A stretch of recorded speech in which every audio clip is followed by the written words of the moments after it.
Smoke coming in straight away for NATO, everyone else moving back up to this A site. S-Attack lurking middle, and JKS throwing some B utilities. Just keep attention, just keep them occupied, and well, B-Stick more than occupied up ramp through the smoke. Poison finds the first. Echo moving off for the boost, and probably a good time for it. They've got Molotovs, re-aggro, that's the move for Sinners. Poison's waiting for it, dodges the flash, but he won't dodge the shot. Blame coming out from short, and he gets a lineup, a shot trades, and now it's a mid-split. Numbers have been seen, and so Sinners know what to expect, but they can't put a stop to it. And they're going to get to keep riding that high, Hugo, because even with these two guns being held, it's going to be another partial at best for the Sinners squad. A very measured round here from Cole, but they're going to discover the locations of one of these AKs over in middle. Now he's pushing it, and so this surely starts to trigger a rotation towards B for Sinners. They are uncovering that the A ramp looks clear. Now they've seen JKS getting this entry outside of B. Thanks to the info that Oscar's gained, these rotations are here nice and quickly, and you're pretty assured that this is the B play. Oscar is now arriving on this flank. He was the guy who got the info, but he doesn't want the glory to stop there. He could destroy this round for Cole. This is one of two AKs trying to do the dirty. NATO and Blame F with a quick double between the two of them, and Oscar throwing into this clutch. Can't get past Blame F, who closes out another round. They're going to boost up as well behind the wood. Zeko was looking, but he doesn't want to hang around. No nades. Could spell the end of his round. Shock starts his strong, giving back the AWP. We need to see a shuffle. Oscar's starting to move over. Now that util comes in, it's clear as day.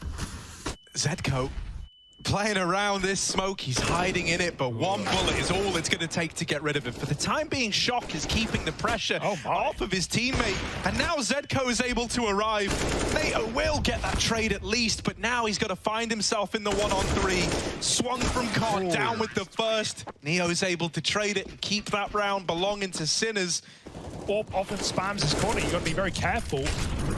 Lots of noise, lots of nades, everything going in, and Beastie commits. Oh, there's a gap in that smoke. Poison plays behind it. The smoke, you want that to go deeper on the bridge. Falls a little bit shallow, and look at the results. Right up B, Zedko lets a man in, but he won't let him escape. JKS now owns that B bomb site. It's only the AWP here to stop. And it's the only way you'll have rifles in the next round. Oscar's the only one with any spare cash, so they're going to buy off the back of this almost certainly, right? Getting 4 guns in the next, but yeah, Neo could drop one as well, I guess, would mean no more extra utility. I'm going to talk about why I love it in a second, but let's see if he gets the kill first. Shot. Oh, yeah, going to get wrecked by JKS. So JKS goes middle. He plays mid how I love to do it. I talk about this to no end. He doesn't throw any utility. He just sits on that deep right angle. And like eventually, a CT normally gets impatient and has a little look in. They haven't seen you till they might not be ready for you. He gets away with that kill. Yeah. And now Poison has extended this man advantage even further. Yeah, the mid look like that is sold even further when your team are pressuring A, because everyone just wants to flank the A ramp. Right? Exactly. They want to get down ladder, they want to get through spawn, they want that information, and they want the backstab. Well, they're not going to have it, and boy, do they need it. Cole all over the bomb site, and Poison with another pick gives us a 5-on-2. Make that 4, make that 3. Suddenly, the numbers players are being down, picked apart. It's getting scary, but luckily, running right back. Hiding behind the gens, he's playing to try and stop this bomb. Crossing, and I think the slowdown might have won Sinners the round. Yeah, it has. Yikes. That one tag does enough. I don't want to let go of the baton here, because Sinners never going to give up or go down without a fight. Poison, he's been great at finding these A openers. Neo's still here up on short. They don't know just yet, but you can only presume, and the smoke spam will do it justice. Blame takes that kill again. 11-2 on Blame F. S-Tag now in middle with that lurk. He's tucked in tight, and they're still holding for it. Almost gets that kill. Zedko will live, but it might not matter. It might not make a difference. It might just be the start of the save. They were saving as soon as those 2 A kills came in. Everyone already just left and was like, well, you know, we've lost A. There's nothing we can do. It's a 7 now on the board for Cole. You know, is this replicatable for Sinners? Oh, Neo in his dying breath, he lobbed the AWP back to Oscar, trying to take the spawn. Good Molotov and spam as well. Blame's looking for even more, and Poison has taken down the AWP mine. Sinners should have this one, Yeah, right? Like, I was. And that's a very different pressure to when you are just a flat-out underdog. You know, when you're going toe-to-toe with G2 and no one expected you to win on day one, that's like a real, you know, riding of a high. Getting more than one will be a tough ask, especially if utility reigns in. Even a Molotov here will push them out of position. They're going to go for the boost up. And over, this might be shots for free. The spray, now he's going to get swung and he gets behind a bit of cover. Flash is good, but Poison's better. Headshot through the box, takes his 14th kill. He's been so good at cracking open these rounds. And, well, back to the drawing board for Poison, dead to the nade. And there's still hope for Sinners. Is that meant to land there? I don't know about that one. Oh, back. Site position plus default. Blame's got a lot on his plate, and the last flash flies in. He's chasing them. He almost got that. If it wasn't for Zedko giving up the cover and keeping his team alive, there's no time. This is a done deal. Bomb dropped. B-Stick doesn't matter if he's got no armor. Astag is left on his laurels to save. You know, 10-5 you'd be pretty happy with. Oh. But it will get harder in this second half of play. Oscar opens up this round with a kill onto Blame F. And it's a little scary, because now that Blame F's gone, who's going to be that X factor? Who's going to be the guy to fill the void? Will it be Poison? He's been good at these openers. No, it's NATO trading onto S-Tag. Still, the man advantage lies with Sinners. And look, they just call a full rotation in towards A. They've seen everyone here at ramp. Poison can certainly get kills, especially if we see re-aggro, and this is a dangerous move for Shock. Poison's got it. Oh no, now you're committed. Now you're indebted. Oh, Sinners leaving one man alone at B, and Poison will fall. That gives a bit of time for maybe Oscar to get aggressive. The read is in. Neo started to work this one out. Spot comes through now. The pin pull flash is good. Zedko, one kill will do everything here at keeping this site intact, and he'll grab it. Bomb dropped, and he can just live. The longer he does, the worse it gets. And even through the Molotov, that is crazy. He will go down, but he knows he's done his job. There's no way for NATO to win this round. Surely not. Oh, it looked close. They know. Molly traps his escape. He's going to land at Tetris though, and Tenko goes back in, catching NATO. Bye-bye. Out he leaves. Now Cole do the same. They've already found an A picker, at least Poison has. Again, another opener. What's he up to? 7-0? Dude, 8-0? It's crazy. And now they move in. One smoke. They don't have a second, so Molotovs will have to do it filling the void. Oscar's been pushed out by flashbangs, but he's still got this massive gap to attack through. He's going to try and volley default. Comes through at a good timing. Might delay the bomb plant. We've even got these naughty little lineups. Beastic going to lob it. S-Tag might be dead. He might not know it yet, but here comes the nade flying over. It's the molly instead on the final tick to do it. Another AWP. Poison trying to get rid of it, but he can't. Shock with a double. And again, the time is eluding Cole in so many of these rounds. This is no exception. It's unwinnable.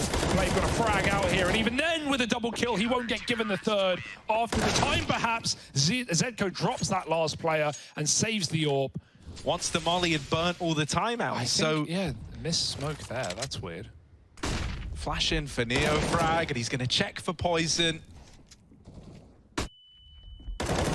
Oh, yeah, Neo frag should have this under control, but actually, NATO with the P250, and now he's got an AWP. That's his weapon of choice. NATO Sapphics, come on, give us something for the channel, give us something for the YouTube, mate. This could be it. This could be your moment. 1v2, Shock and Zedko still to find, and NATO Sapphics. This guy's got his own pair of socks, for crying out loud. There he is, kill number 4, and now the bomb going down as well. NATO just Zedko left to beat. He's already out through CT. NATO's not ready for it. He'll get shot in the side of the head, and he will. So damn close. 3 on the P250, 1 on the AWP. Moving up A, Cole contact again, and Sinners find out. Luckily, it doesn't cost them a life, but it may eventually. There's the entry. Poison, he just won't go down first. He delivers death to Sinners with a double, and he can't save here today. It's last round. That is wild, mate. Poison is channeling config energy big time right now. NATO is starting to feel it as well. And so the numbers have dwindled for Sinners. Zedko was the hero in that last round, but this time they're asking a hell of a lot more of him. He's good for the double. NATO Sapphics, will he get his revenge for the clutch denied? The ace clutch denial, yes he will. And he's there to close it with the hat trick. So it's 9-6 at the end of that first half. Complexity, they do hold a lead on Sinners map pick. Yeah, the retake setup is almost a... Oh my goodness! Shock is running them down, but Poison and S-Tag are able to hold on. Forget the nades. Now the nades go in, mate, but they are a little bit late because guns are about to come out to protect the elevator room. Oh my god, they're going back in with another flash. The Glocks! Oh, it's a little ugly, but Beastic does regain control. And I think that realization sets in for Sinners. Like, they're giving us a lot of room. They're ready to retake. Let's not let them... Oh my goodness, if Blame grabbed that kill, there was a kit available. There was a little bit of hope, but not a lot of time. Ooh, call a pretty heavy stack, but there's a man underneath S-Tag. Oh my god, Zedco's not reacting! What just happened? What just happened there? That is wild. That's a little too wild for my liking. Avert your eyes. Get the children out of the room. It's gross. It's disgusting. It's not safe for television, Hugo. Yeah. Oh my goodness. He will be ready for Blame. Now, I didn't want to say this earlier, but JKS was still at A sandbags this whole time. He's only just started to move, but it shouldn't matter because Shock is throwing into this 1-on-4. JKS is going to get there in time. And so Shock was taking it nice and slow, nice and measured after that kill onto Blame. I love it. I love no flash mid plays, just a little creep in, and you can see, right, everyone was kind of ready to discount a mid play. Well, now in comes this utility, the nades to soften up that mid hold. Poison and S-Tag on the receiving end of them. And a 4-on-4. Him and Poison start to make their way over, but JKS dies right away.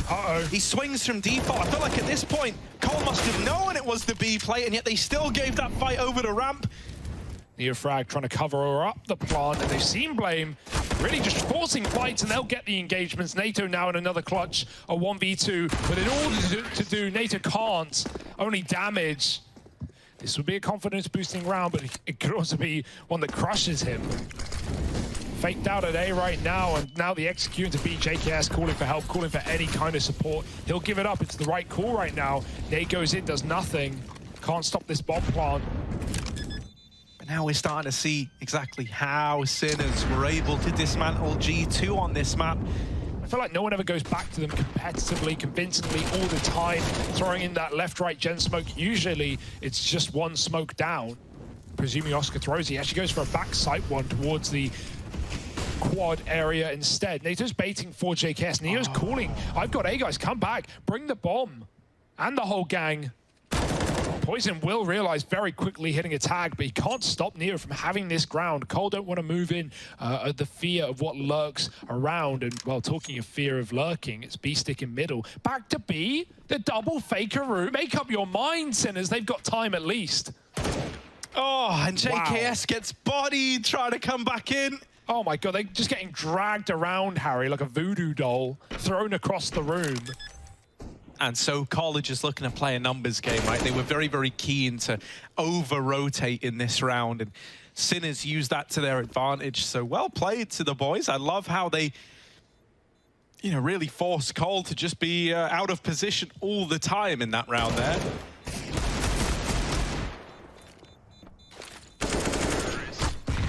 Ooh. Yeah, and clean as well, right? Even though the health isn't pretty by the end, you take 4 guns out. Say lack of. They've been around the block on Vertigo before, but not one of their go-tos. That's a good shot from Blame, taking down Neofrag, who just tries to lightning speed his way towards A. Electrocuted. Blame moving in, looking for more, and he almost grabs Oscar as well, down to 10. He bounds out alive. Insulting with how they look at the minute. I was going to say like a VPT side, but I mean VP no, I get what you mean. A few months ago, right? Yeah, some of the slow rounds, some of the how they're really not afraid to just in the mid round, especially once they reclaim that, that 5-on-4, they just slow it right down and they try to make Cole, you know, outread themselves here. A must-win fight for JKS. He's given up with going and playing safe on the bomb site and getting tussled. He just takes stairs. Now he has all the info. It's an A play. They know it. NATO smokes the Molotov. No one's looking. They run right by. B-Stick trusts his team to cover, and S-Tag takes him down instead. Now they know about NATO, and S-Tag needs no help from the Dane. He does it himself. Poison follows up on the flank, and that is more like it for Complexity. Oh, ever since that one flash over towards B, they've been paranoid about these B stairs. Blame F is about to uncover the terrible truth of this A bomb site, but even then, he doesn't get a great sense of numbers. B-Stick with the entries. There's a response from NATO. But is it going to be enough for S-Tag and JKS to want to give this one a go? They may as well give it a look in, right? For all you know, this might be one of the best chances at a retake you get. With the smoke going in at the elevator, with no kills getting given over, I imagine they will just err on the side of caution here and hold on to these two weapons. They don't complicate that one. They keep it nice and basic, show presence on both sides of the map. Like you said, that flash pulled call over. Yeah, we'll see game throw a Liege on Liquid. You know, we know no introduction needed for that guy, and he'll go quiet as well. And you feel like you want to get involved, feel like you want to start flanking, you just get held by a default player. Nice nades onto NATO at the sandbags. He's played there before, or at least someone on Cole has. Blame gets spammed a bit. He's going to decide to give it up. Sinners, they take ramp, they demand it instantly. Flash back in, Cole want to meet them there. Quick kill, can Poison get out? No, he goes back in for more instead and takes almost 2 more. So he's got to stay on this side of the map, and that could leave him in a 1vx here if the A play comes in. Blame F gets ahead of it though, and cuts down the first 2 men in. Oscar all alone, put in the dirt by S-Tag. We're seeing Sinners tested, which I think is the most impressive part. Looked pretty unrivaled against G2. By the way, that's another classic of the B site anchor. Yeah, S-Tag swoops in, gets the kill. They finally challenge one guy up the ramp and someone else gets it. Yeah. So JKS is like, well, you know, I could have done with that as a little confidence booster, but it's fine. You take it. It's all well and good as long as we win the round. Isn't that right, boys? Poison with the AWP. Like your eyes aren't deceiving you. He's bringing it out. You are anything but, and Poison catches a player even closer, near frag. He's also had a bit of a slow one on this second half. So critically, they don't have a Molotov to like try and force him out of position or anything, and he's playing this wonderful little off angle over towards Tetris. Now he knows he's dropped that bomb, and doesn't even need to peek Shock here, doesn't even need to give him this fight. He can just try force them into this double peek, and Shock. Nice. While he will get the first, JKS mops them both up. Little double there. You can get executed. Yeah, I was going to say, wow. So, well, great minds think alike. Oh, shut up, Harry. Oh, get out of my head! And Shock is living in Poison's head rent-free. That Deagle's opened up. Don't let this round get out of hand, Complexity. What could go wrong? I'm saying nothing could possibly go wrong. Not with Blame and the entire A ramp in his back pocket. Yeah. Yoink. Nice. Blame F, you ready? You ready, Blame? Oh, he's ready. Oh, he's kind of ready. We'll get glocked out. Still a little double. Can't afford to miss this. It's armorless on Zedco. And so S-Tag will just nail it. Simple as that. Never even worried. Shock on the boost. He got it with a Deag last time. And if S-Tag rotates, he's got to be very careful. What a lineup. Careful indeed. Flash over middle will get him there. And with the shot to Shock, it's Cole the first. Good awareness after that previous round boost. Poison tagged very low up on A. Cole ready to reflash ramp, and oh no, Zedco hasn't seen him. JKS is lucky he's 5'11" and not crossed the line to 6, or else he would have been in big trouble there. Chances, NATO look for the contact, and it's playing the corner who gets cleared. Now NATO, don't get headshot. Don't let this round get out of control, and Oscar to take down the AWP. There's still one more. Plant coming through, Beastic providing cover. Molly is good. Oscar just sits in it, sticks it, and burns to 20, but he does live for now. NATO wonders where the hell has he gone, and the flank is in for JKS. Finally pushed off a B, and feeling fancy. JKS wins the round, and that's more like it. Getting his head back in, getting 15 on the board. Flashes, smokes, you name it, it's going over the top, trying to cut off JKS and S-Tag. They do that. At least JKS, though, in the corner, they don't clear, and they only get one. Trade is in. Poison has to turn away, but he's getting split up the stairs through the smoke. Does he know? Oh my God. No, yeah, that's way too close. Blame's dead in middle as well, and for NATO Sapphics, he's on this big flank. Safe plant. He's being held, and yeah, the bomb's planted for middle. It's all engineered around, you know, Oscar being there to close the round out, even if NATO is able to give them a run for their money. Now, he almost got that ace clutch. He almost got, you know, he got 4 out of 5. Brought to his knees at the end by Zedco, who is still alive in this round. Instead, it's Oscar to bring defeat to NATO Sapphics and lock in 12. This one, you would almost assume guaranteed. 5 Deags up on the ramp, sneaking in. Blame's going to get one. Neo, though, starting to build up some confidence. Oh, no. What? Don't lose like this. Don't lose to Deagles. No. But it might not be down to you. Zedco falls finally, and S-Tag closes the map. Complexity steal away Sinner's pick on Vertigo, and now we go to Nuke. This Complexity team, the longer they get to go on in this group stage, they're going to get better. They're going to improve. Yep. More games played, more reps, more matches. That's all going to lead to just a natural improvement. But obviously, I mean, after the way Sinners played yesterday against G2 with that kind of an upset, the way Complexity played, I had sort of, you know, had Sinners pegged as kind of the favorites coming into this matchup, not statistically, not in terms of ranking, but just in terms of eye test. And it's awesome to see Poison up there, 27 kills, 20 deaths. We said it was going to be a multiplayer effort to replicate Config. Yeah. Poison was a massive performance. In fact, on his own, he might have just done that in this individual map. Yeah, you can see Zedco, though, able to put up some decent numbers with 23 and 18. But like you mentioned before, our eyes were really focused on one player on the side of Complexity. The question was, who's going to help fill in those shoes of Config? Who's going to rise up with where we typically see Blaine F join him? And it was indeed this man here, Poison, 27 kills. I think Harry and Hugo talked about it so many times. The door's open. The luck is there. All you have to do now is go seize it. This is the exact group you would need if you want to get out of a group coming in with a stand-in, with your star player out, with a brand new player as well. If you're Sinners, you had to have prepared for Nuke. Seeing them pick it yesterday, obviously seeing them have a good game on it as well. You kind of had to know that was coming, especially with the stand-in issue. You had to know they were going to go to a place of comfort, but that doesn't make it necessarily any easier. It is still hard to prepare for a team that's coming in with two stand-ins. And it's kind of like the double-edged sword. It's like, you're like, yeah, great. They're a little bit weaker. They don't have their star player. They've got two stand-ins, essentially. Yeah. One stand-in, one new player. But we don't have any demos to watch. Like, we don't know how they're going to rotate. We don't know what decisions they're going to make with these two new players inside of the roster. So there is like kind of an air of uncertainty that gives Complexity an edge if they can play it well. And certainly in the first map they did. And it's heroic. No, wait. It's Cole's map pick.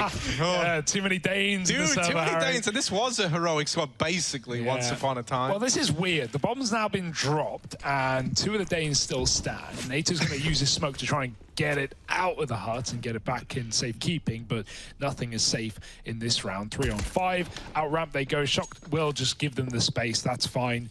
Play for B, don't let them plant. That's the key. And Zedco now moving into hell. And NATO with a quick headshot. Now this one is up in the air. It's opened up for the taking for Complexity. NATO. Over here in secret, this is all well and good. You know, you've got all these pieces in place to get kills on players as they move around, but you've got 10 seconds left, Cole. You can't wait forever. And eventually they've got to go and into the arms of Oscar. Yeah, but Shock's out of there. He's not going to hang around. He's not going to... Oh, he's hanging around. He is hanging around. Ooh, there's one. But that's the extent of it. Now the Famous given over to JKS, and he's going to keep using the Deeg in spite of that. Love him for it. No, he is on the J. He's on the Famous now. Caught reloading it. Oh, no. Well. Wow. Not ideal, but NATO has reclaimed some lost ground, and they could swing the double doors. They line up. And that's a double for Zedco. Just blame F, but he's quite the man to try and beat. He's seen both players tag down to 50 and just whittled away by B-Stick's MP9. You get a bomb plant out of it, you do a lot of damage. This could tempt you back in for another force buy, Hugo. And then they swapped over and they had a near flawless defense. And, you know, the guy at the helm of that, Harry, one of the guys was JKS, who had a bit of a slow start on Vertigo, but got his head back in it. And it was him and S-Tag anchoring that top site, playing crossfires, that was so good at shutting down Force's A hits. So, you know, even if this is a good half for Sinners, it's by no means a lock-in out of their CT side alone. Right now, Sinners are getting rid of the ecos with ease. 2 more kills, well, put them in position. Go, double-faced, and the Deagle will do it, not S-Tag with a rifle. There's still hope for Cole in this weird... So he's not making that mistake again, but they could come to him instead. Hanging out. You know, that part's undeniable. He's hanging out. He's having a good time. But is he having a fun time? Oh, no. Moving into this lower site, Oscar here alone, denies that first man crossing, and now NATO has to get this bomb down. They know he's got to stick it, so they start to move in, finishing him off and locking in the round. But hell, you know, this round ends the exact same as the last. 4 CT setups. Poison's going to try and do that. Smoke's down outside. They're meeting them there. Flash is good. And Blame has got Zedco dead to right. Oh my God, Up Oscar. on the tippity top of the roof. Oscar, he saw that silo player jiggle. Most pros are. Rops isn't. Most. Oh, Shock. Through the smoke. Yeah, just on the lip of it. JKS, the man, hung out to dry. Oh, the... Blame, missed shot there from the AWP. You don't get many second chances versus Oscar. And so he's keen to stay alive. He's going to hide himself in garage. He's now stuck outside. What can the rest of the team do? Oscar is temporarily off the angle. And so this maybe gives a bit more room to Blame F. A vent drop here would be huge, but I don't think Cole are going to do that. They don't know about this double hold in the site. Now they do. Now they know about Oscar, surely. Running in over in heaven. Oh, no scope from Poison. And there's Blame to trade it out. Poison, that's ballsy as hell. In order to take him down, Sinners had to be as well. Nice clutch from Blame. Great shots by Poison, but the push outside is met with stiff resistance. 2 kills on either side. Oh dear. It got scary, but S-Tag's here to answer the call. 1 gun retrieved for Oscar is all. And as to Cole are trying to lift themselves back into this game right now. It's a nice recovery from a Frio start. Looking into A, Blame smoked off, and that will delay the util. Or not, they go running through. B-Stick blind, and he gets a double. That's one way to do it. B-Stick holding strong. Zedco sees that hot play. They know it's an A split. There's no question about it. The fact that you're even committing is dire at this point. You are getting sliced and diced. It's only NATO in a 1-on-5. He's had a near ace clutch today. it's kind of weird because, like, I feel like they're thinking, well, how haven't we seen him yet? Will they check this close angle? No. Oh, double up for NATO. Still more in this A-bomb site, still more back in the lobby as well, but they've given him room to get this bomb down. Right. 2 in through the hot, 1 in through main. NATO Sapix giving it another attempt at the 1-on-5. Nice try is what we're trying to say. Yeah, NT. good job, NT. NATO. It's kind of mental they've even gone for an investment here. All right. Vent drop for JKS. Can he get down? Nope. It's not a vent drop. He's going straight in. Oh, yeah! JKS with a little double up on the entry. That's the Justin Savage we've been missing. Oh, NATO's even going to wrangle with the AK down on B. For Shock and Zedco, they're in a 2-on-4. They're both coming in through heaven. Oh my goodness, get them out. Zedco going to try and move through. Now, if you know what you're up against in terms of Cole, you know that it's not always going to be everyone here. There are 3 players, 2 milling about as Blaine takes all the space in the world and takes down Zedco with him. Now, set up for the Heaven Wrap. This is an A-take waiting to happen. Yeah, S-Tag doming that opener onto B-Stick is only going to entice you further. They've just seen Neo leave the top of the hut, and they will chase him down. It's Oscar, rather. Neo Frag dies trying to move in through Hell, and Shock was down in Vent this whole damn time. He's given no chance to put this FAMAS to use. I'm starting to get the feeling that they found their gap in the armor.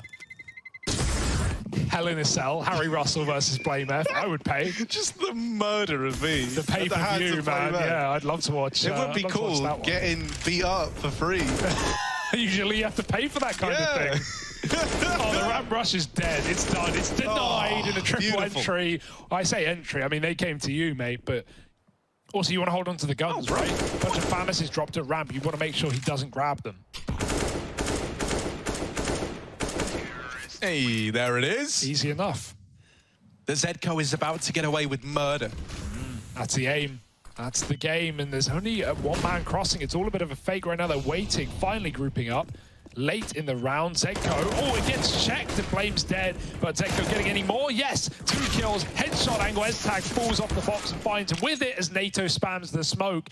You talk about the spam exchange where it's come through clutch for Cole, 3-on-3, and they've recovered well. He loves playing for this Hell control. Heroic do it all the time. And Cole, they've got Danes in the squad. You know, 1 birds of a feather, flock together. That's what they say. Up in heaven now. Double up in the sight. B-Stick tries to hold on, but he can't beat JKS in the head-to-head.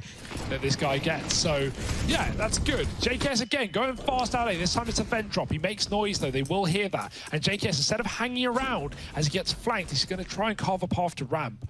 Uh-oh, turning around and knife out, not ready for the flank from Zedco, gives himself a gun. The rest of Cole cooled that the smokes are outside, and so secret control. Does he check it? Does he hold the back? No, this CZ is a fickle beast though, and B-Stick gives it up. May as well run away at that point. Shock has grabbed another kill. We're in a 5-on-3. It's not out of the woods just yet for Sinners. And better than B-Stick dying, okay, I'll say that much. Shock will, but Neo frags out the trade. Can they get past him? He lets them run by, but it's information gained for Sinners. And they've also got this late peek out of Decon now as an availability instead. Zedco is wrapping the double doors. Bomb tap is given more time to Sinners, and SK can't really be covered here. The door's about to get swung. They don't do it yet. Zedco, there's the timing hit. They start to clear spots, they start to tap it, they realize they've worked it out, and Poison's a dead man, nowhere to go, nowhere to hide. And so that's a retake round coming out from Sinners. The worst case scenario happened. Still money for Cole, but they've got to make it work. Oh. Oh, Neo's peeking through the hut. The ball's on this guy. Yeah, it's all about how many can you get now. Hello. There's one. Not ready for the... Oh, no! Zedco comes up. There must have been a miscomm there. Luckily enough, they're still looking destined to win the round on the side of Sinners. Beasting right now. Bit of a shame in that you feel like the timing between the JKS and BlameF peak could have been cleaner, right? Yeah. JKS kind of, oh, hang on, this is a fast A play. One way to do it. Change of pace, NATO with the openers. And all the openers for Cole. Neo frag won't let go yet. Poison will get traded as well. It's Blame versus Shock, 1v1. This was a whirlwind of trades in the A-bomb site. Now, Shock misses the timing, and that is devastating. Yeah. BlameF. Dude, BlameF. Even if he peeks out, if he peeks out, Blame's got this. Oh, Neo tries to push the hut again. Neo frag, no. He dies. Oscar's having to go back now. Shock's dead at ramp. Poison with a hell of a clear. The taps on this guy today. I'll meet you at B, Blame. Oh, that's the bomb out at ramp. Now they really do have to meet him at B. This AWP is still there, bear in mind, but a missed shot from Oscar. Time's running out. He's got to regain control, and he's only good for the first. Vent can't be rotated through. I have it. And so, yeah, they trade out Oscar. We saw the consequence of losing your first man down lower with JKS and what that does to your fear of what lurks down below, which is a shame because Neofrag has been, you know, one of the beasts of this team to really get everyone's attention. It would just be a bit of a sad way to go after we've been so hyped for not only this team, but the recent change of S-Tag in as well. Yeah, I mean, dude, it must have felt like, you know, everyone clearly wanted some form of change. Hang on a moment, I'll hold this thought once again because we got another clash outside. With Poison trading this, the question now becomes, well, what can B-Stick get away with? Behind red, he's going to surprise Poison, but not finding... Oh, NATO! Runs out the top of Silo, and B-Stick's going to get out of there. That is a bit of an error. JKS is trying to open up into A. They did not know where that FAMAS was firing off from, and this round is now anything but over, Hugo. Shock. Oh, he's done it. The bomb goes tumbling down. He can still grab it. S-Tag can try his hand at the clutch, avoid this 1v1, but in that time to get the bomb, look at who's wormed their way into the B-bomb site. It's B-Stick. Quick tap, and the door swung means Sinners hold on at the end. Both their little low by ecos are one on the CT side, but is that ever going to be enough against the defense? A re-smoke into main. That's one way to do it. Forget throwing it through the door. Here they come. S-Tag tucked in deep. He's dead immediately. He's blaming JKS to provide the goods. Still a 3-on-3. Bomb's loose. You've got to grab it. And Neo's grabbing frags. Clues in the name. Clues in the game. 3 in this pistol. It's Poison now off the ramp flank in a 1-on-3. Poison has also been one with the taps, but he might just get shot in the side of the head. Neo frag with 4. And bringing a different look to the server already. Wait, hang on. Another... This isn't 4s? No. Shocker, I know. Oh. Looking for another AXQ, it seems. They're at least lining up the nades to sell it, and out they go with the flashes. CTs have to give it up. There's no kit either. You want kills at this point in the round, but nothing is being given. Molly in heaven, smoke in main, safe plant. Save? You wouldn't be hard-pressed to save here. Next round, maybe they come to us. Feels like it's destined to be another one of these A plays. Molly getting lined up. Bit of damage done from S-Tag over in the door, but here comes the push. JKS is the Eagle, good for the first. S-Tag makes contact later. The Molly does burn him off of hut. But JKS, dig damage to the chest. It's a bit broken. There's B-Stick dead to it as well. I don't think any of these have been headshots yet. They've all just been spams. And finally, it's Poison, missed a headshot. So we need something different out of Sinners. To ramp they go. Not much util in this round, so this is a perfect position for it. Just trying to fight their way through. Orb is here. Poison takes the first. NATO drops the molly, and Poison drops 2. Oh my goodness, the bomb's out as well. And there is no getting this round back under control, even if they give you the bomb. Where do you go with it? Back into the room, and nice shot from B-Stick, but NATO tucked in, and Poison with a massive 3K round. NATO, when he spots us, he should just drop, and there it is. Molotov behind him as well, making sure they can't chase him, at least not out of spawn. They've got to wait a few seconds, giving time for NATO to get set up, but it's not down B. They go, it's into the orb, but they can get this weapon that's massive. But JKS spraying from above, and everyone moves in, giving those ecos. Uh-oh, knife out, that's more like it. That's a shock to the system, all right.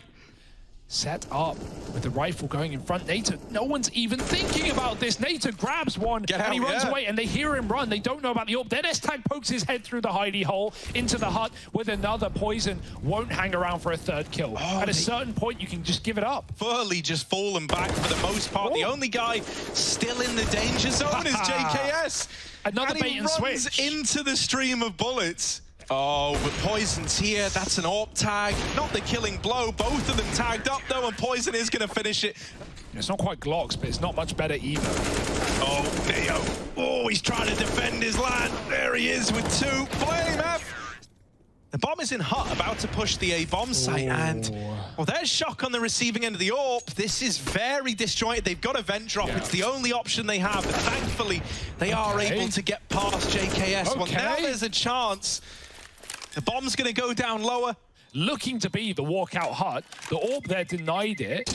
Sinners move away. They drop down vent. And then the 2 most important kills come through. Yeah, just expecting maybe another A execute or something of the sort. Oh my goodness, Oscar. We said this orb needed to come alive and see some outside presence. Well, there it is. Oh, he's behind the box. And who would check this? Who would, Hugo? That's a good question. It's a good question because not many people do, but Sinners will. They hold for it. Lovely. Oh, thank you, Sinners. No one checks that box, but these boys, they do. All of them were looking at it. Oh, he's my mate. Oh, yeah. We're tight like that. You madman, but look, an A-rush maybe? All in for Sinners. Straight out through the door. And somehow Shock gets both those openers. That is wild. Yeah, no one was ready for that. No one even dropped a molly in hut, Harry. No one was prepared for that play. Oh no, exits to be found, and Shock boosted into heaven is the last thing NATO's ready for. Poison trains, but it won't change much. 12 rounds, this game is as close as it gets. For me, it's like 2. Oh, little ramp push. Oh, only 1 for Poison. And you ran out of numbers, did you? Yeah, that was it. Stopped at 2. Yeah. Best one out there. All right. Down into the B site for Sinners. Just always to break your way through, and Neofrag has the position to win the round right now. He can multi-kill from here alone. Good smoke. Flash to follow. Now they start to move out. JKS, around that smoke. He needed to find the opener. The rest of the boys are all trying to come in around that same angle. And the results are much the same. S-Tag left saving, but he's getting hunted down on all sides. All right. NATO is the real worrying prospect here. That tag has been heard. They know he's close, so you might think it's a lot of damage, down to 1 HP. Wow. Poison, so many angles to be bearing in mind. 1 HP, B-Stick gonna get the better of him. 1 point of health. If only they finished the job when they had the chance. Now Blame F has got to do the heavy lifting, but oh, when it comes to lifting, you hope he's the guy. Instead, he's sidelined by Zedco. The B site falls. The money was on the line for Cole. What? Oh, it's so close. He's got the lineups, he's got the receipts, but oh my God, S-Tag, when you watch that demo back, you will not be happy, and it gets worse by the second. Neo taking him down on the save. And then, you know, post up outside, Poison walks into it. Everything about that round for Cole falls apart. JKS can't even save, and we're getting more of the Neo frag. So it's how much can he take with him to the grave? And oh no, he does spot the B player, but now he's going to get pressured from outside as well. Blame gets 1. That is all you could have asked, right? That is impressive in and of itself, the fact that he takes 1 with him. NATO Sapphics, opportunity to try and right his wrongs. Tucked in at dark. Poison's already rotated to ramp as well. It's a big B stack for Cole. 3 players here, and the Deagle of JKS good for #1. NATO wrapping the window player. The Deagles might do it again, Hugo. They might keep Complexity alive. No time for this one. Shock, he's wasting time with Molotovs to cut off the flank. The bomb's in no man's land. Oscar needs it. He needs this shot. JKS has seen him. How does that not go both ways? And JKS takes them all down with him. 3 kills, AWP saved in the round as well. Cole are expecting an A play. There's no doubt about it. And it's going to come their way. Contact, and JKS again gives us the goods. He can't keep doing them like this. 3-4 for JKS. Get him out of my sight.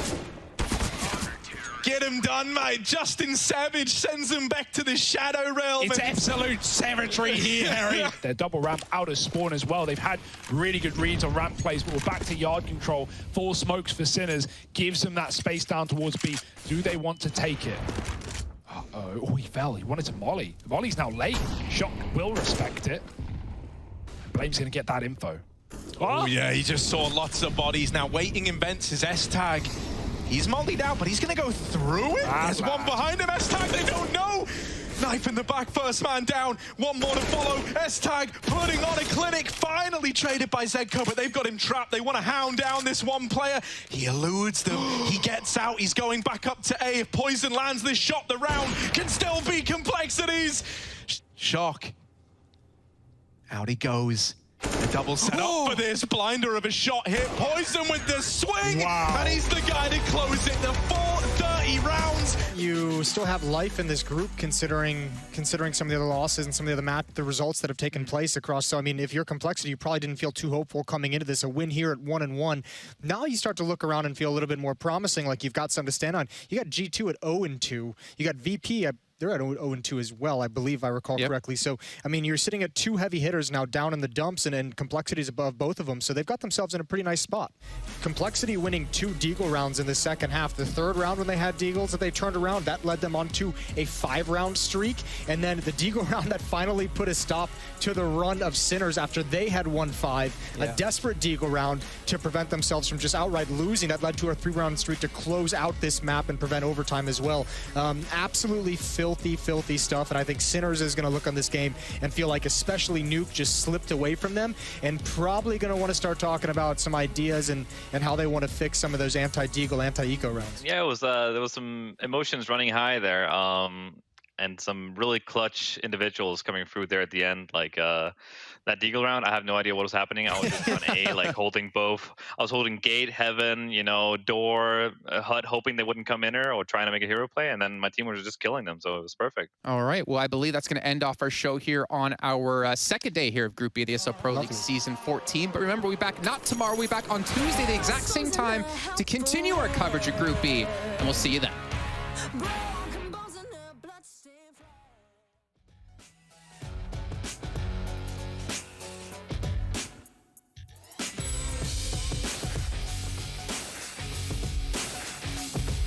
US Air Force, 1xBet, DHL, Monster Energy, Coinbase, Raid Shadow Legends, and CSGO Hub powered by Coil.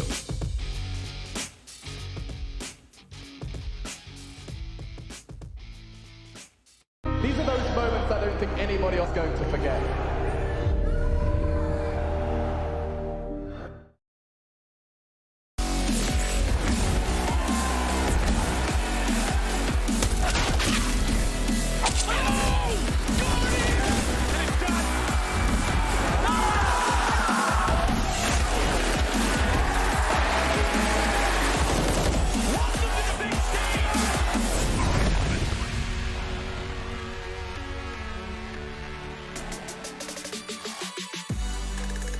The date is August 24th. The year is 2021, and OG are leading Group B. Welcome back, everybody. ESL Pro League's 14th installment is now. We are well into Group B. After a day off, everybody gets to come back recentered and ready to go, which is exactly what we're looking to do right here, right now. I say we have got Yanko standing here next. And I have Fatboy Slim. Fatboy Slim. Right here. Right here, right now. Okay, yeah, I get that. Shout out Fatboy Slim one time if you're watching. Doubt he is, but you know, I guess. I hope he is. That would be so awesome. Yeah, it would be. That would just be really strange coincidence, I think. Speaking of strange coincidences, ton of those going on, but also yes, Fatboy Slim, a fan of CS Counter-Strike / Czech Counter-Strike. Czech Counter-Strike even. Today's schedule, it's all right here in front of you. VP versus Sinners kick days off. OG and Fours thereafter. We're going to round this day out with a little G2 and Cole. Last game of the day, Yanko, what do you think? Cole wins it. It's not even a contest. You know, they're trending upwards. They lost game 1, won game 2. G2, they're, I don't know, you can't trend any lower than they are right now, it feels like. I don't even think they're trending at that point. They're not kind of trending, like, hey, G2, do something, you know? Poke with a stick. Anyway, look, we've got a whole day of action ahead of us, 3 best-of-3s to be exact, so it's not as if we needed to tell you that if this is your first time watching Pro League. Perhaps we did. This is what Group B currently looks like. Results looking a little bit flipped, all things considered, especially when you consider the teams at the bottom versus the teams at the top. OG and Fours. OG versus Fours, at least to take the lead of the group. That'll be the matchup that pretty much decides it at that point. And potentially a very tight race, Yanko.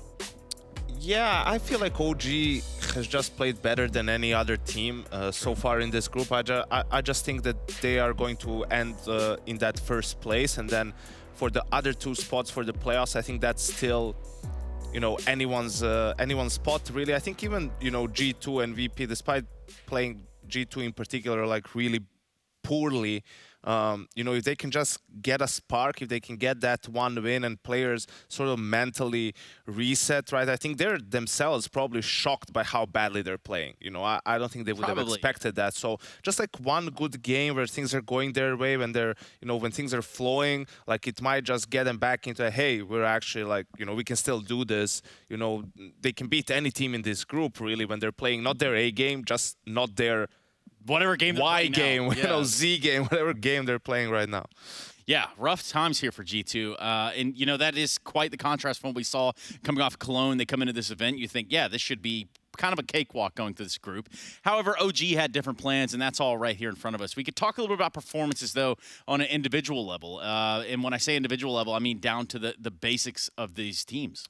Yeah, we got a nice little graphic for you guys here after, you know, the first 2 days to kind of point out some of the stats and why things are going for great for some of these teams and not so much for the others. You can see, you know, here for OG, they're leading in a lot of categories, really.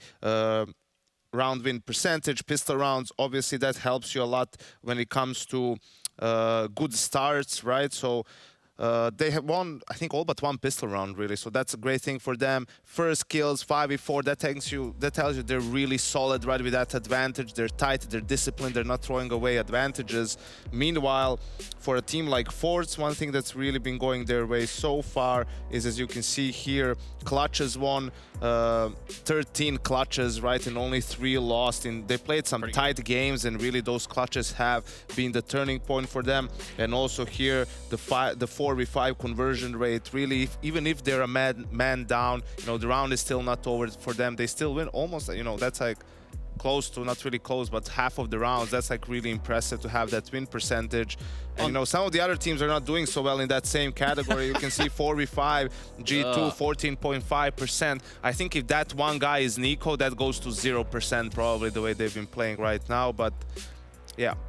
Yeah, that's a rough one to swallow, especially looking at that stats category between VP and G2, 2 teams that we, you know, could have looked at in hindsight and said, yeah, you know, these are the teams that could have won the group. But right now, it's not really looking like that. The players, though, on the other hand, that's a completely different story. Who's sticking out to you right here? Yeah, Manto has been having a great tournament so far after, you know, only 2 games, but still a very, very high rating. He was OG's best player, very dominant. You can see he's rated even above Zyvo.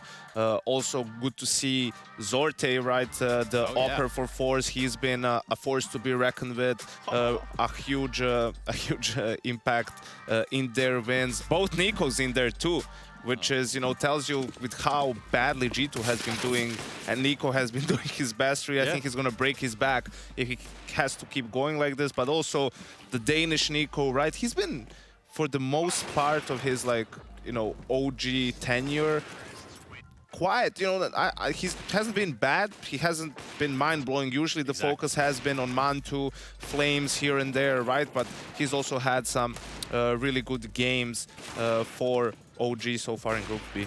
Yeah, and it's definitely something to consider. I mean, there is just a comparison to be made between Nico's stats in their losses versus in their wins. Like, they're kind of, you know, basically the same thing. Wait, which Nico?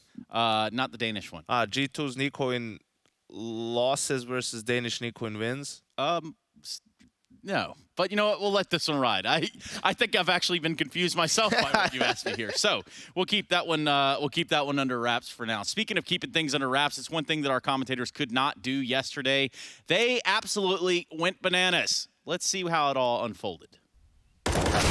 Nexa, nice draw. I think it's us after this. Does adjust quickly, despite having a 90-degree angle to trifle with. And now Amanex surging through the CT spawn. He's looking the wrong way. It's a freebie for Valda. Oh, no. And Flames overextending with his knife out. It will be a race now between Jax and Nexa's got another. G2 are making this one competitive, and with just 5 seconds left, Valda can play to deny the bomb. Jax looking the wrong way. Oh, tags him up, but the time is on their side. Oh, the TK! Jax! Finishes it off for him. Jax, no. He's just on the, Jax. He's on the high alert. There's bodies all around me. I can hear them. That's just a straight up execution. See that one again. Gonna be running at him, like trying to help him. I'm like sprinting. He's just trying to... I'm coming, bro. I'll be there in a second, okay? Oh, no. Drills him in the back of the head. Nex is going to be so confused. Yeah, I think Jax is the one that's more confused. The truth is, it's a pretty damn good shot, albeit on the wrong individual. Let's go ahead and bring our commentators in at the same notion and kind of get a reaction video to their reaction, I think would probably be the best way to do it. Chad and Alex, you with us?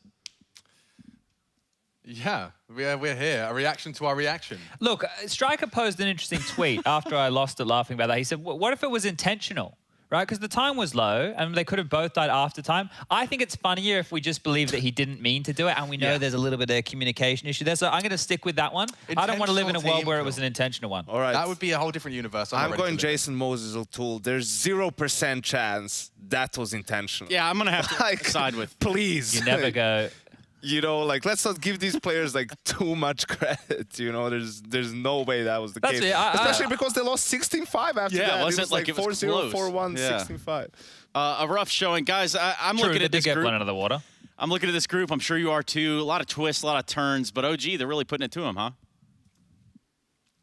OG are going to top the group. I think that's pretty straightforward, right? They've got the easier matches now towards the tail end, but I think it's this G2 VP. How long can either team go without a W? They have to verse each other at some point, right? So they are. One of them is going to walk away with a W at some point. I mean, this opening game for VP is their best shot in some time of picking up a W, but it's also going to be a very telling sign of how Sinners are going to post up in this group. If they beat VP, they're still going to be floating in that kind of ethereal potential third. Yeah, true. And boys, you were talking about Fatboy Slim. Now, I want to leave you with a fun fact here. Okay. I thought in the song Praise You by Fatboy Slim when I was a kid that he was saying, I have to praise you like a shoe. I have to praise And I only just now, when I looked up the lyrics as a 32-year-old man, have realized it's I have to praise you like I should.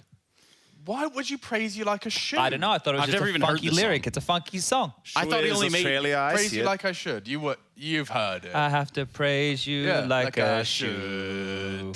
Oh, there we go. Okay, well, shout out to the DMCA strike okay, well, on we're its gonna way. go praise some shoes. Okay. Sorry. It's all right. Thanks, guys. We'll catch up with you.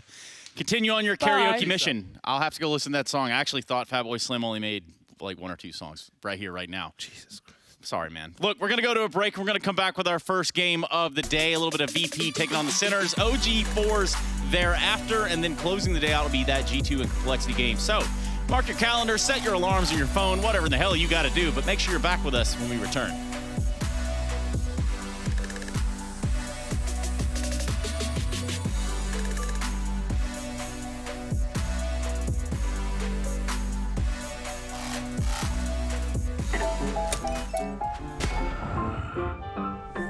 Nice shot, my friend. Cheaters ruining your plays? I have eyes on the enemy.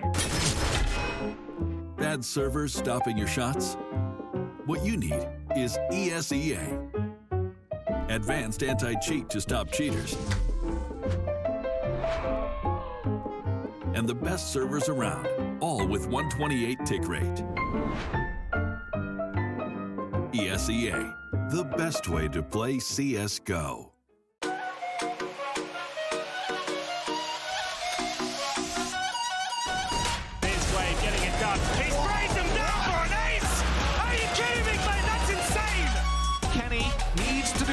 damage. Jake finds the first, goes for the wide way around the no-scope. That's what you want to see, Kenny. What the sight might be. What is going on here? The 5-7 delivering. He gets an ace as well with the AK. He's going to find the opener as well. Steel will be going down. Looks like he's even going to get the second as well. Great start from Nekis at least. And actually, he's just looking to do it all alone. He's just had 4 kills. 5, never mind. Simple's found the shot, and that just might be it. Surely this one is too far gone. Spraying on the smoke. He's sticking the defuse. Does Flamey realise he does? He's shooting into the wall. Flamey, you have your back turned. Kills it. This is exciting, man. Actually huge. Didn't get spotted by Stewie either. He transitioned back behind the box. This is massive because now he lines them up. Stewie's low. Sonny can pull this all off. He's going to find him as well from Sonny. Brilliance pays off. 4 kills in the round. Robbery. Beautiful shots from Coldzera. From the corner with a multi-frag already. Not the fourth. No way. Oh god, does he even check the left corner here, or does he wrap CT? Oh my god. That's just great. Here we go. It was an absolute disaster for MLBR, but they are coming to life slowly but surely. Napwhite still making things problematic. Oh my goodness, it comes down to the 1v1. Cole doesn't have any options here. He gets the advantage. He has to be behind the box. But which side's he on? Left? Nav! 4 kills, no armor. AK picked up, and that's how Liquid steal it back. Are you prepared? I'm your worst nightmare. I know you're scared. I'm your worst nightmare. Are you prepared? I'm your worst nightmare. I know you're scared.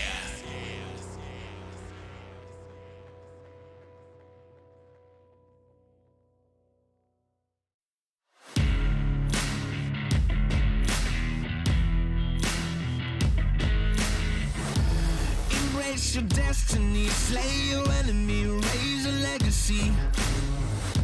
No more apologies, trust your abilities, gather the energies. Pull yourself back together, been staying off track forever. Child of the nation, will seek redemption, time for salvation. Today is meant to be day of victory, time for history. Rebirth's a tendency, fight the entropy, channel your rivalry. You're praying for fortune to come, you're hearing the sound of the drums. It's too late to backtrack, go back, you're back now. Keep your feet on the road and stand up. You've got what it takes to fight back. Don't stop until you black out, out, out, out. Stand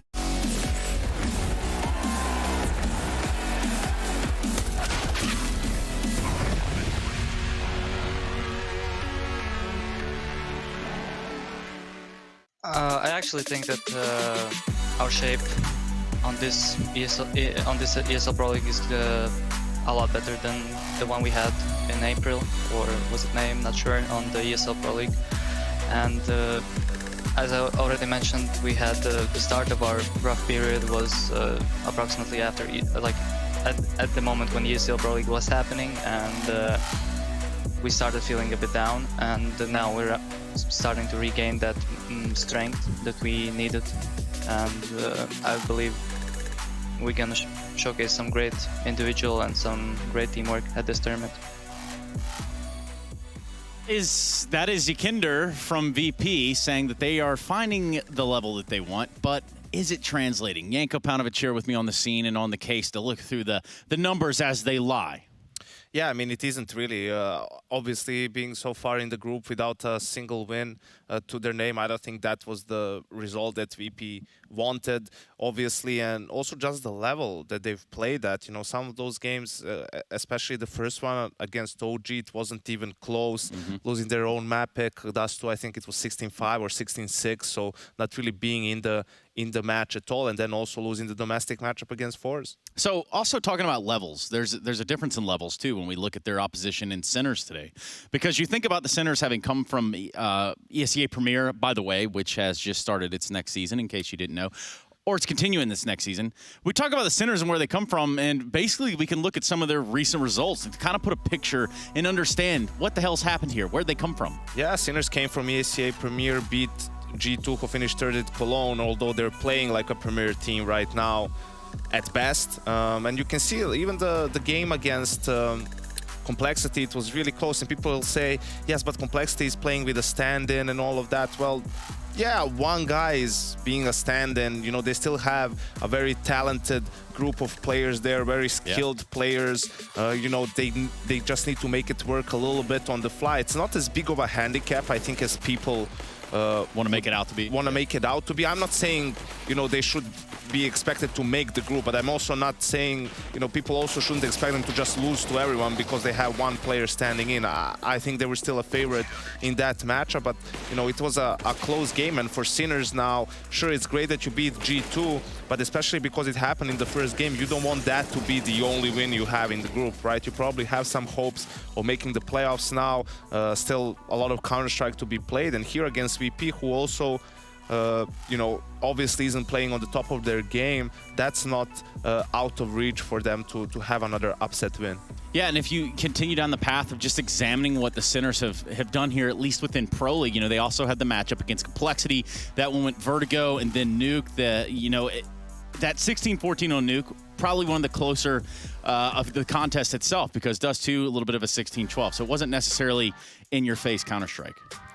Yeah, they put up a good fight, and I think also for VP, this game is another clear-cut game. We heard from them in the post-game interview after the G2 win from Sinners. They didn't really prepare too much for G2. They were just focusing on their own game. So we'll see. I think, well, the picks will be clear once we come to the map, Vito. So we'll see if their Vertigo will be as good as it was against G2.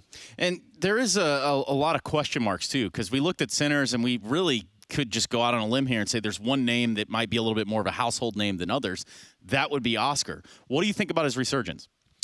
I think, you know, he's kind of been under the radar for a while, hasn't played, I think, and then started this, joined the Sinners project and managed to put them on the map. I think the thing is, this is not Oscar carrying Sinners to Pro League and then in Pro League. This is a team effort. There's a lot of guys who've been playing well for them. Neofrag has been a revelation. Shock has been the most consistent one in that G2 series throughout the whole 3 maps, right? So I think this team is definitely a lot more than just Oscar, but he is a big part of it, being the Opera and also the most experienced player. He's probably doing a good job of helping everyone be more mature. And you say he's flown under the radar, and I don't think we could have said it any better than that. Let's hear from Oscar about Oscar and all things that is Oscar. Oscar, thank you so much for joining me. Congratulations, first of all, on beating the highest ranked team, G2, here at ESL Pro League. What does that win mean for the confidence of the team? In our heads, we knew that we can beat them, but nobody really was ready to accept that we could actually beat them. So I think this is going to help us, and this is just proving that our game style is fitting this tier 1 scene, and yeah, I think we are ready to play another match. So tell me how you feel when you're in game, Oscar. You obviously live and breathe Counter-Strike and have done for so many years. And your playmaking abilities have been much admired by the scene. But something Machine was saying during the match against G2 in the cast was that sometimes maybe you don't have the confidence, and it's actually the mental game that's the part of you that sometimes lets you down. Is that something you agree with? I think I should agree with him, because today I could see it on myself too. I was afraid to do my plays because I didn't want disappoint fans. So I was a bit scared to do my moves and my play, and I was like the more passive guy, which I don't like on myself, because if I'm aggressive and I'm not afraid, I can be just 10 times better player than I was today. Why do you think you're going to disappoint the fans? I don't know. It's just weird on me, but I cannot do anything. I cannot do anything. Oscar, after your opening win against G2 with Sinners, you definitely deserve to be a lot more confident. Thank you so much for joining us. Thank you very much. It was a pleasure to meet you, finally. Well, guess what, Oscar? If you don't know, we don't know either. What do you think, Yanko? Well, you don't know what you don't know. Yeah, and if you don't know, now you know. I think his point was just he's an aggressive player by nature, right? And if he's not following that, then he's not going to be as efficient as he can be, right? He's one of those players who goes for moves sometimes that, you know, are maybe not even optimal. They're a bit, you know, he rushes into some situations, maybe a little bit overly aggressive, but that's when he's at his best. And he can make those situations work sometimes. And as long as his teammates are on the same page and then they understand the style of a player he is and they know how to play off of it, you know, it's something that for them, for now, it can work. So if we carry on a little bit, obviously learning a little bit about this matchup, we could talk about Oscar and maybe go over his entire history and everything. But really and truly, the history is in the past, right? We need to talk about the vetoes and what's going on in the present. We're not looking at an Ancient or Nuke really being on the cards for a VP, and Sinners don't play Dust 2. I think it's Vertigo, Inferno, Overpass, the map pool for this one. Vertigo being the pick of Sinners, Inferno for VP, and then Overpass as the decider with teams removing. I think VP would remove Mirage and Sinners probably remove Ancient in that equation at the very end. So I think that would be pretty clear to me. And I think preparing for this game, especially considering you had an extra day, right? Mm-hmm. Like I want to see VP like not put up a good fight, but I think they should have a good chance of winning Vertigo, right? Because what the thing with tier 2 teams is they have a tough time. Like they have things that work for them that, you know, on the map they're doing it really well. But once you figure that out, they don't have like they have a plan B, but they don't have a plan C. Right? And they're more set in their ways than some of the tier 1 teams, right? They understand you need to be more fluid, you have to be unpredictable in a way, so because you know that your opponents are putting in a lot of hours, a lot of work to prepare for your game. And looking at Vertigo, I mean, there is the chance that it comes up here. Obviously, with Vertigo, Sinners complexity, you know, what did we learn from that? I don't know how much of the game. Oh, same. All right, so Vertigo, the first map of the series, so that should go a long way. Inferno, what was your third call, Yanko? Overpass. I think for VP, even in their slump, you know, Inferno, at the start of the year, they had like one loss in 12 maps, something like that. We see Sinners remove it, so they're willing to play Ancient, and so is VP, right? So that's a bit of a curveball in this one. Sinners showing that they are willing to play the map, and we'll see if we get to it. Actually, even in the G2 game, you know, Sinners lost Inferno, but they lost a lot of silly rounds. They lost both pistols. They lost like 4 anti-ecos, you know, 4 rounds versus pistols. So that game could have went their way if they were just playing with a little bit more discipline and made a couple of less mistakes. But we'll see. I still think just, you know, looking at the firepower, looking at the caliber of players individually, you know, this is a game VP has to win, just so that they avoid, you know, the looming questions. Okay, we need to change a player, right? And then you just can't do it until the major is over, and then you become, you move into that weird state where, you know, a change is imminent, but you're trying to, you know, push through it to do your job. Like, that's just an awful environment to be in as a team. So just to have faith in the lineup, they need this win. So let's go down that path then. You want to talk about, you know, players on an individual level. If I look at Yakinder in one corner and then I see Shock in the other corner, like, is that a pretty fair pound for pound?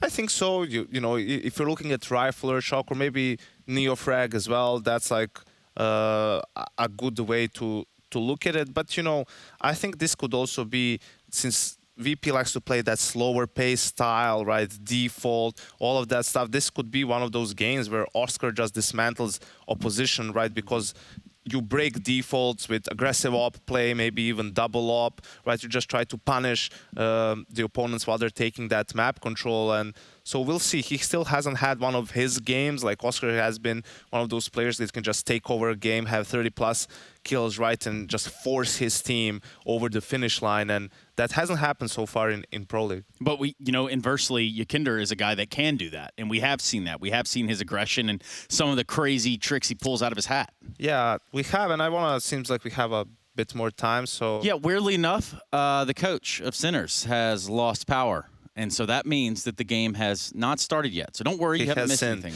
Yeah, I like this Oscar conversation, right? I don't think he can be at the level he was before. Not necessarily because he's a worse player now or he didn't improve, but more so because everyone else just got better, right? The reason why he was so dominant, 4 years ago, 5 years ago was because, well, you could get away with a lot of things. People wouldn't punish you as much. They were more reckless in the way they played. Utility usage wasn't as good.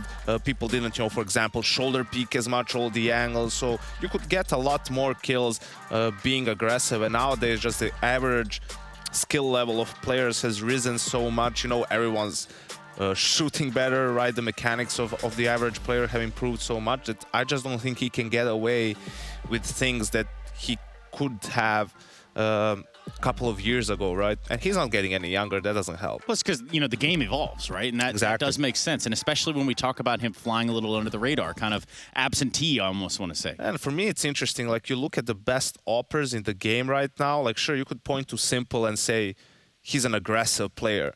But as an opper, like, really, he doesn't go for some wild, crazy peaks and just kills you, even if he's coming, right?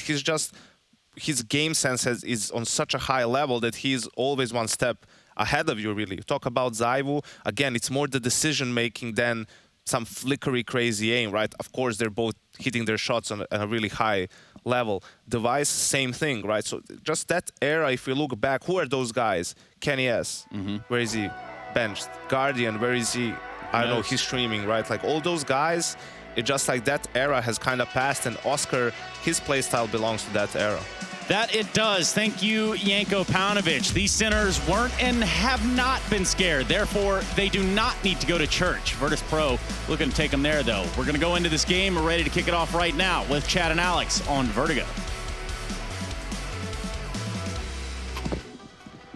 Yes, the Sinners here to repent for their sins, and James is the one to receive them. VP Star on the defense. We have Sinners on the attack, and it does look like 1xBet is giving VP the edge, understandably so for name value. The desk has been definitely not pulling any punches and setting the scene there, Chaddy. Yeah, VP are up against the ropes if they need this victory. Going to be a tall task to even get them out of their groups, but there's Yakinda peppering down in towards the Fork room. A little bit of damage done to Shock, but a slow crawl from Sinners here, as this is the third time we have seen them pick Vertigo, and it is their third series. So every single time so far in the Pro League, they've been leaning towards this.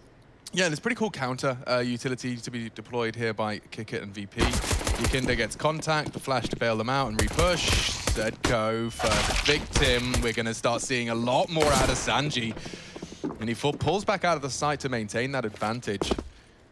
Util check, I see smoke on Neofrag, and he's even got an armored P250. Buster's working on locking the doors behind them here as they look to commit. Sanji 2 frags to the good is tested on short. And there goes that smoke, so implies a full commit. 2 CTs to receive you on short, so it doesn't really favor the Sinners at any juncture. And yeah, now the flank's coming in, and as easy as that, just puts Shock on his 1v4 mission. Too many men's, too many opponents. He's dancing with them. One single bullet left in the Glock, and he will be caught on that reload. Buster coming in from behind as well.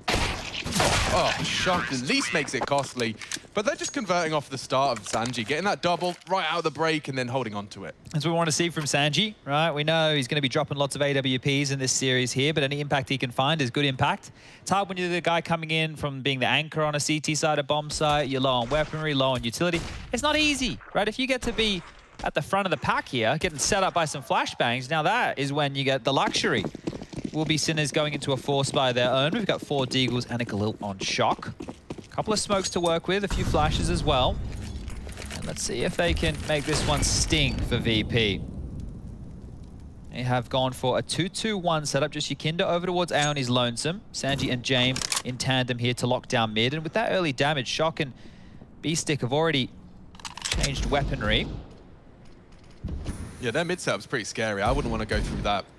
No, it makes sense as well that they've leaned so many people over towards this side. You know, teams like to go for fast mid explosion, splitting onto that B bomb site. The standard CT hold that you will be seeing from most teams is a bit of a 3-1-1 on the gun rounds to lock down A, but when there's not as much utility in the mix, this makes much more sense. Just waiting out that utility now is Yakinda. Still on his lonesome towards A, not a worry in the world. Yeah, and they're hoping Buster gets a bit pushy, right? Like, he looks for answers, they catch him with the boost, and it's definitely not out of the realms of possibility. Hello. You see him, and he loses Oscar in the process. Could have been clean. It will be the B commit. They're all gathered on the stairs to hold them at bay as Jame and Kick It. Smokes are in. Yeah, but they're using that smoke. They're closing the gap. They're really close. Great Molotov. It's still going to be close unless they can find James second. Sanji onto B-Stick leaves just 2. And James dips away.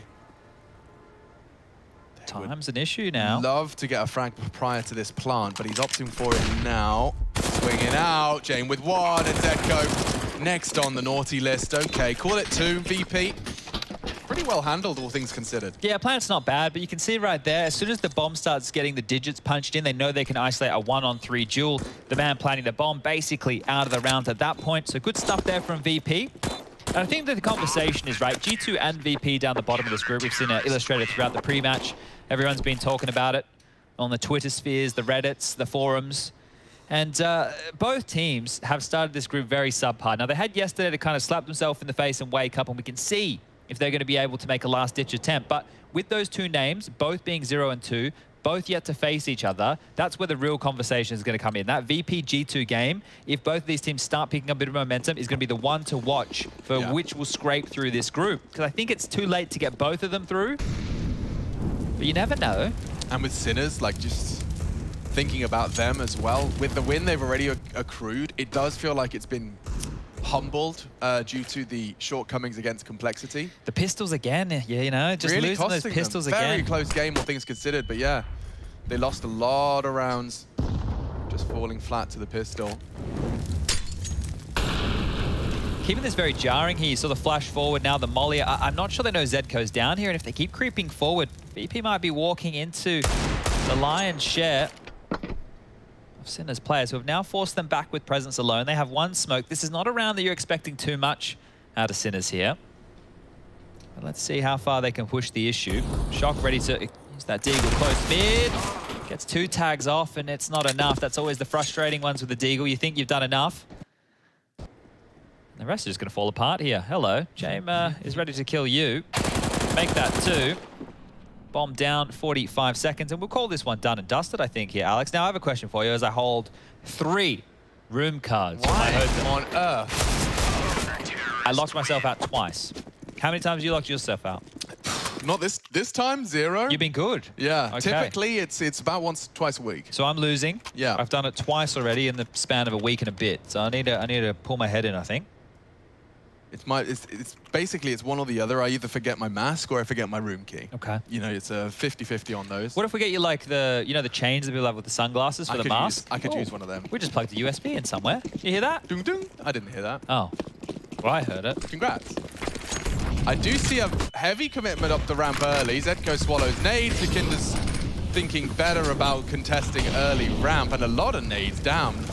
I count 4 smokes. T and CT smokes down into the chaos that is ramp, and more nades to follow. There's nothing to report. A re-smoke from Yakinder. He wants to stand and fight this, trying to separate that fork room from the scaff advance. And that was what he was waiting for. Neo frag backs on up. An opening frag VP. I know it looks messy, but there is a real chess match without utility. The deep CT smoke is negated by the T's trickling their own just a little bit further up the ramp. The gap smoke from the T's, right? Also, you need to get yourself the smoke over towards the scaffolding to jump up and do a bit of a Nafany situation. So just so many pieces of utility there to get control, and they haven't been able to get away with it. Look at this line from Yakinder. He's going to get away with his life here. And a lick of damage. Sinners finally have the ramp control, which is what they started looking for, but only 1 smoke that's going to be deployed to the left side of site. Molly towards the headshot box, and oh, Yakinder being chipped down even more so.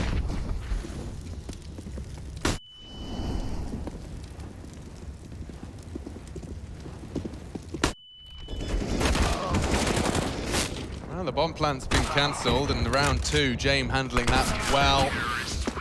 And yeah, looks very convincing actually out of the Virtus Pro A defense. I think if you've got Yakinder there and Jame to call upon, that is a pretty potent mix of individuals. Sinners, though, unable to break through. And I think that the conversion of their 4v5s was pretty strong. Like, it shows that Sinners have the capability, but so far in this game hasn't really been any evidence to back that up. This is a great wallbang. You need an AWPer if you're playing Vertigo consistently to be able to hit that wallbang every day of the week. And it's interesting that James got one that isn't from way back in Snipers. Yeah, a bit more up close and personal there. Now, scoreline 4-0. Pistols are back out here for Sinners. unable to get themselves the rifles in hand just yet. I love this little flash here from Kickit. Oh, that's brutal, especially when you've got Buster who can just mantle up if he fancies it. Yeah, it just goes off the top of the stairs just there and flashes everything down towards the B stairs position. Here it comes. Well, blinded, but... So is he. Neofrag pushes for it. Hello, good find. And converting any more off of this is not going to be easy. The CT smoke implies E-Box and Kickit. Great Molotov. That's going to force him to stay back. Sanji tagged up, but the util has forced Oscar away. Yakinda's working on a very quick flank here, and I don't think they're ready for it. At the moment, all eyes away from him. There's no way out of this one. Yep. You're locked in with VP. And here comes Yakinda, perfectly timed. Oh, he's going to safe flank here. He is being very safe about it. He doesn't want to see that. Ooh, double deagle headshot suddenly fill the feed. He'll finish with that AUG connection. And yeah, pulls apart for them. Sinners 0, VP 5. And not only that, but there's just a distinct lack of frags for the Sinners. I mean, let me do some quick maths. I'm counting 5, 7 frags total. 5 rounds in.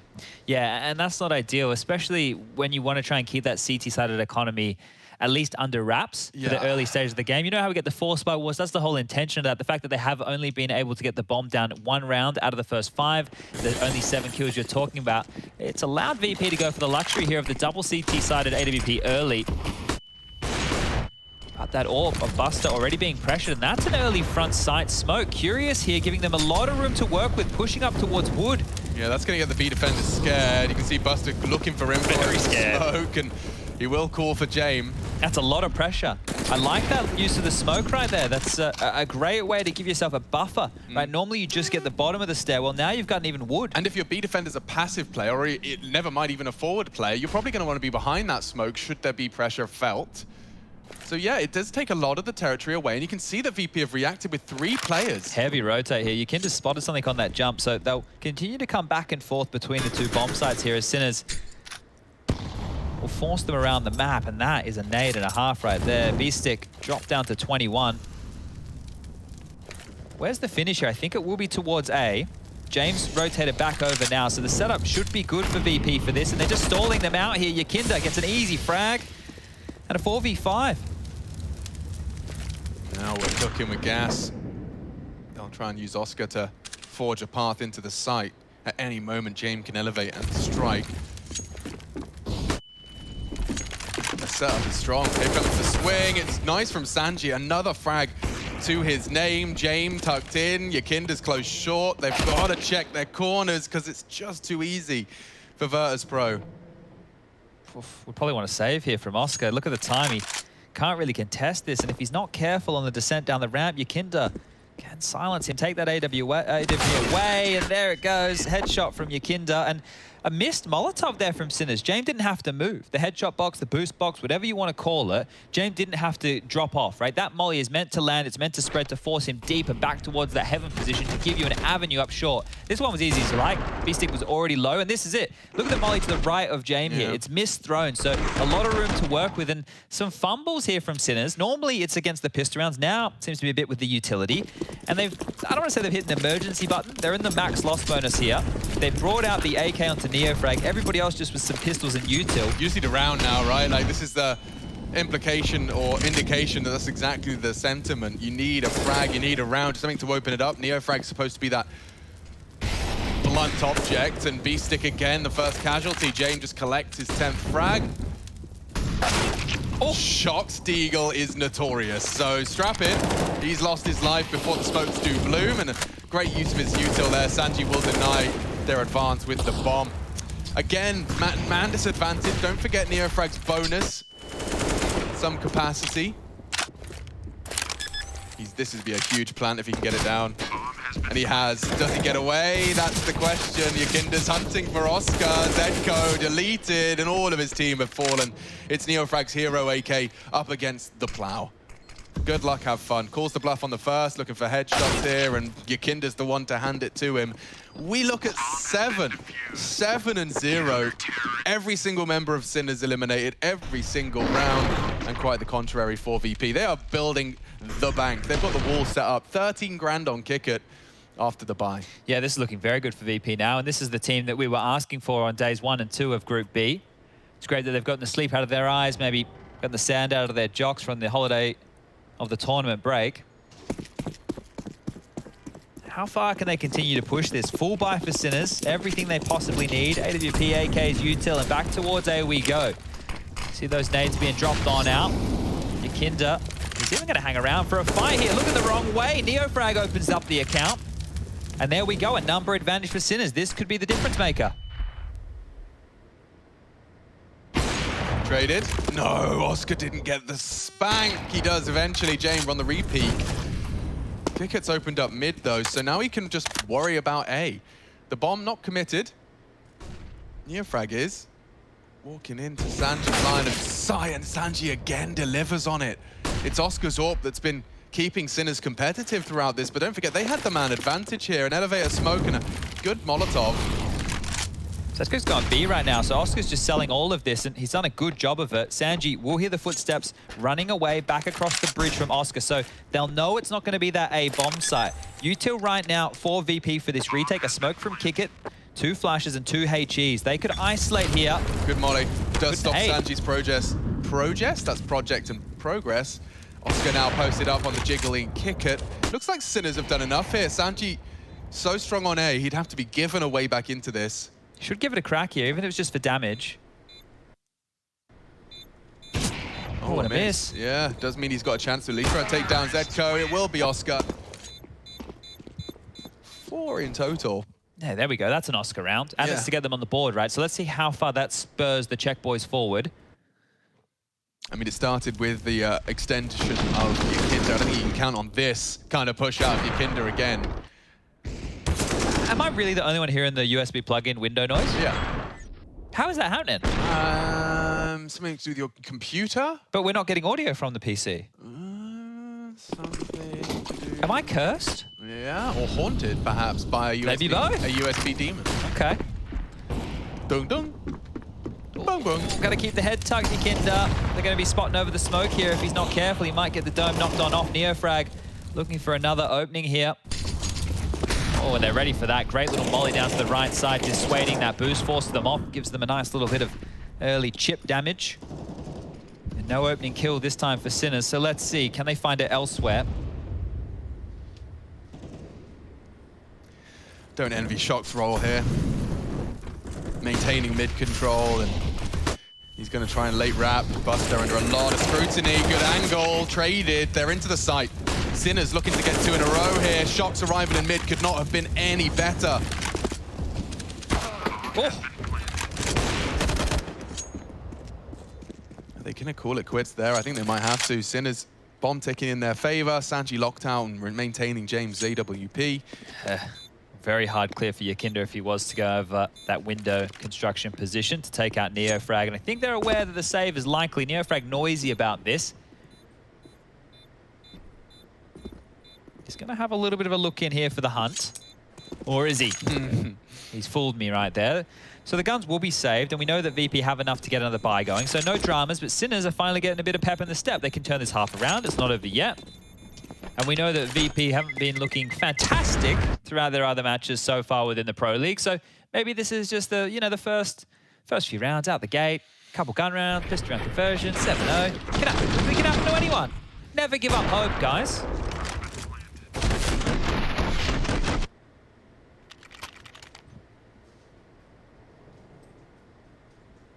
I'd like to get to Ancient. You know, I'd just like to see the map. We haven't had the opportunity to cast it so far, and we're quite the big Ancient fans. I'm surprised Valve haven't updated the map. What's going on with that? I don't know, because like I have a screenshot of the DM with the Twitter account saying we will update the wood. It wasn't intentional. In the next update. In the next update in 2022. Well, that's the thing. They didn't say when the next update was going to be. So maybe they just did that so now I look like an idiot. Do they just need like enough changes to push before they actually push them? I think so, right? And at the same time, they're obviously collecting data on other things on the map. They maybe will make bigger changes, right? Because remember Vertigo, guys. If you don't remember Vertigo, there was a bloody squeaky door in the middle of mid. Like, things can change a lot in these You maps. could drop down to bridge from top mid. That's true. That was a viable strategy. You'd push and drop mid behind to them. flank A. Yeah, once upon a time. That was weird. That was very weird. And holding mid became compulsory. Now, one slip past Oscar's hold. I'm sure he's aware of the possibility, but Yakinda's done a lot with that. Neofrag unprepared. Buster finds another through the smoke. And, oh, Oscar making lots of noise. They know he's there. I'd be scared out of my mind. Sinner's in trouble. I know they had a decent 4v5 because percentage conversion, but what about 3v5? Well, if this was VP and these same 2 opening kills happen, we would now just sit here and wait for the next minute and 10 seconds while they just sit passively and then save. I'm not sure if Sinners are going to give us the same kind of treatment here. It's not a very likely round that they win. The bank balance isn't built, but they might give it a crack. And this angle by Yakinda, right, he really seems to like this. It's a tight line to clear. On the jiggle as well, just making sure nobody's creeping up on his right-hand side under his nose. And, well, there's the timing. That should seal the deal right now. 45 seconds. Do you really want to throw away the full kits of utility and the AWP here? Doesn't seem worthwhile, but Shock's very committed out mid.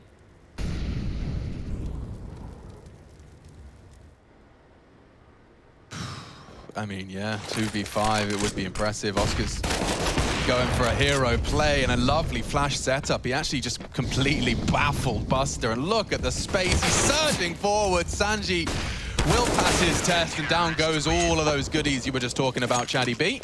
8 VP. They went out their defensive half, and this is Sinner's pick. Don't forget. Going to see if Sinners can bounce back. As you said, could it be just a slow start, or are these boys starting to feel under the pump? Oscar back on the AWP, and it should be AKs around it. Light on the util, maybe a Mac 10 or a Galil for Neofrag. Other than that, we are going to be getting back into the action. You saw him there on your screens. Neofrag, the highest rated player for Sinners. A lot of people expecting him to be the determining factor in some of their battles and wins. This is a rush mid. One of my favorite strategies here. Yeah, no stop, but Jane might have plans to stop you. Lovely fall away as well. Oh, and Oscar onto Buster means that they are open for business. He's having a go here. Oh, and he's not looking the right way. Shock with a huge opener. B-site is so open now. It's up to Sinners. They have to hold on to this, and suddenly a flurry of frags. VP have found 2, and that advantage slips away instantaneously. Well, the bomb should still go down here. Yakinda's all the ways over towards A, still at Sandbag, so he could go for a very, very late flank here. Sanji's more than happy to give up the site, and now that the digits are getting punched on in, well, the ruse is up, the molly's in, it's tickling away. This should be a slow retake from VP unless Zedko. Oh, Zedko. That smoke will save him because there will be now an uncertainty as to whether or not he's still there. Taking a risk, taking a very big risk. He walks across the grey screen, evades the now Molotov corner. Oh, and the pre-fire through the smoke does result in a 1v3. Neofrag's going to get strafed on multiple angles. Good flash from Kicker, actually catches it. 1v3, Neofrag nearly. He has the kit and he has the time. It will be a 9th, and that is a tough, bitter pill for Sinners to swallow. They got 2 opening frags there. Oh, out mid, it looks good, right? James gets the opening, but they just weren't ready for it. They just weren't ready for the pace of Shock. So it got dicey for a moment, and especially like now Buster swings on out, and Oscar's ready for that because James was just there. So not noting any extra presence was kind of the downfall of the B hold of James and Buster. Yeah, and Yakinda clearing that corner. Like, they've Molotov one side. There was a smoke. He's just process of elimination. Big brain swells, and he sprays him down. Zedko really couldn't do much more. Well, they get the plant, right? And Sinners, they have enough for 3 out of the 5 to get AK-47s with util. Zedko and B-Stick could go for Galils and util if they'd like, or they could go for AKs and head armor and have, well, not much else. But this could be a bit of a turning point right here. If VP get up to 10 or 11 rounds, well, it's not going to look good for Sinners whatsoever. VP have lost 8 of the last 9 Vertigos they've played. Oh, dear. That's from Peta, from HLTV. Oh. 8 out of 9. They used to be statistically quite strong on Vertigo, but like I said, it's not been fantastic in the last 10 played. This is their aforementioned 10th. Well, look at their Mirage as well. The stats on that just seem to be baffling, right? It's like, why are they a bad Mirage team? You know, I guess there's a lot of reasons. You could probably dissect them, but it just doesn't seem like they should be a bad Mirage team.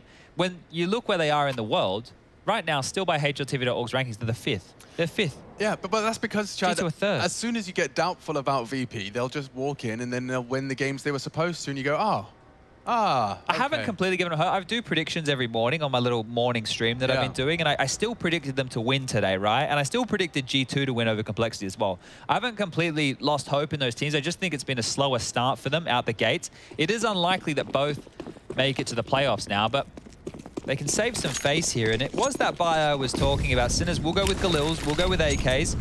Quite the heavy presence over towards this A site. Kick it playing safety net. Yakinda aggressive, of course. And they're actually setting him up for these aggressive moves a little bit more. They're throwing nades for Yakinda to go for these peaks. So that was not like what we saw on Dust 2 T side just the other day. Oh, every time. That angle just no longer favors the T's. They're creeping. They are creeping, and Yakinda should get caught here. V-Stick finds him on the long range. So A is open. Sanji and Kicker on short side. That's going to be their objective, and completely flash free. They're going to be ahead of the incendiary. Oh, wide in from B-Stick. And a double from B-Stick to open up the site. Triple total. Jane will catch him with the flame. And the bomb's now loose. Yeah, Oscar's going to have to go on a retrieval mission. Shot coming in from main side. He's got the smoke to at least smoke left side of bomb, which will enable a bomb retrieval. Oh, did he go right? He's got deep elevator smoke here. Okay, well that does mean Buster's got an ang, does he? Yeah, he really does. And Oscar caught with a pin in his hand. Shock knows where one is. And a missed shot on the AWP. He knows where they both are. Can he work something here? Here's a little bit of a reposition out of Jane. Buster's playing around that smoke, as you can expect. And looking for Buster. Buster that will find him. All right, solid hold. Make it 10 for Virtus Pro now. And their funds are not pretty. Sinners, the max loss, is it? Yeah, so the max loss is in play. It's just without the plant, we won't see that buy. So this will be another one of those Tech9 Deagle type specials, which haven't really netted them a lot so far. It did get dicey, right? B-Stick did a great job. He gets 3 kills here. He takes Yakinda and then he takes the next 2. And I thought the routine of flashes was good, besides the fact the first one did miss. It didn't really change the outcome. But here you go, a couple Mac 10s, or make it 1, a couple Tech 9s, a couple Deagles, and some pace about you. Yeah, love to see it. Bounding through and having no resistance initially. Watch this be the one that they actually successfully take the site. You'd love another smoke. You don't really have one. Shock's going to be able to deploy one on the right side if he hurries up. And bomb to be planted. There's flames and wall bangs. He calls it quits. And unfortunately, they won't get many more opportunities. Out of smokes. Out of smokes and running out of players. Sanji finding his 15th. He's had a great one. 15 to 5. He's got a KD of 3. Sanji strong. VP 11. I thought we were going to get a very long and arduous Vertigo, and it doesn't seem like Sinners are up to the task today. I was... I mean, the last time we were casting Sinners, they were beating G2 on this map. Yeah. Yeah. Oof. Okay, well, look. We always knew that Sinners were an underdog, a dark horse team. 11-4 though, Chad. I reckon I'm not even worried. I like that tweet from. We talk about Petter a lot, especially when he's getting the stats out there. The man has like an extra little database, and when he was talking about 11-4 being, someone was talking about 11-4 being a deceptive score, and he's like, is that because 80% of 11-4s end up in a map loss for the team with the 4? That would explain it. Yeah, so deceptive for some. Statistically, not so much. But you're saying to me there's a 20% chance. There is a 20% chance that an 11-4 becomes a comeback. Yeah. We'll take it. Yeah, and I don't fancy Zetko's chances. Ouch. That sucks. And it's solo adventure B. He just walks into a crossfire. Like, they are being put in these very adverse scenarios. Far from favoring them. And it does seem like VP have got the info that there's nothing to report A ramp, which enables 3 CTs to be responsive on B. Yakinda is going to be their first contact. Perfect timing. Peeks off of Sanji's flash and a double from Yakinda. Could be triple, only Oscar. And he's mowed down. Did hit a quick one. But VP, they're not going to give anything up. They're not going to bend at all. to the will of the Sinners. It's happening very, very quickly now. 12-2, one more round here within this first half. I just had a quick little look at the utility damage so far for VP. With all 5 members combined, it's at about 500, so that's pretty good. I really would like if we could start getting like an average utility damage per team per map. Per CT half. That would be good too, yeah. Break it, yeah, that's probably better. Break it down to CT half, utility damage per team per map. Average CT half utility damage. Someone make that happen. That would be sick. And that's perfect. Looks like Buster just gave up. He's like, right, well, you booked me there. I ate the flash. I know what's coming. Accepted his fate. Kicker should have been there for the trade, but Shock, the slight little bit of light at the end of the tunnel for the boys of Sinners. Now, this is a 3v5. Previously, they've let a 3v4 slip away. Let's see if they can hold on to their numbers advantage. There's 2 here and Sanji's in middle, so B's the wrong shout. And they made the right call. They picked up the bomb. It was a B fake. They're heading back over towards A. B-Stick and Neofrag are going to walk in for free here. Flywire's been left open. In you come. Make yourself at home. And they should be securing their 3rd here, Alex. They should. Perfect timing. B-Stick onto Jane. Yeah, and this one will be their 3rd. Okay, well, they at least managed to put it a 3rd on the board. It certainly sounds a whole lot better than just a meager 2. 12-3 though. Virtus Pro, no doubt, in pole position to close out Sinner's pick and to get that much needed win on the board in Group A. We'll see if it does shape up or if there's more twists and turns on our first map of the series in just a moment. Stay tuned. Back in a minute.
been hit and miss for Virtus Pro, but most definitely the former here on Vertigo.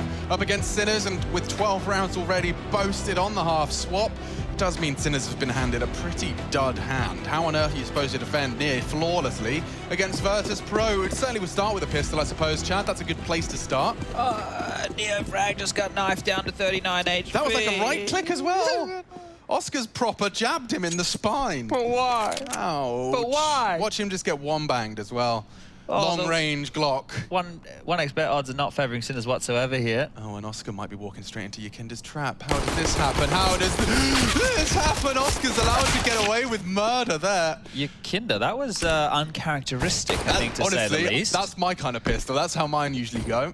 Could have had the Glock in the back of the head there and turned out the lights, but now this does get interesting. Neofrag being low is equaled out by Kickit being low, and we do find ourselves at a 4-on-4. They're going for the boost, bro, and this is actually exactly what the setup would be rewarded for. B-Stick should have an early warning system. Should, yeah. I mean, he's got Zedko staring at it. B-Stick responsible for the close side. So as long as they hit their shots, already been a problem in this round. As long as they hit their shots, there's nothing that can go wrong. Absolutely nothing. Absolutely nothing. Nothing. I mean, James got util, sure, so he might throw that out, but I imagine Buster might want to have a look beforehand as these guys have a little meeting. Just a tiny bit of wood separating two. And then they are coming. Patience prevailing so far. James to throw out his util. That'll be double smoking, but there's two CTs ahead of them.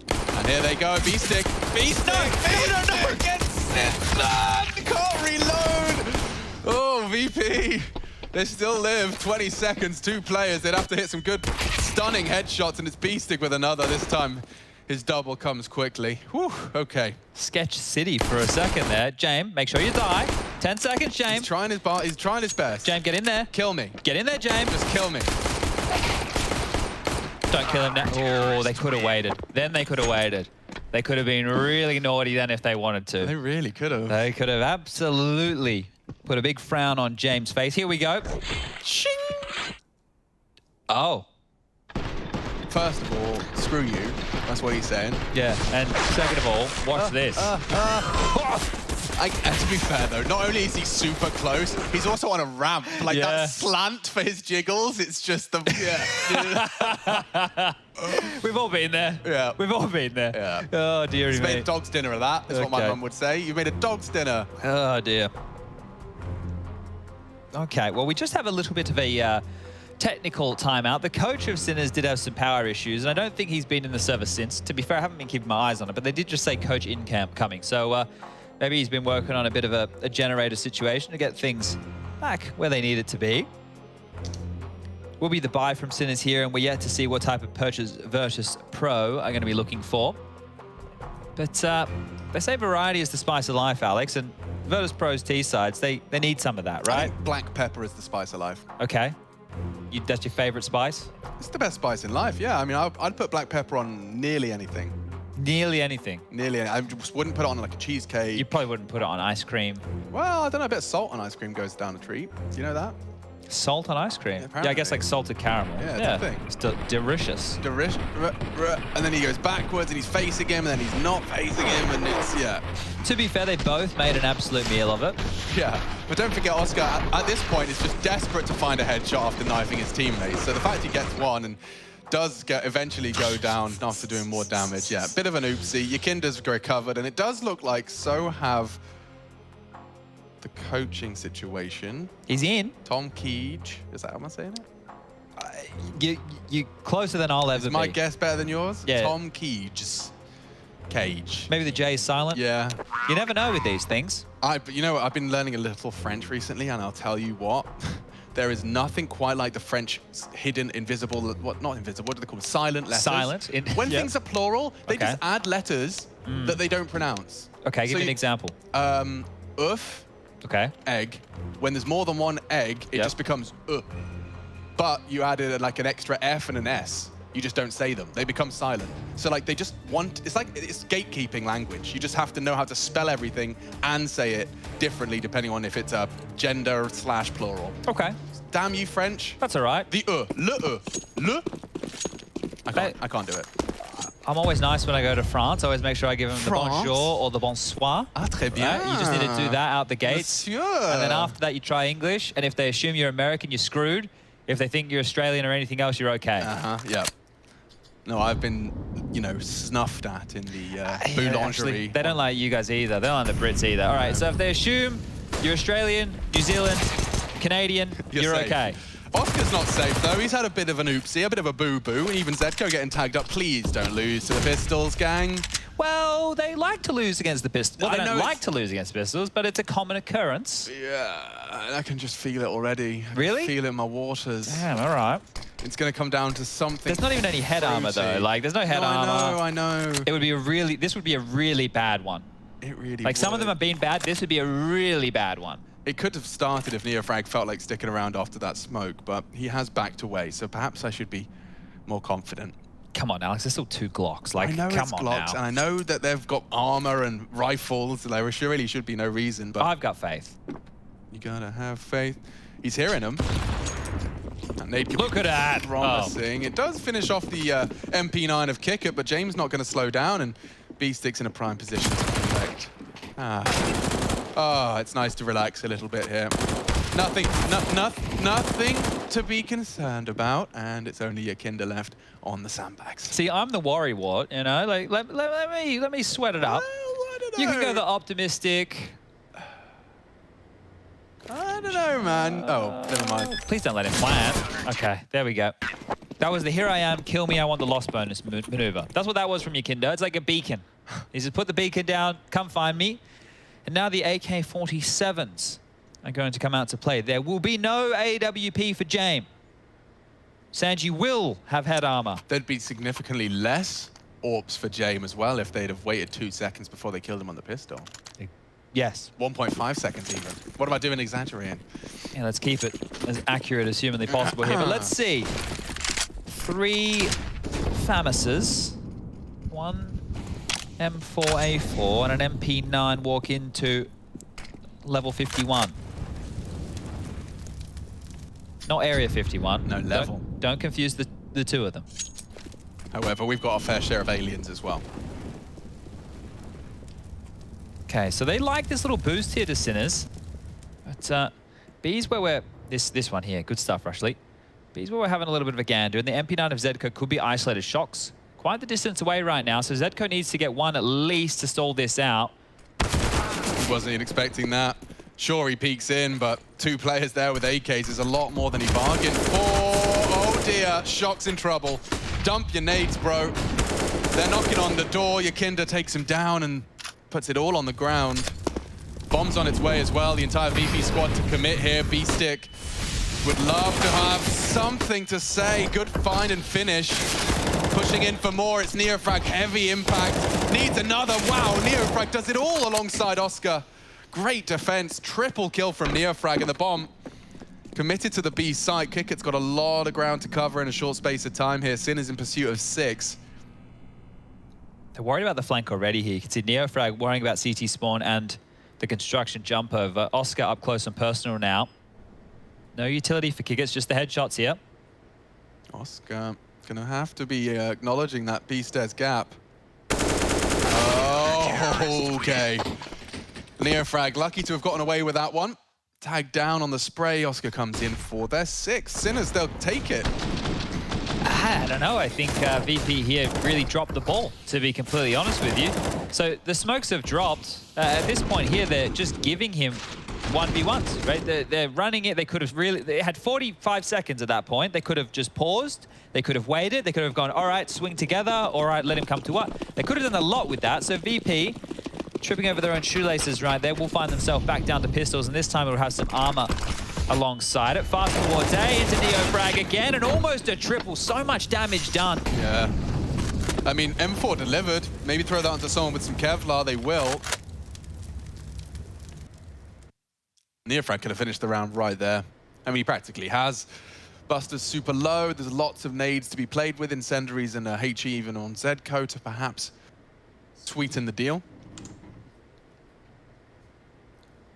Surely this one's just a matter of time. I think VP are just going to wait to see if Sinners want to give them anything else.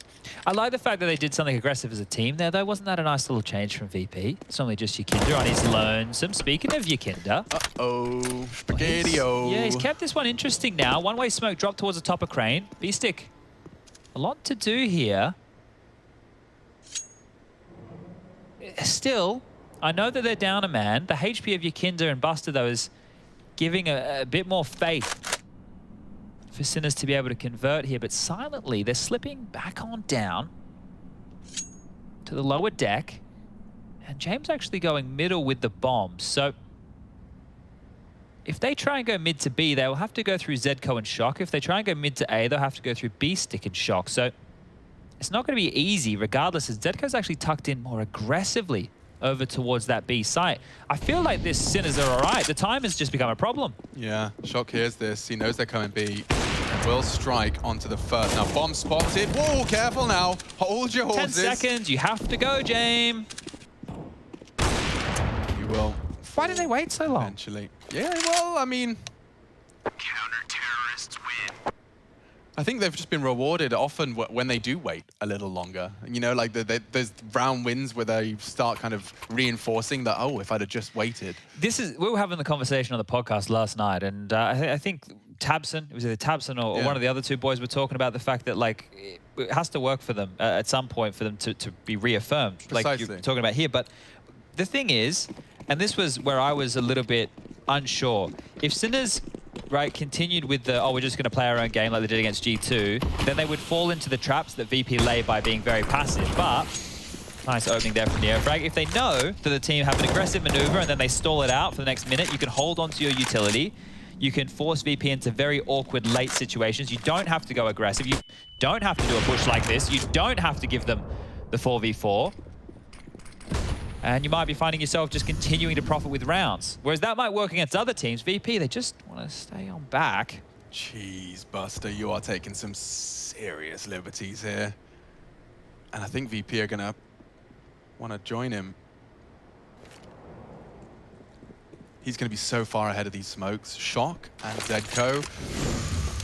You got a lot ahead of you, a lot on your plate.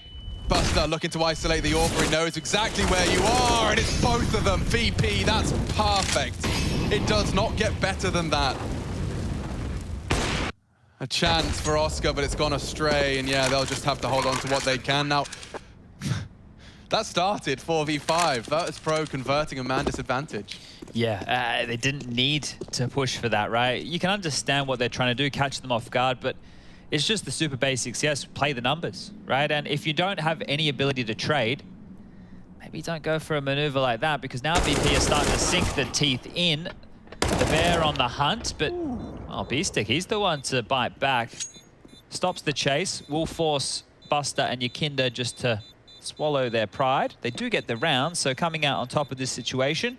First round posted here on the T half. That will stop the 4-round stride that Sinners have been collecting here on their CT side.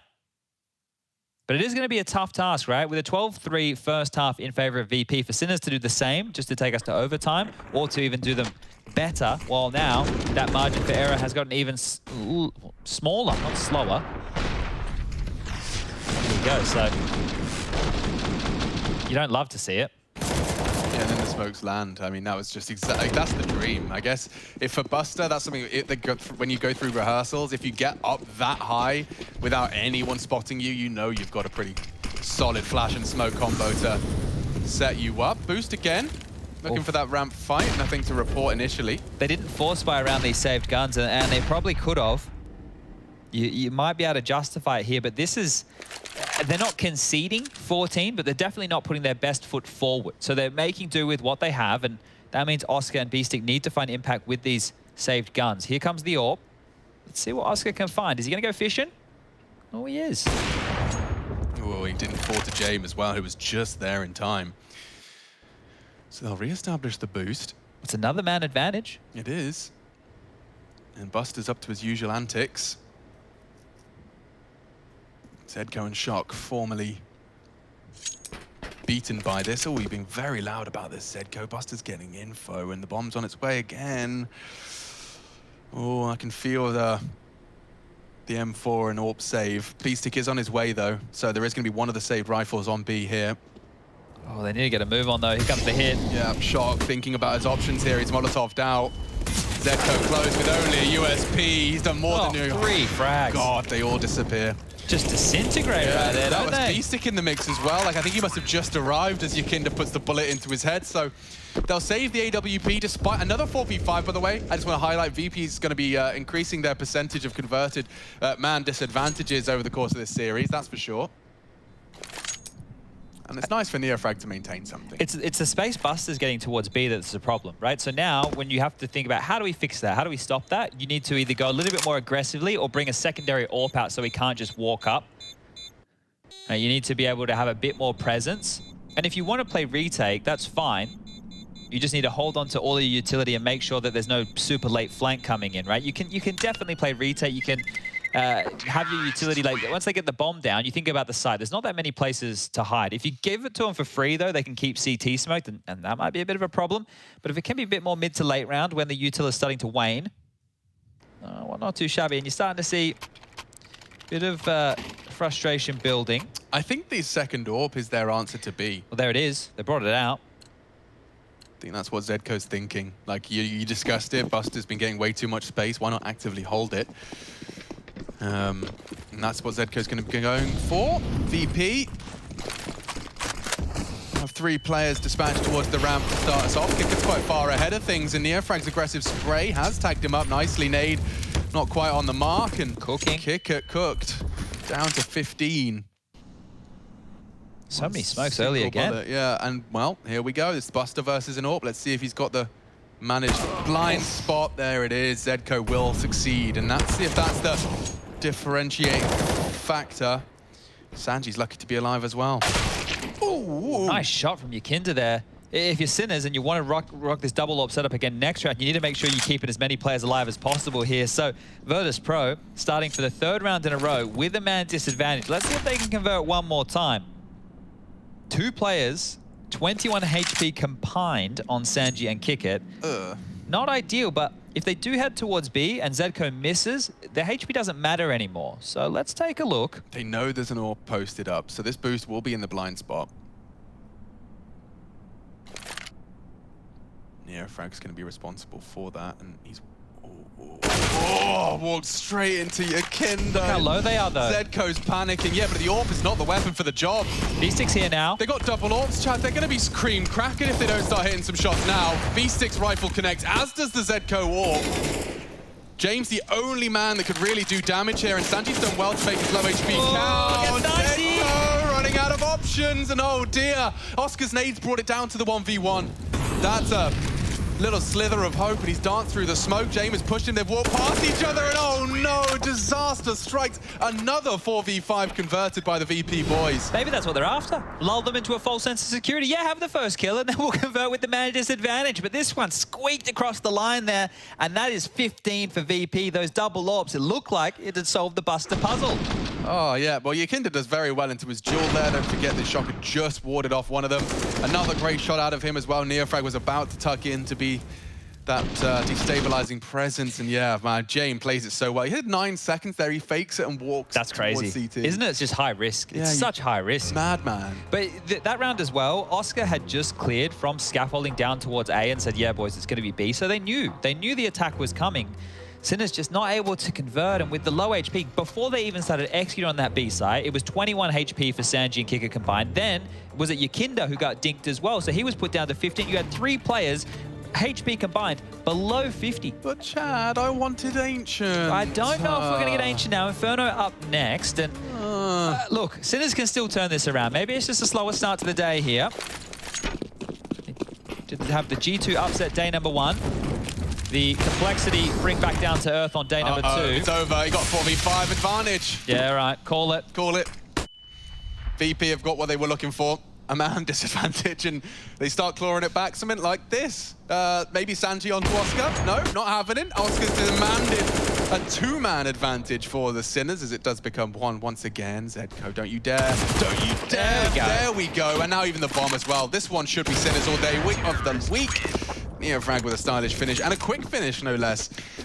Okay, well, right now, if you're VP, you have 7 rounds to do it. 7 rounds to close this one out. Do they want to get it done now? Do they want to try and run into the brick wall? Do they want to force buy? Do they want to take some saves? What do they want to do? I guess we're about to find out here, but this one was nice back against the wall from Sinners here, and they do convert. A nice little double there from Neofrag and from Oscar.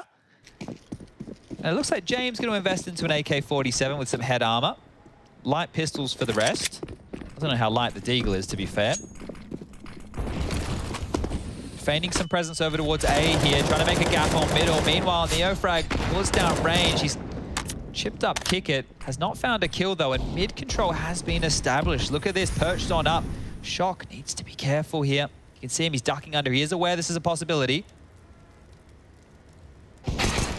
Oh, the space, the space. The AWPer and Shock arriving just in the nick of time. He knows Yakinda slipped. Not like this one, though. It's on Zedko. He needs to stop down this B push. Got a full belt, a util, and he's advancing into them now. They're going for the boost. He should have a nice opportunity here. Oh, he's looking the wrong way. He hears them. It's Shock who shows up in a big way. I can anticipate a third down there. Oof, a chance there for Buster to hit that head. Don't think he was expecting to see the aggression continue here as Yakinda with the AWP. That's a good reaction out of Shock, though. Like, I mean, he's lost control mid. He just decides to not only fight for it, he then charges to B to make sure that Zedko is not going to get overwhelmed.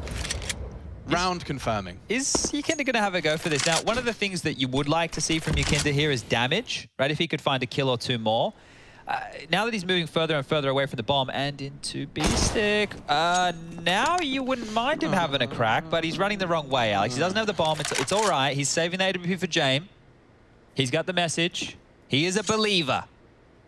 26 frag. Well, this is the thing, okay? Look, I'm sure Yanko is going to dig into this with Trace on the desk. This is a Yakinda pop-off game, okay? If this doesn't happen, well, that's what the last 2 days were all about. So if this is a necessity, then think about the load that Yakinda, the newest player in this team, has to get away with for them to be able to have matches like this.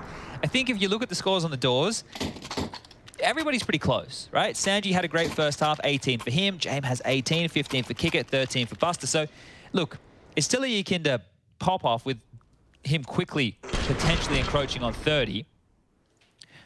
I don't know, it has a bit different feel. Like, it doesn't feel like it's Yakinda has to go out and find the entry so far. It's actually been quite the opposite. It's been the opening deaths that have been going in the favor of VP. Yo, fair play to Shock for having the confidence in a very, very telling round to be taking a fight like that. He's backed away, but he did have a glance very aggressively through mid. I guess that's the instant response to them losing the mid control of the A presence last round. So this time he's like, no, this is my part of the map. You're not going to come on here for free. Did support him with a nice little flash bang, and well, the boost again. So the tower on the tower. Not going to get too much traction just yet, as VP are opting to slow this one down, holding onto a boatload of their nades. And looks like Sinners have done a decent amount of their homework, right? They're holding on to some smokes, they got some mollies, they got some flashes left over. They're not just dumping their utility out routinely to try and ward them away. They're going to use it strategically. And Zedko, well, on the catwalk, could have got swung on lower and spammed through, but it was merely to ward him away. He gets to retain the info, and that means they can keep 3 on this A bomb site. Things are looking good for Sinners here. Yeah, and Yakinda's looking for boosts. I wonder if he's anticipated this one. Oh, he slipped past the head. Is it spotted? It is now. It definitely is now. And the util forces them off. Responsive util from the CTs. It will buy them time. It's Kickit that does find the first blood, though. B-stick down. Neofrag looks away, but he does not avert his gaze. Instead, a double. Problems now for VP. They want to channel through short, and Yakinda's the one to open up the space.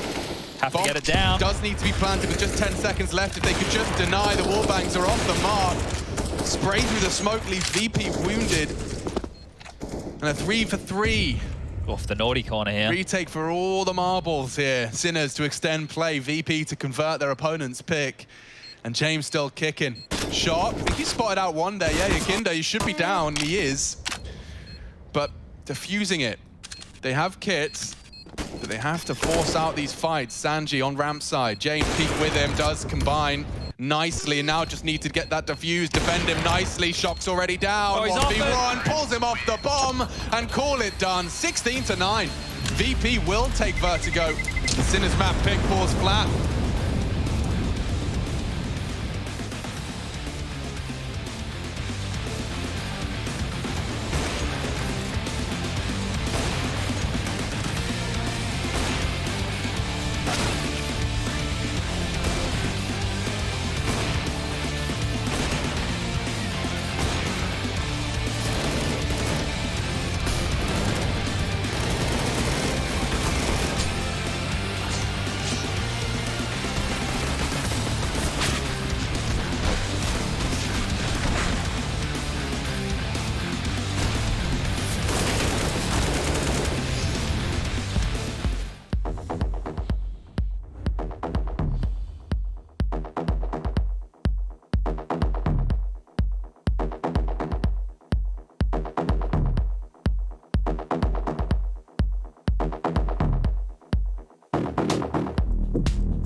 Well, these Sinners are going to have to wait just a little while longer before they can get their communion underway. But of course, that means that VP found a way on Vertigo to put them down. And what I mean by that is it got pretty close there at the end, close as it could possibly have gotten with the Sinners. But it wasn't close. I mean, the scoreline got a little closer. I mean, what, 12-3 half to 15-16-9. So there was something. It wasn't close. Yeah.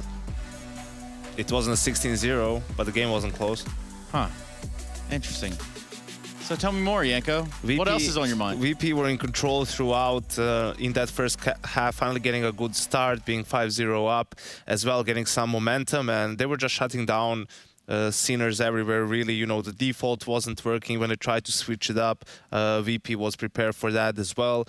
Kinder had a good game, but that came also in the second half. I mean, where he stood out from the rest of his teammates. In the first half, it really was a team effort. Everyone was contributing, and I think it really paints the picture of, you know, why Sinners are an underdog in this group, right? Just individually, VP are on a higher level in terms of just punishing like small gaps, you know, like you don't really push with the flash, like with the perfect timing, you know, the utility comes in return, the trades are there, and it's just, it wasn't a fun time for Sinners in that first half. No, definitely not. 12-3 is not the scoreline that anybody wants to take into the second half. But, you know, they rallied a couple rounds, you know, like okay, I did kind of embellish. I did say it was a little close. It really wasn't. But ultimately, I don't want to sit here and tell you that, yeah, the Sinners suck, so don't even watch the game. You know? They don't suck. VP is just better, right? But we need to, you know, be realistic. And I think for that is, you know, you could also argue maybe they had a small start a little bit to this first map. Maybe they weren't warmed up as much, so they still, the game still isn't over, right? They lost their own pick, but there's still two maps to be played, and they still have an opportunity to come back on the second map. Something else to consider, too, within Sinners is the coach wasn't even in the server until, you know, pretty much the very end of the game. So, you know, I'm not sure how much of an impact he has with that team, but it might be something to consider or converse about, even. Whoops. Yeah, why don't you go like to the other room, maybe? Oh, okay, You're making a cameraman sweat here. No, but I think it depends like on the team dynamic. For example, you have somewhere where coaches, you know, talk a lot, for example, and help the in-game leader a lot potentially, or just being there to calm things down, take a timeout, maybe give an idea, right? So it could be something that hinders a team. I don't think it was necessarily the reason why they got blown out by VP, but, you know, whenever he came back, they won a round. Yeah, and that does say a whole lot. How many rounds do you think they get on Inferno, being that, you know, this is going to be VP's pick? 11. Okay. Now, is that going to be a... Give me an over or under, Trace. No. I've already ruined myself one time this event. And this is your chance for redemption. I don't know if it is. I think... I have no idea. I really don't know, especially with a little bit of flair we saw coming out at the very last I'm happy I didn't ask you a harder question. Okay, fine. You know what? I'll take the over.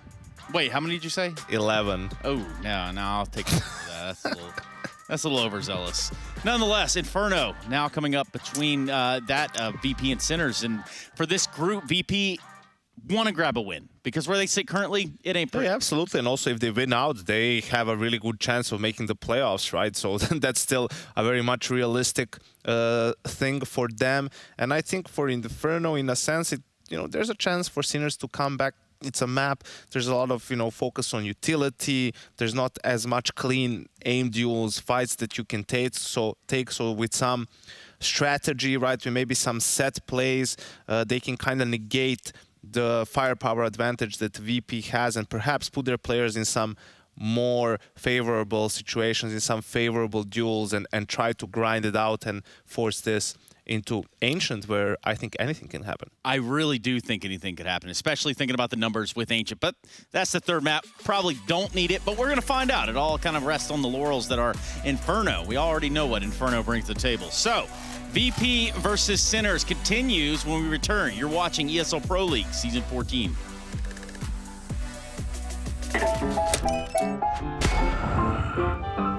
Yes, nice shot, my friend. Cheaters ruining your plays? I have eyes on the enemy. Bad servers stopping your shots?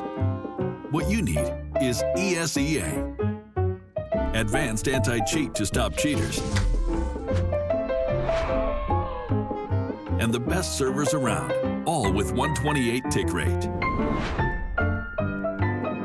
ESEA, the best way to play CSGO. Армии, Лех снизу стоит. Отвали. На. По левой. По левой. Давай. Снизу. Справа. Он красный, он ФП. Найс. Это мое оружие. Нет. Можешь ничего не делать. Я его.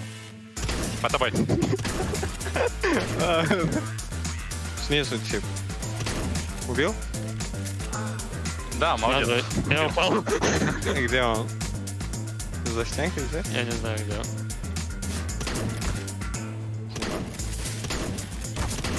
Ладно. Найс.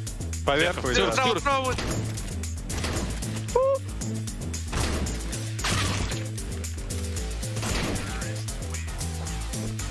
Справа будет лететь.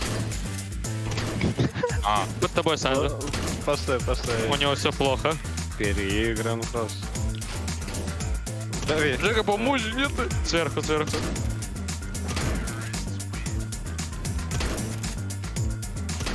Сверху справа давит. У тебя преимущество, да. Я проиграл все преимущество. Вот так. Что? Справа. И справа задавил, Жек. Сверху уже, над тобой. Подо мной.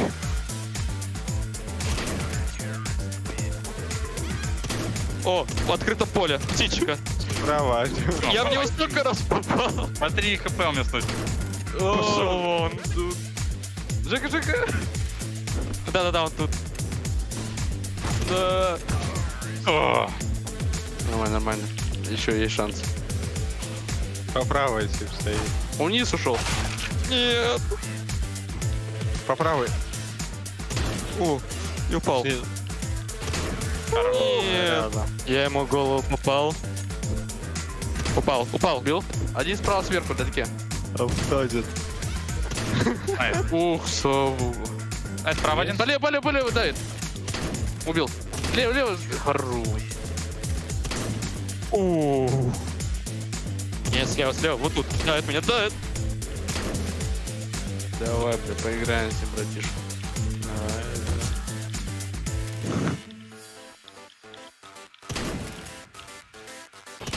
На сюда. Too many times I seen plenty bail, and there will be no surprise what I'm about to do when you are looking through my eyes. See many go, see many come. See that they won't bring it to me, son. Try me if you want, but won't be any fun. I'll take the challenge. I'll beat anyone. I'm the one. I'll be quite clear. Bow down to no one. I'm right here. I get it in. I don't fight fair. And guess what? I'm your worst nightmare. I'm your worst nightmare. Are you prepared? I'm your worst nightmare. I know you scared. I'm your worst nightmare. Are you prepared? I'm your worst nightmare. I know you're scared.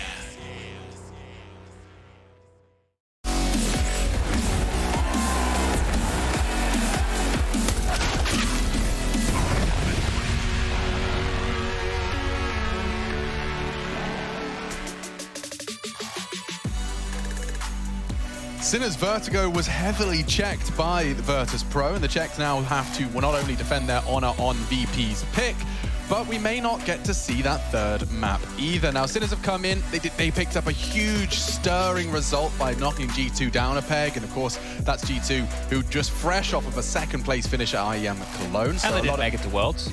Yeah, that's true. I was watching that. That was hype as hell, by the way.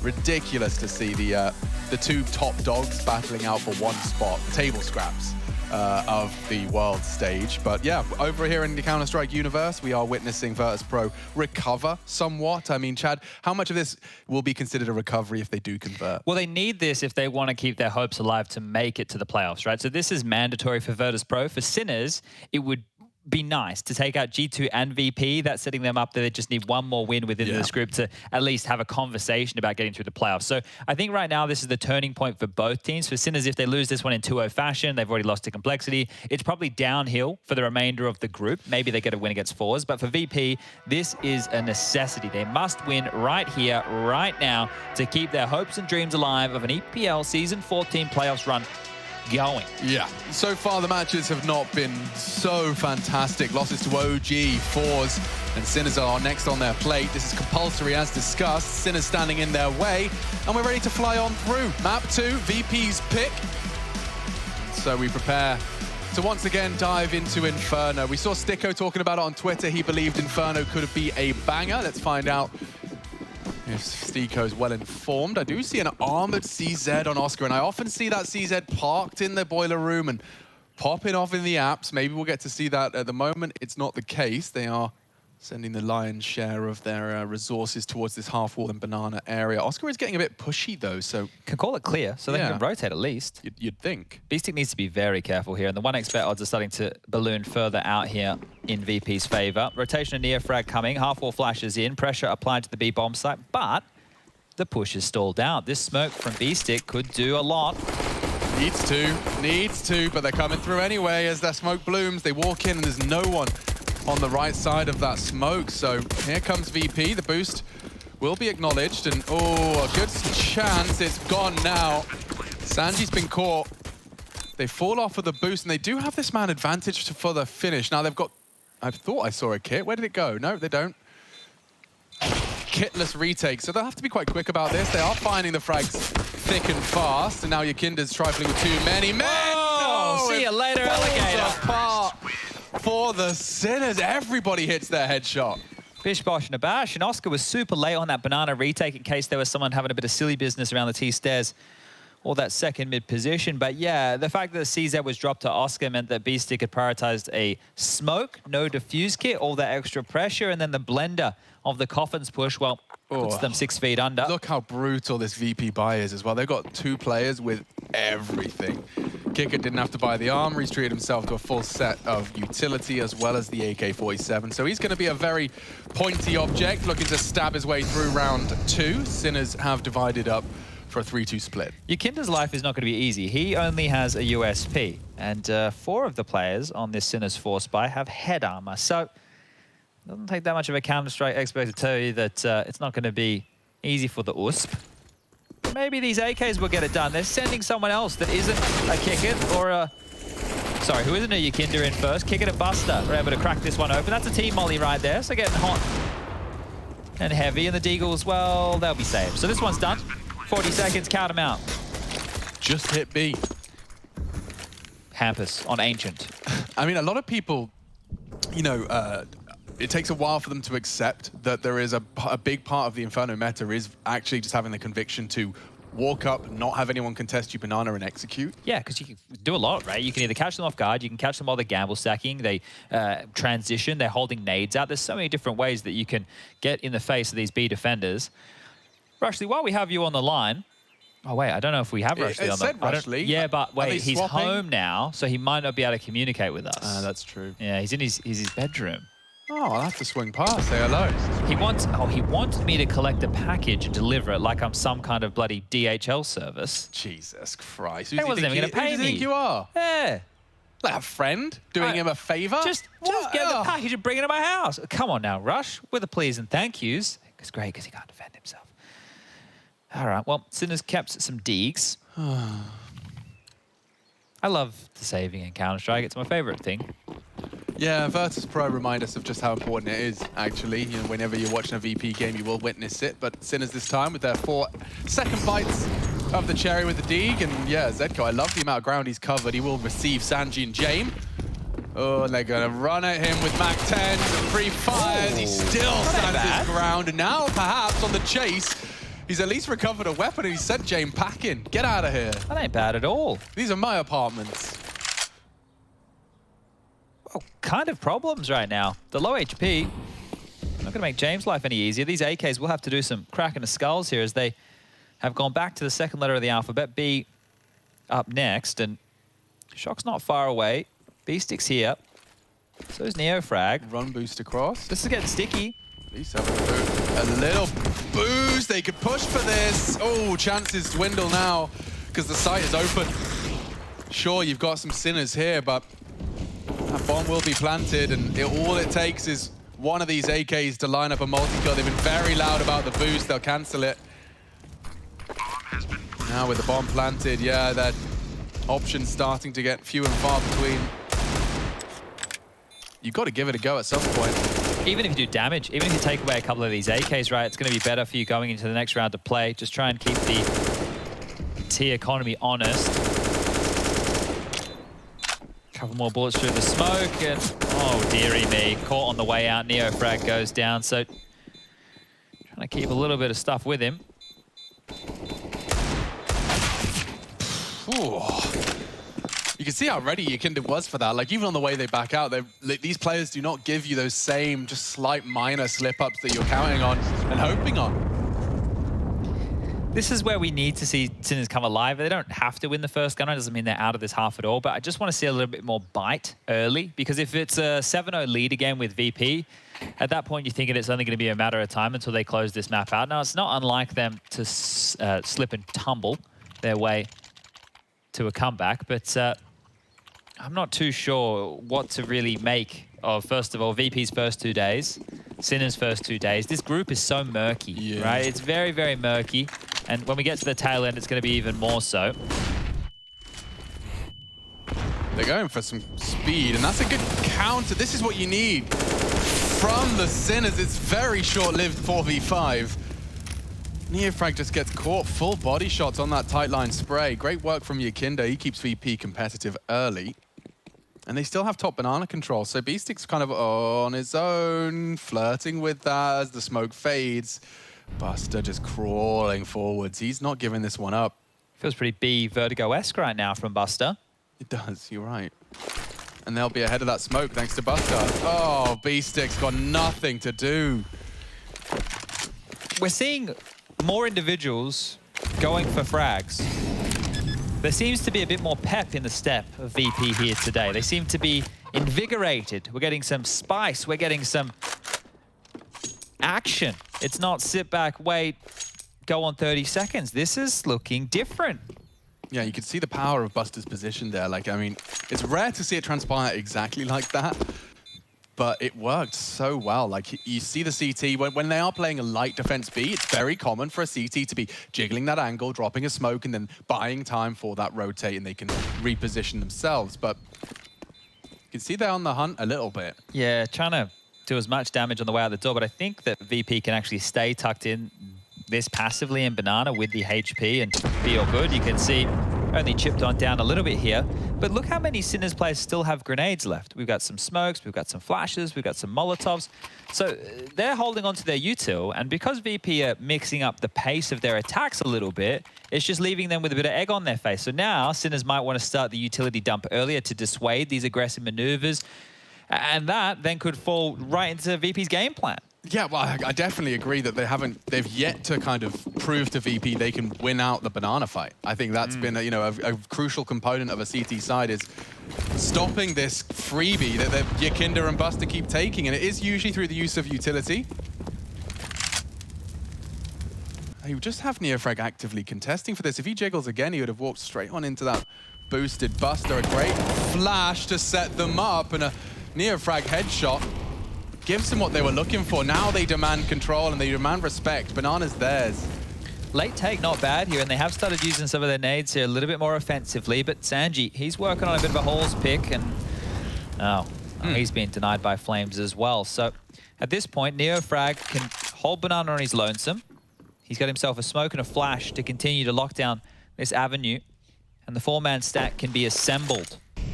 That's been thrown out at 1 minute, so take about 20 seconds off the clock. So at about the 40 mark, if VP want, they can just go back B. And, this is a great mix-up. The fact they're bringing Oscar over here, he comes back over, he has the AWP. This is the difference maker. Oscar has to be good for at least one, and this is probably the round done and dusted here as they go for this banana control. There it is. Gets what he was waiting for. They do come knocking at B. once more, this is brave from Oscar, and the jump does not necessarily end the round there. Kickit and Sanji 2v4, and they are already into B. So up pool, if they can find Neofrag, who wants to contest early on his own. Oh, and Kickit, the bodyguard, has enabled the plant. 2v3 now. You can see Neofrag was just trying to delay, but it has cost him his life.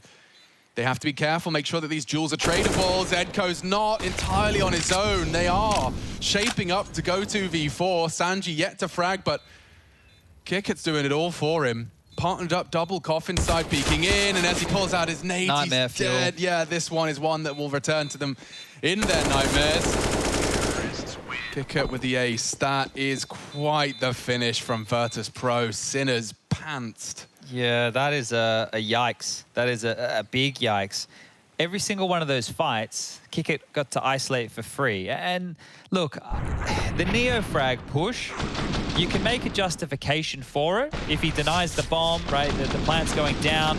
But this is the problem. As soon as that happens, and now we find ourselves on a 2-on-3, and they're smoked out, look at it. Every single one of these highlights, Kickit is not feeling pressured. Feels like he has the advantage. He knows the kills are coming. At this point, it's like, hey, Sanji, I'll just finish off the round, mate. You just stay alive. That one right there is a calamity for Sinners, and you can't be dropping those. Jeez, yeah, remember how that started? Oh, it felt so good. It looks great. The late banana control. Oscar repositioning late with the AWP. Getting 2. That should have been it. That should have been it. Yeah, I thought the VP weren't even going to continue forward, but Kickit, he had a different story to tell, so I'd be quite happy with himself. We get back underway. The guns come out for Sinners once more. You really want to break this 0 now. Just get it off the scoreboard. Get it out.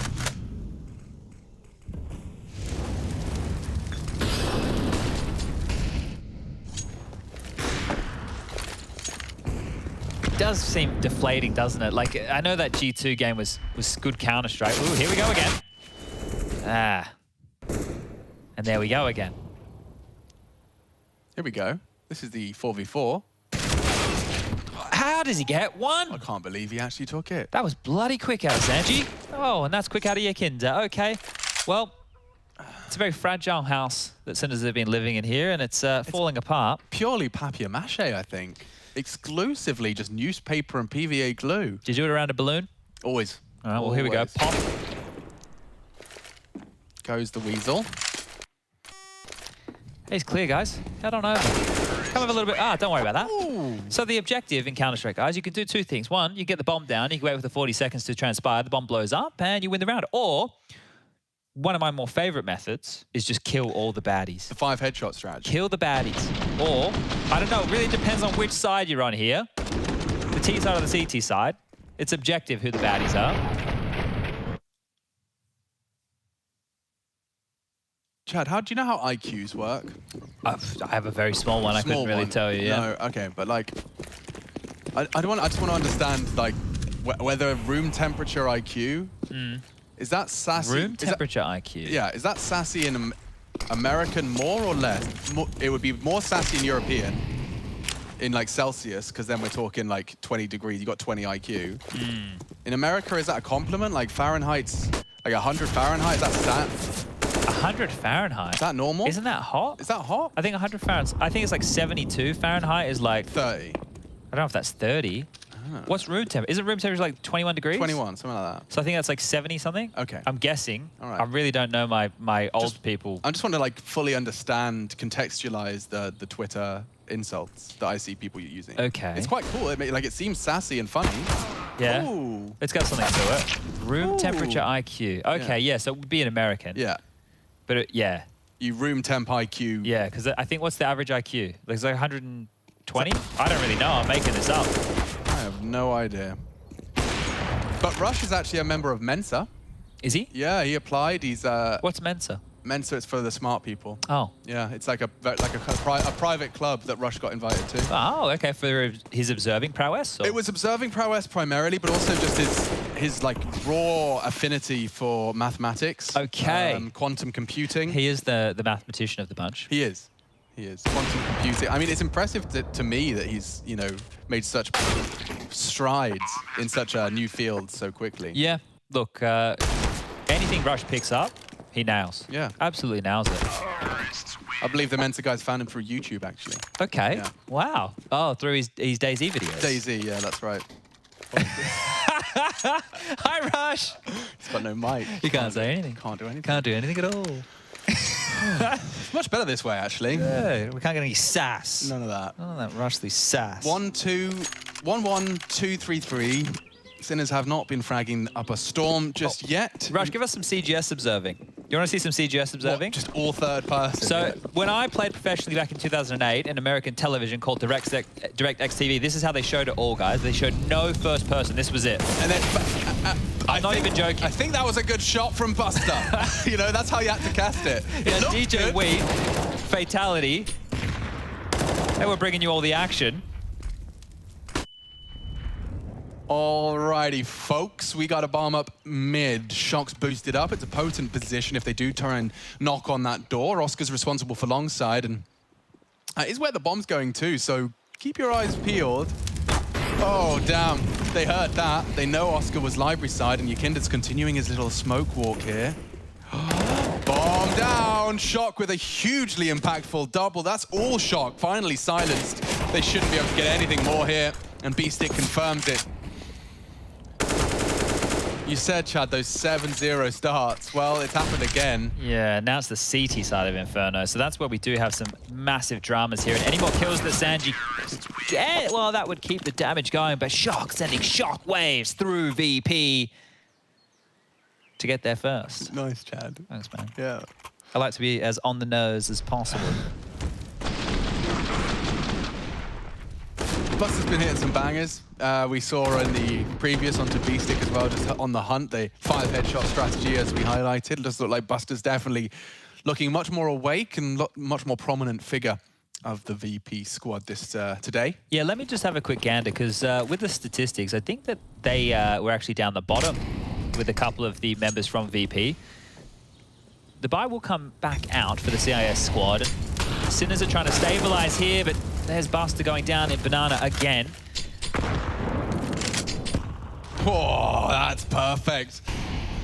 Double HE into kick. It results in his departure from round 9. And they've battled for banana control and have full deep banana control. Yakinda's going to stand in the flame for a little longer than he desired. Burnt down to a crispy 80. Looks like James got other plans. Oh, Chad, I know what's going on here. It's likely. It is likely. But because they already have the 7-0 start, now the 7-1, it doesn't even really matter. Because if you're VP, you're playing for 1 or 2 more rounds. Yeah. That's all you're playing for now. 1 or 2 more rounds, you're happy with that. Like, obviously, you want to get as many as you can. But if we're being realistic, it's 1 or 2 more rounds. And now while we watch this save transpire, if you just look at the HLTV.org statistics for the players within this group, so you have 30 players within Group B, the bottom 5 players from the bottom up, Sanji was the lowest rated player. Jax was the second lowest rated. Kickit was the 3rd lowest rated player. Right? So you had 2 out of the bottom 5, which were then made up of Amanek and Nexa. They kind of went for it. Jamie is saving. No, it's the typical Sanji go distract while I save, but he did it with 2. So he had the luxury of Yakinda going to distract as well. So yeah, Kickit and Sanji in the bottom 3 players. Okay. Right? Kickit's been showing better form today. Buster was also in the bottom 10 players out of 30. Right? So individually waking up a bit. Yeah, and I think the same needs to happen for G2, because out of the bottom 5, Nexa, Amanek, and Jax make up 3 of the bottom 5. So today, later, when you get to see G2 playing, that's when you need to see at least 1 of those 3 names starting to contribute. Otherwise, it could be G2, the ones who are yet to get a W. Now, I'm getting ahead of myself here. There's still a chance for Sinners in this one. They can claw this one back. They can get back into the action. And 2 rounds on the trot, that's a great way to kick off that campaign.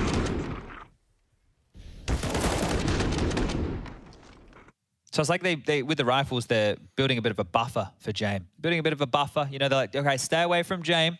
We're here. We're kind of seeming aggressive. Stay away. Or you can look at an alternative route where they're going out and they're a bit more like the Burley in the water, right? So Burley, we go fishing for a Burley in the water. So they might get a kill, and then that lures Jame the shark. I'm with you. Like they're the chum in the water. Yeah. Yeah. I think we've seen many rounds like that where, you sit there as a caster speaking in absolutes, and then the result is actually completely contrary to that. Like VP do tend to just, we've actually got it. Like Sanji wins that duel in apps, and suddenly they have the A site. Jame just like cancel save mode and will start moving towards the site. But yeah, VP7, Sinners 2, as you said, we're getting a bit ahead of ourselves. It does feel like the Sinners esports squad would need a real, like, a switch to flick. They have 4 AKs right now, so that's pretty good in the weapon department to help them do so. Let's see, can they win the banana fight again? Oh, just as it looked promising for a second, the nades were there, but the body's not. Neofrag has no support. And Shock is definitely throwing something down range. This is exciting. Zedco as well. Flash from Oscar to get him there. And that's the end of that. But look where Zedco is. He's crossed here in towards alt middle. He might be cleared by Sanji, who's very, very late on this. Sanji will have to hard clear this position. And there you go. Okay, that was the only drama. Sanji just kept walking and didn't look to his left, but too wise. And now Sanji's thrust forward. They knew they took down Shock. They know they've taken down Zedco, plays towards this pit apartments area. Bomb site being called clear. The stack from Oscar and B-Sticker, well, in the wrong place at the wrong time. And now they should go for a save. The question is, will VP let them? Who's your most exciting tier 2 team right now? Like, who's the tier 2 team you believe has the most potential in its current form? Oh. If it's not Sinners, if it's not Entropic, if it's not... I don't know, like the thing is, it's getting a bit, like, where do we put Fnatic when we haven't seen them play? Do we consider them a tier 1 team just for the namesake? They get the name value by until they don't match it. Okay. I like the idea of Entropic, but I know that they've had a couple of hurdles that they've hit recently. Like, Ents, do we consider them a tier 1 team? Because that's the thing, right? It's with recent performances. You would. Maybe, yeah. Like, it's really quite hard. Like, if we consider the top 10 to 15 to be tier 1, here we go. They are going to give it a hunt. James going to get stuck in here. There you go, closed on out. So Gun's taken away, Sinner's in a bit of trouble. I did start to like where Entropic was headed because I remember a while ago, I think it was with Henry, you know, a bit earlier, last year not around this time, it was probably more like June. We were casting Elian and Lackey, and they seemed like pretty handy individuals. But yeah, I don't know, let me have a little bit of a look here.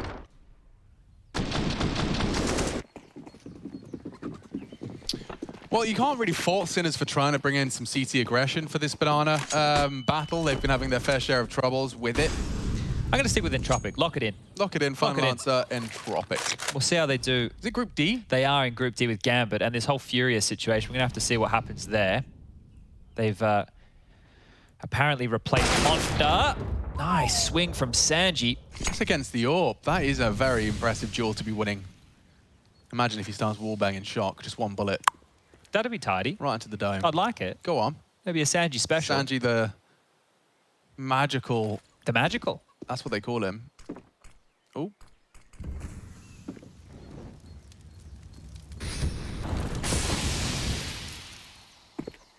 I really don't fancy VP's chances if they go away, and Neofrag might be channeling them into the A side. Yeah, keeps it level, and Sanji does nothing with that. That's great from Zedco. Okay, man, advantage, 50 seconds. Bomb's going B. They're trying to convince about this A hold, but if he could somehow force that AWPer off the line, a smoke might be possible. He's got Jame in support, so they can smoke Coffins and CT here. Yeah, Neofrag's low. I don't know if he wants to push through this like he did previously. Flashed off the line, smoked away. Oh, timing. Just not on his side now, so he will concede the site and the plant. Sinners can't let another one of these slip away, but I feel like they're about to. Yeah, this is going to be difficult. It is not easy. Not easy to break through. Jame was on new box. Like, how are you supposed to contend with him? Zedco's molly. If he mollies it, now we're talking. The molly's now gone. And he's already repositioning. I hate this. It's so unfun. Nice flash. Tagged up. Kick it down. Up for him. Oh, dear. That's a real soured mood in the Sinners camp. You did the hard part. You got kick up, but James just needs one bullet for both of you. Oh, no. Lines them up, knocks them down, 9-2. This one is really getting away from Sinners now. It's going to be hard to make a case here, especially in that second half. Stick a fork in this one, bro. Yeah, look at that. Look, they're just crossing each other. The bullet. Too easy. That leaves a mark. Oh, no, oh, no. Dustin liking that one. Always looks like quite the serious sausage, old Dustin. But with how things have been going recently, you can't really blame him. And for Sinners, you may as well shrug that off. You know, unfortunate timing on that. Zedko's already bought himself into an MP9. They can go for a partial investment here, as we do have a bit of a tactical timeout called.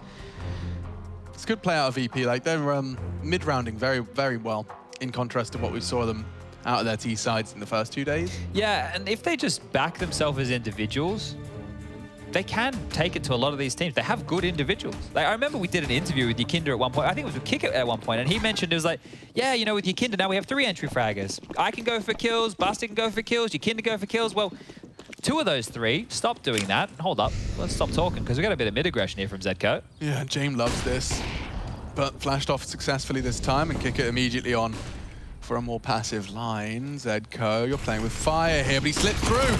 Perfect find. That's exactly what they needed. Now we're talking. 3 in quick succession puts Sinners firmly in place for a third. Nice aggressive maneuver, well-timed, utility on point. They have to hold on to this. We've seen them drop one just to kick it alone. And Sanji to plant the bomb for him. This time it will be Buster and Jame. And Jame is basically where he started the round. T-stairs. Buster's the one who's having a bit of a looky-loo around the map. And fortunately, the only real gun to note is that AK that's been picked up. A couple of SMGs, a couple of pistols. Buster has found the path of least resistance. Oscar's like passive line in Boiler may result in the death of the stick here. That's the bomb. Okay, well that should be the round. But here comes Buster creeping and crawling, trying to silently descend onto B-stick, and here he is, clearing through for the double. That is going to leave a mark. Neofrag's there as well as Oscar, though. Damn. A slight gap in our setup, I guess. Quick adjustment there from Neofrag, right? That info is going to be coming in. Bang! Nice shot. And that is a lifeline for Sinners here within this half. It's actually dismantled a lot of this VP bank balance they were working with. So great start. Zedko, Shock, and Oscar all contributing almost instantaneously. Zedko got another through the smoke right there. And yeah, a nice way to turn things around. Let's see how far they can push the issue here. They win this one. VP will have to take a save or a partial. Flashed off. Oscar knocked back. More aggressive this time from Jame. Not allowing those mid-push hijinks to come into play. Banana control being worked on by both teams. And it looks like conceding the smoke will be Kick It and Buster. So they're giving this one up. Neofrag will get flashed forward. He will call top Banana clear. Oh, and they walk straight into it. Couldn't have worked out any better for him. He does surge forward. Now, I'm not sure what the product of that will be. We're into a 4v4 as he's been found. And they want to take back that top Banana control. Now, holding it in solo is just the SMG of B-Stick. He's been punished doing this before. Yeah, but this time no one slipped across prior to his jiggle, so he should actually have that smoke fully down, deployed, as he hears the pins pulled now. Yeah. They have to respect that. Yeah, they don't have a flash here if they wanted to try and push in and cop it on the fade. So there's nothing that they can really get away with. Sanji coming in late. He can re-smoke. The boost over the top might be the undoing. B-Stick spotted. But now they have 2 players here. Neofrag ready to defend. Now re-smoke it off. Neofrag with a flash above B-Stick's head. You want to time this to perfection, though, because now they're coming into the site. Neofrag with 1. Kick it nose. B-Stick, a lot to do with the MP9, and it's just not enough. VP now with a man advantage, and already that bomb going down. Oscar rotating in with the AWP. It's not the perfect weapon for the job. It's a great weapon for this new box line, but to post a 4th, you need a whole lot more. He has got the Deagle, trusty Desert Eagle for his side. Just clearing coffins is scary enough. Never mind actually finding the site. Sanji's in a very premium after plant position. Just lets you contend with both CT and Banana if you get scared. Oh, shot with 1, and that's the end of that. VP already into the double digits. They are running towards a 2-0 finish. Yeah, Buster kind of got hung out to dry a little bit there with that setup, but it worked out for VP. And there was a buffer of cash for Sinners because they won that lower buy round earlier, which has meant they can get another purchase, and quite the potent one here. Double orbs. We saw this button get pushed on Vertigo, Alex, remember? And it worked for an opening pick, but it didn't work for much else. So can they scavenge anything more towards the tail end of this first half of Inferno, or are we sailing for a quick one? Ooh, Shock. Very aggressive on his MP9. Neofrag flashed off the line. Oh, he's dead. Just caught perfectly to their flight path there from Virtus Pro. And they could just all in, like they might. Without aggression, you may as well. Yukinda's dancing between 3 of them here. It's a matter of time until they find him, and they do. But the bomb is over towards B. James, Kick It, and Buster set themselves up a tidy post plant here. Another smoke on James if they want to keep CT locked off. Coffins if you'd prefer. Buster with the banana control. James now over towards the new box. Lots of utility. Lots of smokes for Sinners on this retake. Singular kit on Oscar. Oh, he's even tagged him. His crosshair was positioned perfectly. So James working on nothing. And here they come. Buster smoked off for now initially. Time getting very sensitive. We need to be seeing a defuse now. Otherwise, it's just going to fall apart. The frags are in. Oscar needs to be defusing. And they'll get it by a gnat's wing. Woo-wee! Sinners 4. All right. Across the line. Yeah, well, they were able to scrap that one together. And, well, they've finally broken the finances of VP here for the final round. So you know that they're going to fully invest regardless. You'd love a 5th. You really would. Let's see if maybe it is just something hyper-aggressive out of VP here. A bit more Tech 90, a bit more Mac 10-y. It's going to be Deagles in lieu of the Mac 10s. A Tech 9 for Kick It, and 2 AKs. So the buy, it's not terrible, but it doesn't stack up to 2 AWPs, and a push down mid from Zedco again. We've seen this trick once before. He's going to pull it off with a different look. This time the open kill towards second mid, immediately traded. Sanji looking sharp as you like, and here's Kick It. Oh no, that's a nightmare for B-Stick. He's in the power position. He's responsible for a whole lot, and Kick It just strafes on out with a Tech 9. Well, you have the number advantage now. If VP just group up, use the limited utility they have to execute, they can negate the AWP of Neofrag or Oscar.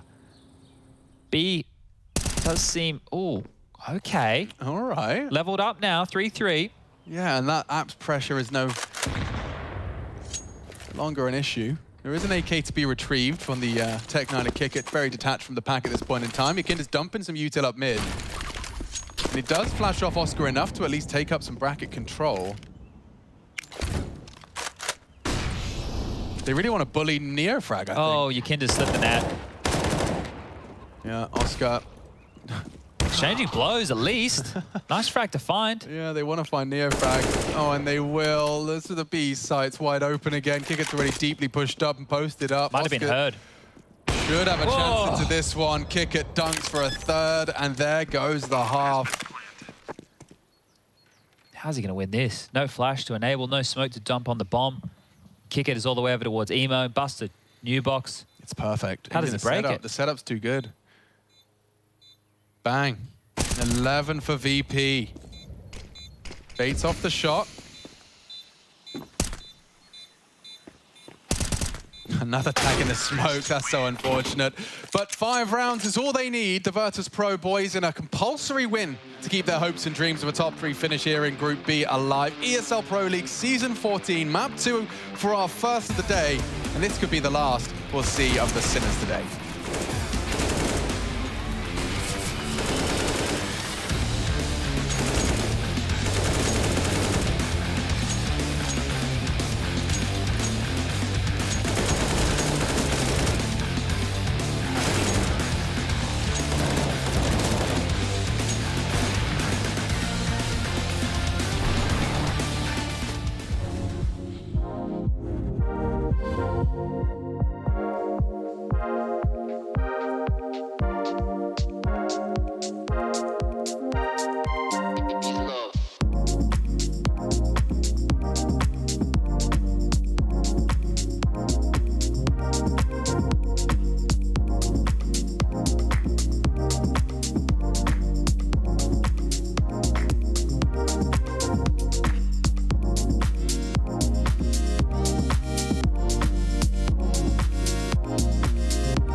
Virtus Pro with a very comfortable first half on their map pick for our first game of the day. It does leave the Sinners wanting a pistol win, that's for sure. I've got Chad Birchall with me. He's previously had his fair share of woes with the Virtus Pro boys. It seems, however, that they've returned to the form we knew they were capable of.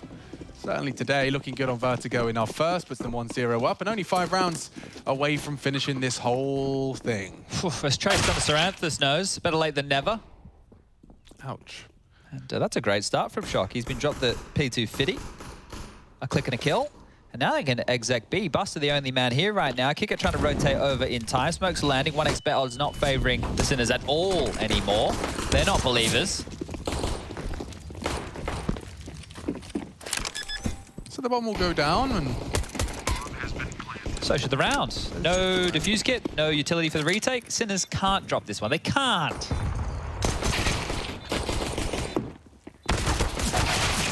And they won't. Good to see Shock and Neofrag both with some fragging. Jamie boy on A. He wasn't even thinking about it. Everyone else was thinking about it. He wasn't thinking about it. He was already thinking about round 2. I want a scout. I want this armor. Maybe he gets the armor. Some kills would be lovely here at 600. Cha-ching. That's the sound of a cash register. I know that most of you out there, you don't know what cash is. You just work with those swipey cards. It's not real money if it's just in the digital space, Alex. Is that right? No, it's not right at all. It all is real money. Yeah. Be careful. Don't get yourself into debt. Stay away from credit card companies. And save. Have a nest egg. A rainy day fund. Keep a couple in the back pocket. You never know what's going to happen. I know that paycheck, it comes in and you think, man, I really want those new pair of shoes. My mum was telling me I need to write my will. I'm happy just to go. She was like, Alex, I know it's I'm just happy for it to go. I'm not writing a will. I know it's a bit weird. Just I need you to write one. They can go into the void. Doesn't sound particularly advisable, but Kinder's on his way down middle, and it should be Oscar's AK to contend with them. There it is, James. Bosh. Knocked for 6. Oh, and they are at least running into the VP stack. At least as I say that, Yakinda's floated back, so it's a 2v4. And disrespecting the smoke, very reminiscent of how VP started their attack. Buster's gone away with a lot there, and Kickett's Deagle has 2. Zedco saved the Sinners. And it's not over yet. Oh, maybe not. Oh, no. We need an Oscar clutch. We do. We need it now. It's compulsory at this point. He scoops up the bomb at the very least, and we'll have just the time of that smoke to fade on Coffins. It's gone now. CT will fade as well. He's parked the bus. He's going to hope that by cutting noise, one of these 2 members from VP will rotate off towards the A site. Yeah, if Sanji's loud about this, he will be heard from Oscar's position, right? So if Sanji was to run Speedway, Oscar, oh, I think that maybe is enough. Maybe he heard a sound cue or 2. He's just going to creep on in. He needs to isolate the fight with Yakinda, because if he just goes for the plant, Yakinda will pounce, and it's all down to timing right now.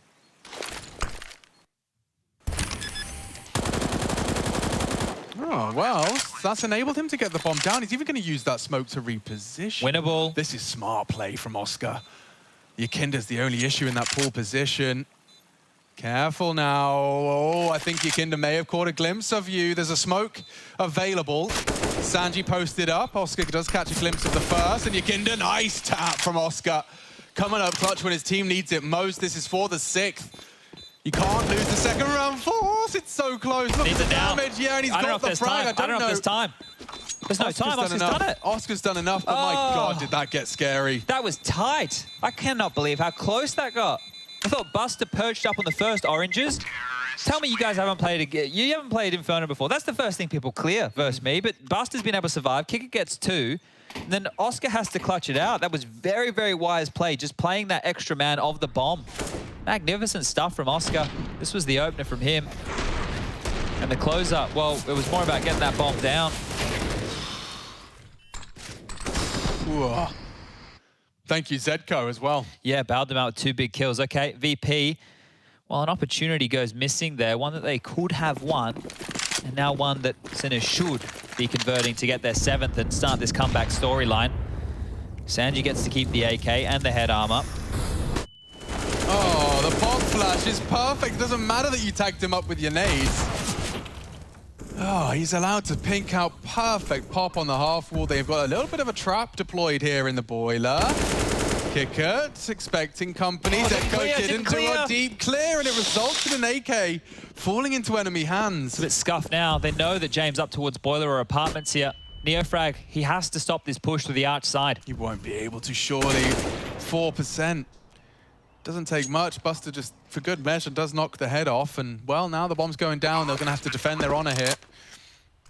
2 AKs and a MAC-10. Yeah, it's definitely threatening. It's definitely threatening. Even James interested. Oh, he's walking out. Oscar's in no man's land. Oh, my God. He's gotten across. This is winnable now. You certainly believe so. Shock to take contact short. They're walking through. Very loud about this. That's the frag they needed. Shock delivers. Jane will back away. Okay. Call it 7. They're close rounds, though, aren't they? Not walking away with the easiest of time, Sinners. Now, to be fair, if we want to reflect on recent history, they do struggle against those rounds. At least, in these occasions, they've been able to convert. So let's look at the positives. That's 7. Yeah, it's close, but it's 7. They've been able to dispel the funky rounds, the ones that always have a bit of a quirk about them, a bit harder to read. Oh, just on the lip. Needed to go that little millimeter more to clear that corner out. Okay, here we go. VP. They're into the buy round. They're into the guns. They're into the goodies. See some kits. The util looking tidy too. 2 players towards the top banana will be Yakinda and Buster. And charging up with 4 is Sinners. Dispatching Oscar and B-Stick to look up top mid. Neofrag. Oh, this might be a quick A pounce here. A lot of intention. Yeah, here we go. This is fast. And they're up long. Flashed off for now. James is ready and waiting. He gets B-Stick. Bomb call 2. That's early. Yeah, very early for the rotates. I say rotates, maybe pushes, because Yakinda's already in mid. He's pushed down Banana, and he's knocking on the doors of this flank already. 1 minute 20. Ooh, oh, he might have been caught there. Nope. Neofrag's implying he's not. Spotted him. Don't see his mouth moving all too much either. So this Yakinda flank is speeding up quite quickly. He's going to get the info as to whether or not there's anyone in apartments. Like, this is horrible. Zedco's in library. He might have 3 kills here, Yakinda. He's got at least Neofrag with the bomb, no less, and Shock's there as well. Oh, horrible for the Sinners. Brilliant from Yakinda. And that's also a product of that info you were talking about, right? Like that first fight. No, where the bomb is immediately, you know they're full committed to that now. It's just about locking down Oscar and Zedco, and the reposition from Yakinda here could be everything. Oscar, is he going to clear? Well, the answer to that is no. The wild spray from Yakinda this time lands in the back, and Buster's turn. 12 now. VP, 4 more required here. And all that damage of the 2 previous, it is finally felt, right? Close, but no cigar. Well, maybe you get a puff on that now for VP, because the money situation should be an economical for Sinners. 3.3, 3K for Neofrag. We got about 1.5 for the likes of B-Stick. He's on the low end, so nothing right there is fantastic. Now, I say an eco, but you're in a double eco situation, right? Next round, you only get 1,900 loss bonus, which is not going to be enough for all of them to buy. It'd be enough for some of them. Like Neofrag and Zedco could purchase. Oscar's going to have himself 3,900. He can go Galil with util. So that's probably what the conversation is about right now, is we do have a T-side Sinners tactical timeout. And you can catch these highlights of Yakinda again. 3 nice kills. Didn't get them in the quickest of succession, but they got them nonetheless. But for, you know, how often do you see a Banana player be flanking through apps before they're even committed to the site? I remember there was one game we did with Yakinda. It was earlier in the year. He pushed down Banana, barrels all the way down, gets an only kill. He runs through like a million mollies and flashes and all that. Then he ran all the way back and pushed apartments, and then pushed apartments and got a kill. It was just like, it was everywhere. It was just, that was when we had Yakinda the Mauler. Yeah. Well, same to dump util. Going to be sending Sanji over to be the presence. Leaves Buster and Yakinda fully equipped. Well, they took the time out here to discuss this buy, right? And you heard me saying that maybe it'll just be like a pistol upgrade or it'll be an eco. Well, they've been able to drop an AK that's facilitated by Zedco. You can see he doesn't have any armor. You know, he's been dropped a deal, got some light util. Neofrag's been able to get into the Galil. And B-Stick and Oscar are also finding themselves on the $700 hand cannons. But if they go for one of these like quite trigger-happy kind of executes and go, you're not going to be able to isolate fights. You're going to be running into the crossfires to set up a VP. Currently, James towards short, kick it towards pit, Sanji and Yakinda over towards that long side. It'll be hard to break, but they're working on mid control here. So Shock will get flashed out. He has the biggest gun. Needs to be careful about how he wields this. Can't get overzealous. It's important for him to find a kill. But now that they know there's an AK in play, VP might be questioning what buy they're expecting. Buster flashed off. Buster dips back, and Buster still has a smoke. Yukinda's coming over here as well. So no dramas so far. This is looking pretty tidy. Smoke to deny. I think they will have to execute B. No flashes to do so. We'll need to get through on the fade. About to get messy. They really can do something with this. 25. Jame a little late. Start time to commit. Shock does find one onto the A side, but it is all about this frag onto Buster, and he's looking the wrong way. Oh, perfect. It's a dream. If they could just find Yukinda cleanly, which is easier said than done. Oh dear, Zedco gets it. They need to plant. They need to plant now. Zedco punching those numbers. Do not get wallbang. Jame can deny it all, but Neofrag saves the day. Sinners say play on. Shock won them that round. Shock won them that round with the top mid kill. That is what forced Buster out to play for info. They thought it was going to be an A play. The fact that they didn't make any sound cues towards B, that's all Shock. He got the AK, he did what he needed to do. Fantastic work from Sinners. They're normally the ones struggling against those type of buys, and they win a very important round. This one right here, 23 seconds left on the clock when that little one tap comes on through. And at that point, Buster's walking. Oh, hello. We'll take that every day of the week. Jame caught out. Not able to get it done in the 1-on-3, and, well, they'll take that AWP for Oscar every day of the week. VP, they limp back in. So far, only one CT-sided round for them. This is starting to heat up here. The Sinners finding some traction in the second half. And there's a bit more. Oh, dear. Yeah, Yukinda's gone down on his half-wall fight. Oh, okay, so then that means they'll at least have top banana control. Yeah, I think this game has definitely got some more legs to it now. You think about this, Sinners win this round. If VP save the AWP and the FAMAS, the trash tier rifle that's in play right here, I can see this one getting close. I can see this getting real close. Oh, perfect flash for the boosted. Oh, that's gonna hurt. The easiest double Zedco's had in some time. Thank you, Shock. They both eat it. Well, no AWP save now, and maybe nothing. no save at all, because Neofrag has top B covered, or had top B covered. That's going to be a nice little upgrade there for Buster.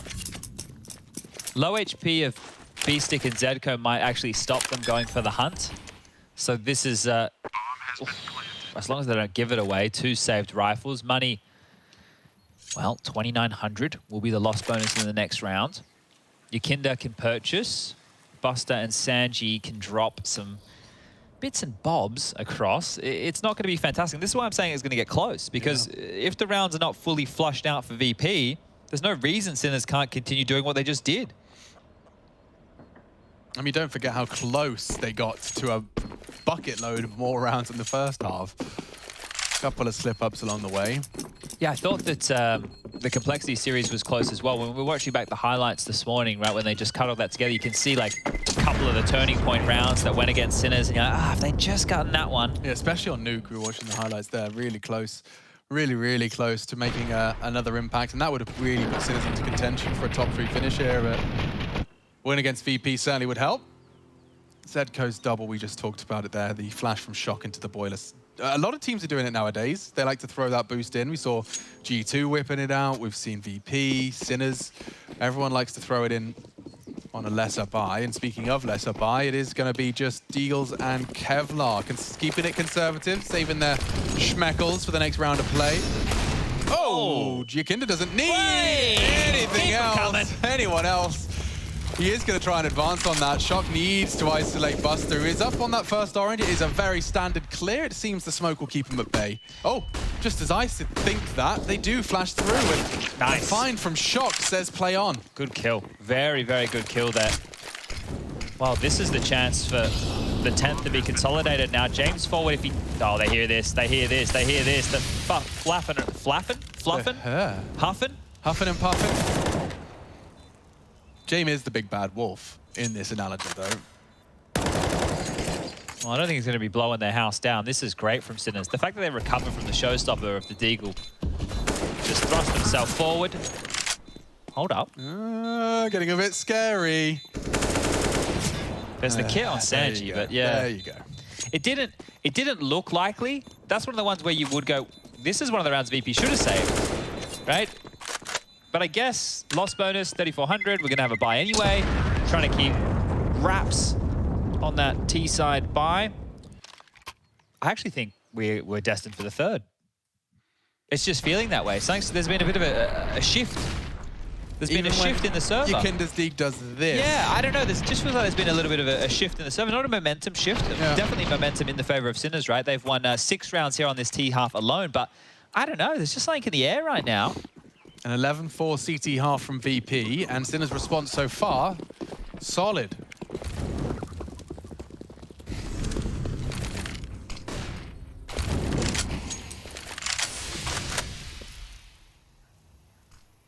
All right, they've been given a bit of room to work with here. Denied top mid, and that's where Kicker's trying to hold on to some territory. You see him doing these little jiggles. Sanji can't help him, which means he needs to dip on back, trying to negate any push. And wow, they're just going to extinguish. Yeah, and actually pop through. Shock will meet Kickert's Org, and Sanji, oh, he should see his toes in a second there. Careful, Sanji. It's close. Zedko channeled forward. The flames kind of lock him into that corner. Burst down. What? Zedko. He didn't want to step past that line of sight, but regardless, he's gone. So Zedko given for free. This is a 2-man advantage. We've seen VP convert rounds like this, but for Sinners to do that, this is going to be a different order. It is, yeah. And based off 2 smokes and a flash, you're going to probably play contact smoke after that first fight. Buster's boosted up. Yukinda ready to contact on new box. Oh, there's a little gap for Buster to work with there, and he immediately connects the bullets. Nade for good measure. Oscar knows where Yukinda is. Oh, a big find from Oscar. 2 versus 4 for them. He's a bit flustered, trying to get the bomb down. No one can contest immediately. But Buster and James already tucked into that coffins, and it's Oscar's responsibility to contend with them. Oh, he's going aggressive. He wants to. He's ready for this fight. James already waiting for him. Time on the side of Sinners. Every second the VP wait is another opportunity for Oscar and Neofrag. They're swapping sides. Neofrag responsible now for this close fight. Oh, Neofrag completely isolated. Oscar's got it all to do. They're all coming from here, though. If he can find some quick shots, the answer's no. And a solid retake out of VP. They didn't even have a kit for that. I think Sanji did have one, excuse me. But there you go. 13 is on the board for the Virtus Pro boys. And just as things start looking hopeful, they're put back down with the second defensive round out of VP. Yeah, that one there still got dicey, right? It felt doable on that B bomb site. This was good. You could see the back and forth with the util on top mid. And now we have both Kicker and Buster. And we were talking about those names earlier, finding some great form in this one, 21 and 20 kills respectively. So good stuff. We're starting to see them come alive. Sanji had a great vertigo. He's not having the best of times here on Inferno, not necessarily needed to do so, but the guns can come back out. And look at James, look at this. They tried to flash him off, but not good enough. He just gets the kill. Can't believe he actually hit that so convincingly. Yeah, takes down B-Stick. The battle for Banana has been won by VP. Everyone's slipping off of their approach. It was Zedko that thudded down into second mid. It's one of those things, right? They did flash to themselves. You saw the flash off that wall so that they could peer on out and avoid the AWP. But sometimes the flashes can be good. The flashes can be well timed, and James still just going to find a way. Warning shot now from that arch side.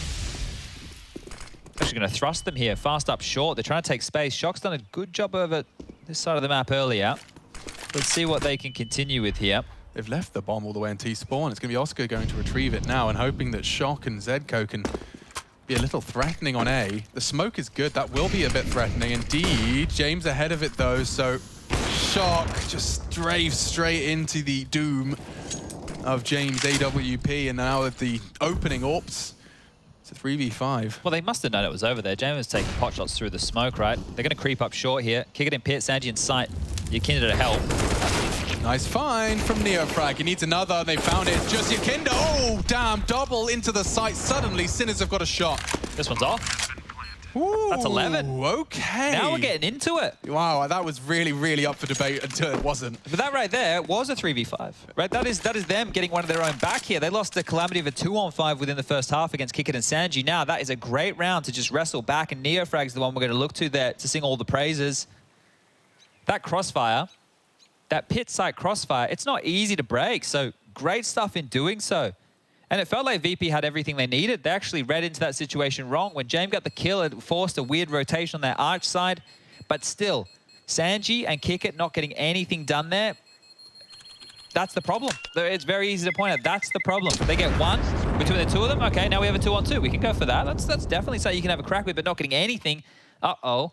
And uh-oh for the money right now. So the guns can be dropped across over on the VP side if they would like. They can move their money around to get the finances where they need it to be. But Sinners picking up steam. 2 rounds.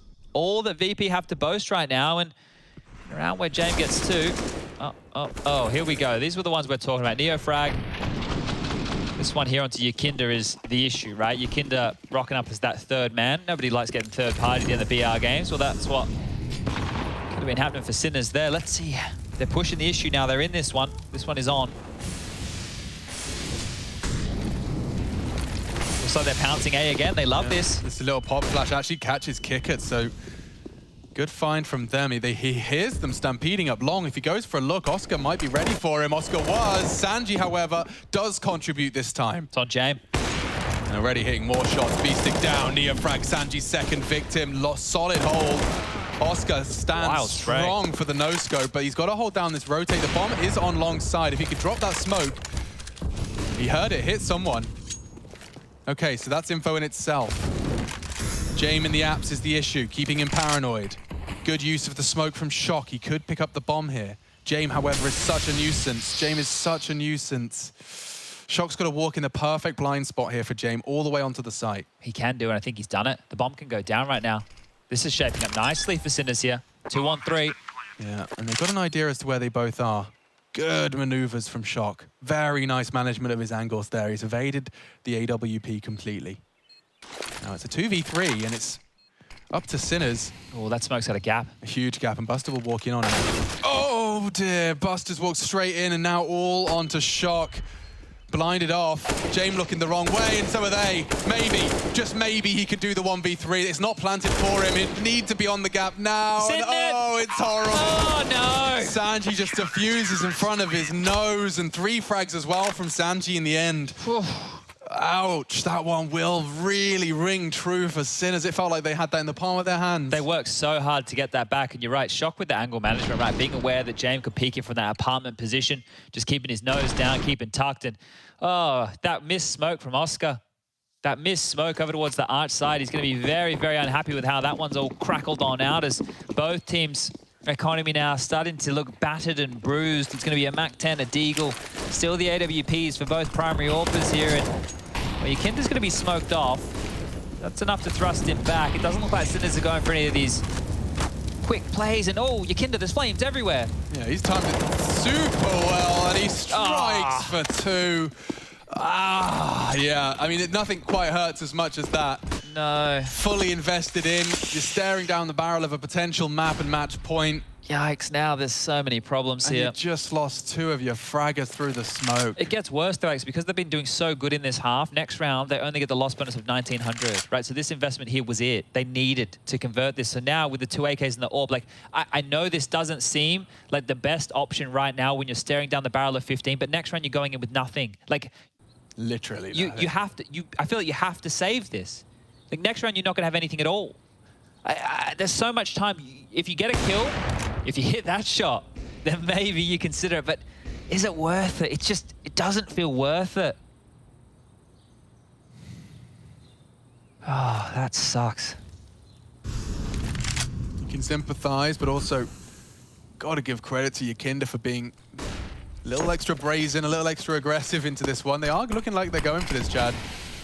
Utilin implies as such. But they've broken this before, and it's just one man on the side. Maybe there's a chance here. Yeah, it could be. It's Kickit. Kickit says no. Sanji too. They've got nothing. No one trading. Weapons delivered, and Sinners on peanuts and pocket lint for our last round of play. Look, I get it. You don't want to have to defend on 15. You're going to have those same weaponry. The only difference maker would have been they had 2 more bodies to work with. You don't love it. What a horrible position to find yourself in if you are Sinners. Last time out called and likely to be the last round of play here. Take a look at how miserable this buy is going to have to be. Oscar's already into the Deagle head armor. He's got a molly, a smoke, and a flash to work with, and it's going to be more of the same for his teammates. But this is it. This is the Wombo combo from Yakinda. Just beautiful stuff. And great. Before, Kickit and Sanji, they got broken on the A site. Well, not again. And that's it. This should be it. VP should close here. Yeah, and they can see the frustrations bubbling over. I mean, Counter-Strike, it's one of the most fun games when it's going your way, but also some of the most frustrating moments in video game history, I think, housed in the Counter-Strike Global Offensive history. Is it a B rush? It might be. Yeah, well, I'd just like to see no one go down from the Sinners in their opening 20 seconds gambit. Like, we've got nades now, we've got a plan. And here it comes, flying up to Banana. Yakinda up against B-Stick. He's actually committed to the spray, so they keep him honest. And Buster spotted a lot. He knows there's more coming. And if Zedco could really get it down this quick, that would be phenomenal. They've even got one push through the smoke. Shock has a little chance there. He's going to be hard cleared. And so just 3 frags separating VP from this one. More nade damage. Neofrag desperate to claw one through the smoke while they still stand. He knows it's the only thing keeping him at bay. VP have got so many nades, bro. So many nades. Neofrag would have to do an awful lot. At least he doesn't have to worry about Banana. He's burning. They burn him. Oh, he's forced in the double up on the line. Kick it's there, but it's not enough. And there goes the round. No time for the Sinners. They wish they could have rotted an extra second off the clock, but it is VP taking their first W of the group. ESL Season 14, Group B, and VP do eliminate the Sinners and their hopes and dreams.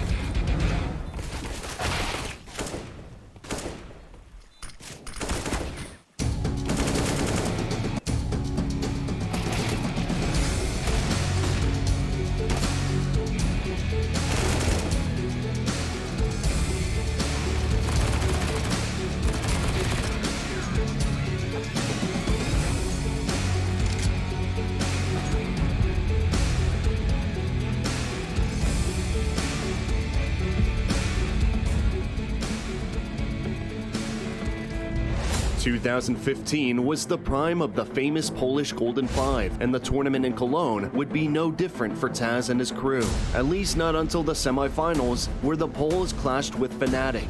Two giants of Counter-Strike battling for their place in the final was a true feast for every fan at the Lanxess Arena. And at first it would seem that Virtus.pro had the upper hand. However, on the second map, Inferno, the Swedes took the initiative. But even then, Pasha Biceps sent a clear message that you do not mess with the Bears. As Pronax finds Snack. Oh, Pasha! Oh, multi-club! 4 frags in 4 seconds! You blink and you miss it! Jesus Christ, Pasha. Insane spray down. Big shout out to Virtus.pro as well. They played an amazing series.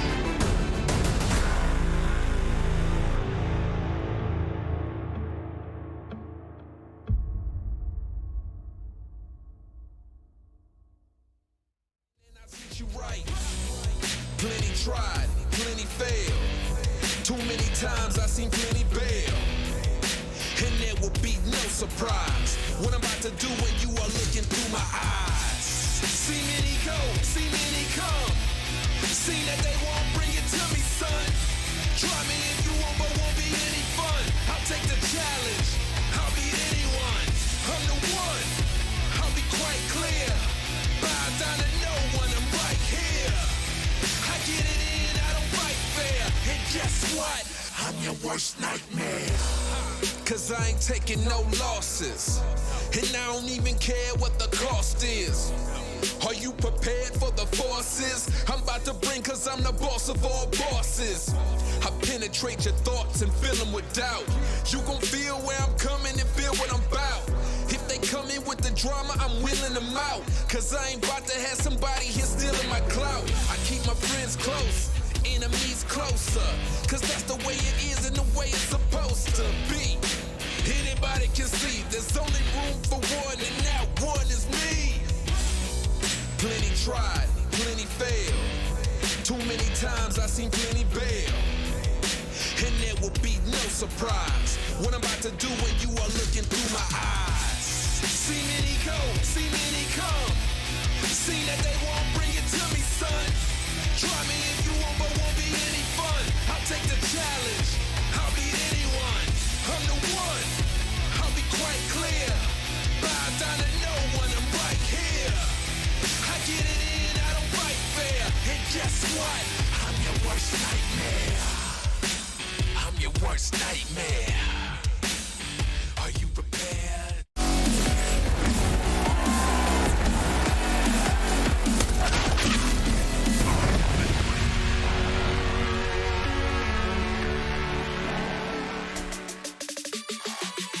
It's the equivalent of putting one of those chickens in a paper bag and seeing if they can fight their way out of it. Now, that's not a normal analogy that you have ever heard in your entire life, but Yanko did just say that to me live, or well, at least before we went live. My name's Trace. Welcome back, everybody. We're here to break down what this matchup has delivered us between Sinners and Virtus Pro. I say we, there's the Yanko I'm talking about. It's delivered as the first win for VP, Trace, of this group stage. And They've done it.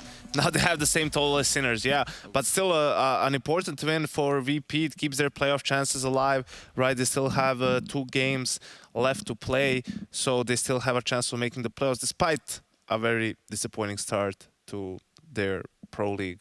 Yeah, like the journey. Pro League, yeah, the experience itself. It is a big experience. That's what we're looking at here. For a team like Sinners, you know, grabbing experience in these games, you think these are valuable moments for them to take away? I think definitely so. You know, we'll show some examples later on of them doing like good things, but then the round falling apart due to, you know, some individual mistakes, maybe too much aggression at some point, right? But these are all things that once you see them, like, and you point them out, it's so easy to tell, like, it's so clear where the mistake lies and what you need to do differently, or perhaps what you need to avoid doing for you to win the round, and that enables you to gain some momentum or at least stop your opponent from just snowballing the game. So yeah, definitely some lessons to be learned for Sinners. Yeah, and that's what it is for Sinners, right? This is the first time we've seen them within their group, basically at this level of this echelon of play.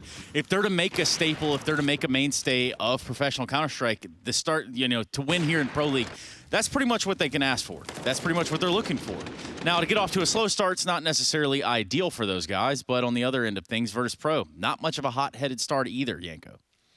Yeah, I mean, for them, obviously they want to get some wins on the board, try to get into the playoffs. Like they took care of business here 2-0. We were talking about it in the pregame. They needed to win this game just so that, you know, they mentally don't fall apart as a team and go into a very, very dark place, right? So this is a good step forward for their hopes of staying alive in this group. They have to play still G2. I think that's on the last day. And listen, if they win their game tomorrow and G2 wins 2 of their games, that just might be the game that decides which one of these 2 teams makes it into the playoffs, right? Which is definitely not out of the, you know, realm of it's possibility, right? Yeah, so that there's a very good chance that might be the deciding game for both of those teams. And if that's the case, you want to get your form up, right? And you want to try to peak at that game and make it into the playoffs. I wonder if Yakinder. Hey, Yakinder, are you there?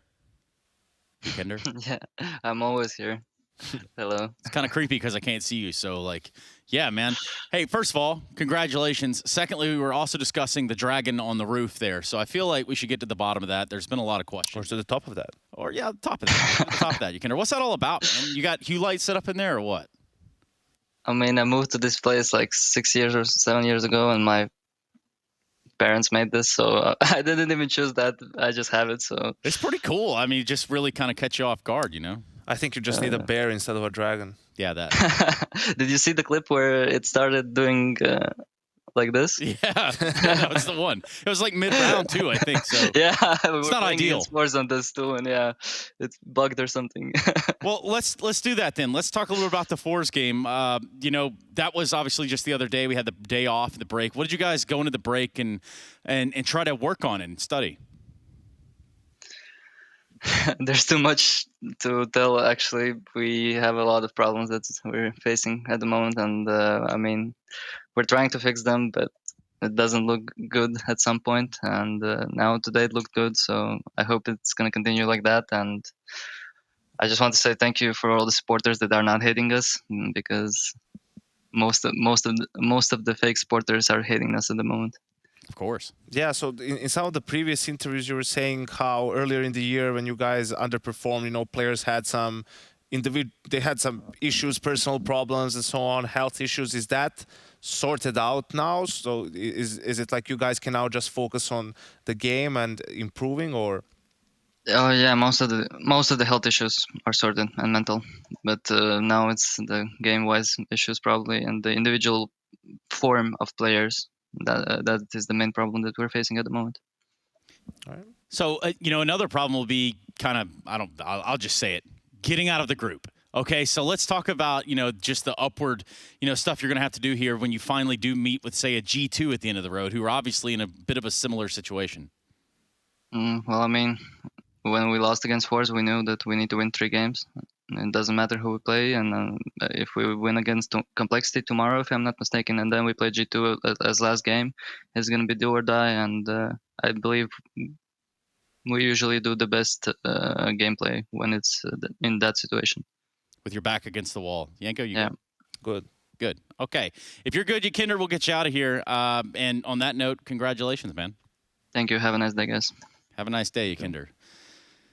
I've got to admire the ceiling lights. I just think that, you know, that is the evolution of gameplay. I think you can even sync those to the game with some brands, or, you know, kind of a cool little nid. Yeah, in case you guys are that brand and you want some advertising, reach out to Trace Tanasarantis. Or don't do that. At Sarantis on Instagram. Yes, that is true. That is my Instagram. Thank you, Yanko. Couldn't have nailed it any better. I don't think I can advertise myself that well.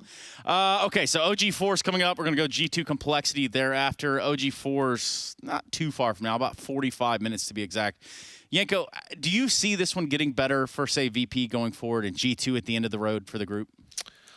Well, I think I do have faith that for G2, it's going to depend a lot on the game that they played today, right? Like, it's going to show you, did they manage to just the players, you know, in the off day, like each one of them individually to mentally reset and come, you know, ready for the game today. You know, that's been, they've just seemed checked out. Like, they're still on vacation, right? Like, yeah. Pretty much everyone except Nico and, you know, Hunter here and there, right? So you have to find a way to snap out of it. You know, it's not like, yeah, they're playing bad, like their T side is terrible, the calls are awful, but that comes from being checked out. If you're zoned in, if you're focused, surely you can see that and make the necessary adjustments. And if they do that, they're going to start playing much better instantly, right? So we'll have to see tonight. Yeah, we'll have to keep our eyes peeled. Again, that's OG4's coming up next at roughly 4:45 p.m. local time. That's CEST for us.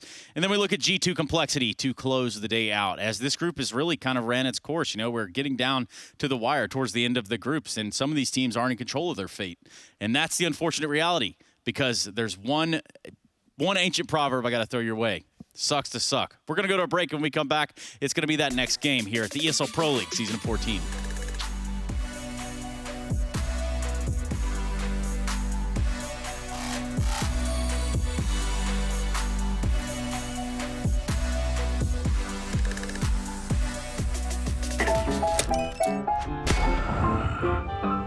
Yes, nice shot, my friend. Cheaters ruining your plays? I have eyes on the enemy.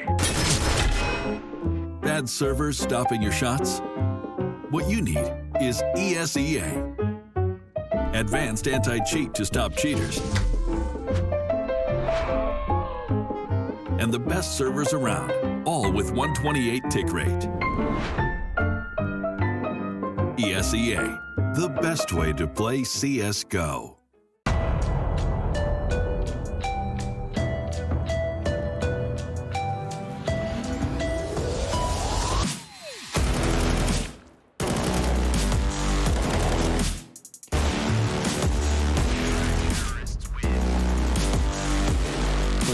Readies himself for a massacre. 1, 2, 3. Twist is teaching it. That's all 4.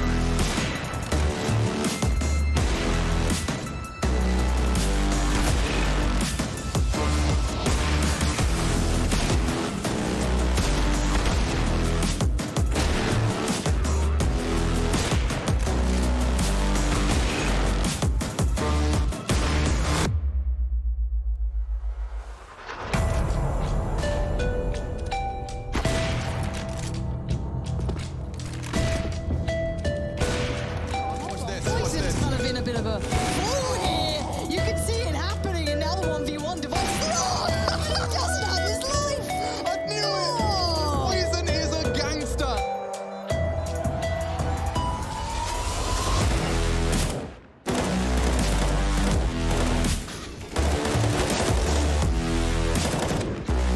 Frozen left with a Julian task. Suta, how do you get him off of this one? He knows he's sticking it, he's got to go now! Frozen! That is insane play!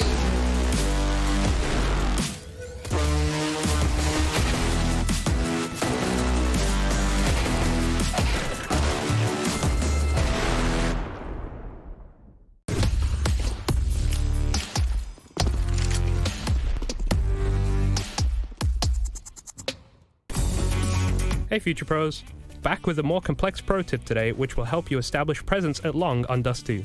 For this execute you will need 2 Future Pros. The utility required will be 2 smokes and 1 optional flash for this take. Future Pro number 1. To throw your smoke you will need to line up with this metal bracket. Then find this corner and aim your crosshair so it lines up with the satellite antenna. Then throw. Future Pro number 2. You will need to line yourself up with this dark spot in the shadow of the car. Aim upwards and find the gap in the palm trees. Then position your crosshair so you're aiming just above that gap and throw. Optional Future Pro number 3. If you want to feel like a part of the team, you can stand at the back of the car and line up this flash towards the top of the doors, which will help your teammates get out of long. If the smokes have been thrown correctly, this will help you segment long and fully take control of pit.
This is the Best Friends Challenge.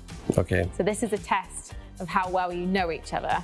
And as your A, Nexa, Hunter will be answering questions about you, but you'll also be writing your answers as well. Okay. So it's how well do you know each other?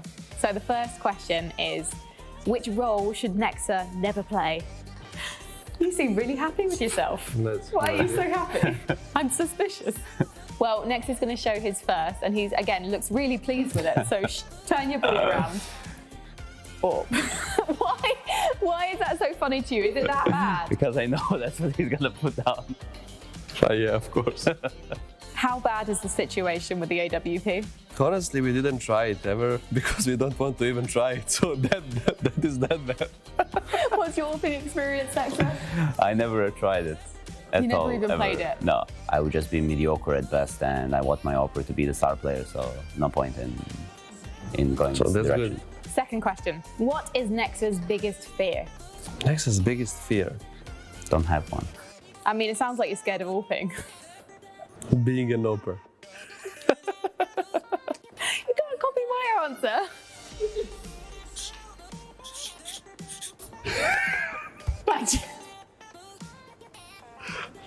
It's a scary job. Or ideally. Amazing. I mean, you know each other incredibly well. Yeah. Ideally. What is the one thing Nexa can't live without? Okay, let's see your serious answer. Chips. Are you a mayo or a ketchup person? Mayo. Mayo. Very Belgian. Okay, I put without me. That's a serious answer, clearly. Is it still okay? I remember having a conversation with you guys about the fact that you would never be on a team apart. Is that still the case? Yes, You'll of never course. be broken up? Yes, of course. And you won't play away from Nico now. So basically, the three of you are a trio. That was my goal since the beginning. When I started to play CSGO, I started with Nexa, then he moved to Renegades after, then he went back to the Europe, he played with Imperial, then after I just wanted to play with him, and then after we joined each other, we wanted to play with Nico, and this was our goal, and now like we are happy. And now we need 2 more and we can party all night. Kassan and Yanko, they're a little bit too long and too sad. They're too old. They're too old. Yeah. Too old, they're not part of the gang. Combined 70 years old together.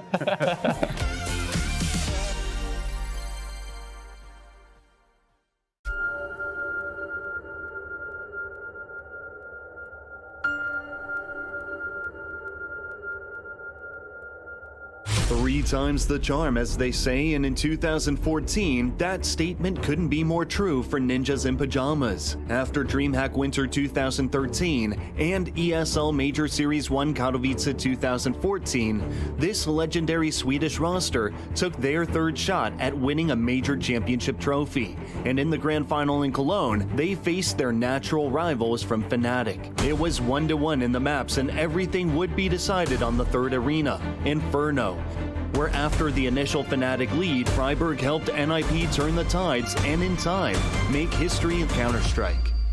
Wolfmeister will find the shot on Exist. Freiburg does return, picks off Pronax. He's still here though, and he's going for more. 2 big frags. The third man is here, Hopper, and Freiburg somehow opens it up single-handedly. All 3 frags. Oh, he picks up a quad kill. He could do even better than staying alive. He sprays. Freiburg misses, and as the ace, he picks it up single-handedly.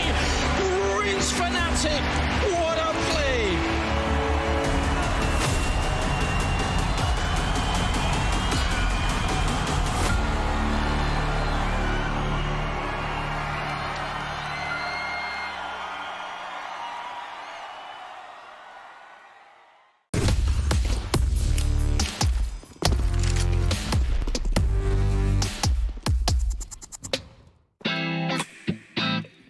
Hey Future Pros, during a game I was observing, I saw Astralis pull off a really sick run boost in mid.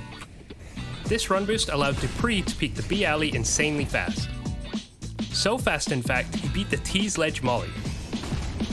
An extra note, a fast mid molly or flash would help a lot, as it's possible for T's to catch you out if they are fast enough.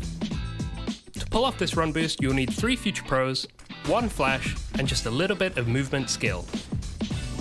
Future Pro number 1. You will be the lower part of the run boost. Run into mid, do a 180 and stand on the mid section of the steps. Time it right and start running backwards just as Future Pro 1 lands on your head. Then just do whatever. Future Pro number 2. You are the movement pro, so run into mid and jump onto Future Pro 1's head. Keep holding W and jump almost instantly. Now you can sprint across the ledge and get a really quick peek into the B alley. Future Pro number 3. You'll be throwing the supported flash, so try to get it right. To throw the flash, stand against this wall. Aim above this ornament on the right side. Then running throw your flash.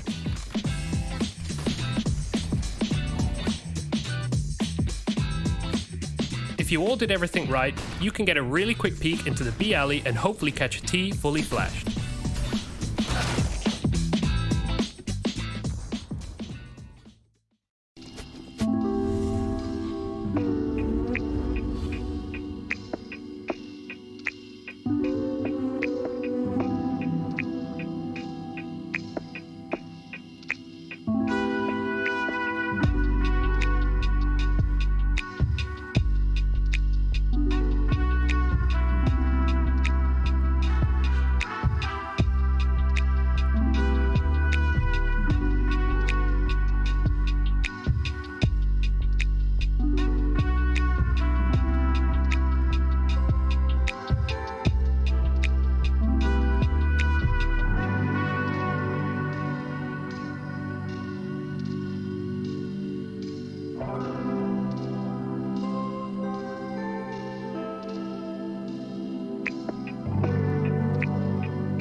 Ladies and gentlemen, my name is Total Biscuit. I'm here to ask and answer one simple question. WTF is Counter-Strike Global Offensive? Will not forget. Hopefully, get right. We'll do something here with Matt 7. 1, 2, 3, 7. I don't believe my own eyes. We'll get right. Get this.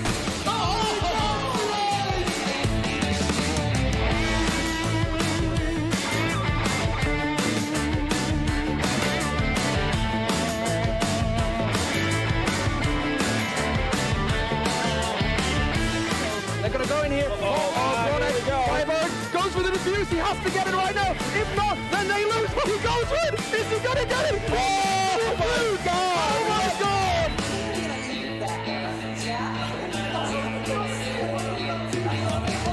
Great turn of events. Adrian with a triple kill. It's all an assist. If he loses this one round, and that's gonna be it. 16-14. The first team in history to beat NIP on land. They must be feeling happy. Freiburg will eventually fall. Gerine is going to be waiting. Hiko charges in, doesn't check it. What? Inhuman reactions! The fuse is coming in. He's still going. Oh, just about gets it as the flames come in. And look at the little dance of happiness. What's next? He's walking around and just walking in a stacked wonderland. He gets himself a hat-trick of France. He waited, and then he finished off the job. He's gonna get caught in the corner though. Gets a running shot on a Neo. Gets a second one. Soxy's making it happen. A third one. Soxy. The board.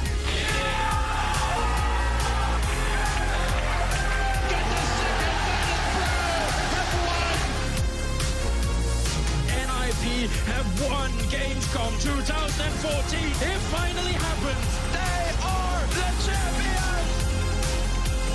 The frag rip. It's up against Exist. Swag delivers. Can you believe it? That is sensational from Swag. Team Dignitas, they've got the smokes down to cut Cloud9 off, and in fact, they're going for huge plays. Dupree! Quite a while here, so Hiko and Sean, that's a good kill from Hiko, but they realize Dupree's still in there somewhere. They're going to try and go for it here. They want to go all in. Hiko comes in with another kill, and back to a 2-on-2. That bomb so far ticked. They got to move quick right now. They're going for it. The defuse is already happening. Hiko, are you kidding me? He's going to go for it. They win the round. Hiko! I can't believe what I'm witnessing right here. Wow.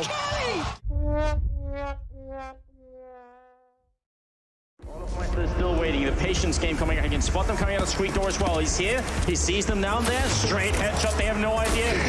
Smith's looking confused and dazed, and there's going to be a follow-up headshot on the Fister. You've got to be kidding me. Takes down Hiroshima as well. Try and get the flank off. He's going to have two right there. Can they line up for him? What is he doing? Why did he hesitate so much? Doesn't matter. Has the CZ. Gets one. Gets taken down. We'll see you back here in 1 month. It's going to be awesome to see you. Shroud has let them all pass. 1, 2, oh! Back in its heyday, there was literally no reason to save. It's fucking $300. I'll tell you what. What? Yes. Lots of people voting for Overpass. It wasn't Infermo. Should have gone for number 4. Fuck.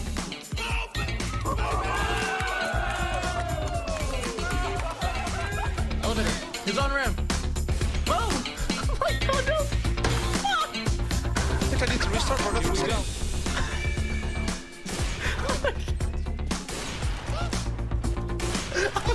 He's got a lightsaber. Oh my goodness, he's a dead Jedi. Get on here though, Forrest down the pitch, gonna pick it up, Michael Ellis follow. The bomb is dropped, he picks up the double kill, turns around, and he headshots him right as he comes out the apartment.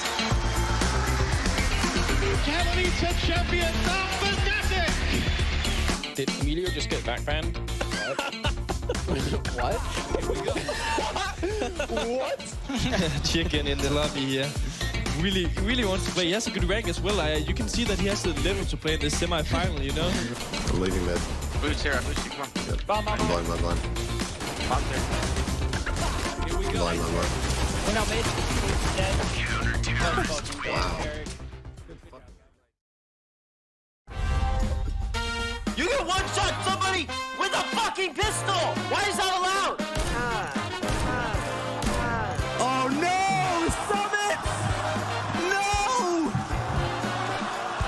Are those red balls only for the commercials, or can you actually drink them? FTV, what's your first name? Bilal.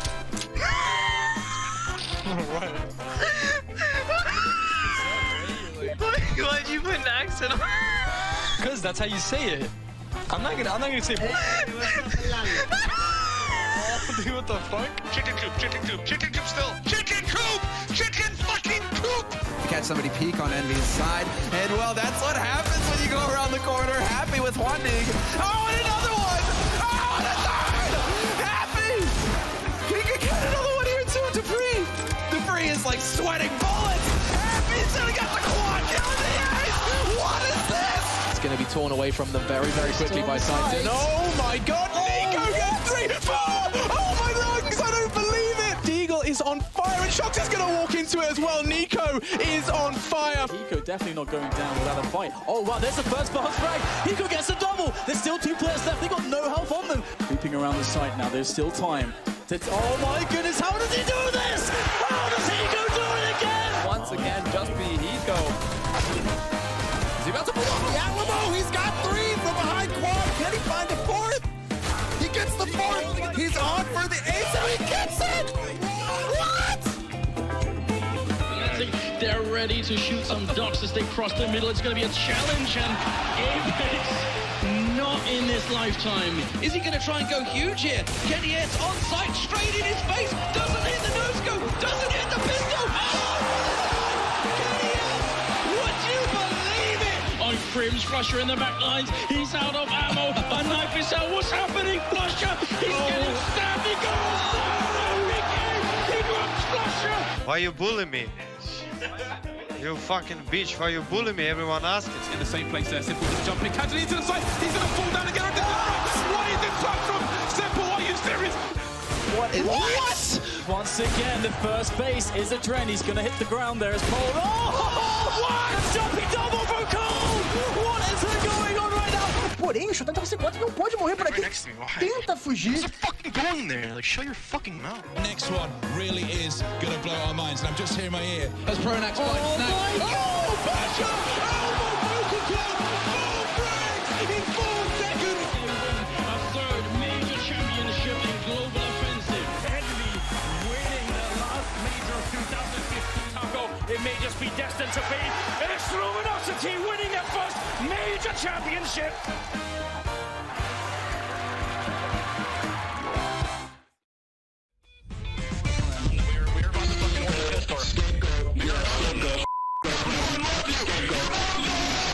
Boys, fucking Supreme Master First Class. He's so excited. 16-12. Great game coming out. Yeah. It's in your head. Like you think you're I'm not still fucking so Baby, I'm saying I'm not the only one who has this problem. It's just CS in general. No, I see other streamers. They don't lose it the way you do. What are you talking about?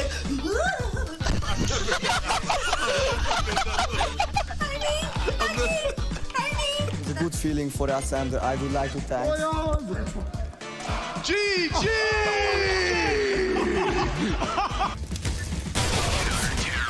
Like I'm playing with a coach!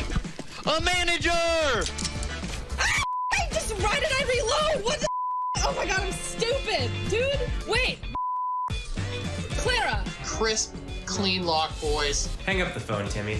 Timmy, what the man on the phone wants you to do is something called match fixing. Don't do what he says. Brax was sight. This camera. Oh my god, didn't even open.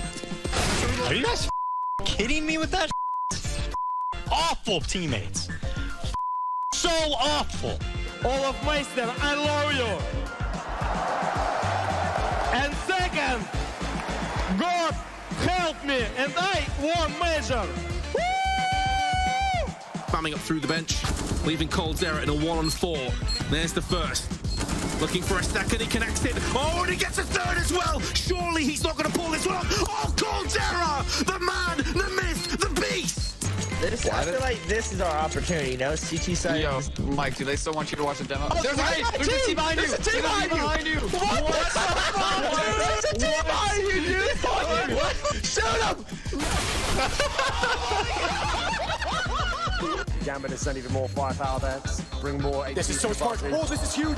Doji's throwing a nade into the corner just as the bomb's going to go off. They're both going to go down. Get trained on. Doja with the dunk. Forward to try and find them, get them both in his sights. It's a 1 versus 4 AWP. Push out, good shot, JDM. Looks for another, he's got this down to a 1 versus 2. Overcommitment and perhaps a little bit zealous to try and early end this. Another is getting it taken down to the box. What is that from JDM? It's also flashed off Diva. Works though. Limited vision, limited weapons. Doesn't even matter. Dupree! Oh, the 4th as well. How sick is this round for him? And he's looking for the ace. The first ace from anyone on Astralis in this tournament. And now they're getting bumped. And Astralis, they win the first major championship. 16-14 against Virtus Pro. Unbelievable. Yeah, flash her mid once. Flash her mid twice. No. Flash her one more. Stop flashing!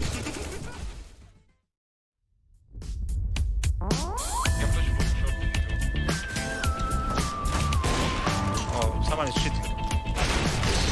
Of course, Flusha cheated. They've started picking, a map like Train over this at times. This is a big nade. The spam to follow. Syntax is a genius. 3 kills. That is so beautiful. It even gets a 4th. Go for the ace, and you're going to get it. By Astro Gaming is Sergey, and I have to get some words for you about this young player. He is a monster. Yeah. I'm feeling thank you. I'm feeling thank you. Let's go! Oh, and don't go heaven! Where do you want me? Dude, I have the worst luck ever. Oh, yeah, but if you're smoke, doesn't matter. Not on it, not on. Pushing.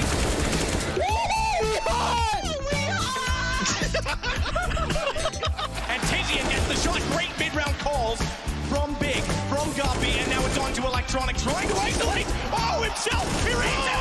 He raised it! And an arc! A power surge right through 2!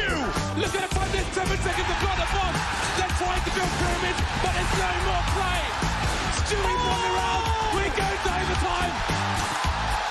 Talk about the Giants! How have they done that? Patiently, as Cloud9 sends the push up. Oh! Cloud9 are your E-League major champions!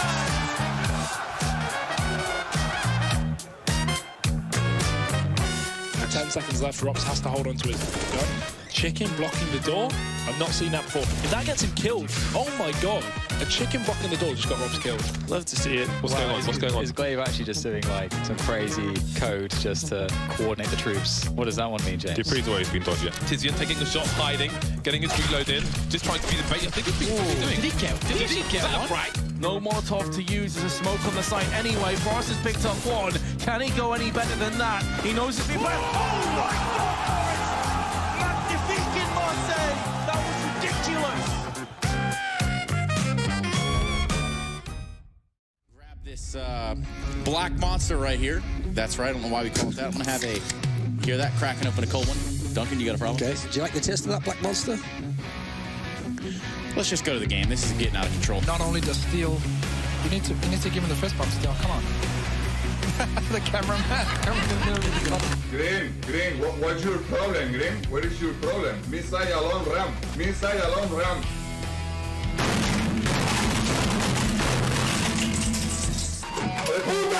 Hold off the rotation. Oscar's gone. Chris isn't. Op still in the picture. Op still very much in the round. Oh, Chris! He's found 3. It's down to a 2-on-2. Chris, can he close this with an ace? Oh my God! Device just had a really rough game. Flashed. He's going to get that shot, and that has to feel a little bit going out middle of the air to take down Alex. And now they're pushing. Oh! You've got a big He takes every single one. Looks like he got over here. It's going to be Zywoo that rings out first. No way. He's had enough. He's going to keep going through it. He doesn't really care, does he? It's 4 here again. Oh! Get him out of here. Nitro's gone as well. And Twist in the corner. There should be no way out. My God! How has he done it? Picking up a quick triple, and he's going to win the round. Absolutely godlike. What is it like being in front of this amazing crowd? I don't know. You don't know? Okay. Zywoo, have you got anything to add? No. Nothing? Okay. Man, Zywoo, what do you think of Shazam just said? Trolling with Zeus's. I don't know. You don't know? Again? Zywoo, a man, a few words. What have you got to say about winning this game? No.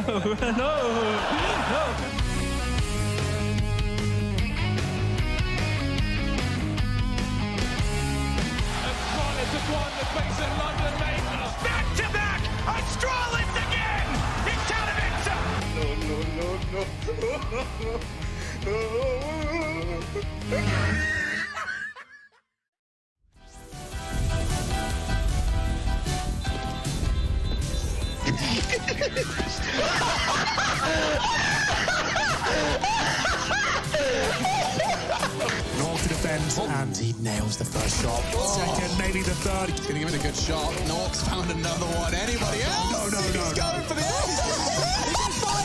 He's got the 6K! Yes. To me, that's the scoreline. Keep it relevant, just continue.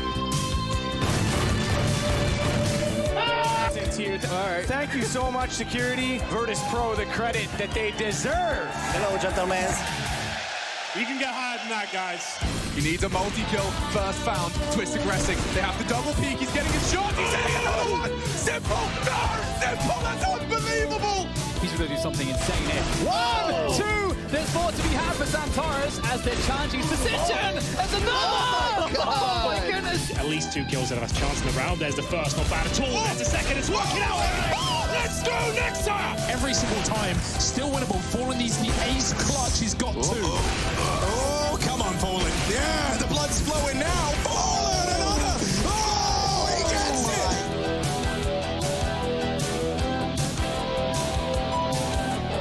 it. Wait, he's dealing with the kid. What are they doing? They're not finding the bomb? No. No one's defusing. Oh, there could be absolutely no way. This can't be real. Oh, no, G2. Holy shit. Side B long A doors, and here is Pearson. Oh, what?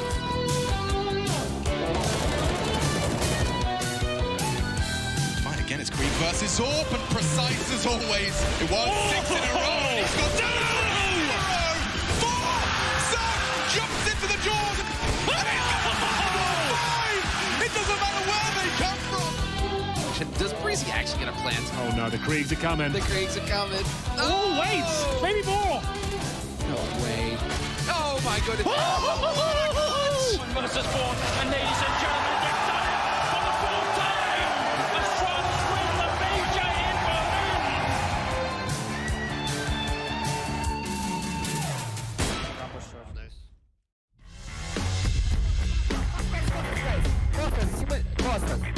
Porta sua nele, quase meu. Mercado é meu, nada mercado. Mercado.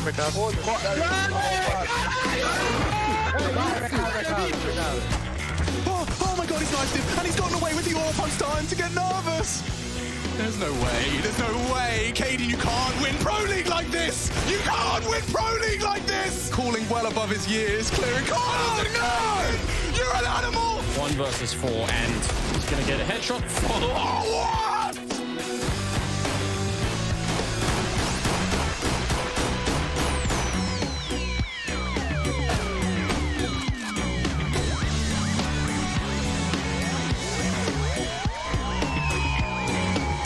Looking for the cleanest finish. He's been turned on.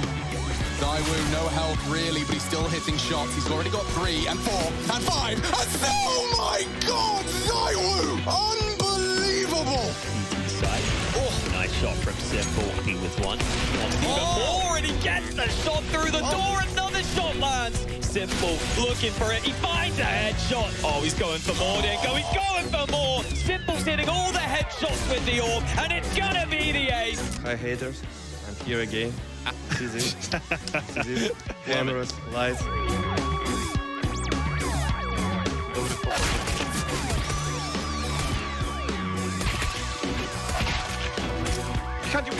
Oh, yes! This is the first, and that's Zywoo. Biggest scalp done. Oh, PK's knocking off scalps and handing out headshots. Finds a player completely blind in the form of Nico. Cadian's getting covered. 4K! Sights, and he's got a chance here. Does hit 2 deeks, 3 deeks. Honda's got a force. I am Cologne champions. It's not just been sick.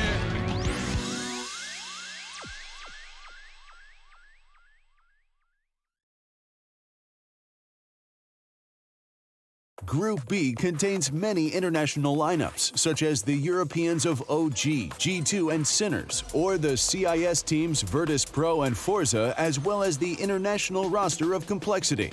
G2 esports are known for their unique art of playing. With the addition of Nico, they have had a very strong run during IEM Cologne and became one of the 5 highest rated teams in the world. The title of the deadly duo that once belonged to the old legends Scream and Shocks has now been given to the Kovac brothers, Nico and Hunter. OG, on the other hand, made better results with their new additions, Flames and Nico, as they managed to reach the finals at IEM Summer. Force fight approach, strikes back forward. Look at Flamesy, oh my goodness. Potentially a third. Yes, he climbs up the spray transfer and gets the quadru, the USP. Will the title of ESL Pro League Season 14 belong to G2, or could OG be able to snatch the title from the top 5 teams? If so, then ESL Pro League should be their event of the year. Wait, it's not live. Should we record? One of these trains. What the fuck? What the fuck? Can you dive from the map? The player marking overall. Oh! Yeah, you can. Oh. You can. You can? Yeah, I died. Yeah. How do you die? How do you die? Like, if you get hit by something or what? See you, Flames?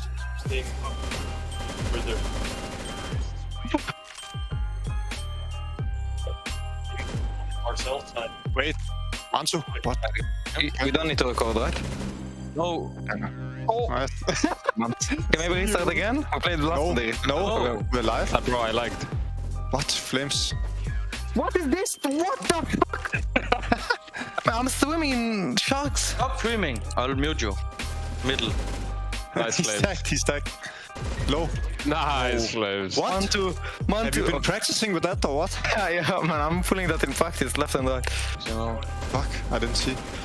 Oh, okay. He fixed the we need restart then, we need restart. No. Oh, restart not. Easy. Nice. Speedy McQueen on steroids, man. Nice, Bjorn. Can you buy nades as well, huh? Oh, wait, what's happening? I'm spawning in lasers and... Oh, what? And fucking gun bins. Left side, bro. Yeah, your mom. That one there was a violation. That one I saw you, bro. Bro, this fucking thing. Scary. Wait, are you buying nades now? Fucking pussies. I want to stop that. Man, then you have to die here. You're gonna die by the wall? Ooh. Oh, when it scared me. What? Left over there. Yeah. Like, be there as a team again, and it doesn't really matter. What score do we play to? What score? 8? Oh. 8? No, your Viper. In all different kinds of ways. The opponents for ourselves and... Can you shut up? Come on, gun space. Come on. Oh! You have no more ping than me, man. Oh, no, wait. Nico, go up. Fast. Oh. Did you buy armor? Yeah, of course. Always. Bait me, bro. Spawn. He's low, nice. Fuck. Mantu, let's go, man. The glasses. Mantu, can you give me the glasses on that? On that map now? Yeah, my eye infection, it needs to be covered. Okay, now we choose weapons, right?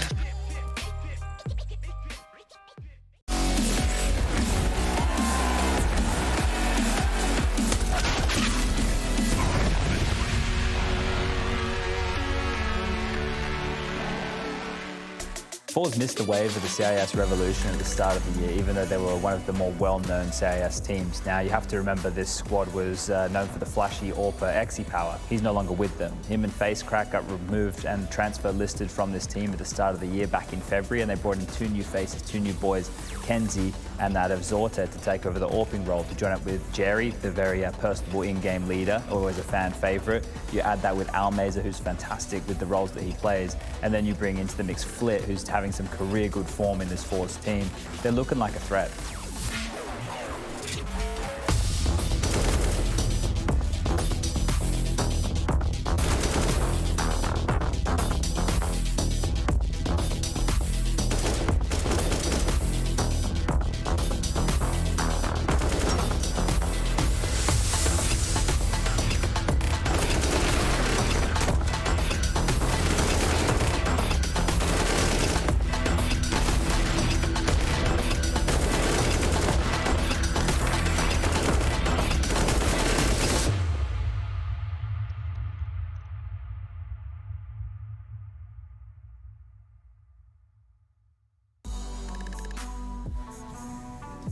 Welcome back, ladies and gentlemen, as we get underway with our second match here in Group B of Season 14 of the ESL Pro League, and it's none other than OG going up against Force here off the bat. And this is going to be an interesting one. Both teams currently sitting pretty at 2-0, and it's a battle for the top. I'm Jason Kappen, still joined here by Moses, and one thing we have to say about Force is they have become very impressive here in the opportunity that Jerry talked about. Yeah, and I mean, they've got like we've highlighted a couple of times, it is a great opportunity. They've started out on the right foot, but now they've got to close it out, which is difficult. We saw the same thing with Sinners. Started out with that great first day. Yeah. They've kind of calmed down as things went on after that 30-kill game from Neofrag. You've seen Virtus Pro today kind of get back into the swing of things, so really slow start for some of the favorites like VP and G2. But I mean, if they can pick it up here, this is where it's got to start, and they can obviously still be dangerous and obviously still wreak havoc in the group. Yeah, I do kind of wonder. I mean, OG, they're obviously looking as good as we expected, I'd say. I mean, out of one of the teams, I didn't fully expect it. Well, I'll throw that one out really? there. Yeah. Well, like, I mean, look, we know they're good. We saw them at IAM Summer make a good run. I think the problem was after that good run at Summer, Cologne cast doubts on that run. It's true. And then coming out of the break, it's just kind of like, yeah, they could do good, but did you expect them to be the best looking team in this group? Probably not. Well, I mean, yeah, when you have the likes of G2 in there, they also had an incredible place. Cologne as well. Yeah. Yeah, and then you have Virtus Pro as well. You're expecting some good things, and we do see a couple of mix-ups coming through. It's nice to see the middle of the pack is actually going to be there. No, heavy set 3-2-0 teams, 3-0-0 team. Yep. 0-0 team. 0-2 teams. It's the numbers, man. You know, we had a day off, so I got to relax a little bit. Now I'm just trying to get my mind back in the process of working. Yeah. But yeah, it is interesting to see how this group will develop, obviously, all these next couple of matches. I mean, for G2, we do have Sinners and Complexity next. We do have Forza have G2 and Sinners as well. So if G2 can kind of come back, then maybe they'll give Forza a run for their money. But before we can even get into any of those games, obviously coming up the next 2 days, we got to bring our commentators back in for their first time today to have a little chat with them about Forza in particular. Harry and Hugo, can I summon you guys into this ether? That is our virtual studio, both looking good. Again, you got the green, Harry. I'm loving it, man. Hugo, you look fantastic like always as well. You two, Jason. Both you, Jason. You're lovely, yeah. And the two Jasons, you guys are looking great as well. It's a very positive day today. Yeah, I'm happy you guys gave us a nickname, the Jasons. You don't want to hear what the nickname we gave you is, because I don't think we're allowed to say it on air. But gentlemen, Forza, though, like they have been looking fantastic. 2-0. We heard from Jerry in the interview before the event even really kicked off, saying this is a massive opportunity for them, and they want to strike while the iron's hot. And so far, they're doing it. But up against OG, that's a tough one. For sure, this group is like flip-flopped. It's upside down in my head right now. Obviously, I think OG have looked really good, but for Forza, I'm so glad they're making the most of this opportunity. Harry, not only do we have an open group with VP and G2 disappointing, Sinners being underdogs, Renegades obviously not making it, giving Forza the spot. Yeah, I'm glad that Jerry is grasping it with both hands. And honestly, I think a lot of people doubted this Forza roster once they remove Z-Power. Zorties look better than ever. Yeah, no, man, I love this AWP of Zorty. I really, really do. I'm happy that this Forza squad are finding success, and I think this is kind of the perfect group for them to be in, right? With squads like Complexity, who would normally be a huge challenge, being a little wounded, right? Them themselves saying, yeah, we're just kind of feeling this out, right? Whereas before, as we talk about the difference in like what this means to them, right? This is a huge deal to these guys. Yeah. They weren't meant to be here, and so they're looking to make the most of it. And now we get to see if they can claim, you know, this top of the group spot from OG. That would certainly be a cool storyline, right, Jason? Yeah, it's kind of like a perfect storm, right? As you guys were just mentioning, Complexity with the roster changes come into this, with Config hurting his wrist. Virtus Pro, we did get to hear from Yakinder saying that they've had some health issues as well, trying to work over those in the break. It's kind of like everything is aligning for Force to really have a chance to show up here. But gentlemen, thank you so much for chiming in. It's lovely to talk to you guys and see your guys' faces. Even though you're in the city that I live in and I'm here over in Poland, hopefully we see each other again soon. Your apartment is nice, by the way, Jason. Oh man, that's awkward. Cause good to hear him get that in at the last. Yeah, thanks for that, Hugo. I hope you're not destroying the place, and I hope you enjoy the box of tissues I left you. But anyways, moving forward into this one, we can take a look at our team performance graphic here in Group B. And Moses, there's some really interesting things here. Yeah, well, I mean, the first things that jump out, obviously, you can see the win percentage, the round win percentage, and pistol rounds. Those are cool. But I mean, the first kill and 5v4 win percentage for OG is a phenomenal statistic and performance for them for the whole week. They're way far above most of the crowd in terms of first kill percentage. And on top of that, they're winning those at an incredible clip of almost 87%. Now, one thing that it's going to go up against is Fours is the best team we have in this Group B at winning 4v5 scenarios. Very tough thing to be able to do. They're at 38.6%, you can see. And now this one is also interesting. The clutches won. Those are the two stats down there, but the clutches won at 13. That seems like a really good stat.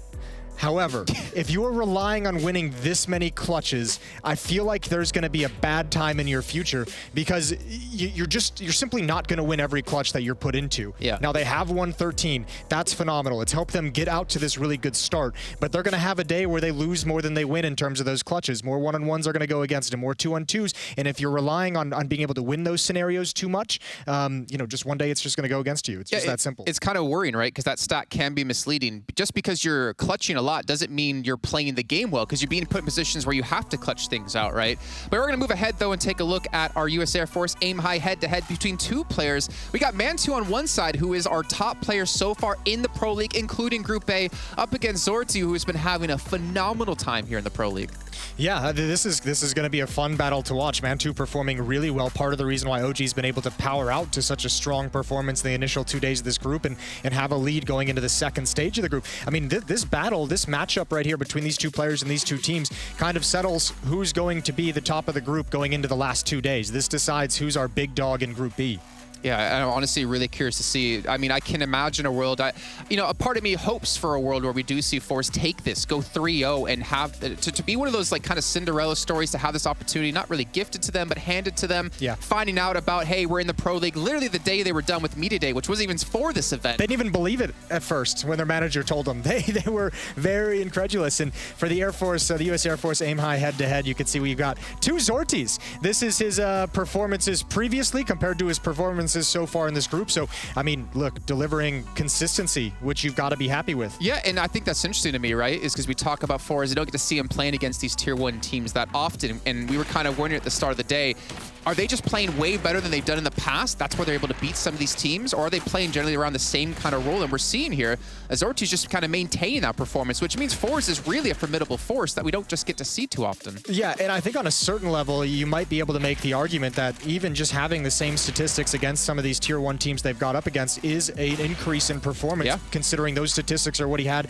against the lower tier. You're able to match that against better teams, and yeah, that shows you're playing well, but more than anything, I think the players as a team on Fours, as a group, are playing better to be able to log some of these wins. Some of their games they had previously in this year, towards the end of last year, against Tier 1 opponents, against the Gambits, against the VPs, against the Complexities when they're at full strength, they've lost a couple of those too, so we're seeing them jump up and now be able to overtake some of these teams that we historically put in the Tier 1, area. Echelons. Group. Yeah. Yeah. Yeah, I got you there. Man, I really didn't have an ending for that sentence. It's fine. We had a day off yesterday. Again, we're just trying to get back in the mix of things. I do kind of worry a bit, but I'm also interested for Jerry in particular, because we've seen a couple of matches where his kills have become a little bit slacking, but you can't really knock him too heavily because obviously the in-game lane he's been able to do, the calls he's been making have been fantastic. It's been able to get them 2-0, but we have seen a shift, I guess, over the last couple of years or two, where in-game leaders need to be able to frag out. And I feel like if you're going to beat a team like OG with the performance they've been putting up so far in this group, you have to have everyone playing really well, exceptionally well here to take this. Yeah, well, also, I mean, I think that gets easier on in-game leaders as players have, like, universally kind of caught up to a certain strategic level as well, like players understanding the strategic and the big picture of each round, and can make some of the decisions on their own. The game of Counter-Strike is no longer just hard micromanaged by an in-game leader. Hasn't been for some time. So yeah, those guys have to be able to frag, and even with a couple down performances, I don't think it's anything to worry about when you consider they're 2-0 in this group. Like, it's all good. Jerry might not be putting up the statistics and the numbers, but he's leading his team to these victories. And I'll be honest, from just the conversations we've had with him in post games, from the conversation he was able to have with, I believe it was Frankie or Sadakis in a pre-match to start the group as well. It seems like he's got a good head on his shoulder, and it seems like the exact guy you'd want to be kind of the emotional leader of the team as well. Well, looking actually at their maps as well, where we're waiting for them to connect into the server, just to kind of maybe talk some things through with you. We obviously got to see Force play Ancient. And I don't want to go like too heavily into this, but we're seeing that OG doesn't really play this map, so that's probably an instant veto. I mean, they have zero maps played on it. So they'll veto Vertigo, but it'd be interesting if Forz wants to go there, because Forz can actually make that decision and say, look, you haven't played this. We're more than happy to test you on it, because they actually have a pretty decent rating on it as well. Now, they might not want to risk it. They do like going to Mirage, which comfort pick, fair play. Good overlap between the two. Yeah, and now I imagine you'd see OG ban that Ancient coming around in the second, and that's just crazy. I think HL, I never know how to say his name. Tigris? Yeah. From HLTV. Yeah, sorry, I probably butchered that. Yeah, Peter. We'll just go with Peter. We'll go with your real name.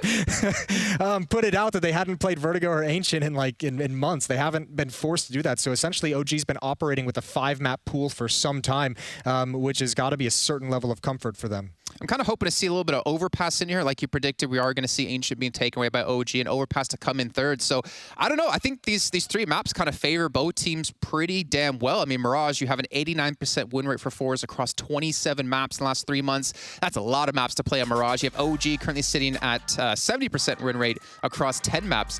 I'm actually really interested. I feel like both teams, in my opinion, correct me if I'm wrong, got a fairly favorable best of 3 in terms of maps. Yeah, it's no curveballs, right? It's just like a comfortable best of 3 for both teams. So yeah, we're just going to see how that goes. Forz has been able to log some nice wins on Mirage over Complexity, 16-12 over Virtus Pro, 16-7 on this map to open things up. That's been the first map of both of their series so far. So yeah, with that kind of a win rate, they're obviously feeling like not a free win, and it's certainly not against OG, who's looking better than everyone, but a comfortable place to start, and they've been able to play with 1-0 leads in both their series. Yeah, I think that's probably a really nice advantage then for Forz, is that comfortability. You're not being thrown a curveball. You don't have to pull something out of your back sleeve. I was kind of wondering if your team like Forz coming into this event, knowing this is such a big opportunity for you, would you have maybe something potentially like up your sleeve? Like, okay, we've actually secretly been practicing Ancient a ton or Vertigo, whatever it might be for them to use. I would assume they would want to use it here, but obviously if the other team vetoes maps away from you, you don't really have that opportunity. I think maybe they would have something planned, but they haven't. I would hope that they aren't even thinking of really using it. I don't think they need to kind of do anything crazy at the moment. They're sitting at 2-0. They've had 2 good performances. You don't need to pull out a wild card for no reason. Let's see how this game against OG goes. Let's see how this group is going to be shaking up tomorrow. And if you really need to throw something creative in the last day, maybe you can do it then. But at the moment, for Forz, it's just, focus on the basics. Focus on your own stuff. Don't need to do anything crazy, and you're delivering good wins. So just keep doing that. I remember day 1, we were talking about OG, and we were talking about a certain player in particular. We were talking about Flames, actually. And I wanted to bring him up yet again, bring him back into the sphere of talking. Okay. Because I believe you mentioned, like, if OG want to do well, he's got to step up here. He's got to be able to perform well for the team. He didn't really perform well in that day of matches, but they were still able to survive, still able to pick up a victory. If Flames is on point, do you think this team is unstoppable in the group then? Not unstoppable. I mean, look, a lot of it depends on what we're seeing from the other squads. If VP or G2 are going to get up to their potential and live up to their potential for the last few days of this group. But Flames is one person on OG statistically. I noticed that has like that little bit of a jump when he's playing against top 20 opponents versus top 10 opponents. I think there's still a little bit of inexperience. So you'd obviously like to see that improve. But with the way everyone else is playing right now, Valda and Nico have done a great job together anchoring bomb sites. Valda in particular has been excellent at just being a bomb site anchor for this team. And if everyone's going to perform, you don't need to see such a huge jump from Flames. It's just something long-term to keep an eye on and watch as he continually gets more and more experience, more time within the team, to hopefully see those kind of statistics between top 20 and top 10 opponents kind of even out and become a little bit more consistent. Yeah, well, OG, I mean, obviously at the back of Summer, then into Clone. I really wonder what kind of practice regimen they've been on, considering they've had an underperformance again, kind of living up to the OG name. We've obviously had a lot of switches come into the roster, thinking back to like when MBK came out back in the last Pro League, I believe that was, and Issa came out, and we brought Flames back in. They definitely, I don't know, I'm just kind of curious, and again, it might just be too early to tell. Do you think this roster has kind of settled and has kind of finally like gotten to that point past the honeymoon period and ready to start showing us what they can do? I think it's getting there. I think it's certainly shown enough to feel like a little bit more positive about it in the previous lineup. Obviously, there's some question marks with Summer and Cologne performances back-to-back, but the nice thing is these two teams played a bunch last year when NBK was still in the roster, when Issa was still in the roster, and they basically went 2-2 in series. They kind of tied each other in terms of winning 2 and losing 2 against each other. Now with the new roster, we get a first glimpse of what might be the next stage of the rivalry. Yeah, I'm really excited to see what's going to happen. I believe the match is actually about to kick off as well here. I'm going to ask you for predictions, though, in this one. I got to take OG to take the series at least. 2-0? 2-1? Let's go 2-0. Let's get frisky today, Jason. Okay, well, hopefully not in the green room while this match does kick off. We got Harry and Hugo to be frisky more than enough while they're not on camera here as they cover all the action happening for the last 2 matches of the day, but kicking things off right here, right now on Mirage with OG and Forrest. Oh yeah, I'm so excited, man. We had a day off yesterday, and I was hating it the whole time. Hugo, I can't wait to be talking about CS again. I'm going to crack open a monster right now. Ugh. He just drank the whole thing in one sip, folks. Chow down on this matchup. It's Force, it's OG, and we're getting right into it. No waiting around. Rushley's at the keys as well. Hello, Rush. I know you're there listening. Just waiting. So, finger on the trigger, ready to go, as are Force on this T side, waiting around on a default. T side Mirage, and a very slow start. My goodness, this is slow. Is it Force or VP? I can't tell. They're just holding off, trying to show some face towards B. Jerry has no util here. No one to set him up. Almeza with the nades is lining them up on that A site. Jerry just trying to cause a bit of panic here. If he can get a kill, that would be everything. Even draw another player over. There are 3 right now on B. OG are going to be assured in that setup, trying to play retake on that A site. Alexi's got the kit, and he's already started strong, killing Flick down lower. And now where do you go? Your plan's kind of fallen apart at the seams. Smoke on A, they are going to recommit, but this is exactly what OG wants. Think won't make things easier, but they have enough players to wait for the rotates. Oh, Flames. What's he going to be able to get away with from this ticket position? Smoke goes over. Gonna try and block off Con. Flames not able to find anything here. And will just set up to play retake with the rest of his team. Alexi's got these 2 flashes to try and kickstart the retake. As a result, you don't want him to die, but he will. And that's the flashes now gone. They retake this little jungle area on the side of Force, and Zorti is left fighting in the site, but he's brought it down to the 2v1. That's a little bit heartbreaking there for OG. Mantu is now going to try and save the day. He's sidelined by Almeza. And that's rough, man. OG was set up to play retake in that A-bomb site. Alexi had the 2 flashes and the kit for it. He's hiding in jungle, just hoping that he doesn't die, because when he does, one of those flashes just deleted, the other one dropped, right? Yeah. But you never get a chance to even play that retake setup because they pressure that jungle position. They remove all 3 players there. That was a nice response from Forza. Yeah, typically back in the day, you just see teams play retake fully from CT, like grouping 3-4 players and doing that. But more teams now on the T side are aware of that possibility and take space like jungle. That's why Alexi and Co had to try and hold it, and they couldn't do it for long. Chase down, Naughty Zorti with a P250. We know what he's like with those pistols, plus the AWP. That will make an appearance later. Right now, it's just a scout out for Alexi, surrounded by forced pistols.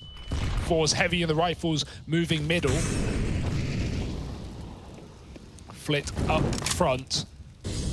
This is an A split. They're keeping up some attention towards mid. Nico drawn out of ladder. Oh, a nice shot from Flames. That's one part of the split got Jerry. Still going to get traded at least. Almeza taking some serious space, and Alexibi hears it, but even with a scout shot, Almeza doesn't give you the room. All the kills coming up for the Russians, and now CZ at that range, no bueno. Give it up. Go save your stuff. Give it another try in the next.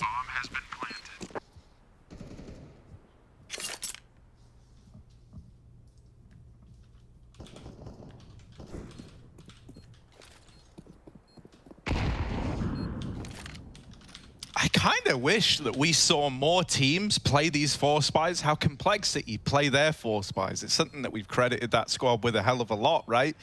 This idea of like, you largely just stack a bomb site and you go, well, look, either they come to us on our terms and they walk into the stack, or we just save. I've really I've really fallen for the way that Blame F calls those Force buy rounds. Done it a few times now. Just means you don't have to play that full USP eco, basically, right? And no one likes doing that. It sucks. Yeah, it's like either you get the outcome you want, or you just have another attempt at getting the outcome you want, right? There's kind of no room for it to not play into your hands. 2 Force buys for the price of 1, Harry. What a discount! What a deal! Yeah. But Fours are not offering up any discounts. They're taking a third round here, whether you like it or not. So I noticed Jerry has a fresh cut right now on his beard, most notably. He looks very, like if you found out that Jerry was kind of like, you know, part demon or something. He looks very satanic, but in a good way, like the drawings of the devil, because the devil's always a handsome fella. Okay. You got to give it to him there. And Jerry, he's giving me big devil vibes right now. Alexi gonna deal with Flit over in window. Let's see the devil of Jerry out through Con.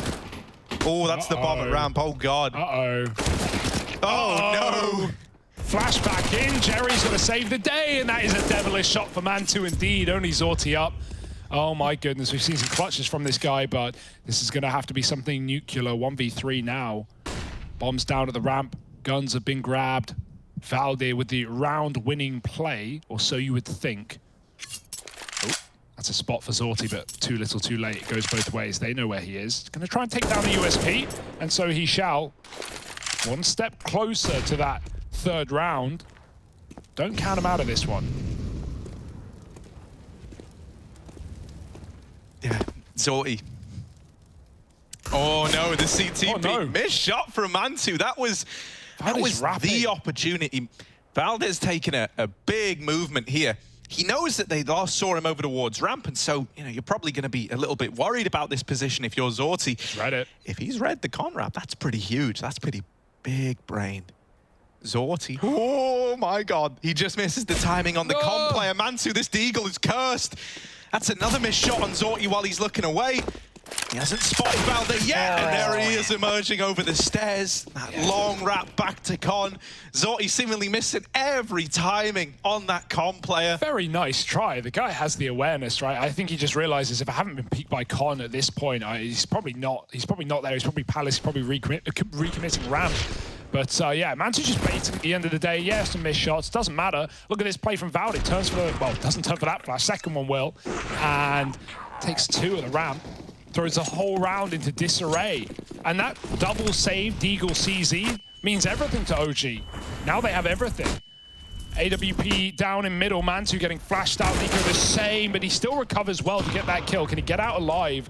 Nades could chase him down. Mantu trying to keep him up, and he misses another shot. It's a slow start for Mantu. Still time to recover. And it's fine, you're in a 5-on-4, no pressure. That's all on fours right now.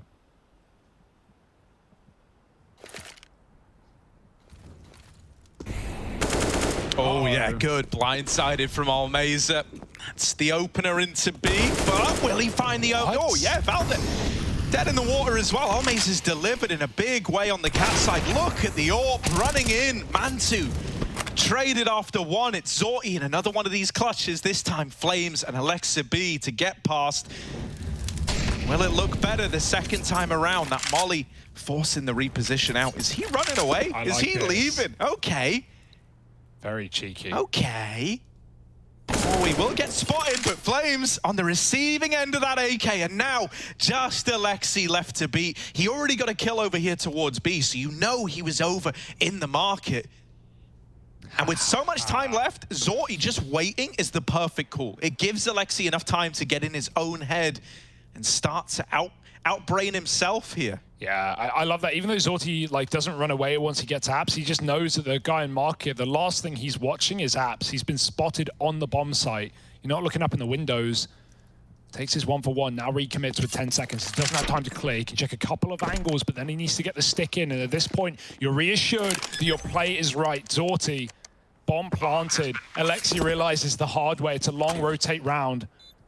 Zorti can take space, and so he shall towards the market. Alexi makes the cat jump first time's the charm, but at what point does he realize the plant? That might give away Zorti's position.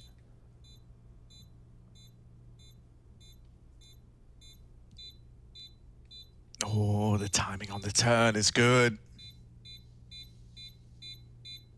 Alexi, you're running out of time here. Smoke on the bomb, hoping to bait a peek, but actually, no, he's smoked off the short plant. That's not where it is at all.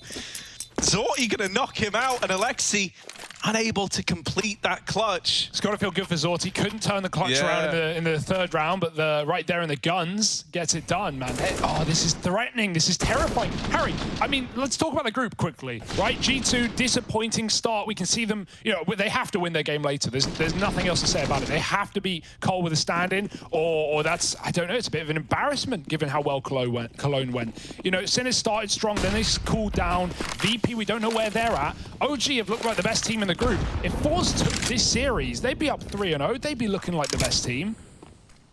And again, I'm always going to come back to the story of the fact that they weren't meant to be here. A filler-in squad looking to fill OG with holes. And this is just so impressive. It's early in the series. You know, I'm not getting ahead of myself. We're seeing great signs out of some of these players on OG. But Force are making them work hard.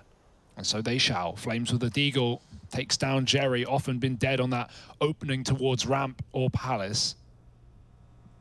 They still wanted the A split. Now it is not a split. Now it's just an A. Almeza up in the ladder does take down Alexi. Nico rotates in, but Almeza's got the charm. He's got the info and he's got the shot. 4-on-3. Nice shot for Mantu coming alive at the right time. That might reroute Force to B where only one man sits. Yeah, Valde tucked in at the van. Ooh, are they going to check for him? Oh, no. They're thinking that it's clear. It's too good to be true. That flash is a thing of beauty. And oh, Valde's dead as well. Flit just saved Almeza. He was getting shot at by Valde. Yeah. Not only does he set him up with the flash, he then goes, don't worry, bud. I got your back. He kills the player at van. That is huge. Yeah, you got to save. No brutal round out of Forza, though. Mate, they are working so hard right now. It's their map pick. It's cool that their Mirage looks so good. Like, I always get nervous whenever teams first pick into maps like Mirage and really Dust 2. Those are my two big worries. But Forza, whenever they do it, they just come onto this map with so much confidence and so many ideas.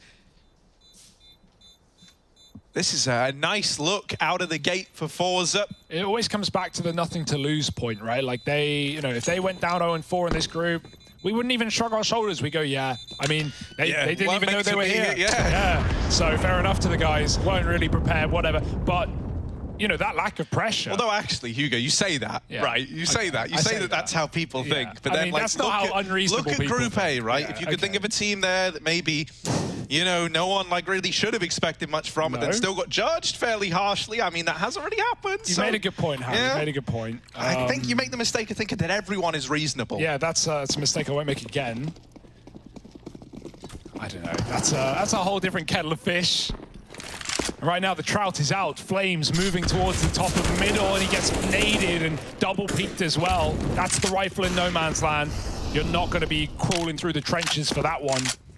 And now Force, the round is theirs to lose. Just take all the room you want. Flip moving up con.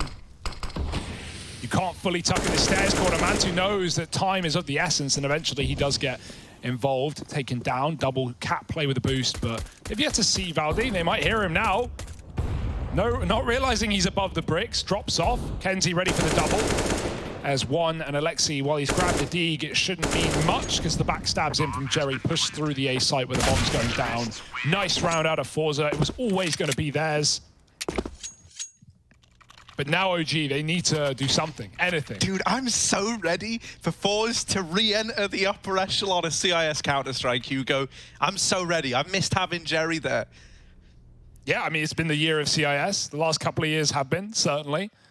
I mean, this was something we actually talked about last time we casted Forza, right? Like 2 days ago now, where we were saying how back at the end of 2019, you know, all the way through it, Forza were one of those CIS squads that you look to alongside your Na'Vis. Yeah, they were winning series over Na'Vi that time. I mean, who, you know, what CIS team can't beat Na'Vi, you know, at some point in their career? The age-old saying, right? Na'Vi, top 3 in the world, top 15 in CIS. So no one really understands how it works that way, but it does. Yeah, Alexi got burnt out in Connector. So not the start he wanted to this rifle round, but Nico, he's been consistently getting this kill on Catwalk when he has been armed. Can he get away with any more though? Jumping out and moving back in with a bomb dropped. Nico's got a Molotov to heat things up. Mantu's still taking a peek into middle, but they don't want to give him the chance. Smoke down, trying to get this bomb back. They've had to use a lot of utility to do this, but it's all worthwhile. means to an end. Mantu getting spammed through the smoke, put down to 20 health. And Zorti, when this fades, I have no faith that he won't hit it, but Flames still gets the shot. Dink immediately. I thought Zorti was going to grab that. I didn't even, you just double negative yourself. Exactly. You have no faith he won't hit it. What does that mean? Does that mean you have full faith he will? Yeah, he should have, he could have, he would have, but he didn't, Harry. You never know what you have until it's gone. And even though they retrieve the bomb, it's a 2-on-4 for Forza, grouping back up on the ramp. And I don't have full faith that they won't not win this round, Hugo. Here we go. Flames holding ramp. Oh, will die to Flit, and that could give you the opening. You've still got to worry about Mantu, right? This all back in CT, but the first shot is missed. He's going to flash himself back in. Oh, my goodness. And Flit, good for the double entry. Mantu's on for the ace. This bomb plant should get denied, but Flit! Leave him alone.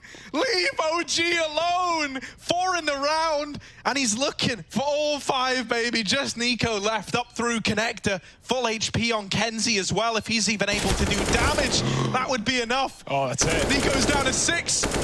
Give Flit the ace, Kenzie. Be the teammate we all know you can be. He's not stealing it. He's not. He's setting up Flit for the ace. And there it is.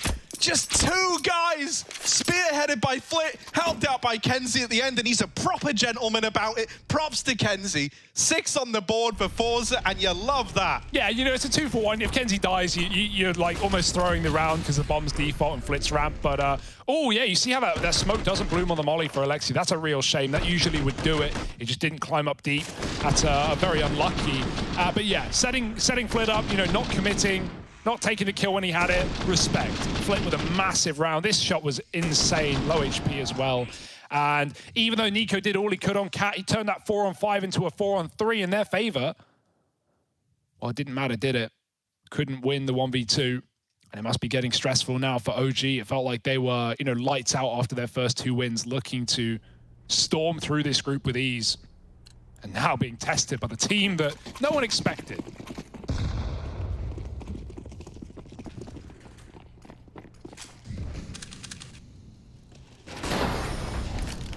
Just Eagles out now for Forza, Hugo. No, wait.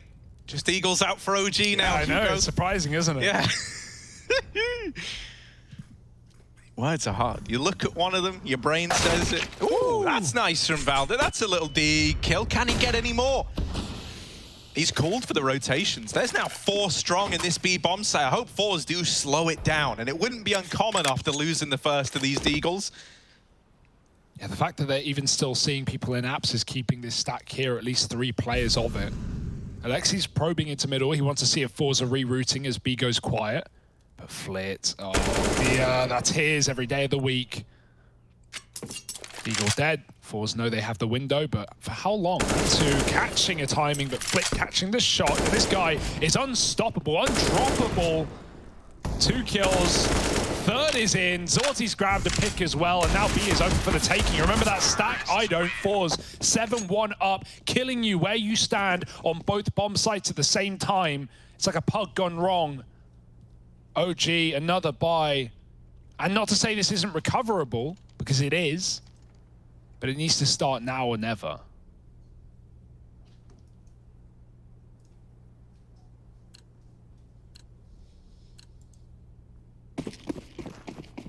Yeah, this is really, really clean from the Forza squad. I don't know, man. This is little worrisome. Both players drop under. Don't know if that was the intention. It looked like Alexi wanted to try and jump out window, but hey, double under set up now. Oh, the flash. It's actually giving them a bit of a timing, but oh, Mesa won't account for the potential lower push. They never saw it. That flash kind of made or broke the round, and unfortunately for Forza, it meant they never spot the underplayer. Now, you do a Flit in the site on Firebox. That molly is a little shallow, and so as long as he stays tucked in, he should be fine.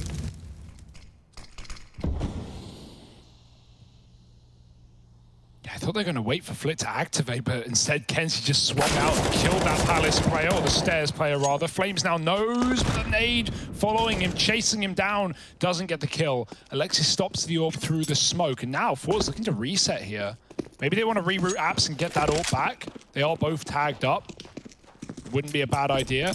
It's going to cut off serious time, but in that time, OG have to leave this site, right? They have to move at least someone, Valdir, over to that B-bomb site, just in case. Can we grab the orb? Yes, thank you. And it might just be a save. Force don't look interested. It's fair enough. They've got money, but, you know, it can run out very quickly.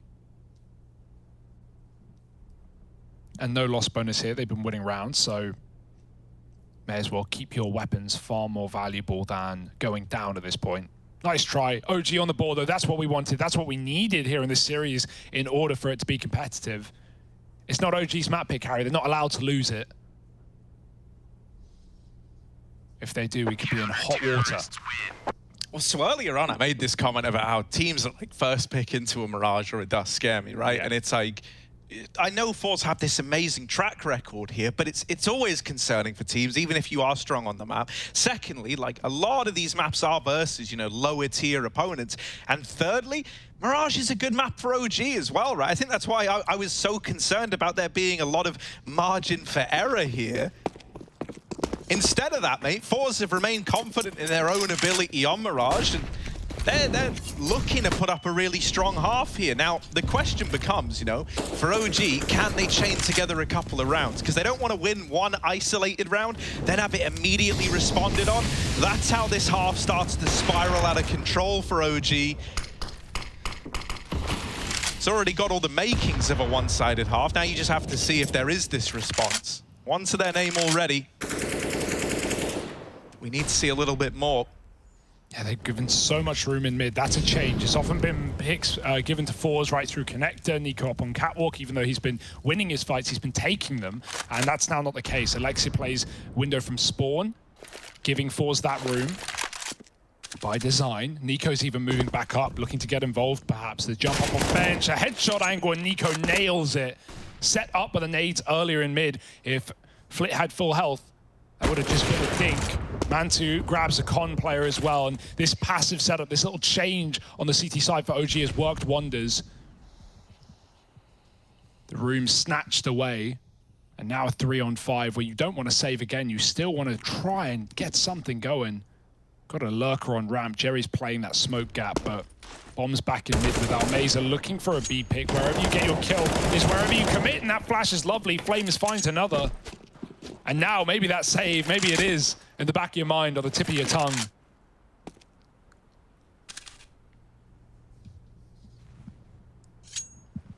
OG 5 alive as well. That's the best part for them, right? Not only taking rounds, but taking them clean. It means you do have something to fall back on. 4 up in that second round, and now 5 here.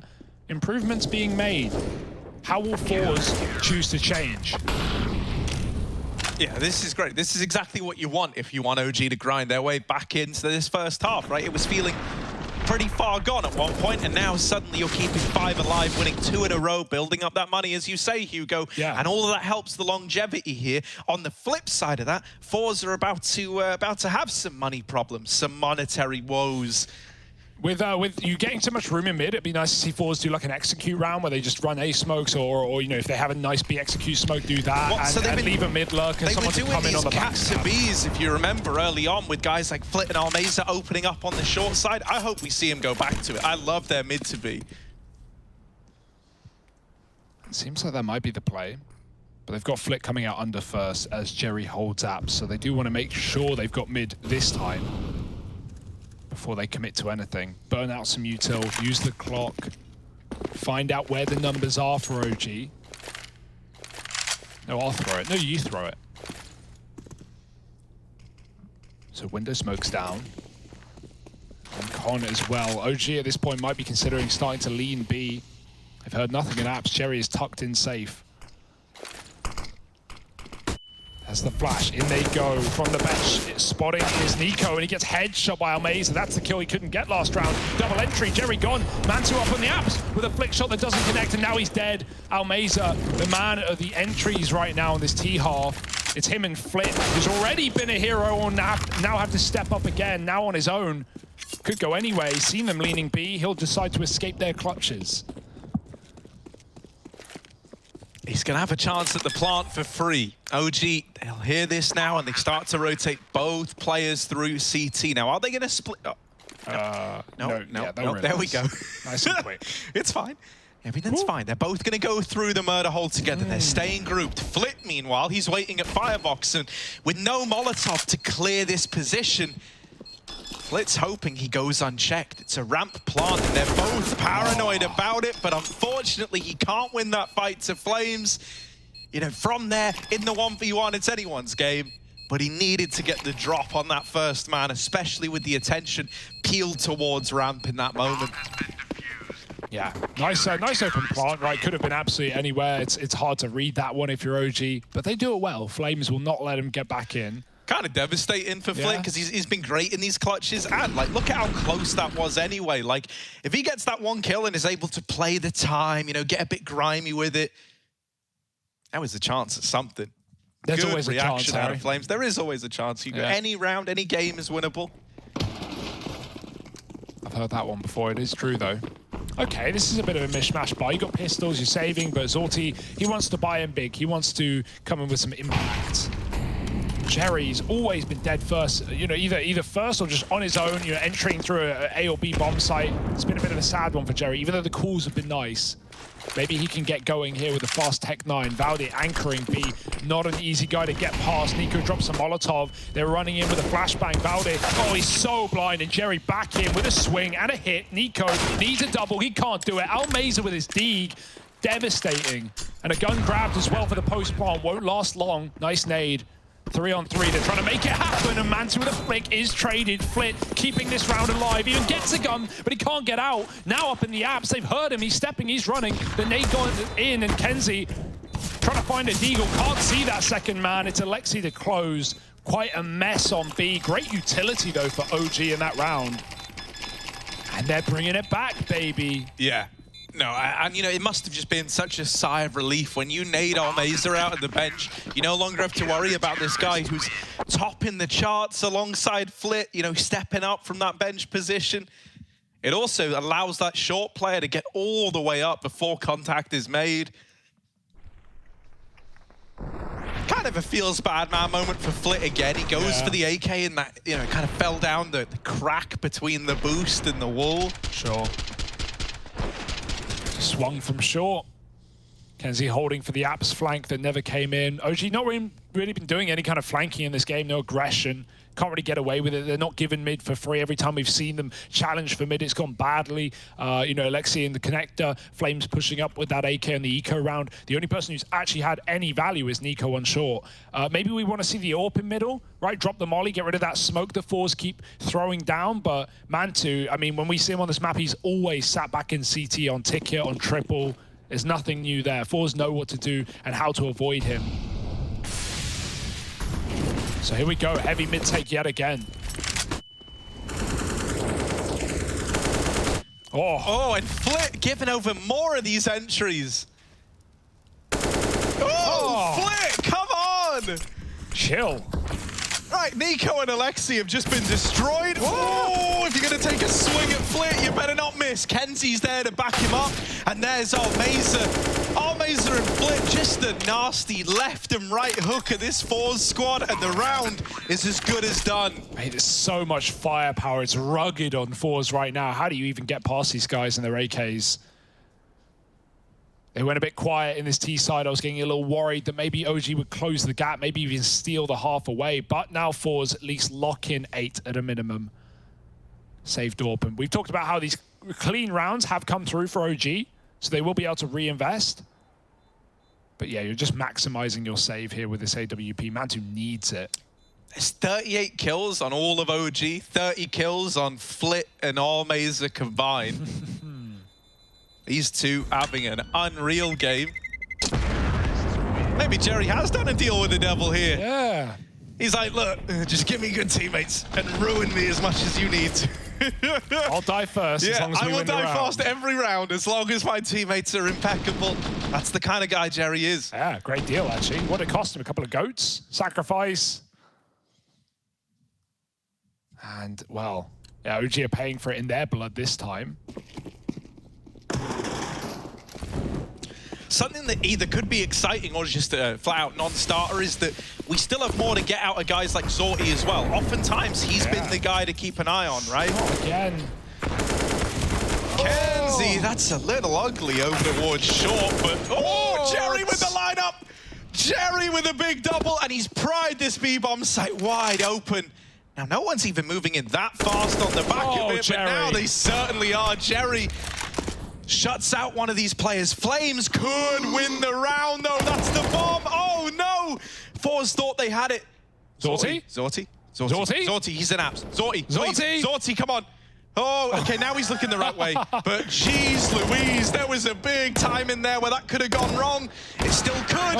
Zorty holds the line. Mate, I guess he's just thinking, oh, he won't flank me. He'll sit on the bomb. I want to kill that rotate. Maybe I'm going to get repeat. That was terrifying. Yeah, that Flames is coming in hot right there. He was hunting that last kill. That's like my level of hearing comms, mate. Yeah. Behind you. Harry, drop a gun. You're so tuned into the game. Jerry, what a round, though. We're joking about how he keeps dying first. Well, that's one way to turn the scales, change the script. Double entry, finds the third in market, opens B, and even though it gets a little weird at the end, it's still a one round for Forza. Now a mid push. These haven't gone well. The flashes, again, are so brutal. 4-4s. Molly and window, that's to stop this smoke. Kenzie, even an opener might just go through Con at this point. They've had connector whenever they want it. Alexia Mantu never able to win that battle. Flames has to back up. That's, I don't know what that is. It's going to leave a massive gap, I'll tell you that much. Nico, God, he's just so good at getting this short pick. They need to avoid him, and so they shall. Grouping up on A. Kenzie needs to get the bomb. That's the only problem. Flicked a long way away. Might have to come through under or middle to save his teammate. If Kenzie dies, this round falls down to the clock.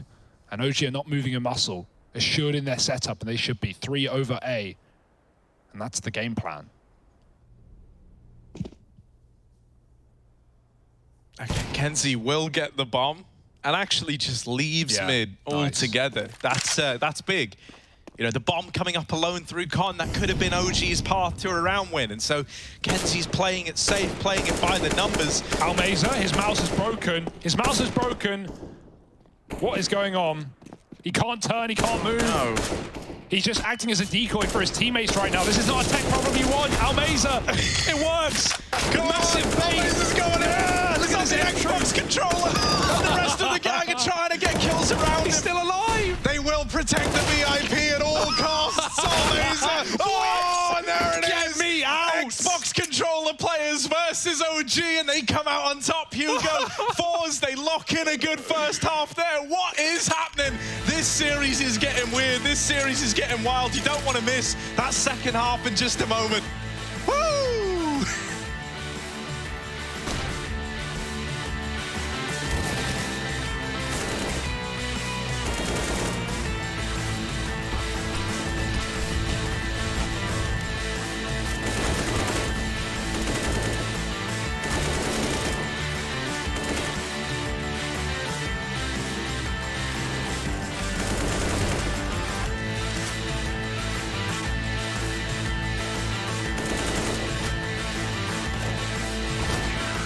What about Zorty and Kenzie? As I mentioned before, these guys are fitting us pretty well because Kenzie can fit the face crack previous role. It's entry fragger and the guy who is going first take info, or jumping from the smoke with the 2 or 3 flashes to just get entry, give info for us so the rest of the team can end up the round.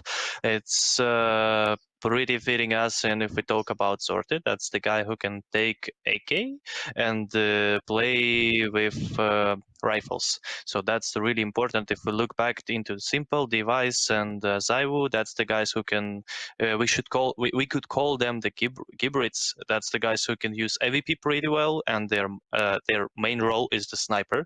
And if we look at the Zorty, he could also be a Gibrid. He can take AK, and that's I pretty like as the AGL because I can use it in some low economy rounds, or I can use it in some close quarters. For example, if we're going for the rush on the nuke, he can go as the second guy to exchange us, and that's pretty fitting us because we previously had some issues with the exchanging each other in some fast-paced rounds. So they settled pretty well, and I think that's what we actually needed, and I'm happy that we did this change.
Right.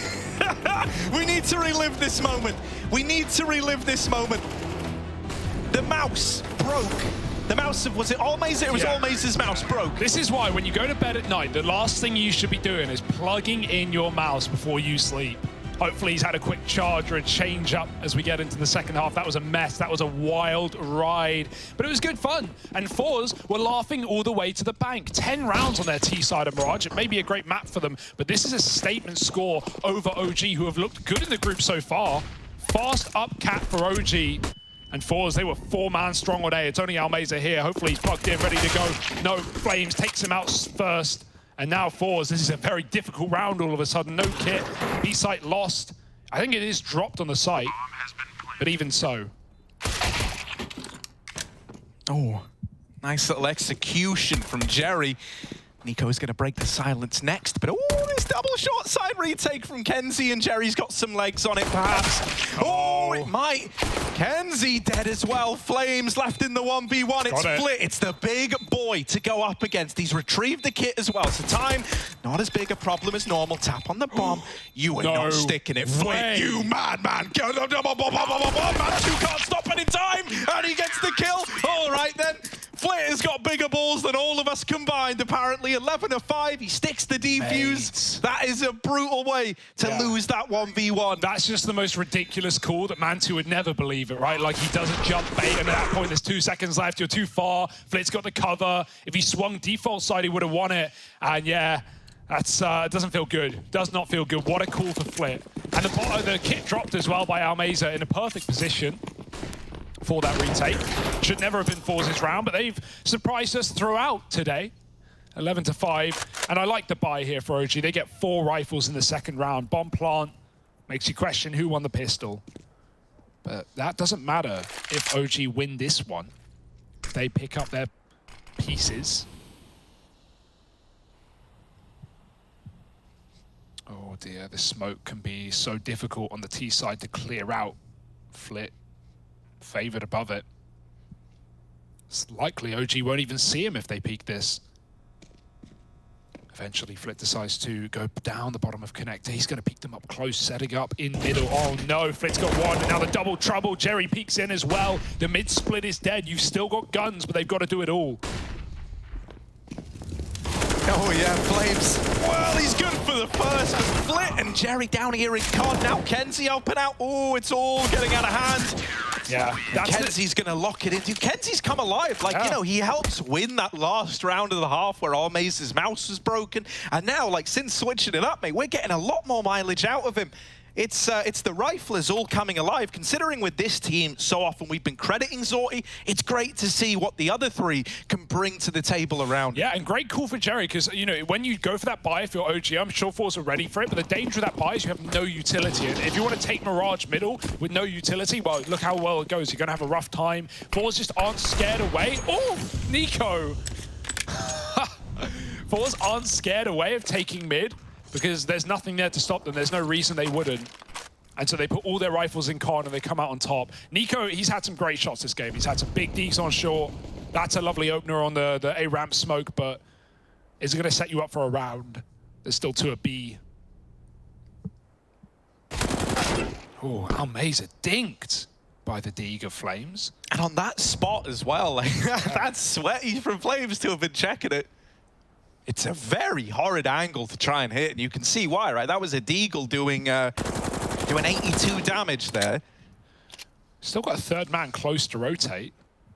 Don't know if Flit will be able to get his molly down in time. I'm worried about this getting out of hand. We need to have one of these players step up just because Almeza is so low. Kenzie has just got the info on that jump, though. And he's mowing them down. Yeah. Flit on the short rotation, pulled over the moment Kenzie spots them on that jump. Yeah, that's a dangerous jump, but like it wins you the round. Without it, I think you're not ready for 4 players about to jump out of apartments. But suddenly, you know, suddenly Flit's off of middle, got a triple B, and yeah, OG is just getting melted right now. They had a bit of a recovery near the end of that first half, but, well, a bit. 5 rounds, that's all they've got to stand on. Now their first full buy, now the AWP on Mantu. Zorti's got his, though. And we never really saw this AWP head-to-head. Hopefully we get a chance on this CT side. Instant boost up into ladder, putting Zorti into the position. And Flit. Okay. Ooh. Works wonders. He's in there like a speed demon, mate. Alexi was even holding for that peak. And he's still obliterated by the AWP. It has been IGL's just dying first a lot in these rounds, right? Think about Jerry, you know, lurking out ramp or B-apps and his team in middle, he would die. Alexi even in connector often getting picked, right? That one awkward molly round where he smokes it or you know, AWP taking him. So yeah, it has been very hard for both Alexi and Jerry, but you know, the pieces of Force stepping up around Jerry. And right now, OG just forced into a flat execute. Smokes not available. It's all the flashes. That's all they've got to work with. Lots of damage on that peak. Softened up for the nade, and Kenzie will throw one in. Stairs peak from Flames. Tries and fails to get the round back under control. Beautiful scenes. Kenzie really coming into his own, mate. Like, remember, in that first half, for the most part, it was Flit and Almeza were the only 2 names we were saying. Kenzie had been very quiet, if anything. He was right down bottom of the board with Jerry. And now, he's skyrocketed up the standings ever since that round with Almeza having the tech problems. Mate, when you win a round and one of your players physically can't move their mouse, that's when you know this game is botched. Like, absolutely. He almost got stuck in a 1v1. He almost got stuck with no mouse and having to clutch. And maybe he would have won it. Hell, who knows? With the game going the way it is right now, Harry. Imagine what you would have to do, mate. You'd have to be playing like... Just plant. Yeah, you run away. You would have to plant and then just play like, just shoot. Jiggle, shoot a bit. But you can't turn. He couldn't look. He can only look forward. So you have to plant and then run backwards. Yeah. What a mess. Oh. What an absolute mess. But Force, they've got the mop out, Harry. This is really great to see, man. This is really solidifying Force as like a terrifying Mirage team. Like when you go and look at the numbers, even though they look incredible, they've got a 90% win rate out of the 27 maps played on this map. That's unreal. Yeah. But it is versus lower tier opposition. Yeah, and OG like, played this map. That's what I was going to say. When you compare it to OG, 70% win rate, but versus tier 1 opposition, like this should be a lot closer. It is just all commendations to Force right now. And A-Rush with the Tech 9s. Can this get weird? Can it get wild? Jerry gonna get one through the smoke, and that'll kickstart this retake for Force. Yeah, pistols up close could get claustrophobic at least, but Force have a bit of time to slow things down. Alexi wants to get involved, and so he shall double, triple headshot from Alexi B. Oh my goodness, he has just saved this map, or at least this round, rather, for OG. Zorti's got to save. As clutch as this guy is, this is not one of them. Don't give them an AWP. Giving them enough. Bye-bye. Enjoy your round, boys, but I do not want to take part. Bit of a shame there, because it looked like they were waiting for the smokes to fade before they committed anyway, and then they kind of like, you know, they jumped the gun on that timing just a tiny bit, wanting to try and get in. They discount Alexi B, who's playing around that triple smoke, and he comes in huge with the Tech 9. Yeah, saving grace right there. You know, Alexi, it's nice to see a massive impact round out of him. We know how good this guy is individually. And yeah, he gives us a great example. Hey, why don't my Tech 9 work like this? Right? What is that, though? Like, got to hit the headshots, a little 180 tap as well. If you're not first bulleting them, you're probably dead. But Alexi's got that in spades. Again, though, it's 14-6, Harry. I'm not crafting the comeback story, not yet. We've even got Forz confident enough to double AWP with a deagle on Jerry. Just throwing anything into this round, seeing what works. It's going to be a quick play for Nico. He's got a flash, yes, over the top from round. Nico gets the opening kill, and now the deagle down below. Jerry dropped through the ladder, only good for one. They still get a refrag in middle. That's something. That might provide a way in to this round for Forza. No kick currently. One drop back in CT, but Mantu starting to drop bodies, and with that, Forza might throw away the round. Yeah, it's not a decision you're thrilled about, but while you still got time... Oh my god, Kenzie. He's still looking for something here. Cheeky. Exits, maybe. Oh. Ah, there we go. Little journey to retrieve the AWP. Look, the fact that Valdi's respecting that as shows where the game's at, right? Absolutely. How often would someone do that? They just hear the yoink, they hear the run, and they go, yeah, have it, man. I just want the round. I don't want to give any way back in like that was ever winnable for Forz. But yeah, your head's a little bit out of it. You're trying to warm into the T side. And even if you feel confident in your T side rounds, you know that one little slip up, one miscommunication, one mistake is suddenly going to put you down the drain. Not to mention, like, a lot of these rounds haven't even felt like they're down to you or your mistakes, true. right? It's someone else just going above and beyond what is expected of them on the Forz side, and we're not really shy of players to do that right now.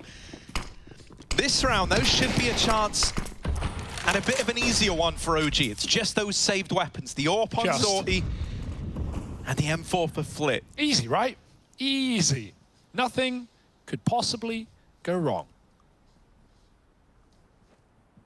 Not if you do ace smokes. That's a good call into this round.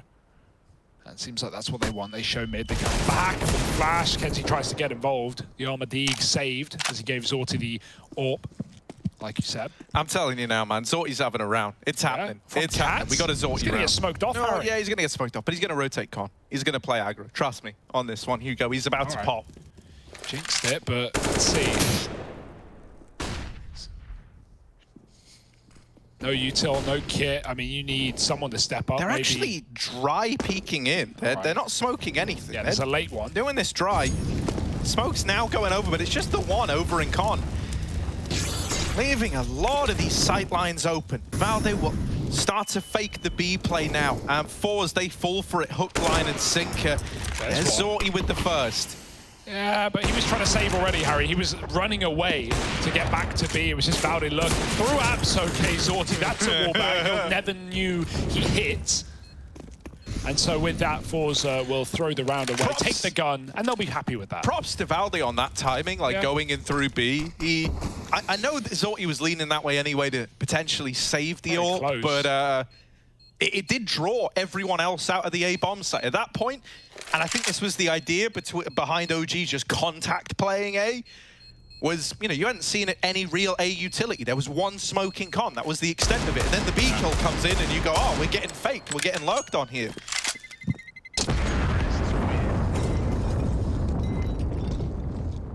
Yeah, OG, I mean, they're winning the rounds they must win, but we've still yet to see, you know, the peak of these full buys for Forza. Zorti's just been playing to save orbs, as has Kenzie and Flit. These guns have been dragged over numerous rounds now, and even a pause coming out for Forza. They don't want to get ahead of themselves. It's a good decision. This game is not done. It is not over. You've got to make it so.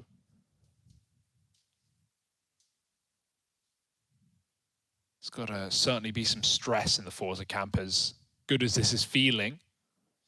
You know the experienced players of OG aren't going to go down without a fight. Alexi looking vocal, OG looking focused. And with the pause coming to an end, what have Forz cooked up for us?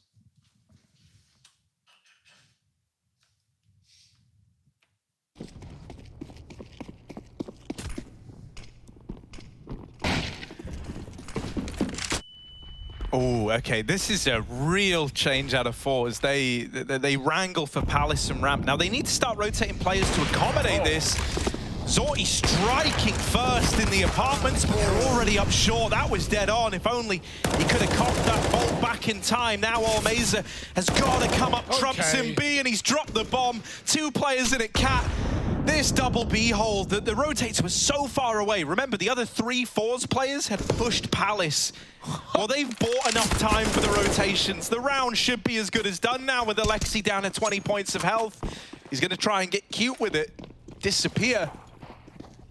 But something would have to go really, really wrong here for this to be an OG round, Hugo.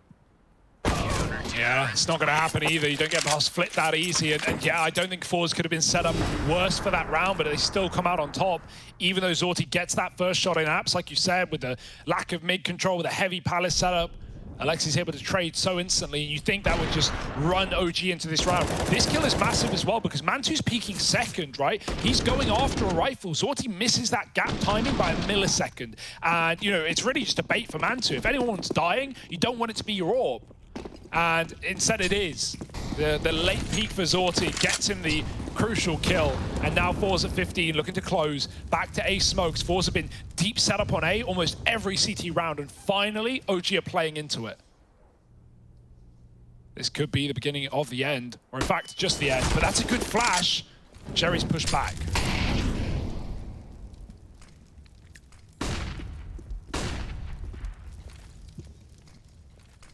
Jerry still being alive here is pretty huge. Like, he's only 5 points of health, but it just keeps that 5-on-5 ticker up top of the screen. Now, he will die through the smoke, but he's not without the opener. Coming in for Force. Valde is once again faking this B play. And that's going to get Force worried. There's no nades to deal with this low HP player of Valde. Spam is going to find Alexi, and that's denied the bomb plant. Massive from Flit. It's going to keep this round churning forward. Flit back at CT, peeking over the top is Flames, and how does Flit win that fight? That should have never been his. The AWP is scoped in on him, and that swing is one swing too far for Flit. He had to go, the molly landed. He didn't have a smoke, he'd already been mollied out earlier. Now, Kenzie did have this full belt utility from B. He's the only guy who hasn't found a fight yet in this round. Valde is low. That molly has to make Mantu peak. So now he's swung wide. Valde, 1 HP, and Kenzie pulls off the 1v2, 16-8. It's dominant from Force to open up on their map pick. Now we look at OG, we look at Alexi, we look for solutions as we head to Inferno.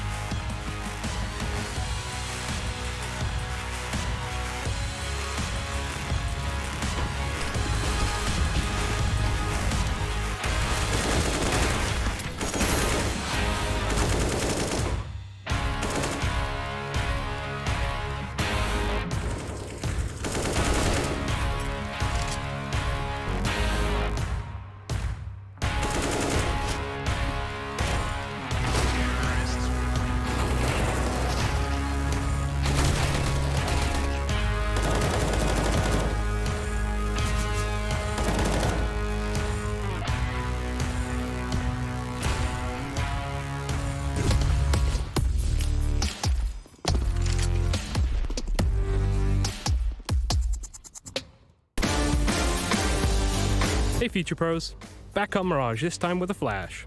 This flash should help you when taking the B site. To do this flash, get into this corner.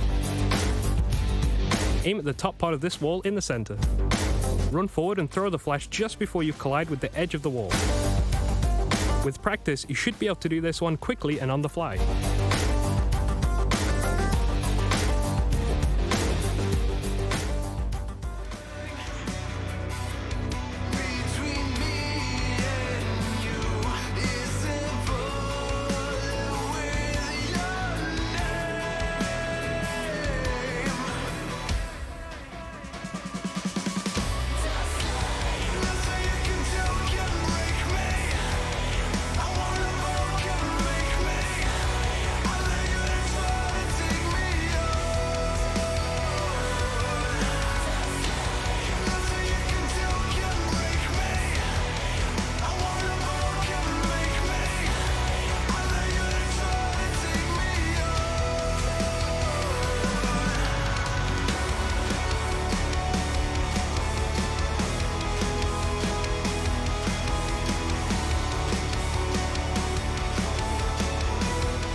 Seems like even the sky might be the limit here for Fours. They take the first map here in this best-of-3 between them and OG, both currently sitting at 2-0 overall in the groups. But right now, Fours are looking to maybe take the title, take the throne, and be sitting comfortably at 3-0. Jason Coppin still joined by Moses, and what a game, honestly. I don't think any of us out there really expected Fours to hit this hard against OG. No, I mean, certainly not. I actually thought we'd see the OG that has been so good in this group, and to be fair, we still might get him. We have to remember that's Fours' first pick they've had in every series. Obviously very comfortable on it. It's starting to obviously be their home map, 89% win rate, and that just keeps going up. So fair play. Really, really nice game from Fours. And on top of that, as Top is just looking good on the map as a team, really good performances out of at least, like individual performances out of at least 3 players. 25 kills on Flit, 22 on Kenzie. Almazer had some huge impactful rounds with 19 kills himself. And it's funny because we were talking about Zorti initially when we came into the series in the pre-match, right, being like the player to watch. Yeah. But he actually was 4th on the team at 13 kills, and then Jerry right behind him at 12. But maybe that's the power behind Fours, that even when he's not performing, you have other players that can step up and match up to what he can do. Well, also, I think the T side, you know, we talked a little bit about Jerry and in-game leading and having maybe a reduced performance. I think he called a really, really good T side. And we have to remember as well, part of the what we saw out of OG on Sunday against G2 on Mirage, very good B defense powered by Valda. He did a really good job anchoring that bomb site, and Fours was able to find ways to exploit that bomb site. They had success at A, they had success at B. They're able to take mid, so that's just a really well called T side in my opinion from Fours as well. Yeah, I think going 7-1 initially in the game as well in that first half really gives them the potential of I guess the confidence going into this one. Don't worry about that match. It's coming up a little bit later on today. Yeah, we're just getting a little ahead of ourselves. We're excited. Yeah, just a little bit of a teaser what's coming up later on, which is going to be a phenomenal game we're hoping as well, like we're seeing here. But honestly, what a game. And again, you mentioned like the top 3 players. We got to talk about maybe Almazer a little bit. Because he had that ridiculous moment right at the end of the first half where his mouse just dies and he still finds a way to be impressive. But he also, I mean, even before that moment on the T side, there's a round I can recall very clearly of him just marching up catwalk on an execute, solo taking essentially the B bomb site, finding 2 entries, 1 deep into the site, 1 close towards the shadow corner, and cracking it open for his team as well. They had a lot of players with good impact. Fours did. And it was funny too, because remember that stat that we brought up in the pregame as well, that they'd won 13 clutches so far in this group, and it's like, look, eventually those are going to turn away from you. Zorti wins a really, really impactful 1-on-2 clutch at the start of the first half. That gets them started. That doesn't allow OG to string rounds together, and then gives Fours the opportunity to run up the scoreline to 7-1 before OG starts fighting back. And then I think there was a nice 1v1 later on in the second half as well. Even at the end of the match, actually, we had Flit take down the planter through a smoke. He takes on Valda, peek it over sticking the defuse is a 1 clutch as well. Exactly. So I mean, still these clutch moments, Fours is coming out on top of them at the moment, which is awesome. And funny enough, the big part we did talk about when it came to the pre-match and looking at our stats is that generally Fours are the best team in the group to play with a man down. But funny enough, I guess they don't even need to play with the man down to still have impact here. As we're talking about Maze with the broken mouse.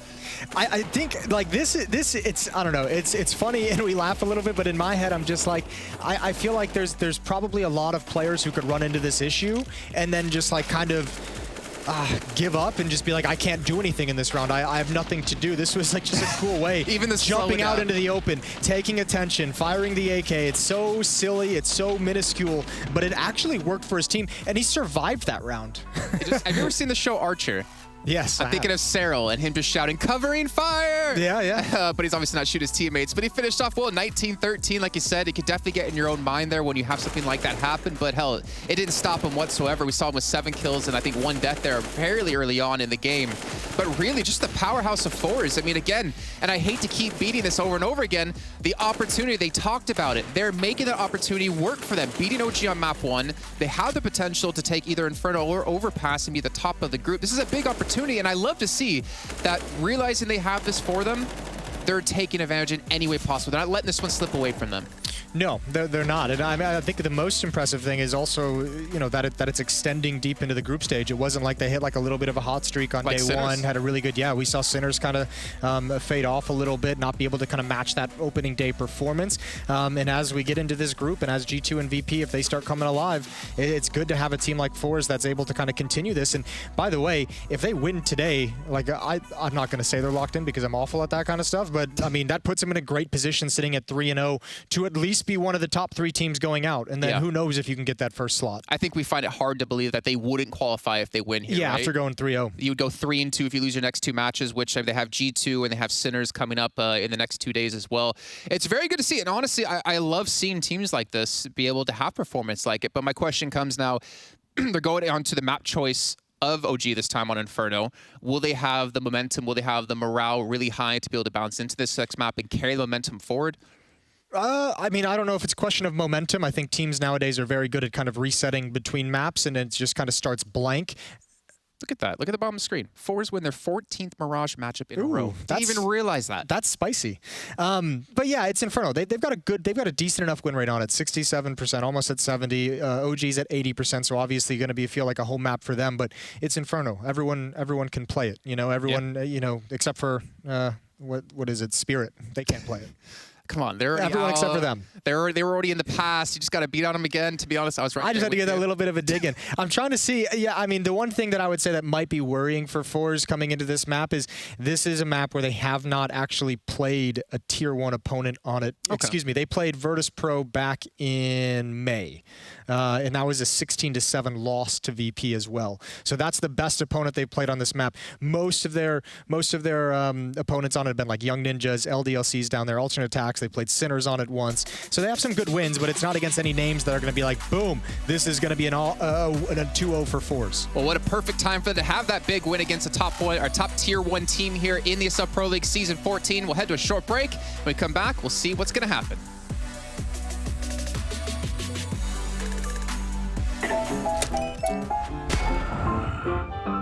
Yes, nice shot, my friend. Cheaters ruining your plays? I have eyes on the enemy.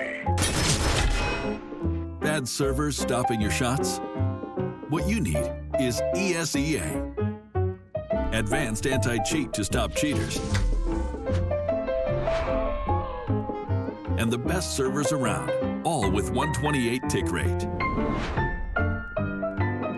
ESEA, the best way to play CSGO.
Well, OG, they're probably not thrilled with that Mirage map going so dominantly in favor of Force. Now we have to look at their map pick, right? Inferno, it's one that we've seen them play and dominate G2 on here in the Pro League already.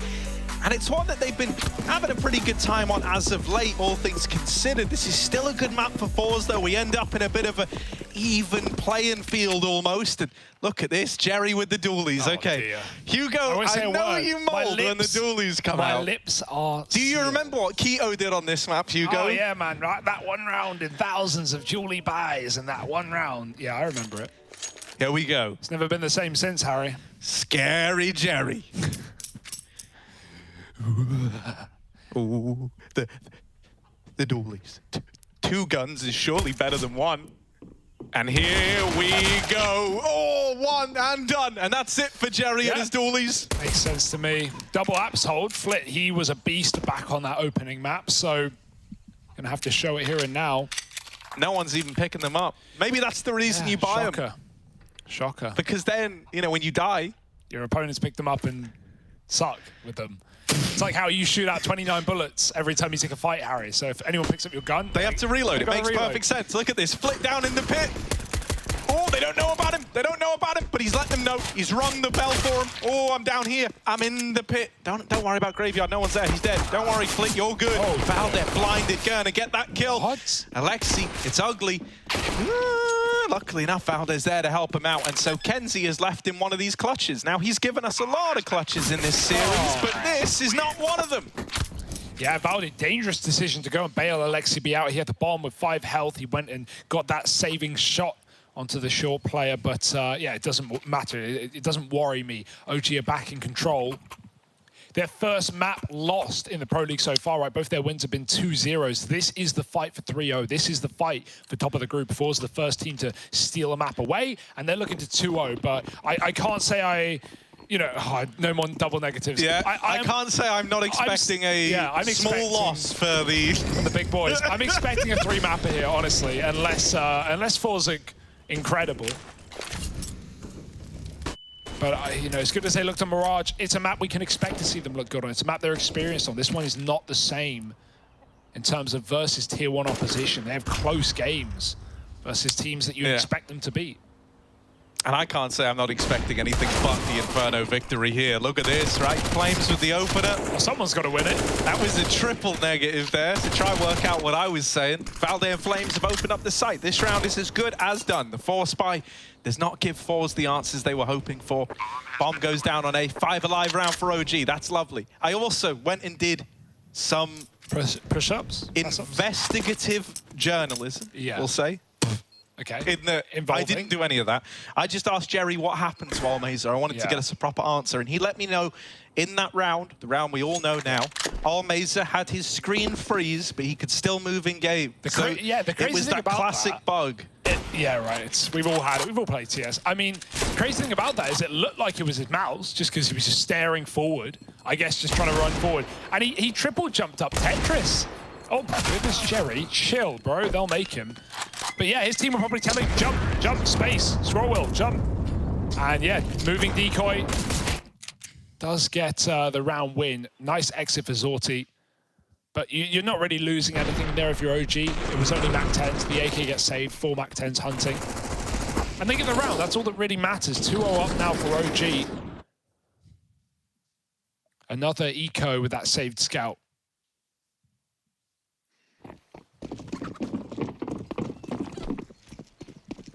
Nade stack. All right, I'll bite. Let's see. Down bottom mid, the nades go. That's 9 whole damage right there. It's only one nade. It was just one, admittedly. Yeah. And so if they all do 9 damage, that's like 37 damage right there. Dude. Oh, there's a little bit more that time around, but every time a nade comes, you think, oh, that's all they've got. There's no more. They actually respond with a beating onto Flit. He's going to throw his out in spawn. Maybe there's something to be found, but you're not getting any kills at this point. There's the entry, and just off the map alone, damage means nothing here. Smoke spammed out is Kenzie. And OG, yeah, they're happy. They're fine. Quite a battleground here. Very loud, isn't it? Yeah, very loud. Everyone's shooting.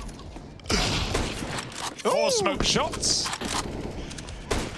Yeah, man. It's like that film, The Mist. Don't go into the mist they say in that film. That's what they say. They say, stay out of the mist. What happens in the mist? And everyone goes into the mist. Why would they do that? So the one rule. The one rule. But that is horror films in a nutshell. Yeah. Everyone does the dumbest things. Don't go upstairs. All right, I'll go upstairs. Oh, but now that you've told me that, I'm so curious.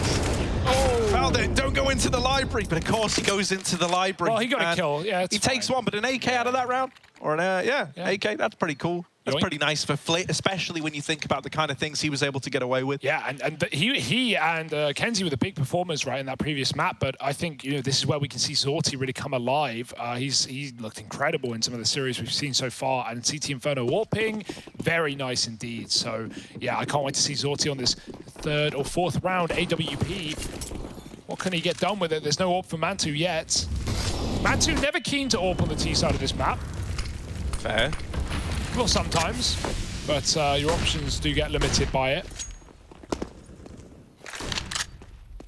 Moving up Banana in their first full buy. OG, I say their full buy. They've still got double Mac 10, looking to run and gun their way into the B-bomb site with some well-placed utility that you know they've got ready.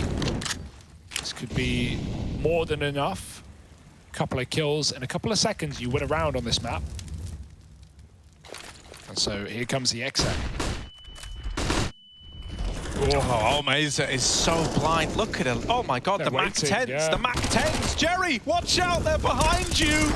We've gone from horror to pantomime, and Mesa burns alive in the back of the site.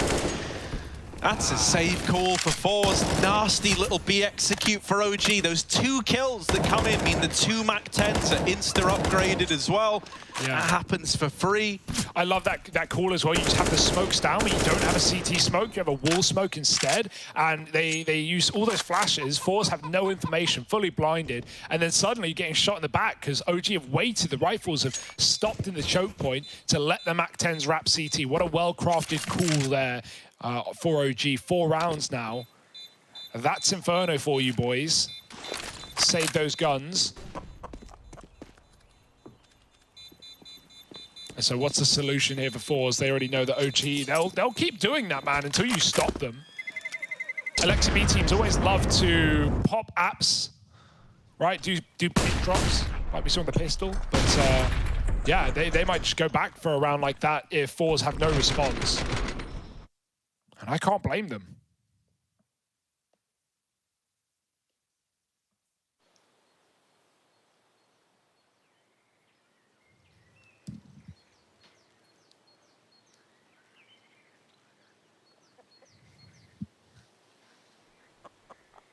Yeah, they got a little time out here. They want to try and put a stop to this, right? I think you're pretty heads up with that statement, Hugo, right? OG will keep throwing these little fast Bs at you as long as they're working. And so this is where you kind of get into the mind games of it as well, right? Now, especially on the back of the pause, if you're OG, I think you're anticipating that Fours might lean into something like a triple B hold early, right? you know they're going to be switching it up on the back of the discussion that they've just had. So this is where, you know, I think if you were ever going to get something different out of OG, it would be in a round like this.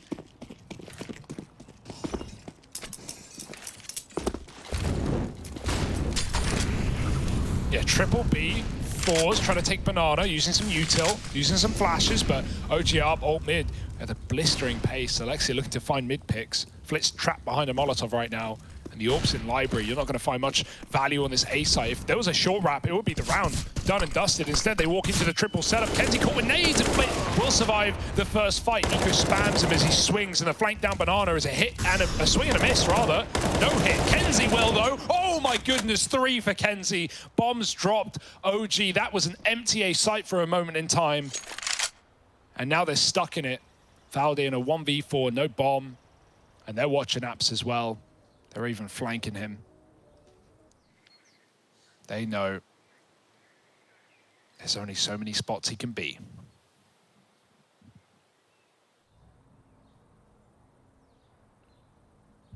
Valde's a patient guy, though. He'll wait this out till you come to him. And Almeza, he might come to him. Then what? I don't know, Hugo. That's where, you know, that's where the excitement really lies here. Yeah, it's up to Valde, I guess. I mean, at a certain point, are you just going to stay here all round and save your gun? Or will you at least try and get damage? Because, you know, you can rebuy. It would be nice to see Valde try and take some weapons away. Every kill you get is going to force reinvestments, and they're very expensive on the CT side. Valde, though, not interested. Not at all. Surprised to see. But again, you kill one and suddenly everyone's after you. At this rate, they probably think he's T-spawn. Sad round for Valde. Yeah, pretty sad, right? You just have to sit there for 50 seconds, hands off the keyboard, and wait for it to end. But that's how it goes sometimes. You know, you can't win every round, Hugo, as much as we would like to.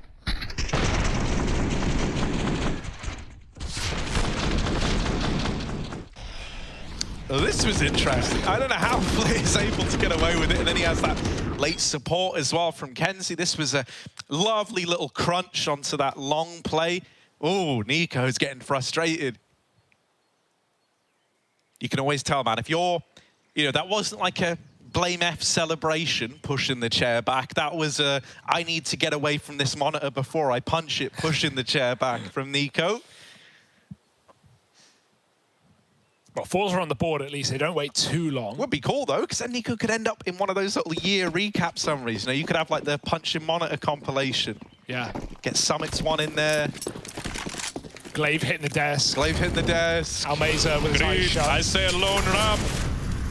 Get it? It's funny because he broke his keyboard. Yeah, that's a good one. Oh, quick boost is coming in. Yes. Oh, bye-bye, it's in the air. Good response. The AWP for Mantu is here. And it's got an answer. 4 on 4, and OG are walking through that Fnatic smoke right now. No fear. Mantu still spamming. Fours are ready. If this isn't execute, they've got util to drop. They've got a smoke ready. Kenzie won't be able to get his Molotov right now. He's holding his gun out, and OG won't give you much warning. These flashes, they were damn good last time. Got to be the same again. Oh, they are good, mate, but Kenzie, oh, he's going to go up and over. Not him again. And Jerry tear through the B play. It's a little bit awkward. The flashes were so good. They actually blinded the first player through that smoke. Yeah. So it meant that, like, you had to quickly duck back in. You don't just want to die running in blind. Everyone kind of slows down, and it's only half a second difference, but it let Kenzie get set up once more at the coffins. Yeah, I don't really know what to say about that one. From that angle, fully midair. Yeah. Great aim for Kenzie. He's so snappy, man. He did it on long last round with that transfer, but right there, just left and right. And yeah, great shots out of Kenzie.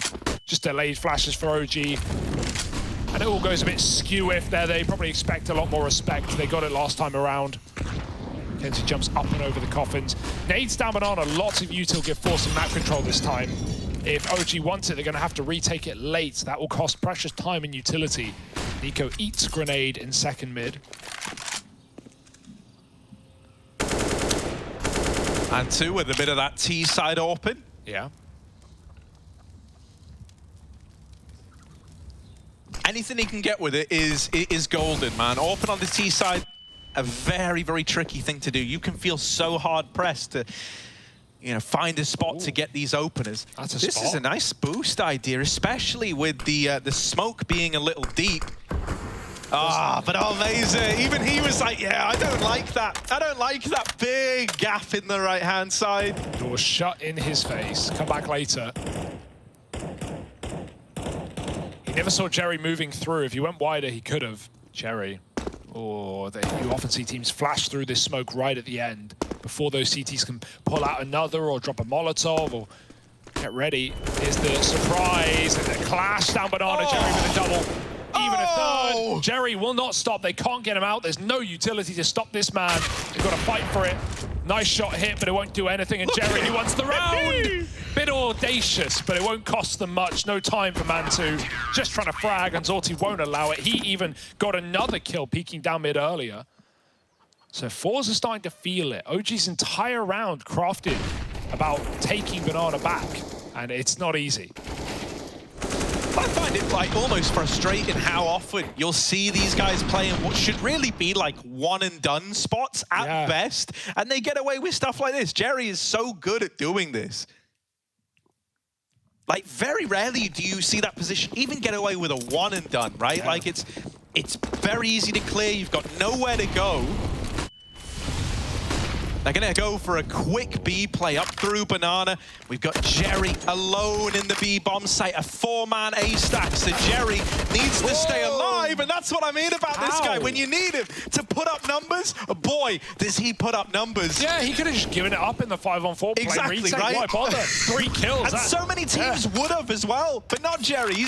I like to think in those moments he just goes, guys, it's B. I'm not going to lead for the next 30 seconds. I'm just killing. So give me a moment. Oh, no, the lineup. They got past Almeza. He was already in the pit. He did trade. Almost goes down. Man2, where's he gone? Glock in the ruins, looking to ruin their day. Can he grab a gun? Will they let him? No. Flit runs right by. They're on the bomb. Is already on. Flit with a tap. He makes it a pistol round, and he wins it out anyway. 4-4. Great recovery for Fours. There was a lot of fours in that statement. Look at this. What? Yeah, that is incredibly awkward on the timing. Yeah, good trade, though. He almost got a double off that. It could have been a lot more, right? Whenever you hit those weird timings, it's anyone's guess as to how they're going to plan out. So good reaction for Fours. Game's amazing, though. Super entertaining. I have no idea where this one's going, Harry. I thought, you know, OG looked like they were ready to run away with things at the start of this map, but Fours have had answers. I'm just so happy as well. Like when, you know, I keep bringing this up, Hugo. I keep bringing it up, but me and you were big Fours fans back in 2019, and then they removed that Z-Power face crack little duo. And if you remember, every time we ever spoke to Jerry, he always went on about how he loved that team, how he wanted to, you know, progress as that 5. And so I think it probably took a pretty big chat to come to the conclusion that actually, you know, removing one of these hot prospects of Z-Power, bringing some young blood into the team to replace face crack, like all of this stuff comes through. And he still managed to make this squad look even better with these new additions. Also, Forza are a team that always do their homework. Like, that's something to note. Jerry is the kind of guy who loves doing research. Look at this for Kenzie. Right down Banana. A lot of damage done, but Flames has kept it in a 4-on-4. Important that he stops a multi-kill coming off the back of that push. That would have been round over, and that's kind of how the majority of these T-side rounds have felt so far. Kenzie and Jerry have had 3Ks just coming out every round, right? Triple on long, triples on B. So, yeah, massive to get that trade, even if it costs you some health. Reboost at Banana, Flick goes over. Meanwhile, OG look elsewhere. Can always decide to go back to B later in the round. You just got to hope that Fours don't flank you. But there's a bit of respect in this 4v4. No one wants to give up a way in. So they double face at Banana. They smoke it off. They wait for the A take, and it's coming. Zorti, late peek off the flash, finds Flames. And now you're going to get scared away from this AWP. Do you have a util to stop it? Deep long smoke going out. There's the flank. No respect for Jerry. And bye-bye. Grab a gun. Valde trying to come back down. Jerry swings him and drops the bomb. That's the round. There's almost no way back for Nico. 30 seconds. even if he gets this kill. That's the start of a long and treacherous path. Out of ammo, doesn't matter. Nico's traded, it's 5 up for Fours, and as soon as they realize that OG are putting pressure on A, Jerry has been so active in coming down Banana and flanking things. Knife in the back.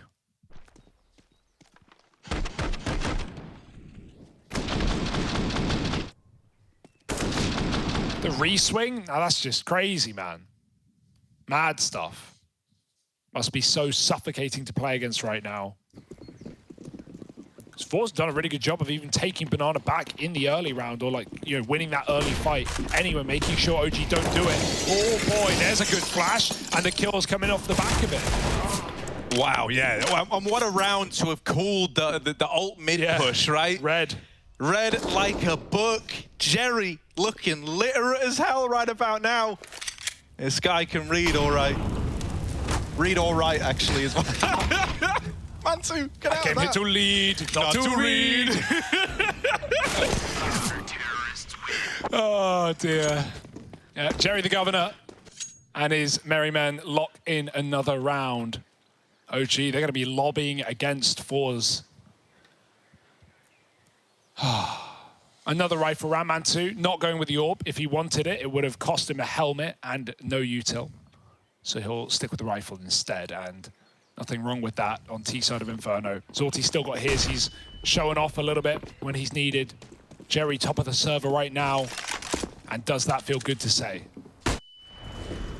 Oh, good flash to get the AWP off the middle at least, but you know, while it's gained you this ability to take mid, all it's done is create an opportunity. It's up to you to seize that now if you're OG.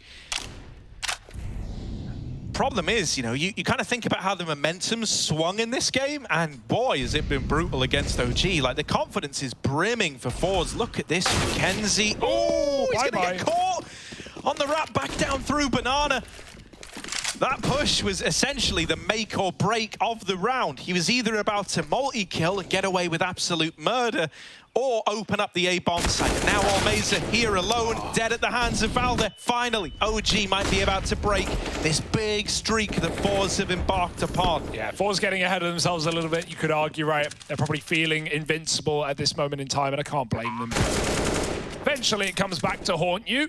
No kills in this round. Zorti wants to save, and they might even hear that rotate. I think they did from long.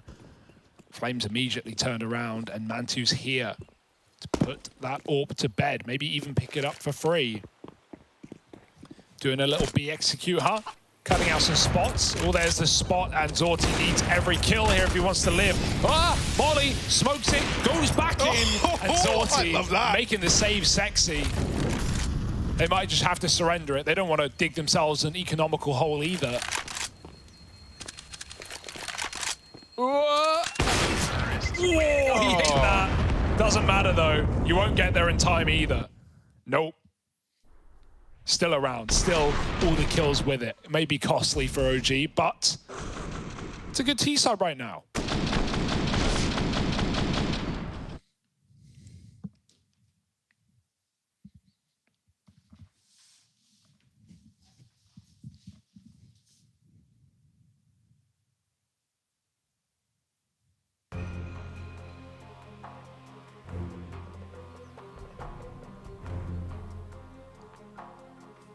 Uh-oh.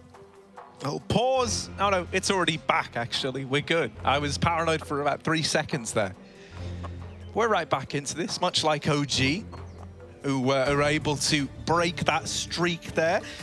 Still a ways away from, you know, getting in control of the money. That's always the best feeling when you finally break down these CT bank accounts. And that's something that could be on the horizon. You do have a bit of a grind ahead of you. But if you're able to take a few in a row, you can still carve a path to win this half. Rise and grind, my OGs. Oh, flash is champion grind set, yeah, baby. Grind set. Right. Flashes into ult for both teams, and OG finally get that apps control. That's all they ever wanted. One way in apps, you'll keep back from that. Long smoke. Flames. Which lineup do you want to use? Finally gets it in. Going to the short side. Bomb's still back in Banana. This is probably a ruse. They're either going to wrap long or they're going to come back down middle eventually, maybe even both. Up through the arch smoke, and they catch Almeza by surprise. He took one. He wasn't ready for two. Mantu flashed out, stuck on archway here. But with Moto down, he can still get into CT. I think Forza realizing this. They just checked CT with the AWP. Zorti's now back to Banana. It's gone very quiet for an A take. It's surely this B split. He's going to try and flash, set up Jerry, who drops off. They might have heard it. Flashes are good. Everyone's cut out right now. Someone needs to save the day. Jerry could be that man. When the bomb dropped, it's up to Zorti. Yeah, this AWP misses the first shot. Nico, big double, but look at the fast flank. Nico's still keeping it locked in. He's doing it all. The nade going to come in too late to deny the bomb plant. Devastating for Flit. Yeah, that hesitation would have made it a very winnable round, but he doubts himself for a moment. And that might be OG tying this up. Fakes the run back, given the illusion that he's looking to save here, but Flit wants anything but. Don't give him a chance. Don't give him a reason to believe. Ooh. There's an AWP for Frio Coffins as well. Mansu's got a molly, important to note. Yeah. So if Flit goes for the late retake, yeah, unlosable. Unlosable. Yeah, they grabbed the AWP as well. They got it off of Zorti's body, so making sure that round is secure. It's a 6-6 score right now. OG, it may not have been a pretty beginning, but they're grinding back this game well and truly. Almeza caught off right. He may get that first kill, looks funny, but just so unready for the second one. Unprepared. And Nico, lovely double entry to B as well. If Zorti hits that shot, that entire round is in disarray with the bomb still loose and you're relying on those CT players rather than the banana take. Forwards back to a quad B setup out of the gate. Dangerous, but they really want that banana control. And what this allows you to do is the players of the util, the 8 players, throw it down banana, get that banana take in, rotate out, and then leave the other Molotovs still on B. So we still have grenades left for Kenzie and Flit to keep banana under control. It is one of those classical XCB apps pops though, and through the Molotov they go. Flames dead. Jerry, another triple. Bomb dropped. And hell, you know what to expect when you're up against OG. Kenzie's even pushed down banana. Full confidence, full faith, and while the AWP is hanging about in middle, not where you want to be. You always feel safe when you're in one of those Jerry folds or Jerry flaps, man. Oh, Alexi.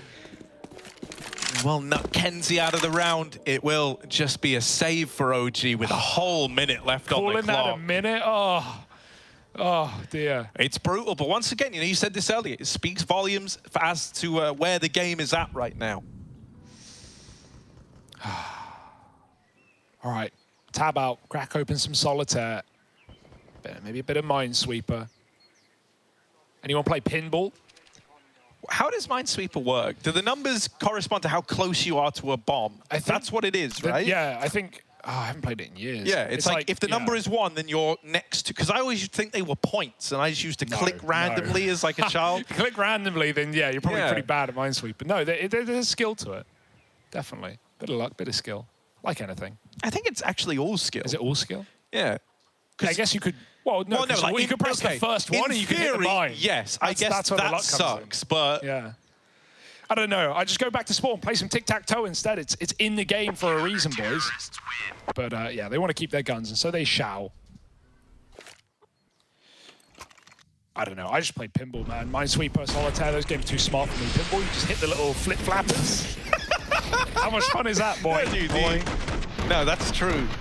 It's like the keepy-uppy of Yeah, units. I was going to make a football comparison as well, so that's good. Beautiful from Jerry. Average Good lines. thing this chair's got wheels on it, mate, with the amount that Nico's you know, kicking back from the screen. All right, here we go. Zorti, he was flashed off. Oh, it's a fast B taker, at least it was. The nades will put a stop to that. Molly, and then an HE dunking. Uh-oh, gonna get trapped between flames. Full flash. Flit sends it over. Kenzie, it's not gonna blind close. Oh, the Molly does though, pushes him back. What a combo. Molly and the flash means Alexi can't play close. He's forced to look into the blindness. And there's Zorti hitting a shot, the shot he needed to. No way, back into this round for OG. Save? That's a joke. Yeah. But you know, a lot of jokes are kind of grounded in reality, aren't they? So let's see. No, it's not a save, sillies. Almeiza's going to hunt you down and take away that gun. 8-6, Hugo. This is a great game out of Force, right? Again, like, you know, we always come back to the fact that, oh, their numbers may be good. They may have a lot of experience on maps. They may have great win rates, 40 Mirages in a row, all these things, but they're not against Tier 1 opposition. And, you know, you can dilly-dally with the idea of Tier 1. You can, you know, say what you want about OG, and maybe they haven't had a great year and they fell flatline, but, like, yeah, at the end of the day, this team has some serious pieces. This team is top of the group. This team has yet to drop a map coming into today. And Forza are making it look easy. Forget the experience against Tier 1 teams. They don't need it. They're showing it where it matters in the Pro League. The nade. Yeah, it doesn't matter where you go. Uh-oh. That's a bit awkward for Zorty. Part of me believed he was going to land a gnarly flick, but just didn't even see it. No. Okay, Flit is alone in pit. Flit's pit, what can he do? All alone. Have you got the moves like Flit? Only one. Nico is going to trade him out with the Molotov from beyond the grave. This is the last round of the first half of play. So Force, they're all inning this for everything it's worth. Don't count your blessings before they hatch. Mantu, oh, the lovely deke shot. Double down over in Boiler. And so Almeiza, last thing to do is fall, and there it is. It's a pretty neck and neck half, all things considered. Force, they do head into their T-side at 8-7. But OG, it's competitive, and they're looking to make this a 3-map series after all. Let's find out if they can, shall we?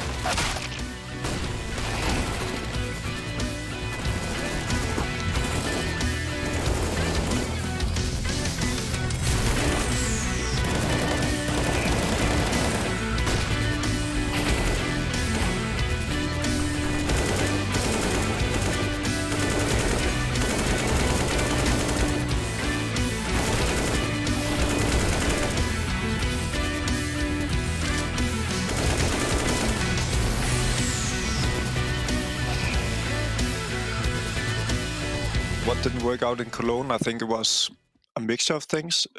First of all, we probably didn't hit our highest individual level, and I think going into a tournament like Cologne, you just kind of need to be on point individually, and I think at least the last game against Renegades, we kind of failed in an individual sense, and we also made a lot of key errors as a team, I think.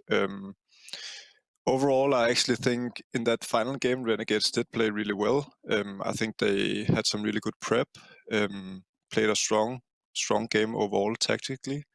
And yeah, I guess it was just not our best performance as a team. So yeah, looking to bounce back here at Pro League.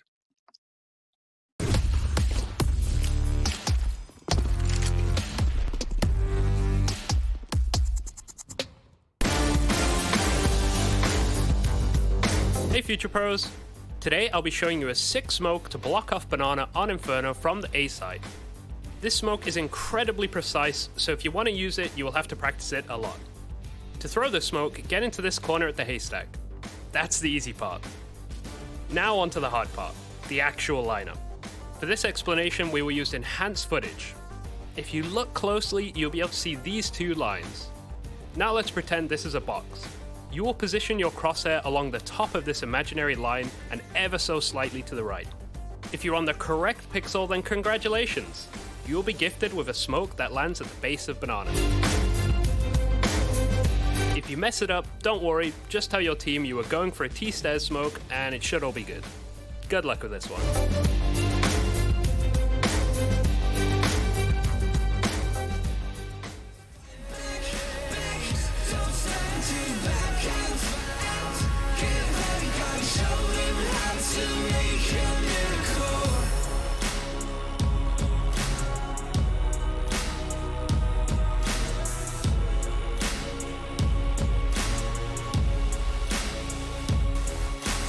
Stand up, you've got what it takes to fight back.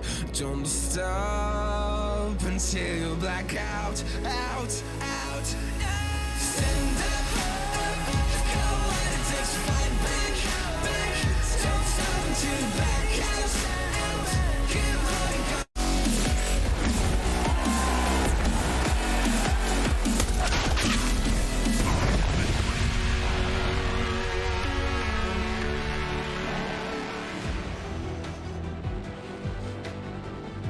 Scary Jerry and his horror squad right now 8-7 up in the second map of the series over OG Esports. They took the first, they took their pick of Mirage, but now on Inferno, OG are looking for a redemption arc. They've done enough at a bare minimum. They've got 7 rounds T-side. You've got to be very happy with that if you're OG, but Force have surprised again and again and again.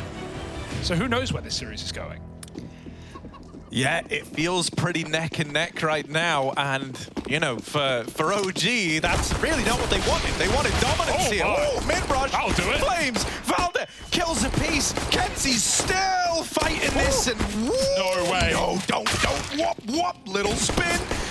Almeza, there's one. He has to get the reload off. 19 bullets. This has been a very weird pistol round here. Oh, they're going They're back. still peeking him. They're still fighting. Yeah, they have USPs. What could go wrong? Hell yeah. What could go wrong, Hugo? There we go. Valde's going to lock it in. 4 in the round from him. And that's a nice way to start. You really assert some dominance there. Yeah, flexing. Dangerous, but rounds around, and whatever Fours wanted to call there, they don't get to. Stripped from out underneath them. So what do you do here? Man, that pistol round was weird. Yeah, man. There's going to be more where that came from. Bit of a force up. The weirdness has only just begun.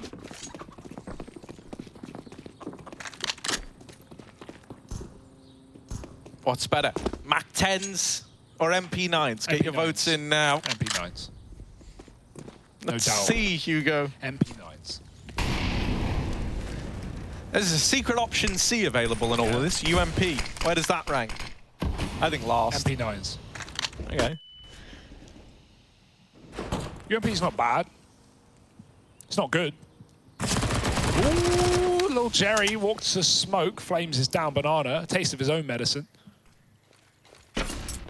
Bitter and not sweet. Flash over the apps, and they're not committing yet. There's the second one. Now they've got the entry. Kenzie's dropped inside. Alexi, he loves to call these himself before use it against him. Valde gets dunked on, low HP. The Mac 10s are good to finish the job. And dear, oh dear, there's still a flank, there's still a chance. 2 MP9s v 2 Mac 10s. A true test, It's Harry. the answer. Oh, they run down the bomb planter, and Kenzie couldn't cover. The Mac 10 can't deliver, and the MP9s see it through. I told you. Yeah, you know, there's a bit of a caveat on that one there, because... No, I told you. Yeah, all right, well, you can have it. It was a 2v2 right there. That was a good spot for Fours, but I like that OG never give them the room, right? They just hunt down that bomb site player. Fours feel like they're going to get given respect. But if there's one thing we've learned, Harry, in 2 rounds of OG CT side, is they ain't giving you no respect. That's also a double negative, but, you know... Yeah, no, you're full of them. The implication is that they are not... Oh, sorry, you're not empty of them, I guess I should say. Empty. Either way, another aggressive round, it seems. Nico running amok. Did they see him? He looked at the ground. I'm supposing they did, but no one's playing for it. No, I think the way it works is like... You don't see that. You don't look see at you. the... Exactly, right? Exactly. Cover your eyes. It worked for Almeza. Yeah, that's why when I play Marco Polo, when people say Marco, you just don't respond, man. Nico is about to ruin this. Ruin this whole round. I'm going to ruin this man's whole career. He's just got to time it right, and I feel like he has. They've just left the bottom of ramp, and Nico's not activating till he knows that they're going through, and so they shout through the smoke. In fact, Valde spams out one. Nico now on that big flank. Everyone's flashed on. That's a missed smoke. Alexi's been given an open line of sight, and he will do what he needs to. The Eagles still get into B, but there's the quick flank they weren't ready for. The Deep must connect. It does. Oh my god, are you ready for another? Doesn't look like it. Zorti trying to get set up. Oh, the headshot for Mantu, and MP9's reign supreme once again. That was a force back in for Fours. And honestly, it wouldn't surprise me if they throw more money in again, yeah. I mean, the loss bonus is starting to max out now. You get that down to a 1v1 again. It's these decisions that either, right, springboard you back into the game or leave you in this very rough scenario where all of these rounds, you know, you get them so close, but you never break them down, you never get it over the line, and you give OG a big bounty of rounds to sit on. Even though you've bought here, you've saved enough to buy next. Like, you'd like a bomb plant to really flush yourself with cash, but again, Fours are buying to win. That's what you're going to call it, buy to win. We want this round, even though we don't have a much... meaning or much business getting it. So let's see if they can surprise once more. They've gotten very, very close. 2v2s, 1v1s. All caught in the corner. Mantu still responds. He can't get out alive, but the double setup. Oh, flies too soon. Bound with a spray and almost gets everyone. 2 will do. Sorty's Deagle is just dirt. This is finally got a room, right? Every time the flanks have been in, OG have known what's up. Even though they do now, they're late to the party. Force are able to get the bomb down, take post plants, and finally, after all these forces, they are now favored. Sorty with the AUG. It's got a scope on it, so he's probably feeling comfortable right about now. Setting up this flash for the short side. Flames will turn from it. Out through long comes Alexa B. Flames dead to the AUG, and the 4 spies might prevail here. Alexi's saving, he's out of there, and so Fours, it takes them, you know, a relentless streak of 4 spies early on, but they do finally break through the OG defense. It felt like it was only a matter of time. They keep getting tempted in because every round that OG win, we're down to clutches. And so finally they reap the reward, and look at it. This is why they took the risk of back-to-back 4 spies. The money is in ruin for OG. Even though they're going to force up themselves, they've got 2 rifles and an SMG. That's the extent of this, Hugo. Yeah, it hurts, right? That's the CT money coming back to bite you. There's a reason why teams go for those buys, even though it looks silly when they're losing 2 in a row. Well, they crack it. And now this T side belongs to Fours. Now they can do whatever the hell they want. OG have a good bit of utility in this round. That goes both ways. Flashed off the wall. Banana belongs to Fours. OG are starting to stack the site. Fours will meet them there. Quick flash. Want to get your execute smokes in before you commit. And again, you shouldn't be surprised to see 3 CTs here. It is OG after all, they do like a gamble. This time the wall smoke lands, but so does OG's. That will delay Force's commit. Have to re-establish format control, go back to mid. Make sure you're not being flanked again. It's happened plenty of times.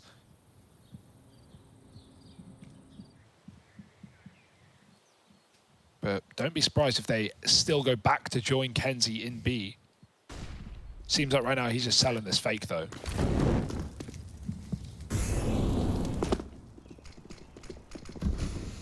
Oh, Valda, MP9 on the angle. Only 1. They trade that out, and now they are looking to follow through on this A play. Not joining the B player. He's actually out of there.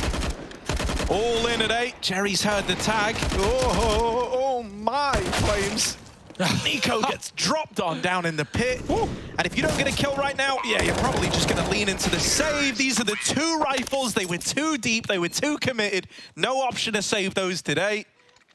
And so Fours tie this game up at 10-10. Don't get me wrong. Now the money is broken. Yeah, I was going to say, there's still room, right? There's still plenty of rifle rounds left. But man, Fours are set up for this 2-out. And you know they want it as well. They don't even want this to go the distance because, the fact that they force-bought 3 rounds in a row off of losing a pistol that dominantly with the mid-push from OG, Fours are gunning for this. And OG are just trying to hold on now. CT Inferno with no money, you feel like it's not down to you. You feel like you just don't have options. Fours are trying to steal the series in a dominant fashion.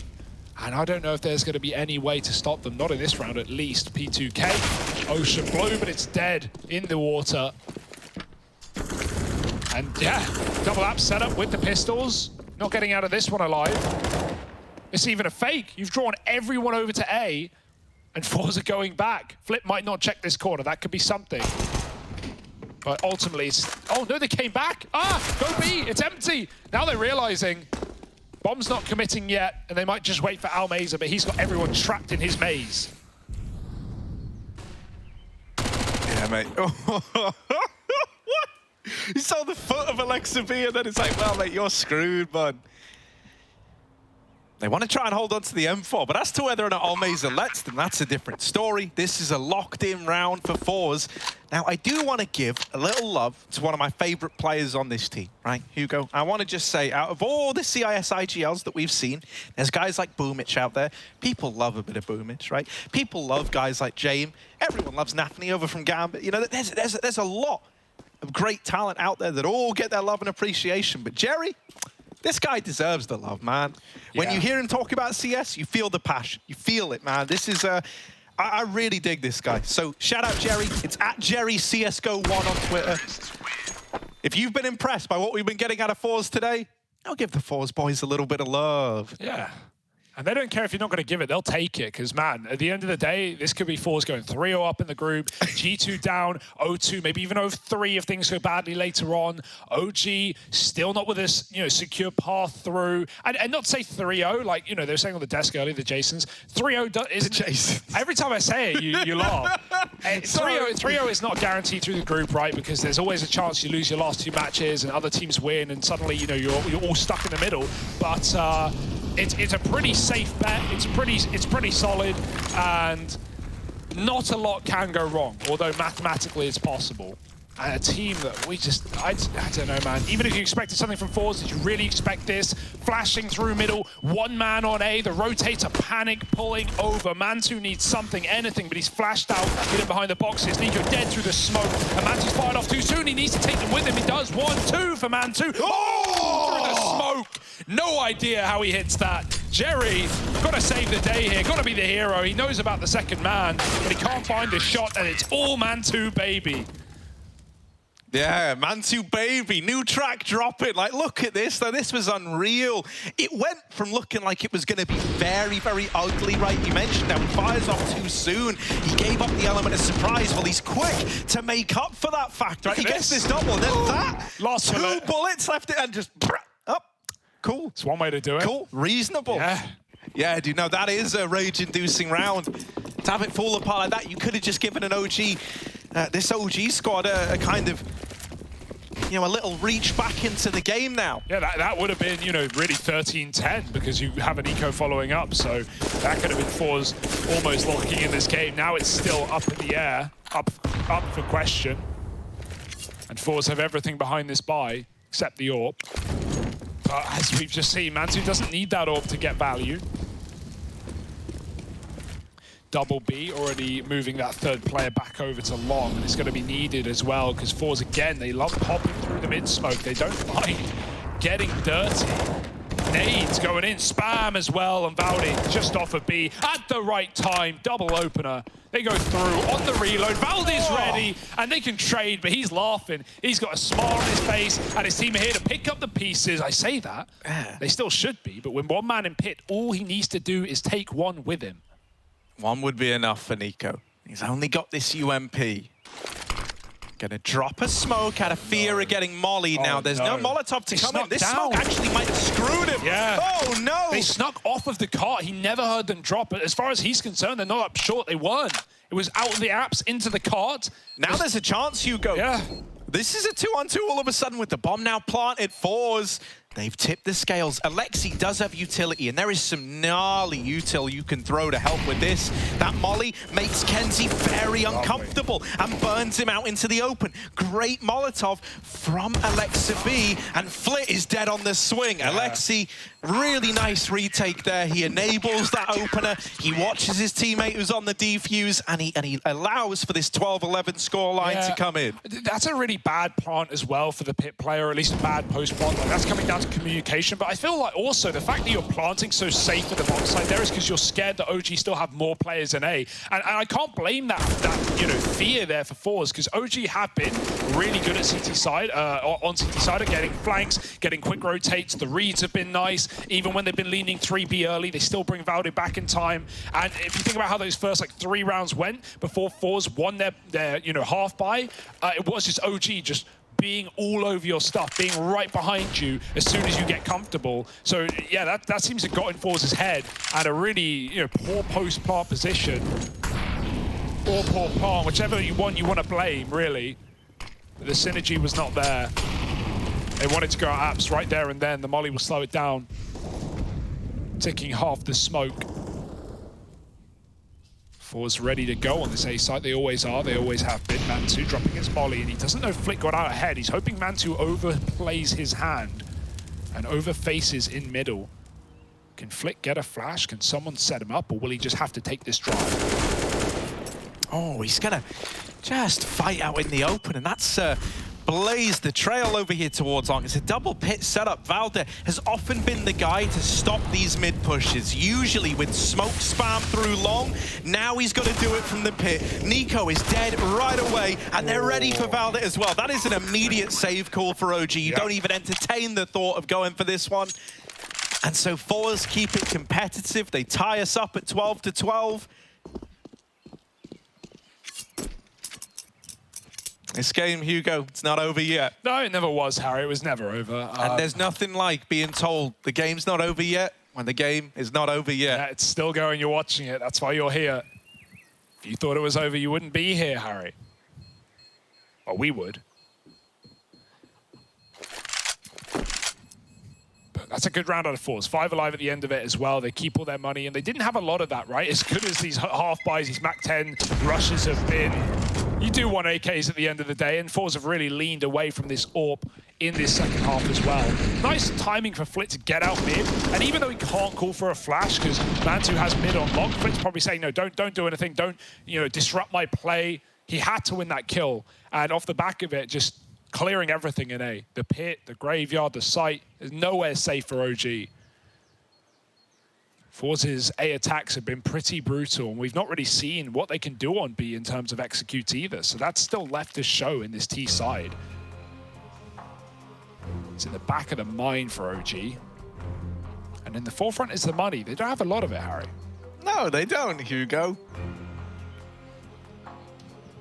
And so that's why you already see a bit of a jumble sail by here.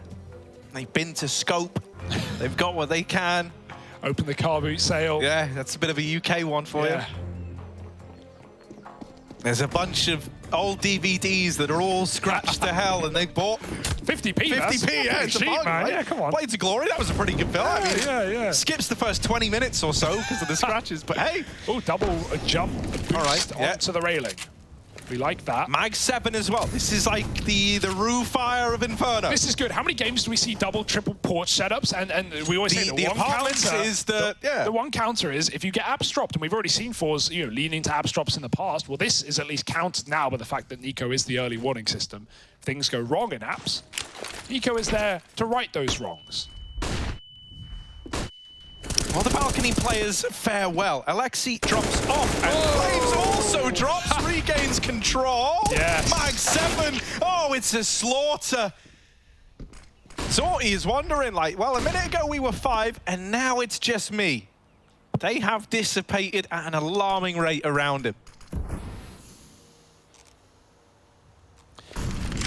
Disappointing dissipation. But he's got a lot of room to work with here. Long smoke comes in, they say, fine, you want to mid to B, go right ahead, buddy. You're not wrapping this A site, not on my watch. So Zorty takes the bait, moving into B, and at this point, Mantu, yeah, he turns around. Knows the timing. Zorty's still scared of all these angles, right? You know what's so devastating as well? Like, Force, they keep going into these A plays, and OG clearly noticing this as well. They put all the rifles that were in this round over towards A. Like, when you went into that site, you ran into the 2 M4s and the Mag 7. Oh, okay. So he's going to be given a chance at the bomb plot. Nah, they coming through. And just like that, the round's locked in. Well played. Valde respects no Molotov, no man. He rushes you down with the Deagle. Valde's having a great game right now, isn't he? 23 and 18, top of the server. Kenzie rivaling, and Jerry close behind. Flames got both of these kills, falling off. Don't know how that happens. And then the mag in apps as well. I mean, everything goes well there for OG. I want to see more B control, but I feel like that's the obvious call here right out of the gate. Maybe you need to go back to selling this mid take. It's not like, other than boost there, OG have ever had the mid control. But they have banana all right. They take it right back. 3 players here, more mollies to follow. Jerry cut out of ramp. And this round, if OG win it, not only 14, but Forza are going to be full broke, having to maybe even play for overtime, depending on the prospect of a bomb plant in this round. So this is OG set up to take this series to the 3rd. It's not felt like that in this game, but I can finally say it with a bit more confidence that this is the best position that OG have been in all Inferno. Yeah, really, at any point in the series at all, right? Sure. Like, finally, we're starting to see rounds go their way. I'm pretty convincing. I think Valde has been so instrumental to this. His control at long has constantly got the better of Force, and this round is no exception. Stay out of middle, because Valde owns it right now. Yeah. Oh, they try to get past him. They get into the site, but Mantu's here. They're in. They're alongside Mantu, and they don't even realize it. Jerry, last man standing, and he's going to get cut down. We need to see B control, mate. I really don't like that call as well, because not only did did Fords realize in the previous round, oh, they just did a triple porch app setup. Like, they're ready. They know what we're doing. They're ready for it. And then you go, not only do you go back for it, but you go back for it after you lose Banana. You see double mollies down B. You see all of that estate gets taken. You don't try and do what OG did and slow it down, wait, retake Banana, go back to A in the late round. No, you just go, they're behind us. We'll just go into A. Like, no, you have no map control. Of course OG is stacked up on the A side. Also, like, mate, this is a desperate buy. You were making progress on A, so I understand why you're so devoted to this idea, but now it feels like you're getting diminishing returns at this bomb site. Like, every one of these takes has gotten worse over time. And now, oh, no shocker, you're going B. I think OG are ready for it. They're triple setup out of the gate. It's never been more of an obvious read in this round. They didn't go when they could have, and now they go when they shouldn't. Oh, right into the meat grinder. Flames of the double. Molly starting to land. They've got to go through. They've got to recommit, and so will Valde through the smoke. There's a nice big gap for him to chow down on 2, and Flit's got to pull out some big deeds. Nades hits him in the face. Nowhere to go, but back to spawn. 1v3, and with the smokes fading soon, Alexi tucked in. There's no chance for Flit. Yeah, Alexi, big brain. So but one of the biggest downsides, one of the worst things I've ever seen from Jerry was that, and Hugo, you're going to remember this. Don't talk about it. The Na'Vi game from like 2 Pro Leagues ago, where they were on train, and if I remember right, Fours were up like 15. What was it? It was like 15-5. It was crazy dominant. It was on train.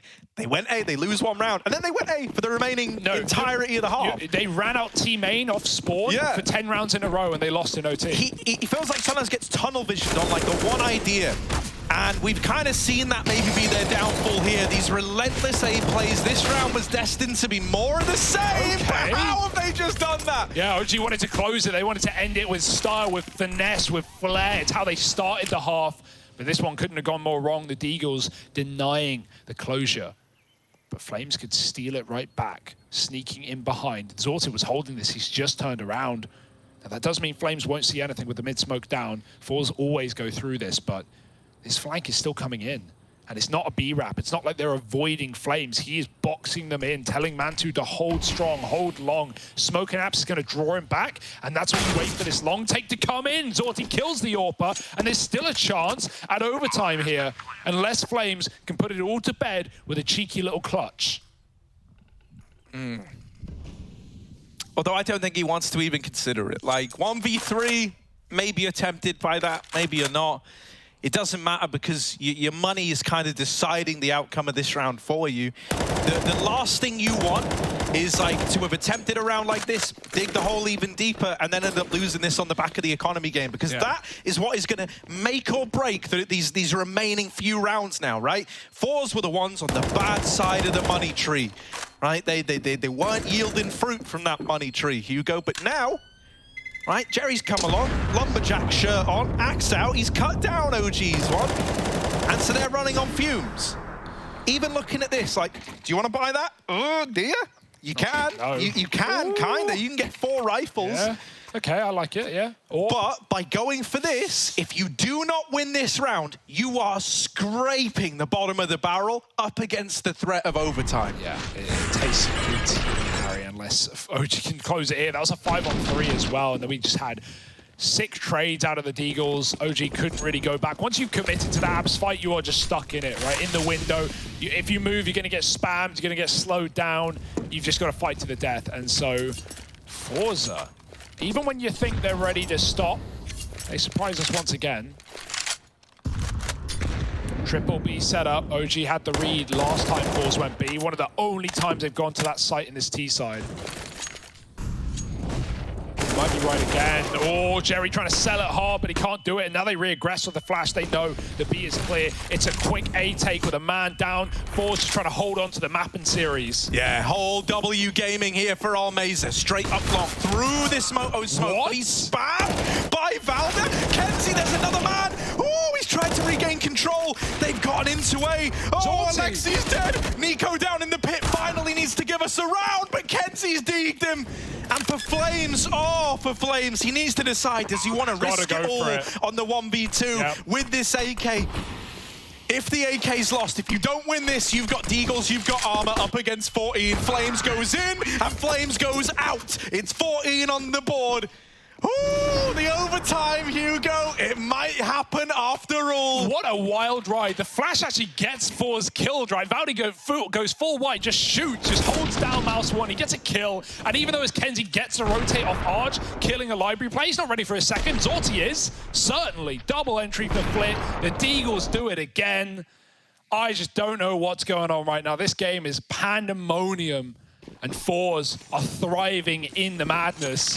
Deagles, Harry Armor, it's what the doctor ordered, and it's not what you want to be wielding up against potential overtime. This could have all been done, man. This could have all been closed and into overpass. Instead, we're fighting for bonus rounds. Fours have seen the boost before. They spam the windows, but nothing there. Curtains closed. You know, even though you're in this really good spot, these rounds are still losable, right? And that's something you're kind of bearing in mind in your head. You're going, right, we haven't just done all this. We haven't just made this whole comeback happen only to lose to Deegs. But it's that creeping fear. Oftentimes, this first fight is weighted so much in a 4-spy round, especially in round number 30. If you go a man down, that could be the great unraveling. But with Zorti opening on the AWP, oh, you're right where you want to be. Yeah, smoke down. They actually were going to commit there with 2, but at least sent Jerry in to probe further. They decide against it. That's fine. You can group up. You've even forced man 2's rotate. Val did. This is everything. His 30th kill. And he can't get it. Dink done. Flit takes a second kill in the round. 5 on 3. There's almost no way this can go wrong right now. Nico needs the impossible and he can't connect the shots. It's going to be overtime almost certainly here. Retakes are hard to come by, certainly in a 2v5. Either we're about to get the best damn D-ground you've ever seen in a 2-on-5 retake, or this banging series, this banging map of Inferno is set to go to OT. Hey, I'm happy either way. Yeah, let's see which one it'll be. Alexi and Mantu up through middle. The odds heavily stacked against them. Into the crossfire, into the slaughter. Just Mantu, just a formality now, for sure. And Zorti, the man to open, is the man to close. We run it back in OT. If you just watched the last 30 rounds, what's 6 more when they're this damn good? Stick around.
the stadium, you know how it's done. Stand up, up, go when it takes to fight back, back. Don't stop until you back out, out. Give all you got, show him how to make a miracle. Stand up, up, go when it takes to fight back, back. Don't stop until you back out, out. Give all you got, show him how to make a miracle.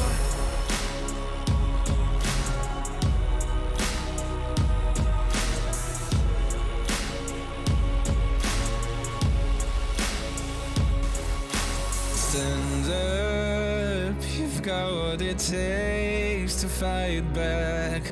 Don't stop.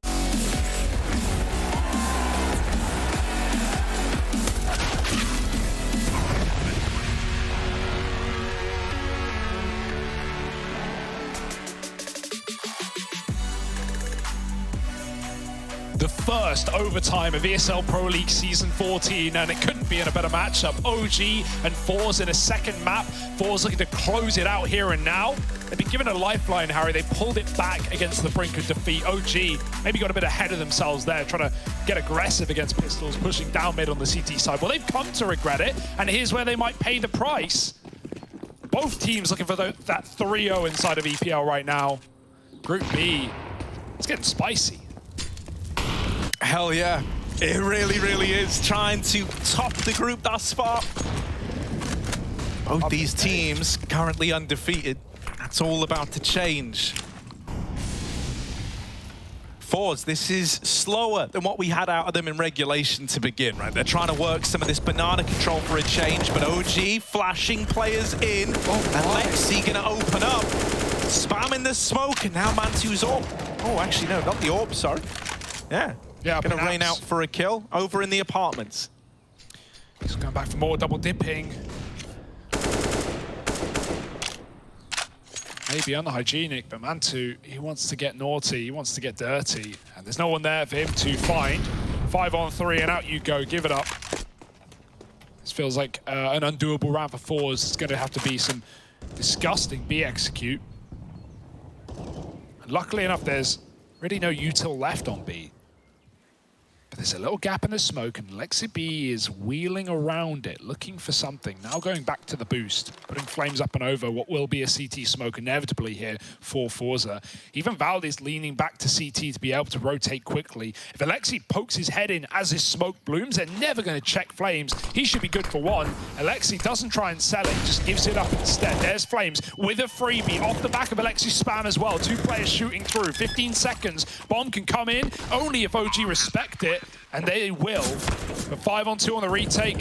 Safe to say it should be theirs. Yeah, I mean, now it... Where did Almeza just... He shot through? I don't even know. What?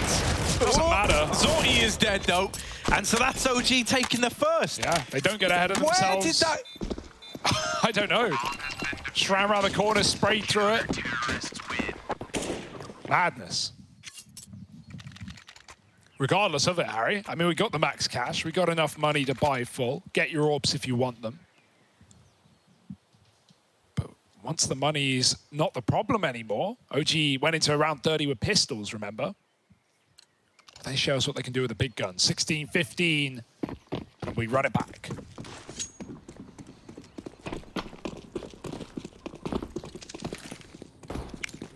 Yeah, they're off the triple B lean this time. Still that banana utility going in, trying to keep Fours away. And actually, OG are trying to get ahead of the game here. Alexi going to rotate himself around to the A bomb site right away, leaving just flames over towards B. But honestly, now I'm imagining Fours are wanting to go A in this round. They just tried the B play to pretty dismal results. Yeah. We know they love this A bomb site in regulation. And so I think OG might be in the right place at the right time here. Good mollies though. Matu's burning. He's got to take them down. It's getting a bit cooked in middle. They don't even know about the boost. Matu runs back through the molly. Oh, a second one's down. Nico's trapped as well, but there's still the double boost. But they've got to drop from the top. Valdi falls off with one. And another through the smoke. Valdi is making the magic happen. Jerry's got the B pick. Valdi's dropped the bomb. It's all up in the air. Where's Jerry coming from? He could wrap CT, but back down banana and up to the smoke. up to no good is Valdi and Apartments. And he's waiting for Jerry to come back his way. Mate, Valdez going big mode right now, man. Like, this is crazy. Look at this. He's going to hit the timing as well. 32 kills deep and now wrapping middle. Jerry, if he... I mean, you won't consider this. You won't consider this. There should be a Valdez round, and there it is. Wow. 4 kills. He loses his teammate underneath him, falls off the boost, sprays 2 through the smoke. I don't think you can go away because Valdez at long has been so consistent at finding those smoke kills. Yeah, I mean, that was 3 for 1 in middle to open up, by the way, for Forza. And you got to credit, I know Valdez the guy who makes this happen. Without him, it doesn't. But without Alexi, it also doesn't. Like, the reads have been sublime on the CT side. You know, it's looked pretty one-dimensional. Forza's just double pounding A round after round after round, and it stopped working. Every time they go back to B, feels like there's a stack there for OG. Forza fail at B. Well, what are they going to do? They're going to do what worked. That A attack again, you called it, and so did Alexi without the X-ray, without the info. No forewarning. But all the results, Nico, he's done with it, taking out Flit and running away, hoping the AWP is given something, but Mantu escapes with him, 5-on-4. OG, they're looking for the clean sweep on this CT side, and I don't know if anyone can stop them. Certainly can't stop Valdi. Molly dropped, he's back for more. Kenzie trades, but it's a 3-on-4. Yeah, not even as sweet as you might think here. I'm looking at Jerry. If he can find this B pick again, if he can open up the B site and that bomb, you know, isn't caught out in no man's land in middle, maybe you can make something out of this round. Even him being here, right, is eventually going to try and draw players back. Mansu will hold down this A bomb site. Zorti's committed. Zorti is in. Like, he's here. Jerry is still over at B. This is very disjointed. Like, the spot. You're going to struggle to make something out of this position on Jerry. He can catch one player rotating. Oh, no! It was all on that timing. So now Jerry is on a clock of his own. Not the end of the world. If he gets to bottom mid before these players cross, he can still kill rotations. And Jerry will get there in time. Now they know about him. They don't. Oh, they do have a smoke on Flames. He just retrieved that there, so that's going to go down to get past Jerry. They need to take this 2v1 in the site while they've got it. Zorbi, there's the burst, blinded off, and Jerry arrives on the wrap round. That is a beautiful way to play with the timings from Jerry. It's good that he gets back down Banana so quickly. If they triple retake long, they just win, mate. There's nothing that Zorti can do. He'd be out of position, and Jerry wouldn't be able to cut those rotates. A lot of things had to go right there, and so they did. Great reaction from Forza. Even though Jerry misses that timing of the B rotate, my goodness, you think that's going to be the round, and it's not. Forza, they at least get one on the T side. That's something. But OG have had great reads all over. Now they move over to the attack. What will they be calling out of the gate? They had a lot of slow rounds, retaking control in the late round, and Zorti will live to see it. 4 health as the molly comes in. But OG never rushed, right? We had these mid-pops for Forza through smokes. OG took it nice and slow. They had deadly B executes. It's something that Forza could never muster. They know about the low player, and they're trying to nade him out. But Zorti is just staying as safe as he can. As safe as the situation allows. He still needs that molly to go down when OG commit, and they're getting ready to. This might just be to bait out grenades. They'll go on the second volley of smokes. Yeah, while this utility is good at baiting out the util, as you point out, it will mean that Forza likely have more players here, right? We actually have Zorti and Almeza swapping it up. All right. Okay. OG are sweating bullets right now. Dear, oh dear. You can't count on that happening, can you? That is, yeah. What do you even do now? I mean, you just double pump, right? You recommit, but...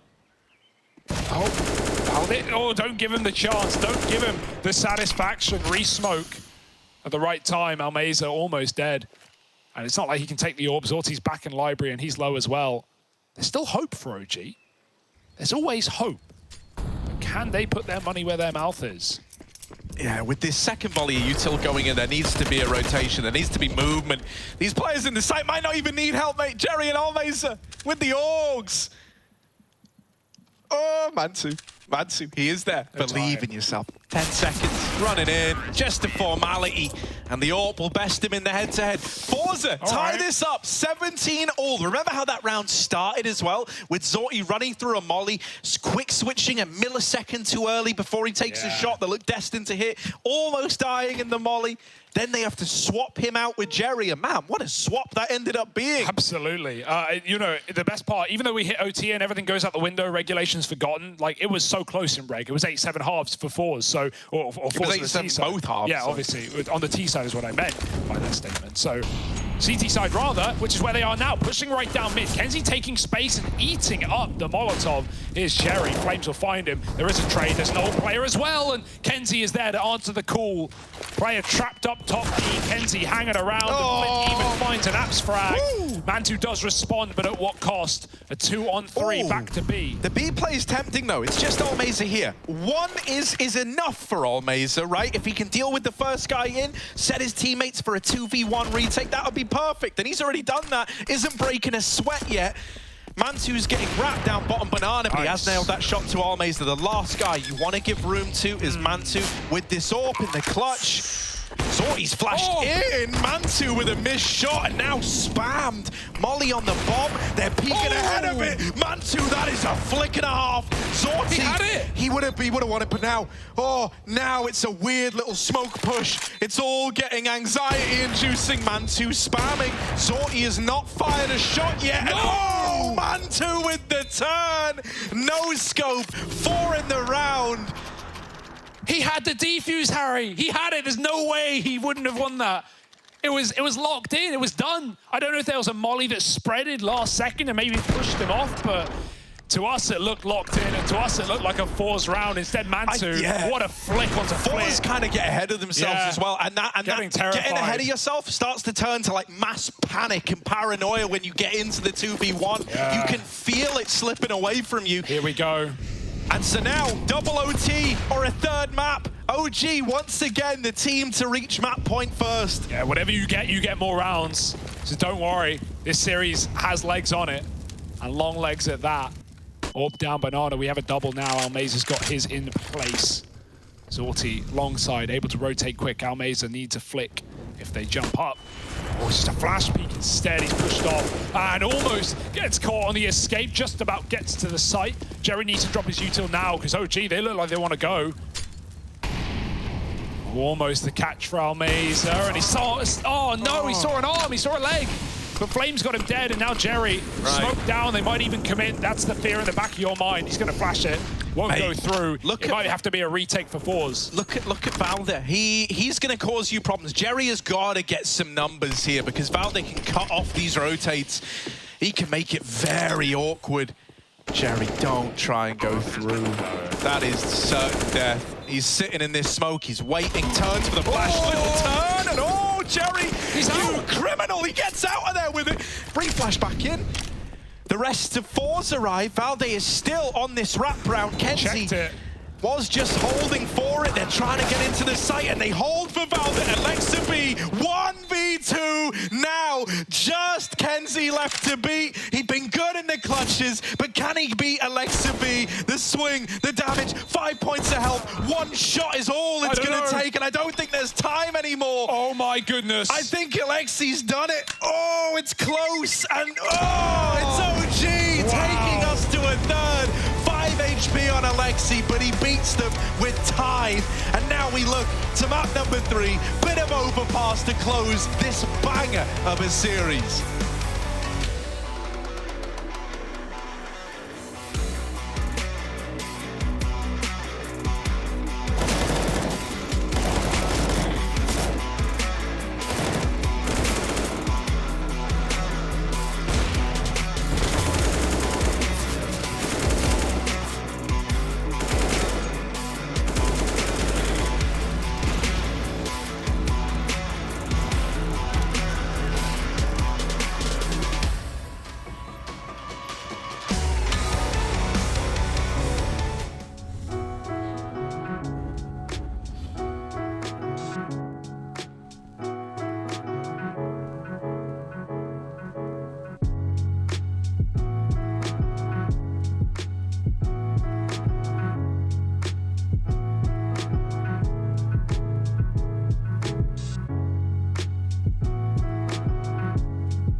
Easily one of the best matches we've had here in Season 14 of the ESL Pro League so far as OG take Inferno and take it over to map 3 as we make our way on to Overpass. But that was a tough match here for both teams. Fours, the first half looked damn good. I think I could be wrong on this. This is our first overtime of this Pro League season as well, which was pointed out earlier, I think, during Group A when we hadn't had an overtime yet, and Pro League kind of tends to have a lot of overtimes for whatever reason. So yeah, we finally got our first one. That's absolutely lovely. What a great win from OG as well. Man, there's so many places to begin. Valda had an absolutely disgusting game, 34-26, matched by Kenzie on the other side, who was super impressive for fours. But really, I think, again, we got to give credit to Jerry. Even in a loss, not only 28 kills, which he had a little bit of a quiet game on Mirage to open up the series, but in-game leading as well, being stumped in the second half. Their T-side, after like their initial salvo of 3 rounds, it looked like OG just had them red. Like they were just kind of fizzle out, and Jerry had to find a way to get them the last 3 rounds to force overtime. Yeah, he was very impactful when it came to the very first half for them on that CT side, especially towards the B side. I mean, he was being the aggressor. I think they were down like 3-4-1 and really struggled to get themselves back into the game. But obviously, Jerry wasn't the only one on the team to be that, you know, kind of X factor for them, though it was very impactful when it came to the first half. We got to talk about Kenzie, as you were just mentioning, dropping 33 kills, 22 deaths. I mean, this is what's so great about this team for me. I was talking about after map 1, like Jerry seems to be generally one of the lowest kill in-game leaders we see. We see him step up, but it seems like almost anyone on this roster can step up at any given moment and really give them what they need to potentially cross that finish line. Yeah, certainly, especially when you're starting to play like this and you're starting to feel a lot of confidence as a team as well. I thought even in overtime, the CT side setup from fours was starting to look really, really good. Those AUGs were brutal. I thought they might be able to close that one out as well. And yeah, just a tough turn at the cards. I remember that life. That life sucks. Just seeing one guy, or well, obviously a couple of guys, just ruin your fate. And Zortse, we talked about him at the start of the day here. The start of this match, he wasn't really impactful when it came to Mirage because it didn't really need to be. It was other players on his team stepping up, but again, he was able to be there when they needed him to be solid enough to carry them into this overtime. And it's fun to talk about. I mean, it's obviously fun to talk about fours at the moment, especially with the entertainment they're giving us with all these upsets and these great games against OG right now. But I mean, even outside of Valda, Man2 had an incredible game, someone we highlighted in the pre-show. Flames as well, it was great. Look at Valda, he was killing it. Opening kills, that's huge to get 7 of those frags, especially when you consider, remember that stat, OG tends to win, what, like 80-some% of the rounds or 80% of the rounds when they have that first kill. So Valda just giving them such a huge advantage in one of the statistics that shines the best light on the team. So that's great stuff. Being a real Viking for his team, I mean, thinking about him holding alongside on CT, the amount of times he was able to get like 2, 3, even sometimes 4 kills, especially with the boost up over the smoke, really caught them off guard. But there's, yeah, again, like so many individual moments for the roster. I will say this, though, as you touched on Man2, he was very non-existent in the first half for him. But again, it's obviously not how the first half goes for you. It's how you bounce back, how you kind of get yourself back into the match. And if he didn't step up and put as many kills as he did put up on the board, then there's no way that would have went to overtime. I think it's also a trend, too, the first half of them being on the T side as well. Generally a little bit more difficult for Oppers to get going. He had that slow, I think he had a pretty slow Mirage as well. So yeah, he might have just taken a bit to warm up into this series, but certainly that second half in this map, he came up huge for the team to get them this victory in overtime. And he's one of the players that we said they need to have, him and Flames, who Flames had a good game. He had a good game on Mirage, too. He's the only positive ratio player on Mirage, top fragged for them in a loss, and now here on Inferno had some good impact as well. Well, there was a specific route in there we were watching that we thought OG are probably going to close this out. It was about, what, 15-12, if I'm not mistaken, where we saw the Deagles come out to play for fours. I want to take a look at that one more time because it was so hectic. There was so much chaos happening in the very beginning of the round. But to see fours just kind of regroup in that mindset of being down, you know, having to go to overtime, having to win out the next rounds and win out the rest of regulation was so important. Yeah, and one thing fours did good on their T side that came into effect. I saw them. They won like a low eco buy earlier on in the half as well. They did a really, really good job during stretches of finding ways to get up mid, player and boiler, 2 or 3 players coming up mid, and trading those kills to a defense that's up at brackets, that's up at porch, and making sure you're just going 1 for 1 the whole way. They did a great job of that, and I think that's exactly what bailed them out again in that round that you're talking about to get them started to go to overtime. Yeah, again, I mean, I wish we had just an entire replay package of like how many close calls we ended up happening. There's a couple of clips though in Mantu, and thinking back to one of these no scopes he had, I think it was this situation right here to close out the round when it could have looked very grim for them was very intense. Here's a good example as well. I mean, this round was amazing for Mantu, but again, this is a clutch situation. We saw this is a 1v2 for Mantu here. We saw a 1v2 from Alexi B to actually close out the entirety of the map and bring us to map 3. This is just an example. You know, we highlighted Force had won 13 clutches coming into the series. I think like 6 or 7 more than the next closest team. Those clutches aren't always going to go in your favor. You can't rely on being like the clutch team who's just so good at winning clutches unless you're Astralis and you have Zipnix on your team. But eventually those clutches are going to go against you. Seeing Jerry there as well, just to reiterate on him, I don't know how he was able to steal that kill away and back away through the smoke, but as you're just mentioning, Lexi B just staying alive here. You can see Kenzie again, the man that we're talking about for Force side. I think it was Lexi B was on like 5 HP here. Just one extra bullet would have been enough to get to that bomb, get that defuse, and throw us into a second overtime. Those are really awkward clutches. I mean, I got to give credit to Alexi for winning that, because when you're behind that pillar, right, you kind of have like a decision. At some point, you either like swing and you commit to the fight when you think you've got him in an awkward position, or you do what Alexi did, was he just hardcore played for time. Wasn't even trying to take a fight. Was just trying to avoid all contact whatsoever, and such narrow piece of cover. But that's a tough thing to do, to resist that temptation to just be like, okay, he just shot a salvo. He's going to start pushing up now. This is my chance to swing and take that fight. Maybe he wins it. Maybe he loses, and that's a diffuse, and then we have a different situation. But Alexi just playing it, you know, really, really good with his nerves. Yeah, just being like a statue there and not letting midders get to him. But we do have to kind of turn our eyes towards Overpass. Forest do have a 79% win rate on it, of course, over 14 maps, and OG only have 75% win rate. Only 75%, I will say, but they only played it 4 times, so it comes down to who's going to step up here. Real quick prediction from Moses before we go to the break. Oh, I'm going to take Force. All right, we'll see. We'll see if that'll come true. God it was hard bless. to get out of him. He's not looking happy about it, but you know what? We'll find out the results very shortly after a break.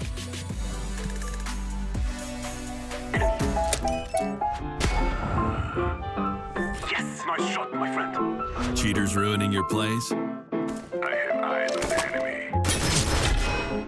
Bad servers stopping your shots? What you need is ESEA. Advanced anti-cheat to stop cheaters. And the best servers around, all with 128 tick rate. ESEA, the best way to play CSGO.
From the back roads to back streets, I see you foes trying to trap me, but I don't run like a track meet, even though I'm #1 like an athlete.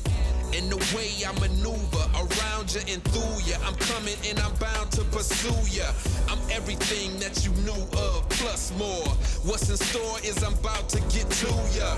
Sleepless nights, better think this twice before you step to me and come and speak with stripe. There's a lesson when you reach my light. It'll be chin checking and I'll teach you right. Plenty tried, plenty failed. Too many times I seen plenty bail. And there will be no surprise what I'm about to do when you are looking through my eyes. See many go, see many come. Seen that they won't bring it to me, son. Try me if you want, but won't be any fun. I'll take the challenge. I'll beat anyone. I'm the one. I'll be quite clear. Bow down to no one. I'm right here. I get it in. I don't fight fair. And guess what? I'm your worst nightmare. Cause I ain't taking no losses. And I don't even care what the cost is. Are you prepared for the forces I'm about to bring? Cause I'm the boss of all bosses. I penetrate your thoughts and fill them with doubt. You gon' feel where I'm coming and feel what I'm about. If they come in with the drama, I'm wheeling them out. Cause I ain't about to have somebody here stealing my clout. I keep my friends close, enemies closer. Cause that's the way it is and the way it's supposed to be. Anybody can see there's only room for one, and that one is me. Plenty tried, plenty failed. Too many times I seen plenty bail. And there will be no surprise what I'm about to do when you are looking through my eyes. See many go, see many come. Seen that they won't bring it to me, son. Try me if you want, but won't be any fun. I'll take the challenge. I'll beat anyone. I'm the one. I'll be quite clear. Bow down to no one. I'm right here. I get it in. I don't fight fair. And guess what?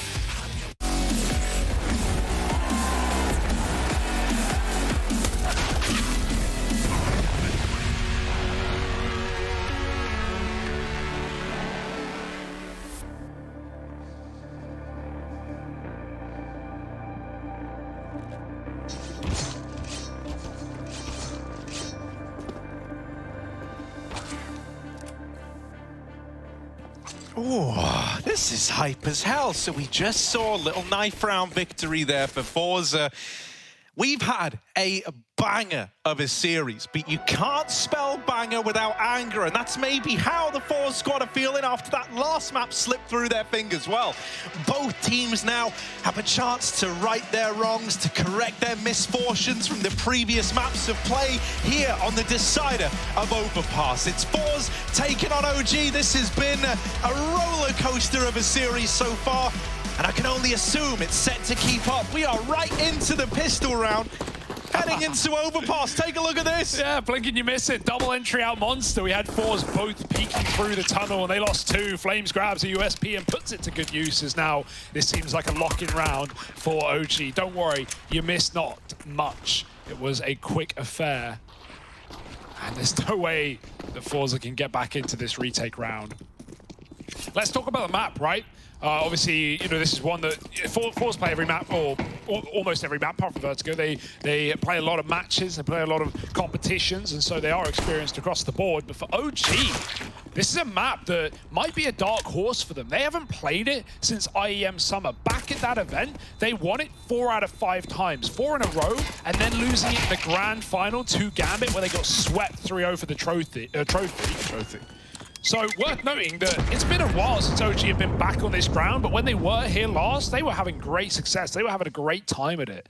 So that's scary for Forza. We've already seen teams look better on certain maps over the player break. And OG, I'm sure this one was being prepared as well. The secret weapon in this series, and that would be quite the recovery story considering how this one started. A dominant Mirage for Forza, where it felt like OG just weren't awake, and even in Inferno, felt like they never truly got to grips until they, you know, won a round back at 14-12 and started to take control. Even then, it was a sweat for the win. Well, I'm feeling good about Overpass, at least for OG.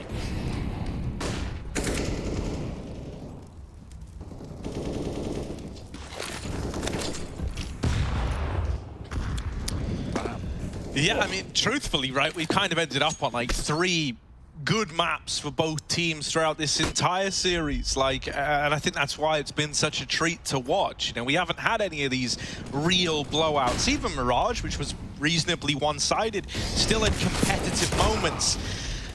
Playing towards the B site, and right now Mantu, woo, and Valde looking good. Yeah. Valde is I'm very, very happy that he had such good form back on Inferno, right? Like, I don't know, dude, this guy, something else when it comes to the smoke shots, you know, with how he's been doing that, you think Astralis are eyeing him up.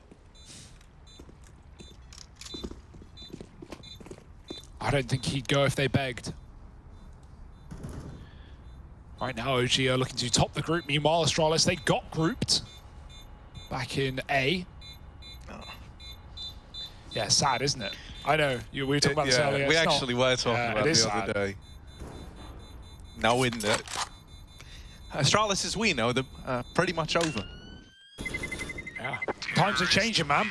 And new teams are rising up, and I think Forza are at the forefront of that, right? We talk about CIS squads, we talk about how Spirit and VP started the year so strong, and how Spirit not feeling great in Group A either for them, did it? And for VP here in Group B, okay, sure, they got a win today, but the opening games are not nice.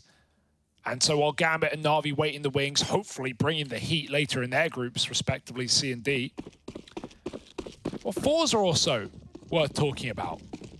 So for now, it's a full eco, just with the save scout. And then the real action starts. These nade stacks for OG have been brutal. They got one down on B earlier. Now they start strong on the mid position. Zorti pushed back up Con, but they're chasing him. They've got him trapped. He's going to try and run away, and Flames will respect him enough to give him that. The flash is late. But you're not worried about this getting out of control. You're heading B.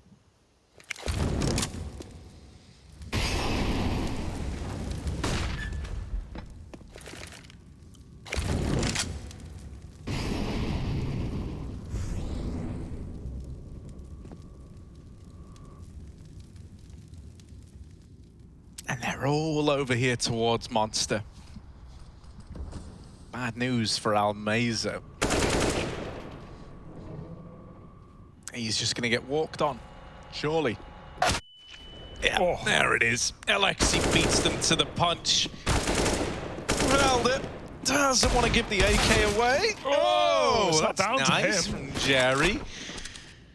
There is someone here to trade. Mantu hoping to remove this AK from the hands of Forza, and he's doing it quietly. He just saw... Man, that's kind of sad. Like, Jerry's just out here having a fun time running around, doesn't realize he's being watched. It's like Scream, the film, not the player. And, well, there's Jerry swept aside. Yeah, that was always going to happen, though. Nice quick 3-0 for OG. And now, the meat and the potatoes, Harry. That's part of the meal. I'll just have the potatoes, please. That's fine. More for me. Zorti on the AWP, no armor. Mantu has his as well. I feel like we just don't get this head-to-head, right? It's just not been there across the series, even though we've had a lot of AWPs in play. Obviously on the T side, a lot of teams leaning away from that. Mantu more often. So where is this going? Leaning B early with 3. Water trying to get taken. Got a flash from Flit to get Jerry into Water, but they're waiting for someone to meet them there first. Nico is patient in the tunnel. Flash goes over. Nico hears it. He knows about the chase as well. He used his smoke to pop the molly, but I don't know if the molly just wasn't there or if it bounced through it, but smoke confuses Forza a little bit. Oh, okay, Flit. That's one way to start. Through the spam. All the way to back Con. Con. That's rough for Valdez, but hey, man, how about a taste of your own medicine? You know, you've got like 12 smoke kills back on Inferno over at Long. So it was bound to come back your way eventually. That's how it works with karma. Anything you do will immediately be done onto you at some point in the future. So it's not immediate. That part's a lie. Wait, so if I give you all my money, you'll give me all your money? Which will then have all your money in it, yeah. Wait, so I double my money? It's genius. Well, you're assuming I already have your amount of money, which I definitely don't. So here we go, Alexi creeping out towards the short side, and the rest of the gang with him. But Kenzie, it's like 10-pin bowling, and Mantu gonna split his head wide open. Pom going down, 2-on-2, and Mantu alongside Nico. They've given OG a chance. Zorti's gonna nail him. You mentioned we haven't had that head-to-head much. Well, there it was. Now just Nico, 9 points of health. Oh! Forget it. Done. Over. Nice retake and even better ankle work there for Kenzie back at short. Counter-terrorists win. Yeah, you know, I'm hyping up OG on this map, and I do certainly think they're going to be the favorites, especially with how that last map ended out for Fours, right? Just, you know, all holding on for so long, all the clutches that came through for them and against them. But they've got more than enough experience on this map, even if it isn't versus that Tier 1 opposition. And hell, against Tier 1 opposition here in the groups, they have been showing up to the plate. 5-man stack, and he's getting held. Oh no, Zorti, he's so ready in T-spawn, not even a heaven play. They 3 just CTs there. The boost. What a read. With a triple boost, that is insane. 5 versus 3, and it's the 3 that come out on top somehow. Oh, and if you're OG, you don't even know what just happened. Like, that's like the closest you can get to like an Olaf pass moment in 2021. The best part about that as well is like sometimes you'll even, you know, if you're holding from heaven, you can still win that as a team, even if they're holding you. But that's not from heaven, mate. That's the A site. Exactly, yeah. And he saw the barrels as they were doing it, so it's like he knew. Well, they're going to explode into B in the meantime, and oh, forget it. It was a nice start, but an ugly ending. What? Fours even led B after that boost, right? Obviously, it takes a lot of manpower to get that kill. They were probably laughing. They weren't expecting OG to just storm into B. And so exits is all Almeza can muster, giving up a 4th round. Great call out of OG just to explode. But even then, with 3 CTs there, you would have felt Fours could hold on. This game, man, the reads that are already coming out, like, that's not standing in heaven and holding the boost. That is constructing your entire CT setup around the idea of them boosting. And boy, is it perfect. Well, so if I'm not mistaken, we've actually seen a boost like that before. Yeah, but it's not for that. We saw it. No, we saw it in. It's normally to stop it's normally to stop someone throwing like a short molly, for example, and stuff like that, right? Because they normally jump on this little lip down here when they're throwing heaven smoke short mollies. Instead, it also works for the boost, we've just learned. So there you go. That's pretty cool. 2 for 1, hell, maybe he's playing for both plays there, right? You never know. Well, because originally he was holding the spot that you jump to when you throw util. So that probably is a 2 for 1. That is a sick little way to use it. It was Triumph. It was Junior in Triumph back in the old days. Shout out Junior one time. Yeah, who pulled that off, I think, in Summit.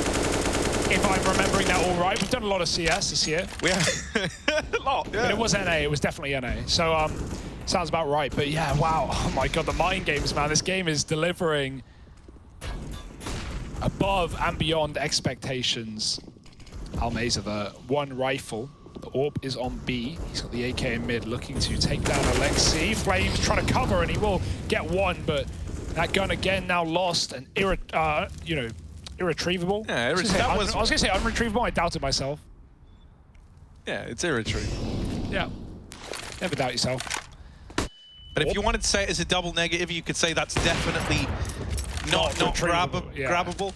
Well, no, that would mean it is grabbable. Maybe you shouldn't do that then. Either way, the AWP does get a pick down B, but will Zorti run a rotate? Because they're already getting closer, and Kenzie drops the bomb. Lovely little Deeg peek. He's going back. We love a Deagle. We love a guy like Kenzie who just gets the Deeg out, isn't afraid to get in your face with it. Mansu doesn't want to fall down to that Deeg either. See, he's going to get out of there. Now, they hear him running back. They had a player deep in toilets. That was Flit. He knows about this. The AWP is still down on B. Valder. Sneaky, sneaky. Oh, Valdemar, here he is. There's the AWP gone. And I think he's aware as well about this player down in water. Jerry with a CZ and a dream. And Valder, the dream catcher, gonna snuff it out. Mansu gets into the site. Bomb plant now in. Flit has retrieved this AK from Con. And Kenzie. What? Oh, Mansu, no! The Mothman of OG. Oh, no. He was in the smoke. He had no idea where it landed. The molly missed. It was meant for default, but it actually landed perfectly. Yeah. He falls right into it, Harry. Well, you know, we talk about double negatives all the time, and 2 wrongs there do make a right for Fours. What is going on? What is this game? Everyone's tired. Everyone's soused. And they're giving us the goods. Great shot out of Kenzie. It's a retake round for Fours, if you want to call it that, but... It was only fair, considering it was Mantu who won that 1v1 on B. I mean, more than 1v1. We won it against Zorti on B in Inferno. On that molly, and the last tick spread to Zorti, and he almost had the defuse. I think he would have won it if he stayed on the defuse, but he got scared off by the last second spread, and it won Mantu the round. Oh, Vengeance is sweet, and Zorti up to no good. Takes down Alexius as smoke blooms in connector. OG still continue. He didn't see the full entourage of T's going through Con. And even with the door off, with the smoke down, OG can move up to middle. We've got Nico able to flash them out as well. There goes one. They start to move up. Oh, the flash. Oh, lordy, they coming through. Here it is. Zorti up close. Ooh, blinded. There's a little double up for Zorti. Zorpi. Ooh, maybe more. Maybe more. They don't know about Almeza either. He's a nasty surprise. And there's all three. Mows them down. We call that one the walnut whip because it's nutty. Hugo, nice little swing out from the long corner. And now, 3 on the board for fours. Starting to build up this CT side. Yeah, I mean, look at that shot from Zorti to open. Smoke, blinded, and then Almeza with a spray transfer. Delicious. Now OG broken. Now fours building back. May have been a strong start for OG. Felt unlosable, unstoppable once they hit that. You know, B-rush after the boost was denied, but only with a Deagle or Glock here. That's all your options. So Valdo will go for kills, and if he can't get them, they can trade the gun over.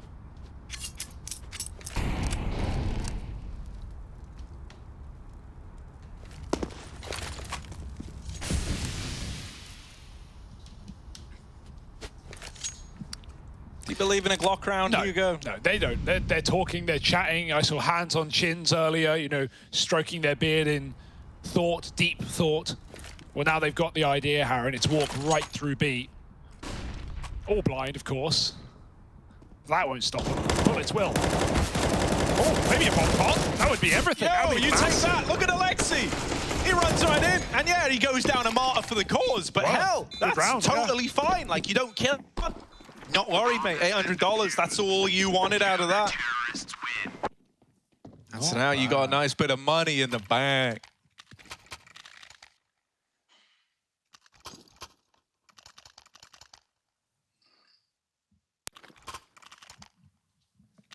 All right, all right, all right. You are a bit like Matthew McConaughey, actually. Can you say Tars? Yeah. Tars. Oh, they're doing it again. This is it. This is for the molly. Yeah, it's for the jump as well. So if you he threw a different lineup. He threw a running lineup. Yeah. If you throw the jump lineup where you just use the jump throw and you get dare, into baby. short, you dare, baby. So that's what the boost is for. Also for the 5-man boost, you know, if it is there, if it does happen. I like the fours are doing it more than once as well. They've got a multi-purpose, but OG throwing different mollies. It's like the Swiss Army knife of boosts, you know? But only one of the cheap ones that has like 3 functions. Right, so here they are walking through the toilets. It's like flushed away up in here. Rodney and the boys. Zorti flashed off the angle. Flip, doing damage, but traded after 1. The trades have been good for OG. Zorti either needs to make a stand or just play for retake here. He's mollied back into the bank. He still has an angle to fight through. Peeking this would be pretty ballsy. Flames holding it close, and I did not like the way that gap was looking at me. The nades have done real good damage, though. They've softened up everybody. Look at the HPs. With the exception of Mantu, everyone is worse for wear. You would kill for utility right now. And hell, that is actually an option. Yeah, trying to get some loot. Moving in, Jerry. Clear Mantu, and there's a double phase. Kenzie doesn't know about that close player. He'll run away. He'll give it right up, and they're coming, chasing him down from above. He's a dead man, surely. They actually give him a bit of respect. But if Flames peaked there, it would have been the end of the round. Instead, he saves the AWP. Kenzie, oh my God, he tries to recommit. He tries to go in for the last second stick, and Mantu not allowed. 5-4.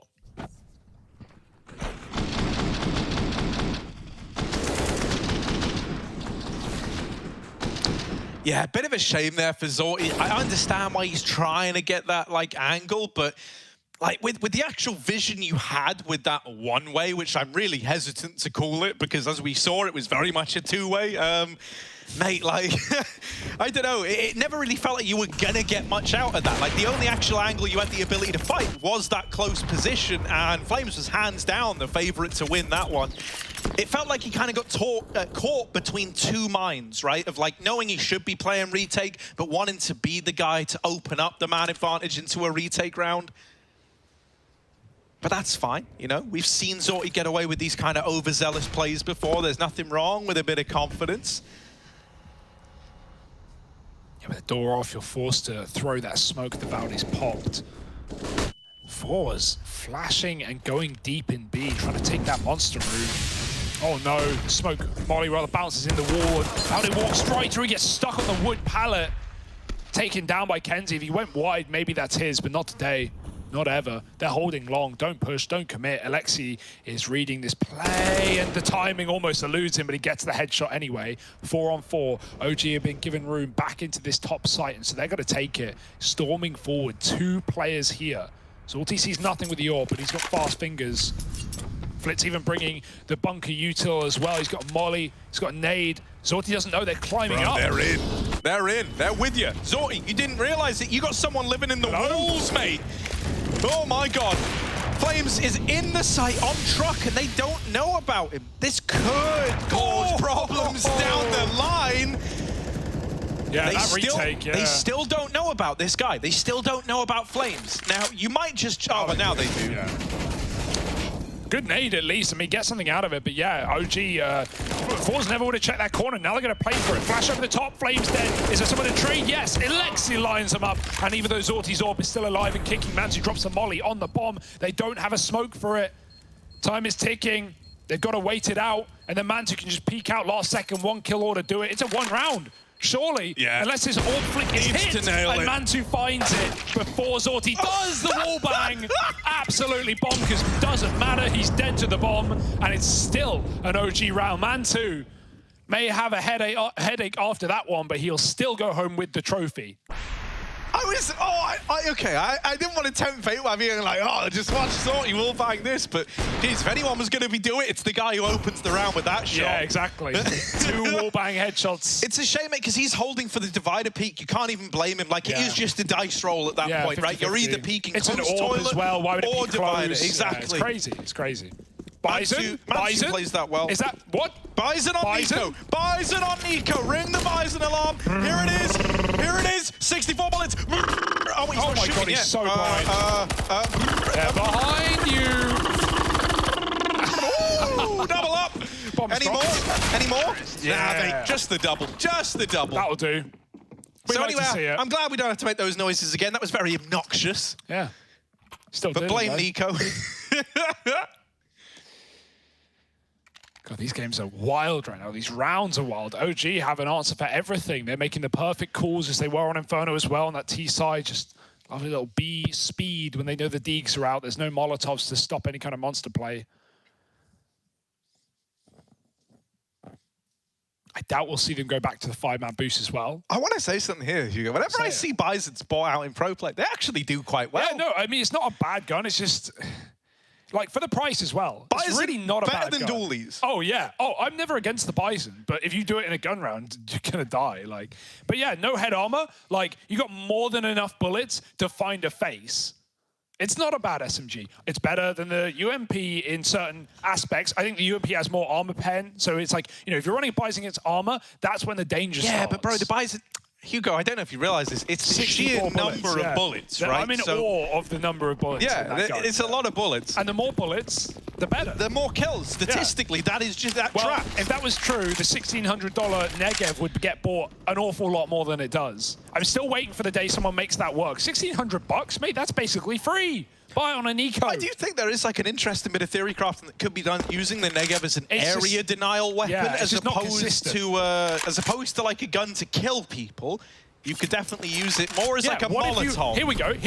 I've already thought of one. The lineup outside of B, sure, You go B on this map on CT. You spam this wall to the right of Flit. 4 connector. Your con player with an AWP peeks. with the suppression. Well, do you know who actually does that, Hugo? God Rufire. God Rufire was doing that, if you remember. Yeah, I don't remember. I maybe pushed it out of my brain. The Negev plywood. Now look, Zorti with the AWP, gonna deal with Valde, but is he ready for long? He hears the footsteps now. Oh, he's gonna watch so many places, and yeah, shot in the back of the head. Flit, trying to play around this little gap in the smoke, but he might just get off. I think Mansu's about to, yeah, there it is. Inevitable little gap. And yeah, you know, the call for Flit is I'm smoked, they could be in. That's why Zorti's flicking wildly left and right. You know, he either needs to dedicate to the toilets or he needs to fight for the site, and he couldn't pick a side. So out they go, back to T-spawn, hopping and weaving their way through.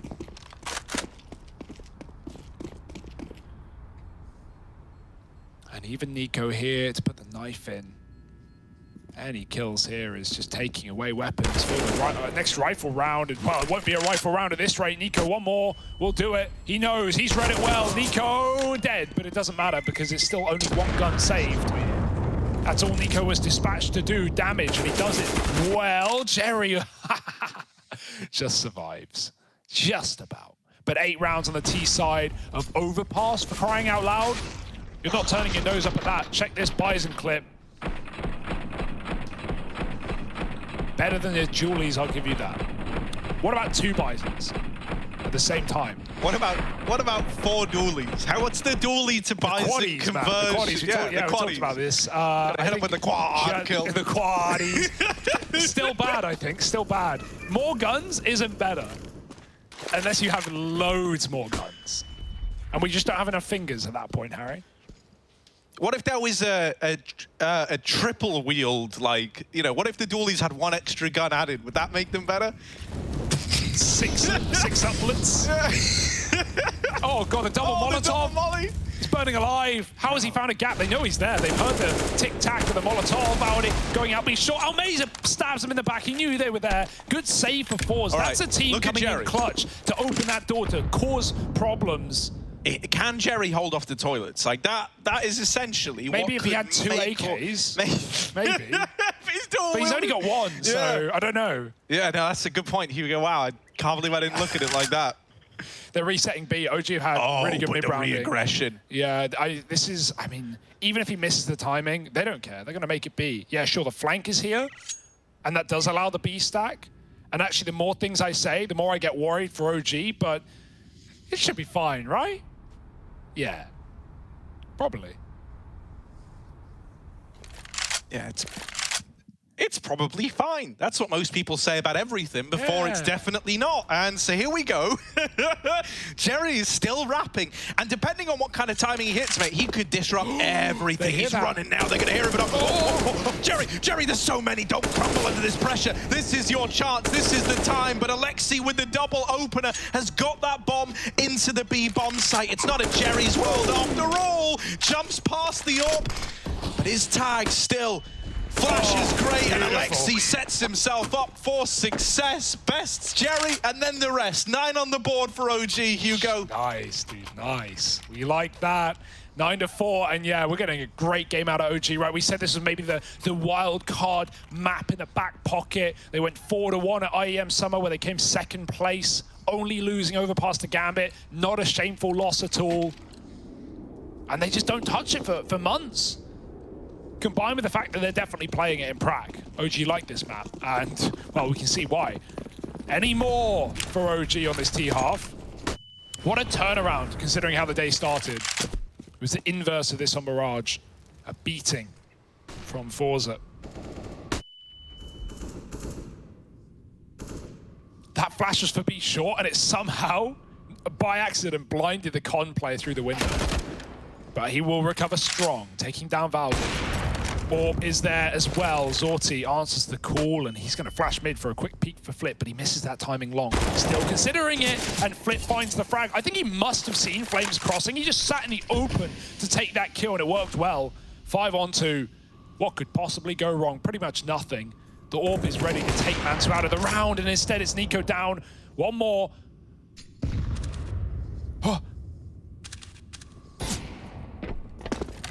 Oh, well, it's either a 1v5 for Mansu, or For's 5th. He's in the park, but this is No walk in the playground. Those are the wrong way round, but let's go. That's one. Almost a collateral. Almeza was there to trade it. Nice. And so still a chance at a 6-9 half. That's the thing about it. You know, when you're 6-9, everyone's kind of happy. Kinda. Wow. You're a disappointment, I guess, Harry. Kinda happy. Yeah, that'll do. Yeah. Oh, yeah, I didn't want to oversell it. Fours probably aren't that happy here. They're getting the worst end of the stick. Yeah? Is that top or bottom? Jeez. They're on bottom. They're down 3-4 now, Yeah, rather. no, yeah, you're right. They are down 3, so yeah, it would be bottom. So, let's see. Just looking for scraps at this point. Mantu, yeah, he kind of half wanted to save, because even though we had 2 players at like 8 grand, the rest were like 1,400. So this is like a mishmash drop by. We still got 4 rifles, but a Galil. So it's actually, it's really fine. I'm overselling it. OG are not worried. It's not that the money's going to hold them back at this point. They've been running Bisons in some rounds, for crying out loud. Do we go back to the triple boost? Probably not for fours. It's been seen a couple of times, and we haven't seen OG throw the jump molly. They've thrown it just running, so that's enough temptation. Like, you should be knowing what your opponent's doing. You should be looking through the demo and figuring out what molly they throw. If you want to run that boost, hell, it worked for the 5 stack, but OG won't go back. They would go long instead. Very quick. Valdi sells 4 bits of utilities. Orti gets the quick shot, and he wants more. Or does he? He saw that orb. He is playing with fire. Oh, Almeza with the trigger discipline. But he does get turned on by Alexa B. Don't we all? Here we go. Orb retrieved. And now OG are going to slow it down. They're going to play with the hearts and minds of fours. And 2, patience is a virtue, and it's opened up this A-bomb site. His score's elite. Oh, dude, it is. 1-3-3-7 on Mantu. My boy, keeping it real. Here we go. Look, they're keeping it slow, Hugo. Yeah.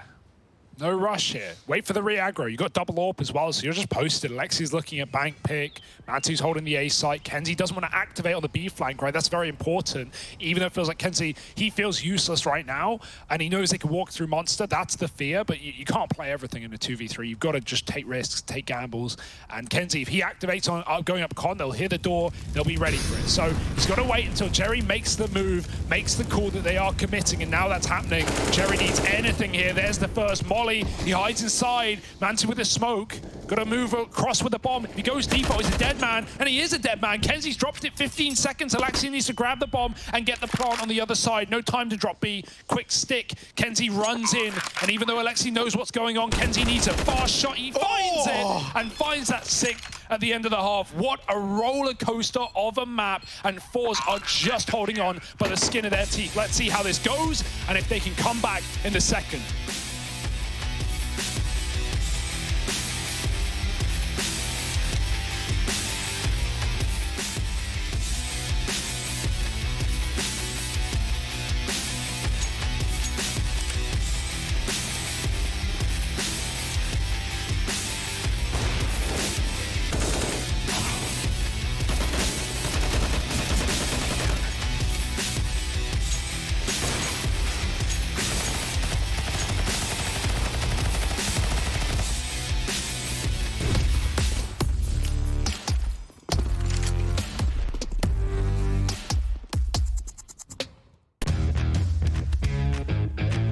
Hey Future Pros, back to Overpass with a sensational smoke. This is an advanced smoke, so make sure you are taking lots of notes. If thrown correctly, the smoke will help prevent a T-monster rush.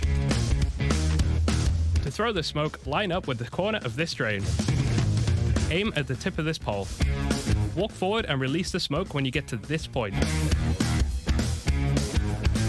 And that's it. That should keep those B rushes at bay.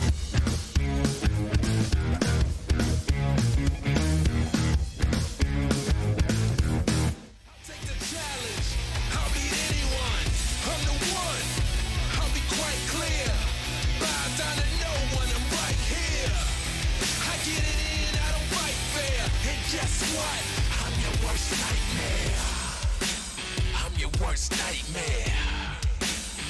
Are you prepared? I'm your worst nightmare. I know you scared. I'm your worst nightmare. Are you prepared?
mean, this has been a truly unforgettable series for so many reasons, right? OG, you've got to commend their resilience here. You know, they lose Mirage dominantly to open up the day. They grind out an OT victory back on Inferno. And finally, it's them holding a lead now on map number 3 over Force. That's the thing about these BO3s, man. They just get longer, and I stay the same age.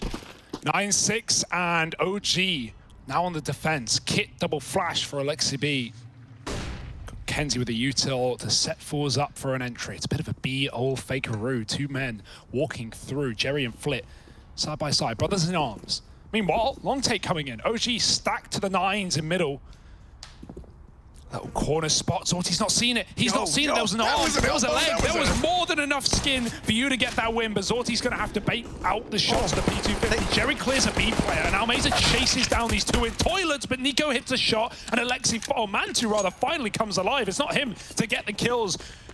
But either way, the bomb's been dropped at long. This round's a mess. I don't know what Fours expected to have happen, but it's not gone their way. No, this is like a, you know, a bit of like a matchmaking classic from the 2019 era. The take toilets, take long, down through con, get into B. Yeah, and you instead, need to survive the mid-fight. Exactly, right? It kind of breaks apart when you lose the bomb at long. Jerry's trying to come in on this flank, and it's flanks on flanks right now. Get that off the screen. Get it out of here. We don't need that right now. Oh, Flit. There's one. Oh, I feel like I'm wearing an eye patch, and it's in the way. There we go. It's Alexi and Nico to get the double. Close it out. 10 on the board for OG. Alexi's having a hell of a game right now, right? 15 and 8. He's been leading entries into the B-bomb site as well. Think about that flank from Jerry with the AK round monster where, you know, it felt like it almost went very wrong. Jerry got a double. So did Alexi. He's been really clutching out rounds. And, you know, we credited his calling back on Inferno, but it really was true. It saved the day.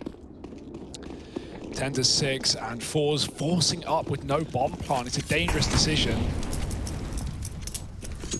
It's going to dig them deeper into this T side, delay their first rifle if they don't win it. That's a window flash. There's no one in connected to activate off that. They're hoping for a shot to go through, maybe some information. Well, it's going to come pretty quickly. Flames is ready to go in. There's no second flash for Alexi. Could nade the door, but why rush?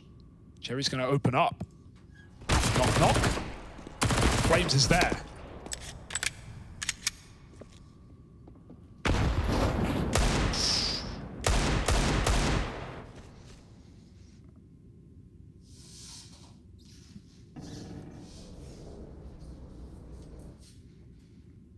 Oh, didn't see Nico.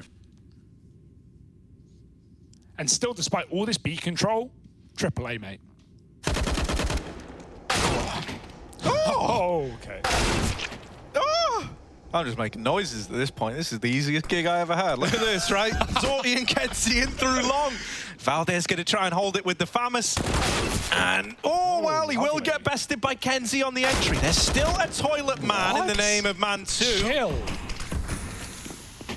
Landed that dick. They trying to exchange guns, and Kenzie gets cut down, trying to set Zorti up for the clutch. Yeah, you're expecting a bit of respect there, but I love that Flames just doesn't give it to you. No respect out of OG. Absolutely none right now. Mantu's peeking Orgs with MP9s. He's getting away with dinks. The headshots there are clean for OG. They're feeling it, and they're ready to close this series. We've yet to see real guns for Fours, keep in mind, on this T-half. But Matt, it's going to come so late. 12-6 at that point. Just Eagles right now, 4-4s. And, you know, I still want to give a lot of respect to Forza in this series. They've looked incredible, but there's not much time left, Harry. It's MP9 time, baby. We already concluded in Inferno that this beats the MAC-10 through and through, head-to-head. How about the Deagle? I mean, the Deagle is pretty, you know, like... What's it, dude? What's the one that's like better than Alpha Male? What do they say? Sigma Male. Yeah, dude, pretty, that. Do Fours have the grind set? That's the question. That's a good point, Hugo. You always got to factor in the grind set, right, when you're thinking about it. So, let's see.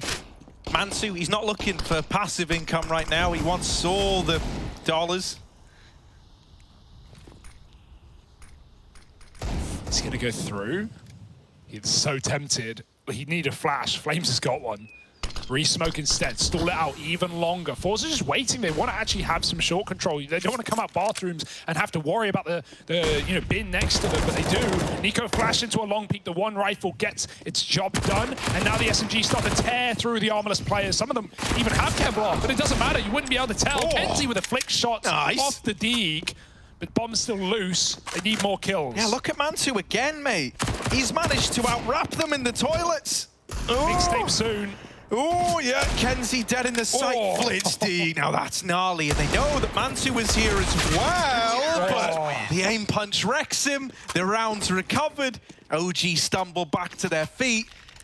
Now, the pistol round was like your first opportunity to try and hit the ground running. When we were 6-9 and coming into this one, you know, you were hoping that everything would come together for the Forza squad. Instead, been a bit of a slow start. You know, they've been able to do damage in this round here. That is going to help them in the long run, but they want to find success with the rifles if they're going to capitalize on any of this now damage. or never has never been more true, right? Like, you don't have the room to make mistakes. You don't have the room to lose your first rifle round. And that's why I kind of didn't like that second round Force, even though the Deeks look so damn good.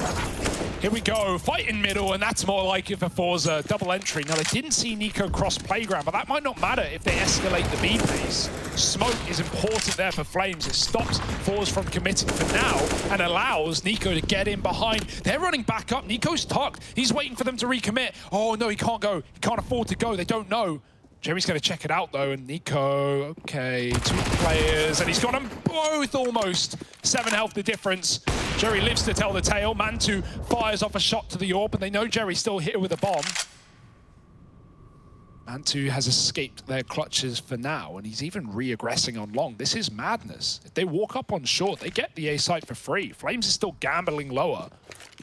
And while this means a backstab Mantu is in or on the cards, it's a backstab that might not happen. I don't know, though, man. Mantu, he's pretty sharp with the old timings. They've got to be quick. Yeah, he's got to be real quick, as in, like, 3 seconds ago quick.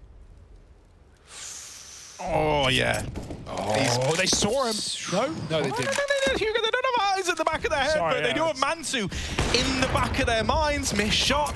And now they learn about that AWP. Mantu's saving. Yeah. You know, he knows that it all hinges on getting one there to kickstart a retake attempt. Nice try. Unfortunate. It could have been cool. But in the end, it's nothing more than a save round. So Forz, we said they had to win their first rifle, Hugo. They've done exactly that. Yeah, baby steps. Road to recovery begins here. Can they walk the path? It's that or field your first loss in the Pro League. We really had some first today, Harry, in first overtime. That's crazy. Over 50 maps played before that happened. And, you know, that's kind of mad considering, you know, last year it was just so many comebacks. So for the longest time, it was, you know, first game of the season, 6 overtimes already. Yeah, and then it's like, cool. Yeah, no, it does feel like we're getting back into a stage where there is a little more dominance. And there are teams that can, you know, take off their shackles and just beat their opponent. Yeah. It's a weird metaphor, but you know what I mean. Just not being constrained by these these money deciding games where you don't want to know, where these games just all go 30 rounds or more. And I kind of like that. I kind of like stomps. I like the idea of one-sided games or series. And hell, for OG, that has been the case all through the Pro League. They only fielded their first map loss today. They don't want to do it again. And so win this gun round with a couple of saved weapons, and you can avoid danger.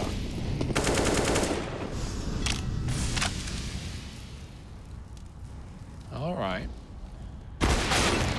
Oh, now that is a lovely way to open. Mansu's AWP already removed, but they might be able to get it back. It's going to be a bit of a risk to go and get it. Flames trying to get over. I imagine he's going to yeet that AWP out of there. He's actually going for the kit. Wow. All right. Yeah. Oh, no! Now no kit, no AWP, no AK. Nothing. Valde has stolen that one from Jerry on the short side. But this B-bomb site is looking ripe for the taking right now if you're Forz. Oh, Molly onto Valde. The smoke really does toy with him there. Takes a moment to pop. And it's not even the commitment right away. Yeah, the more they delay, the honestly, more OG that's what I was about to... I'm kind of getting worried about the delay because I'm looking at it the other way. Like, at this point, OG kind of may as well gamble stack lower. They've seen the utility come in. No one's moving a muscle.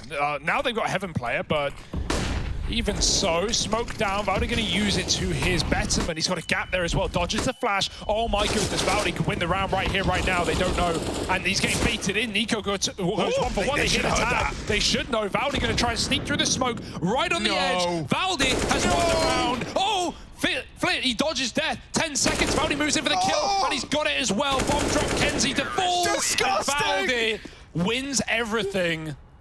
How does he get away with that, Hugo? They shot at him. He was in the smoke and they put bullets in him, and they should have heard the sound of it hitting into him, but they don't.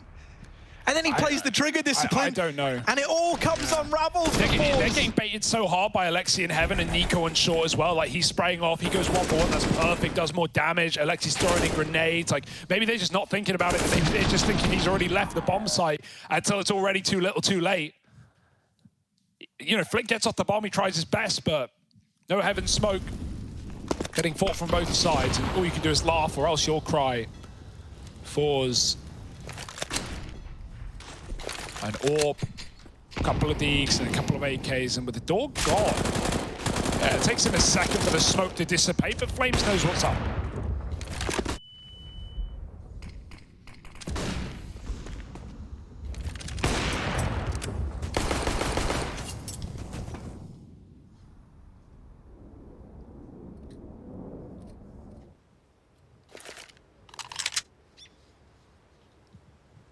All right, Nico. Let's see what you've got. Let's see what you're made of, my man. Over here, tugged in.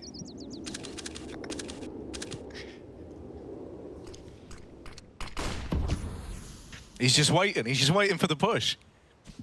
Will the push come, Harry?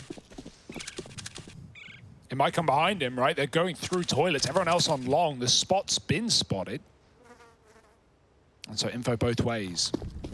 OG moved numbers into A, and Nico knows he can activate whenever he wants. Why rush? 30 seconds, 5-on-4. Pressure's on fours, and they're about to release the pressure up on long. Flash peek, this could not be at a better timing. Alexi B spots everything. Oh, he doesn't want to commit. The spam is there. He waits for them to come to him, and he delivers a good Sherry gone. Bomb dropped as well, and Nico not needed as his team are here to pick up the pieces. There's the backstab finally activated, and Zorti, long have we waited. But he's been debated. Out of the round, out of time, and might not even get away with the AWP. At this point, just die. Just try to die, I think. Ooh, hold on! Keep saving! Oh my god! Ah! Still dead after time! All for nothing. And that is brutal. He does so much to try and get away with it. 3 out of the 4 kills, but OG are throwing everything they've got at killing that saving player, because it is so worth it in the long run. OG are now teed up to win this series on the back of that hunt of this AWP. Yeah, right, you kill everyone like that, fast flicks, and you're still disappointed. You know you're not going to have anything now. $400 is all he has in his account. 7-14. And OG, yeah, like expensive. Yeah, it's going to mean SMGs. Yeah, okay, not what we wanted. We wanted a clean round, but at the end of the day, they've got the room to breathe. And they forced a fours here from fours. Galil and Deagle, Zorti dropped a gun. But this is desperation now for fours. It feels locked in. It feels ready to go, ready to blow. OG, they got ahead of themselves on Inferno in the same position, right? Remember, I think it was 15-13. They chased down pistols. They hunted in old middle, and it cost them. But, you know, you could afford to do that here. And even if they make those moves, I don't think they'll get punished. Leaning heavy B, expecting a faster approach. And while they are right, fours are down low. They're still taking it slow.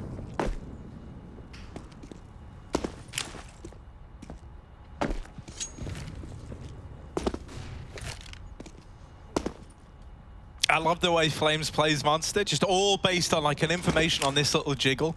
And the idea is, you know, you can't hit what you can't see. What? Whoa. Oh. There it is. And now he gets the info. And well. Oh no, the Deagles. They have gotten these openers.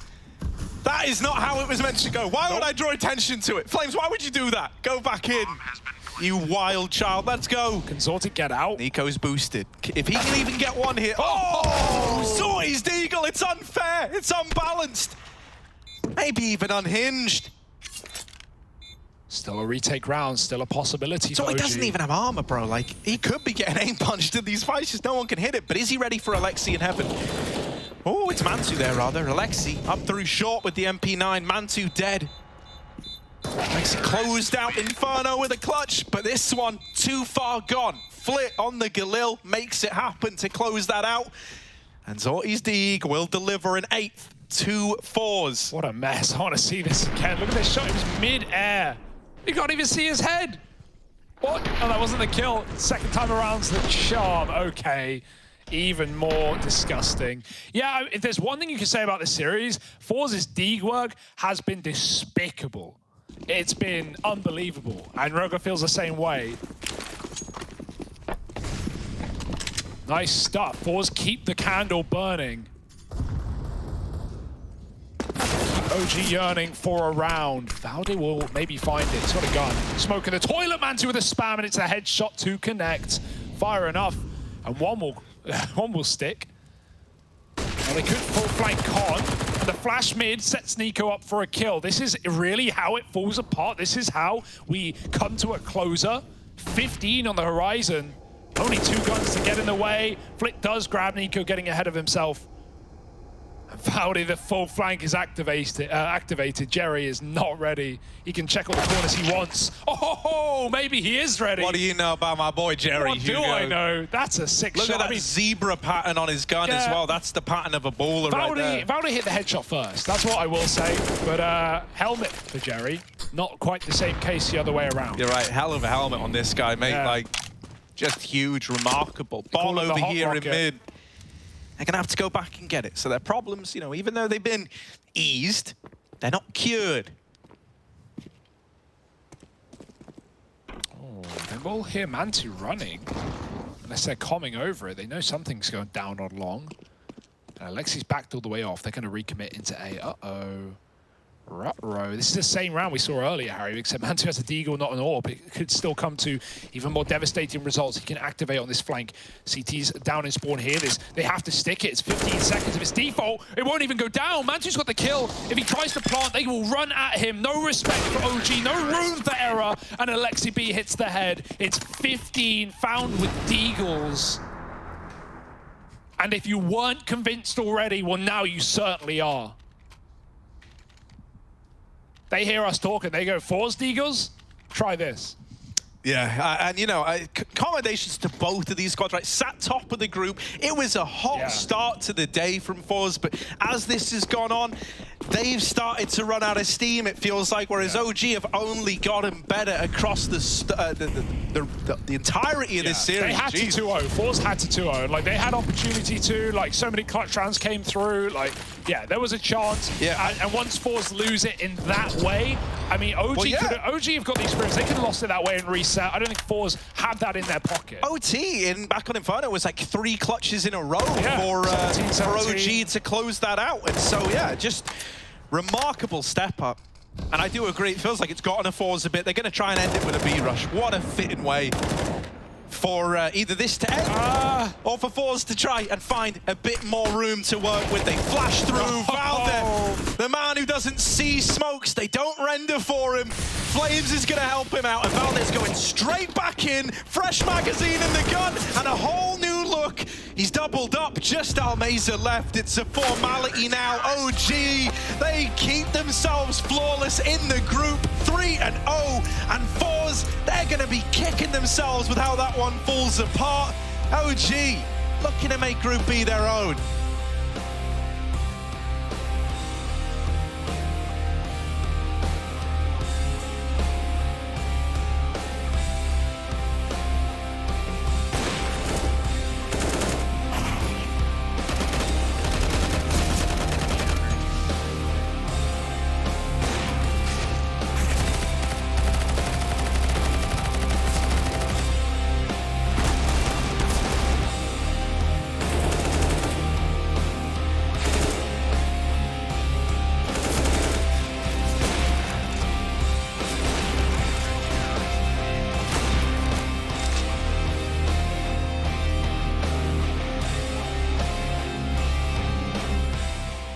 Man, let's go sort of. Sort of? Okay. Yeah? Yeah. It's laser. High ground, Valde. Yeah. High ground. Fuck. Oh, okay. I insta-died, bro. Yeah, but they hear what I'm saying because they hear what I'm saying to you because they've been dead as well because they're fucking stupid. You didn't die? I thought you died, bro. No, I'm immortal. He's... Bro, on the right, Nico. Yeah. But it doesn't do any damage from here, Mante. Bro, I'm gonna die to this thing. Nico, Valde, what the f... Oh, this guy, a lot of sounds on, holy shit. The Manto guy, a lot of sounds. Oh, bro! Oh my god. How do you spawn so close? Cross me, hey, cross flames! Behind you. Can you use knives on this? Fuck. Oh, don't go. Oh, high ground. Right? No?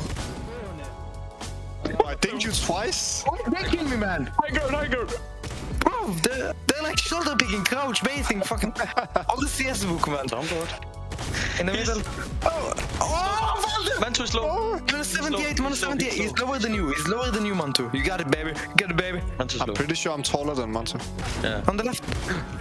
Yes, man. Let's go, man. HP, 1 HP, bro. Really? Yeah.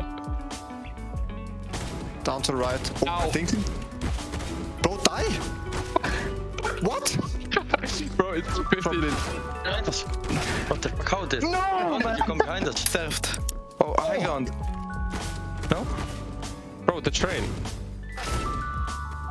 Shotgun is really bad. Holy shit. Yeah, wait, so what? bad. Nice. Wait, how did you die, What happened to Manto? No. No. No. He's on the right. He's ding. I need to reload. You can reload and shoot. No.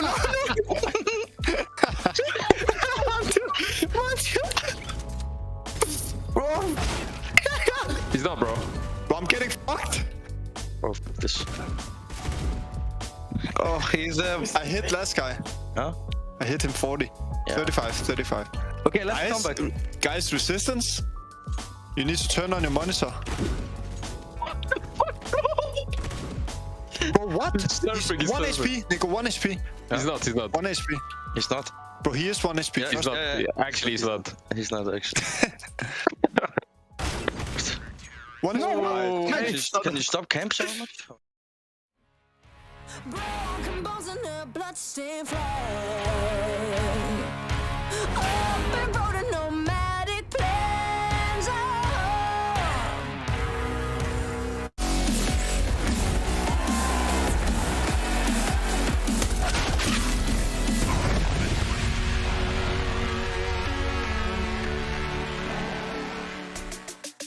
OG have crowned themselves the top of the groups, at least for now, winning the series 2-1 after losing the first map on Mirage, coming back on the next two to pull things out and to get themselves now at 3-0 so far here in Group B. Jason Kaufman still joined by Moses here on the desk, and this was a little bit sad in terms of an amazing Inferno match we had right before this to go into more of a one-sided match on Inferno, but as we saw, OG definitely deserving the victory there.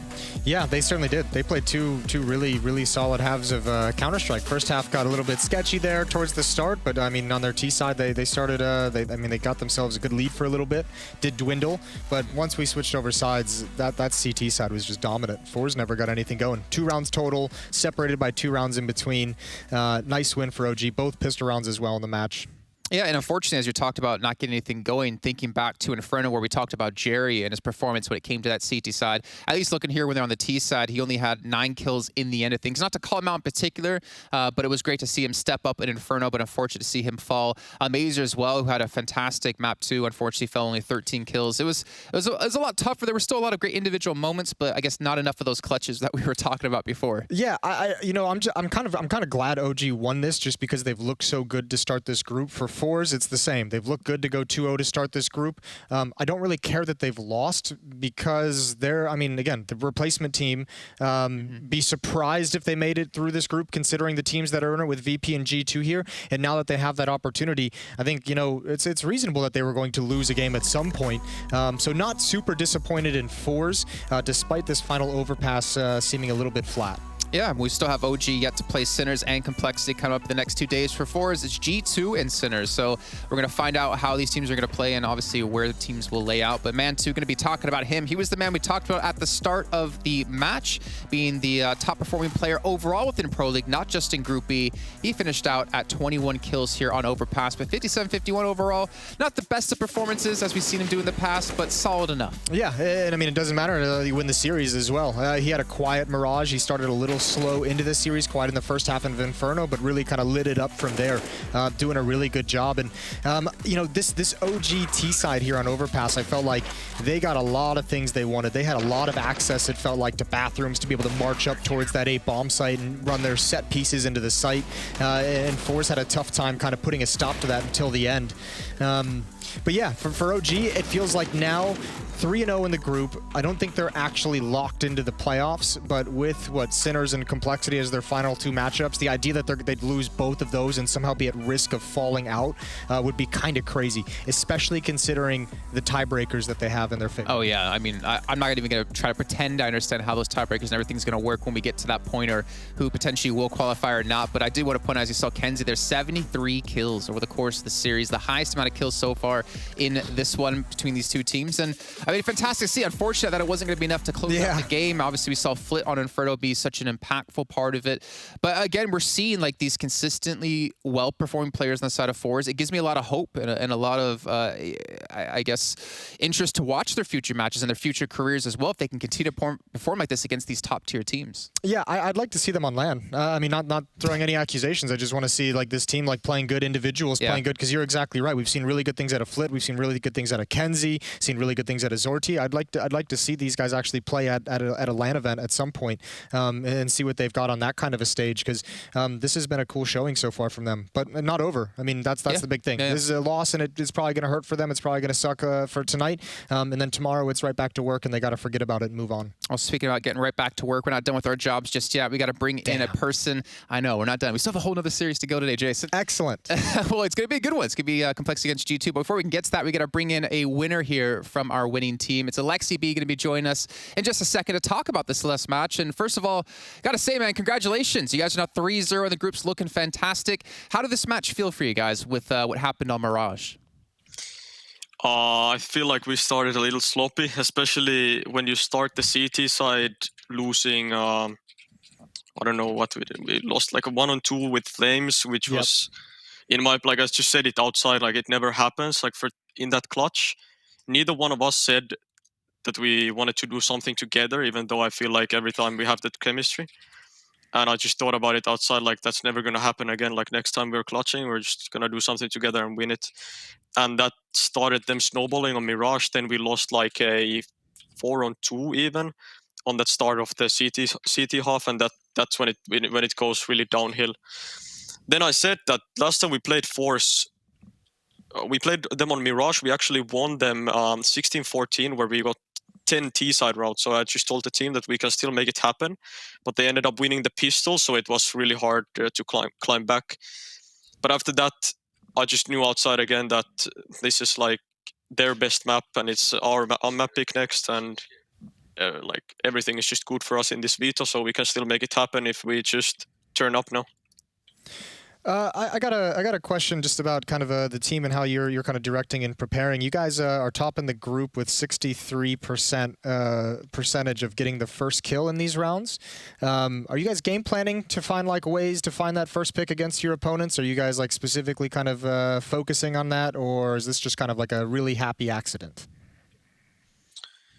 I mean, yes, and to be fair, like when you are winning those important rounds to get your money in control and having that confidence to go in for the extra peaks or just maybe a bit more aggro stuff, I think it comes without really planning it that much.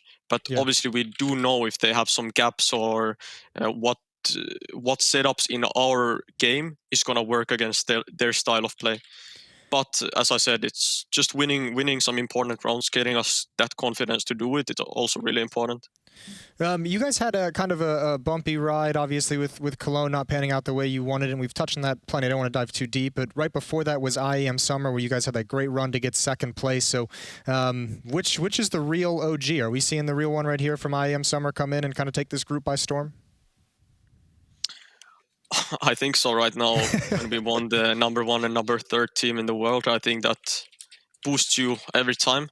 But I can just feel it at times when we are here to turn up or when we are here to not be the best versions of ourselves. So yeah. I just think we need to keep grinding, fighting, playing a lot of CS, having fun together. I think that's all that matters. What is your kind of thought process when you step into the room and you feel like the team's not ready to play, not ready for a match, as a leader, and getting with your coach, obviously, how do you guys turn that feeling around when you're about to head into a live game? I don't know. This was the first time first game on bootcamp like ever for us where our coach isn't here. He obviously just had a baby, and that's really we're really proud for him and cheering him up at home.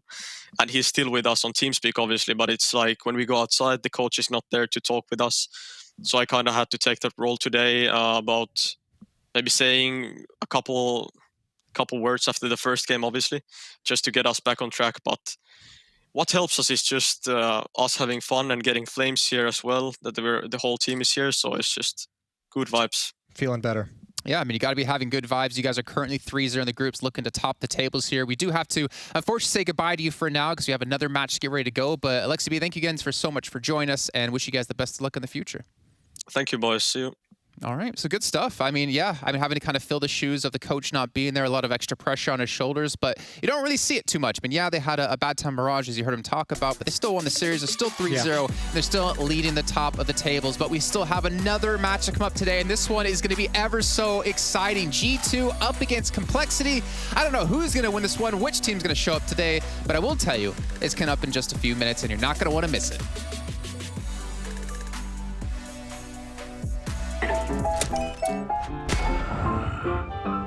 Yes, nice shot, my friend. Cheaters ruining your plays? I have eyes on the enemy. Bad servers stopping your shots? What you need is ESEA. Advanced anti-cheat to stop cheaters. And the best servers around, all with 128 tick rate. ESEA, the best way to play CSGO.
What is this, man?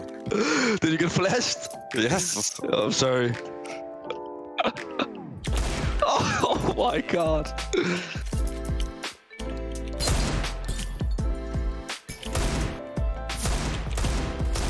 Boogie? Oh my god. Oh.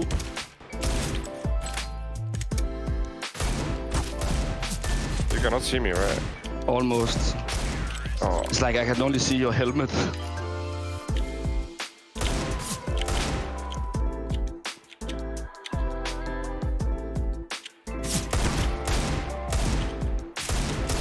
Oh, what? 1 HP? Yeah, 10 HP.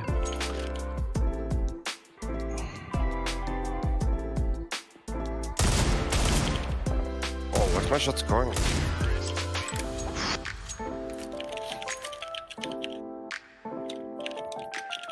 No, no, no. I tried to jump, then I pulled my knife out. Yeah. Don't pull knife out in this map. You get surprised every time.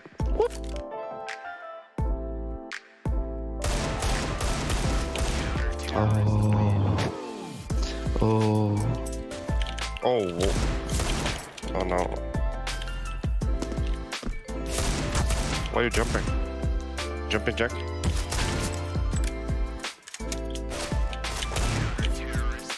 I hit you through the floor? I think my leg.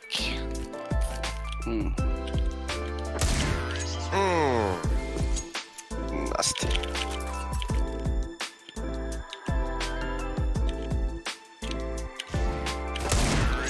No. Can we remove Digos? I need to win one, Val, please. I'm FK. Oh, no, you're still insane.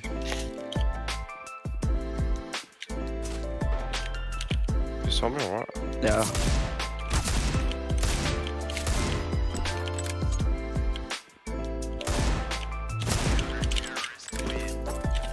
No hits, not good. Oh, you saw me.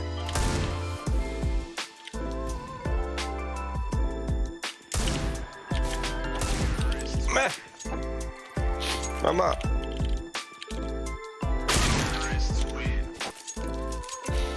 You have spider sound or something? Like me? Spider senses.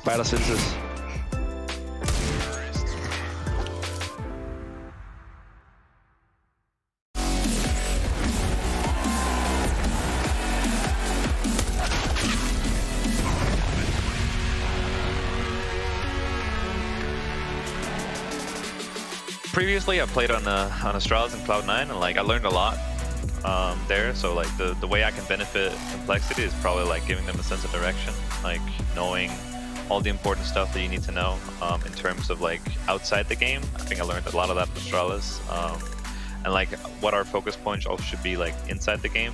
I think in Astralis I learned a lot, and I took that with me to Cloud9, and I wanted to like implement all of what we learned or what I learned in Astralis in Cloud9.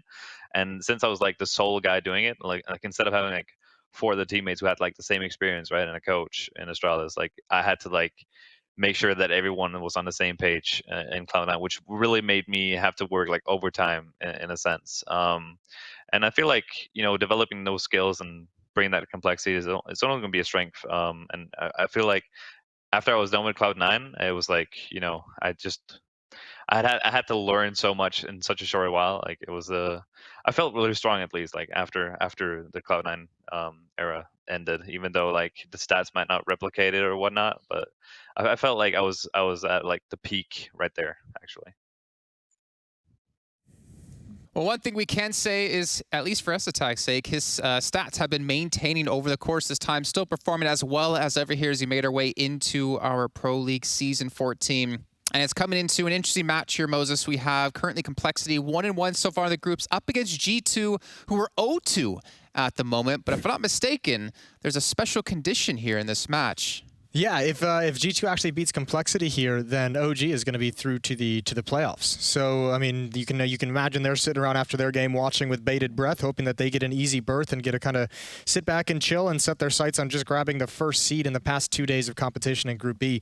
But I mean, you're also relying on an inconsistent G2 team playing online, where they're their most inconsistent, being able to overcome Complexity, a team with a stand-in, a team with a brand new player, a team that really hasn't even established yet how they want to play their game. Yeah, and obviously there's a lot of pressure on their shoulders, especially off the back of what they just accomplished in Cologne, right? We keep talking about second place, losing to Navi there. We wonder, where is this G2 kind of gone? Yeah, they had a player break, but it seems like their mind might still be on vacation right now. I mean, certainly a slow start to the group, but we saw the same thing out of VP, and they won their match today, right? So, like, yeah, you had a slow start. It's put you in a pretty deep hole, but you're G2. You know, you can dig yourself out of this. It's just you're no longer allowed to come into this match slow. This has to be a game where you guys get underway right at the start and set the tone, not just for your opponents, but for yourselves, to know that, you know, you have this is an elimination game essentially for G2. Yeah, that's a good point. Like, realistically, I think it is possible to come back from being 0-3 in a group, but it's not going to be easy. You have to depend, obviously, on a lot of other results from other teams out there. So do or die time for G2. I could have put it better myself. As we now maybe turn our eyes over to some players to watch here. Our actual Epics.gg players to watch. We're going to be taking a look at 2 players in particular that might have the biggest or should have the biggest impact when it comes to the server. You always got to talk about Nico Moses. He's always going to be a talking point when it comes to G2 or any team he's ever on. Yeah, one of the best players in the world and one of the best players in the world for the past few years as well. And he's finally found a home that's given him some success. But if you're G2, you know, I always say, like, when you're getting down into the third map in the crunch time, that's when you got to lean on your star. Doesn't necessarily mean he's always going to pop off for 30 kills and carry you through a map to close things out, but he's got to be the guy kind of setting the tone and making sure the team is focused and ready to go. And by his play, he can dictate a lot for G2, obviously. So I don't think there's anyone else. There's plenty of names to talk about, but in this situation, with this context of essentially facing elimination at this point, it's got to be Nico that you call upon and that you rely upon to deliver. Yeah, he's typically always been looking back at the stats as well when it comes to like our kill matrices. He's definitely one of the hardest players for people to kill when it comes to a team struggling to deal with him more so than other players on his team. But to be that star player, again, even extra pressure on his shoulders to continue to perform and to stand out when he needs to, as you're just mentioning.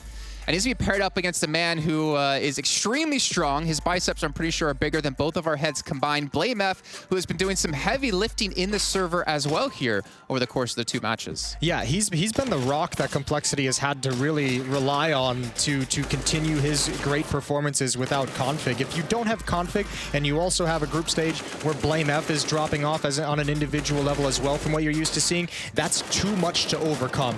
And for me, even when Config is in this team, BlameF is still kind of like the second star player of this team and maybe doesn't get enough credit for that just because he is the in-game leader as well. So for me, he's the guy who's got to consistently bring it every game for Complexity if they want to be able to try and get out of this, considering the situation that we're in. Yeah, thank you for bringing that up too, because we've been talking about that when it comes to Complexity so often. But we did get to see yesterday, we were wondering like who's going to stand out with him, right? Who's going to rise to Config? Obviously not fill his shoes completely. Poison. He definitely did that. 48 kills, 36 deaths on Vertigo. He was a massive factor at 27 kills and 20 deaths.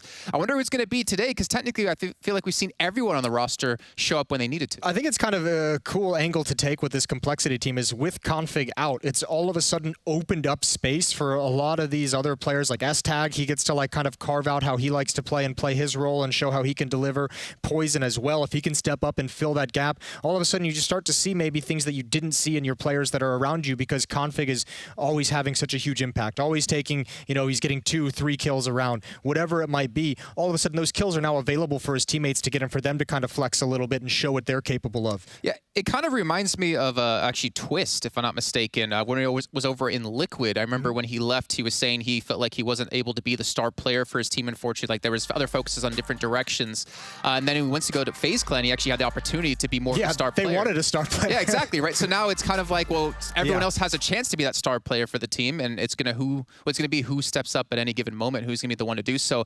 I mean, Nato Safik's probably having the most difficult job in that, considering he's not really on the team. He's just kind of a stand-in. No, he's got the easiest job. It's just like, it's like frag. Like, you don't have to try and fit into a system. You're not trying to learn anything. You're picking a few things up, and you're kind of trying to play your own game within their framework, but you get a lot of individual freedom if you're Nato Safik. So maybe easy wasn't the right word, but I mean, just the fact that he's not trying to be a long-term solution for this team, he gets a ton of freedom. Interesting first map here, actually, of these two teams, because we saw G2 lose to Sinners on day 1 on this map and lost the series overall. Complexity lost to Neofrag. Yeah, well, there you go. 33 kills, if I'm not mistaken. That's a good point. And then Complexity actually beat Sinners on Vertigo just yesterday, or 2 days ago, I should say. So a little bit interesting to see, but then again, I feel like Sinners didn't have the same kind of power they had in the first match, or maybe G2 wasn't playing as well as we expected.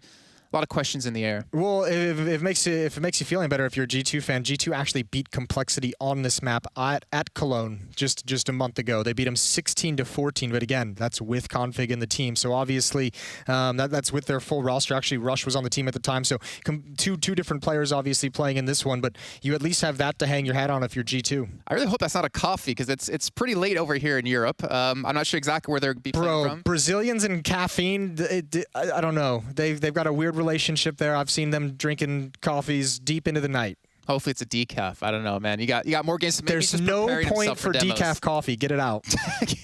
I actually completely agree. Decaf coffee and non-alcoholic beer. Just eliminate all of it. What's with the hate? People enjoy the taste of beer, just don't like the alcohol part of it. Yeah, I agree. Mirage, though, second pick. I'm not sure if you have any thoughts when it comes to that map in particular. I think we definitely know JKS can pop off on a map like Mirage. We definitely know G2, the likes, can pop off on Mirage.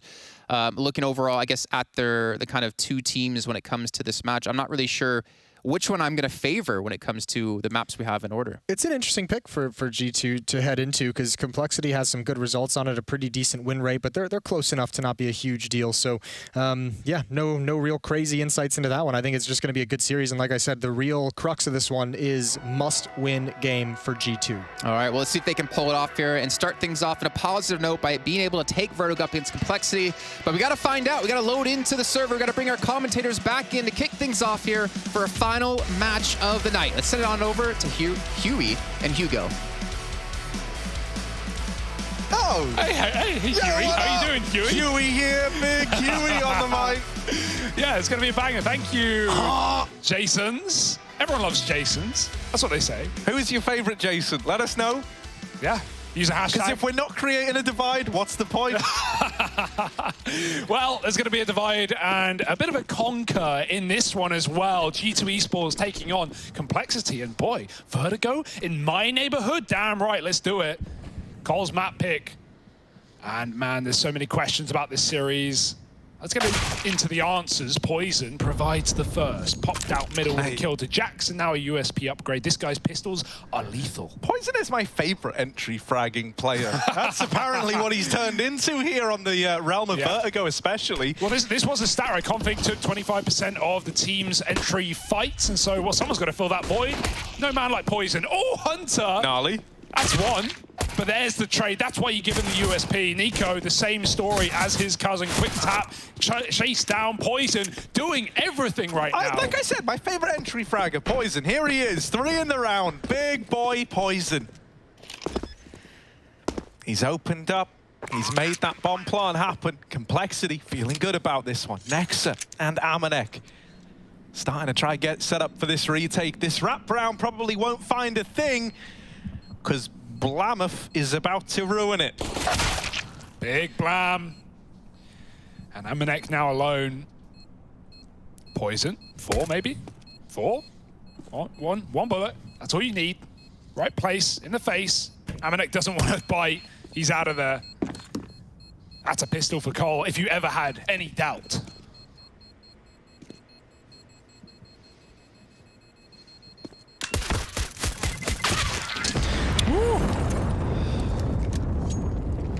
Excellent. They hunt down the remaining man, and now the pistol round locked in for Complexity. We've got a tech for Cole as Blame knocked his desk over again as he jumped out of his chair. The wheels come off. Is Peacemaker drilling them back on as we speak?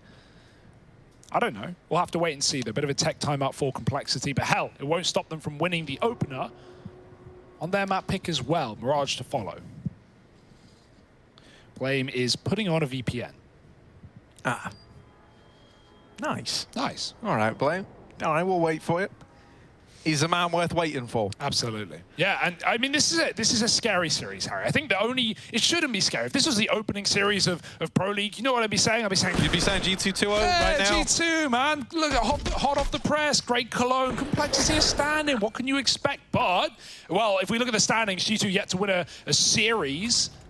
Even falling to Sinners, who, don't get me wrong, looked great in that debut, but ever since that match have fallen off a cliff, and Complexity have even fielded a win despite having a stand-in. Over Sinners, right? Yeah. Team that beat G2. So it's a little scary, and I think that puts even more pressure on G2. This is a must-win game. If they lose this game, 0-3, we're in big trouble for G2, right? There's no beating around the bush, Harry. No. And for Complexity, I mean, you know, if they got out of the group, that would be sick. That would be insane. Yeah, it would be sick, but it would also beg the question, like, what happened for that to happen? Because, dude, even in the interviews coming into this event, they're like, yeah, you know, we're just going to see what we can do. Like, you know, they weren't going, oh, well, you know, we might have NATO, but we're going to win this one because we really, you know, we're feeling good. They were like, mate, we've had 5 days to practice. We have a stand-in. Like, everything's screwed, and they kind of know it. I like this shot. Oh, yeah. Yeah, beautiful. And hey, you want to talk about standings? Let's talk about NATO. Let's talk Mate, is there about like a little earthquake going on right now? Is that why the pause Peacemaker's is in? pacing, man. Yeah. He's pacing. He's shaking the room around. Hey, look, is that Messioso Hey, we've got in the Graham Pitt on the background? sidelines. Graham Pitt on the sidelines. We're waiting for the thumb up from Graham Yeah. Pitt to get us back into the He's game. plugging in the Ethernet cables. He's fixing the tech issues. Hello, Messioso, new general manager of a Complexity, recently appointed. Welcome. Look at him. He's getting up. He's getting up, right? Graham Pitt. Don't worry. This is why they brought him in. He's the best guy for the job. I can promise you now. This tech issue, it could be the biggest tech problem Leaning ever. over. See, I've dealt with some of We are these in my in time. safe hands right now. Absolutely, absolutely. Yeah, go back to NATO quick. Hell, you want to follow meme storylines? Well, NATO, you all know him. You all love him. If you don't, you should.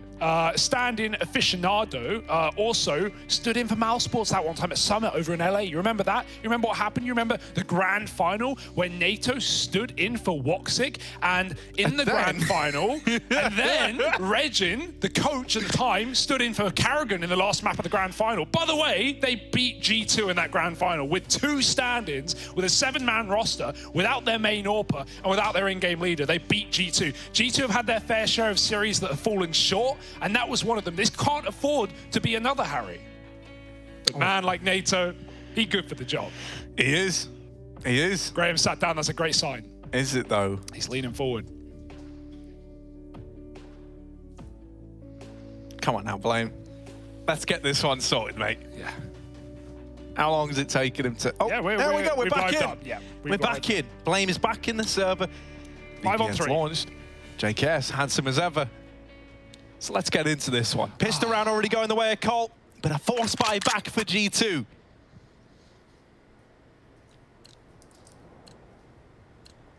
There's so many reasons to be loving this series. It hasn't even really started, so let's do it. Force up, like you say, Deeg, Scout, it's all out. And Blame's moving up ramp at a furious pace. Mac-10 leading the way. The rifle's waiting. NATO eats a scout shot, but they don't know that Blame got up behind this short smoke. If they go through, uh-oh, Blame, he turns around to check the boost, and Jax grabs a quick headshot.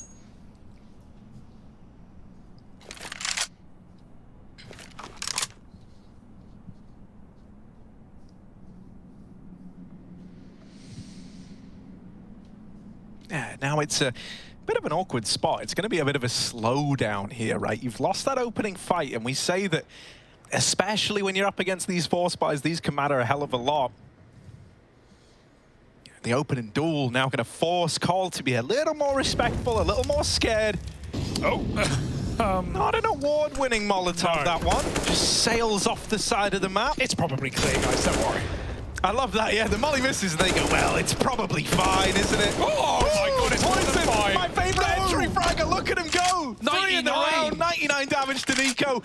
But it doesn't matter, Poison's already won it. If he buys an AWP on this T side, it's a waste of his ability. Last time they played this map, he wants them all. Get out of my spray, NATO.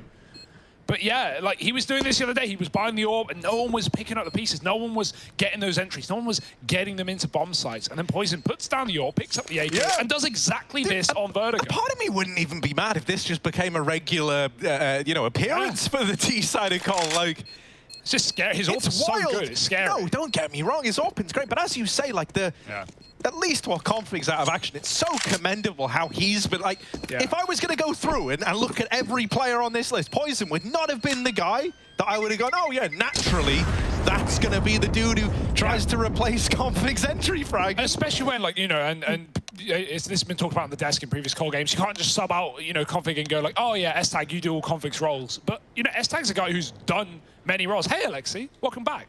Config's a guy, S-Tag is a guy who's done many roles. He's led teams. He's a primary AWP. He's secondary AWP. He's, man, it's so beautiful. I can't finish my sentence. He's entry'd is the point I'm making. So it's not like, you can go, oh, S-Tag, he's maybe not the man for the job. But hey, Poison's filling the boots. Poison is filling the shoes, Harry. And he's filling those shoes with 7 feet. Dude, Alexi's like hacked the mainframe right now. He's taking down everything. Great shots out of Poison nonetheless. Another pause, I only presume related to the first. Now JKS needs a restart. Oh no, it's still Blame, sorry. Yeah, so just a quick PC restart. Graham Pitt lugging a new one in, I'm sure.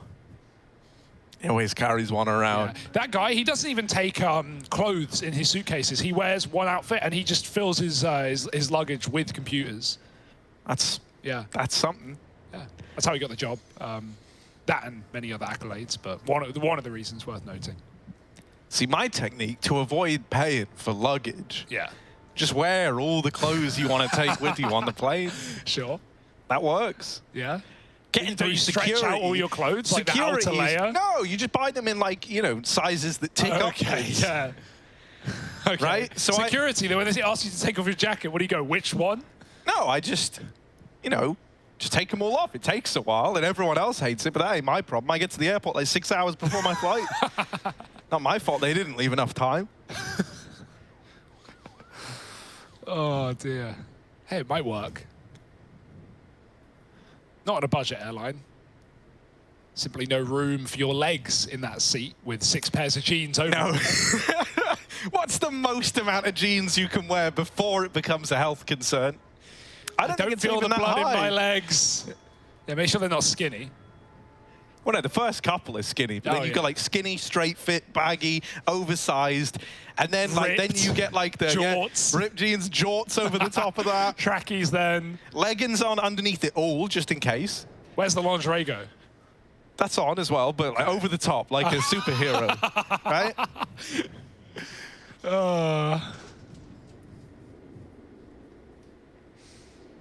So, travel tips with Harry Russell. Yeah. Blamef went to restart his PC and he's not come back. We're all worried about him. I hope it's fine. We haven't cut to any more camera shots, so God knows what's going on in that room right now. It's not what G2 wanted, right? Just stewing in it at the moment. Yeah, I don't really think it's what anyone wanted. No one sat here going, yes, we got the pause. We at least have the pause music to get a bit emotional with it. Careful, he'll start crying in a moment. Ah, good, we're back in. To the camera shots, not the game, sorry. Yeah, no, you got my hopes up there. I was like, ooh, really? We're back. Anything is better than nothing. As much as I love watching Rush fly around. Right, also, this might be too much armchair psychologist. Yes. But already, I have a more positive feeling about JKS's body language today. Okay, well, hey, I'll trust you. You seem to know the Aussies like the back of your hand. Australia #1, man. Yeah, I've heard that. It's actually a phenomenal place. Yeah. It just sucks that it's so far away. Yeah. Not your word almost slipped through there. No. Can't bring up Australia without having a swear, so woo. Bloody beautiful, mate. It is. Yeah, we got a great game out of JKS the other night on Nuke as well against A great Sinners. recovery A great story recovery, I as think. well. Yeah, he started very slow on Vertigo. He had some awful rounds and, you know, was just getting kind of be anchored. You know, we see it happen to even the best in the world. I reference Elige as one where we've seen games where, you know, Liquid are playing that map and Elige is just trapped over on the B-bomb site, can't do anything. Even to homies like Nexus, sorry, just to hop on this, like G2 Yeah, as well. that's a good He example, faces that issue a lot, right? Sure. He used to love B and... Well, as it developed, Yeah. less spots to play, less fun to be had. Yeah, that's definitely a good point. And on top of that, JKS, if you remember, that game went down to the wire. It went down to the 16-14 on Nuke. It was his back-to-back CT-sided rounds. He got a D, I think 3K dropping down vent, and then he got a door mow down in round 30. And he really saved that series. Obviously, everyone had their moments, but I think JKS, he was touted very highly, rightly, coming off the back of 100 Thieves into this roster. And I don't think he performed to start, and I don't think he would admit or say that he performed at the start, but he's slowly but surely coming into his own. It's just a shame all the rocky road, the complexity of had to drive through. Yeah, with the raisins in it as well. Yeah. And anyone who Why puts would you put raisins in raisins the... with That just chocolate? ruins it, Yeah. bro. It's I like, like raisins, but chill. Yeah, you got marshmallows. Dude, you got the marshmallow. Oh, it's so good. Was it And the good news? biscuity base. And We're back in, baby. we're back in. Here we go. Blamef, has he bought the buttery biscuit base with him? The base. The buttery biscuit base. All right, let's go. Bit of a half buy now for G2. Yeah, baby. Amanek with the scout taking a little peeky-weeky down through the ramp. Never saw a thing. They're looking to assemble a boost here. A boost 3 strong. A boost bigger than you and I. But speaking of bigger than you and I, Blame F back here. He's the biggest of them all, and he's going to take Nico out from the top of that boost. Lovely, yeah, tucked behind that little pillar. They never knew he got up. This guy's found little timings up to A, even though Jack stopped him last time around. Blame does get it done. With a man down, G2 still padded up on this A site, gives room for maybe a mid lurk. S-Tag's looking to do that.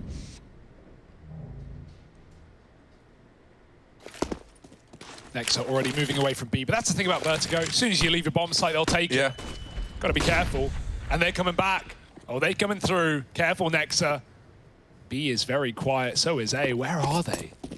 You already know. Rutrow. Is Nexa about to get the JKS treatment? There he is, waiting a chance. JKS on the entry, but it's actually Blame F. Oh, on the receiving end of the Deagle. Nice bait. Okay, baited into Nexa. Now another guy gonna try and poison with the spray transfer. Beautiful. 8-0, by the way. Nothing new from this guy. And there's the mid lurk coming in to backstab the end. Also, birthdays today in the server, Hugo. Yeah, who? Amanek. Oh, happy birthday. So happy birthday, Amanek. We got you another pause. Your favorite, bud. Your favorite. Enjoy. Yeah.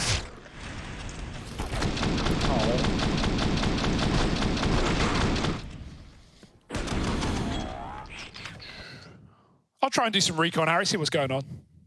You keep the people entertained, no pressure. Oh, sweet. Dance, monkey, dance. All right, that's fine then.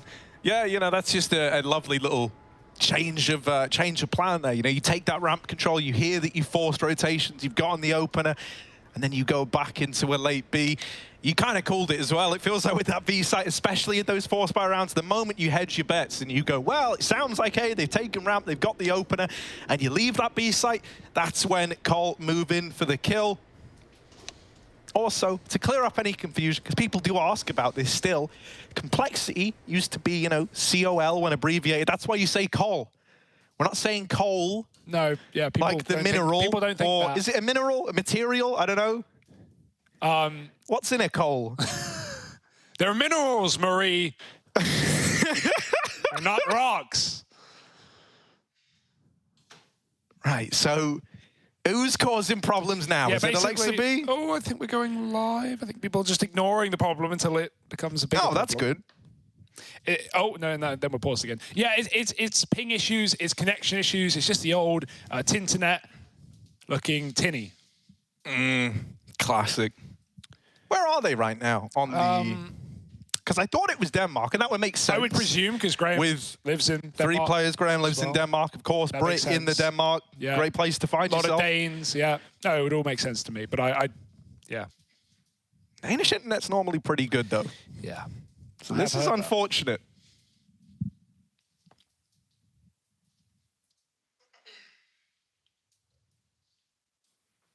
All right, so Blame F just DC'd, and now he's back in again. Okay, yeah, they're just match medicing, they're resetting the round, or not the round, you know, not replaying the round, they're resetting the round, everyone gets their guns and their money back, and then we hopefully continue, Harry. It's been a bit of a rocky start. Yeah, I kind of don't mind these, you know, I like just chilling with y'all. Hope you're having a good, what day is it? It's Tuesday, my dudes. Oh no, the computer's in German. Yeah, it's Tuesday. You don't know German for Tuesday? No, it says D and I, bro. I don't know what that means. Day? Like Monday is M and O, that makes sense. But it's Mo, D, Mi, Do, Fra, So, which almost sounds like the iconic song. Well, Harry, we're back in for a 4th time, and hopefully for the last time, as things will, we hope, continue to be smooth throughout the day. Oh, yeah, because they've been so smooth already. Yeah, well, like continuing this smoothly. It's not about how you start, it's about how you go on. It's about how you finish, Harry, and hopefully everyone finishes strong here. 3-0, here's a gun round. G2 have plenty of time to figure out what they want to do and where they want to do it. Amanek's got the AWP, and the birthday boy bring the goods.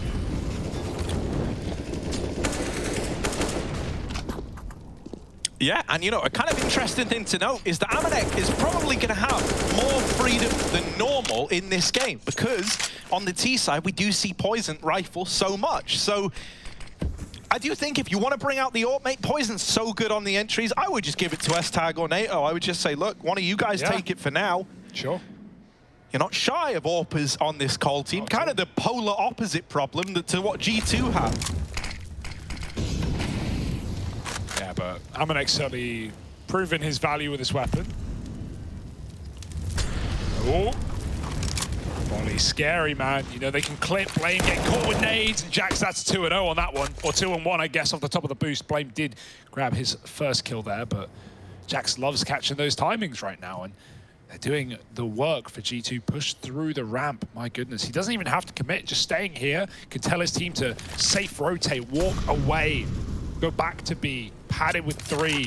Amanek scared of A timings being hit, but they have not. It's just Cole committing into this B side. Oh, Hunter and Nico, they can hold down the fort.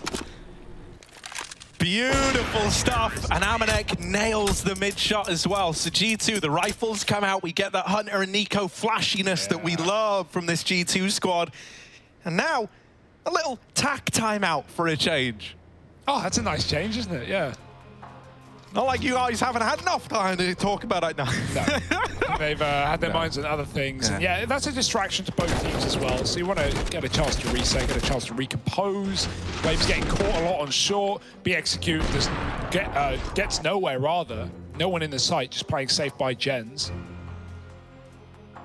So let's see how Cole choose to deal with this. They've still got money for a rebuy. They can get the AWP if they want. Yeah, they will. Poison's actually donning it as well. 8-1, he's been rifling his way through rounds, but sticking with the AWP now, and that's fine. I'm not against it, but we'll see the effect. We'll see the consequence of that change.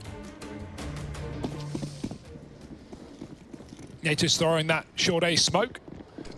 Flying high to the sky. Poison taking his AWP to B. Nexa, the lord of the B-bomb site here. Flash peek, and Poison with a missed flick.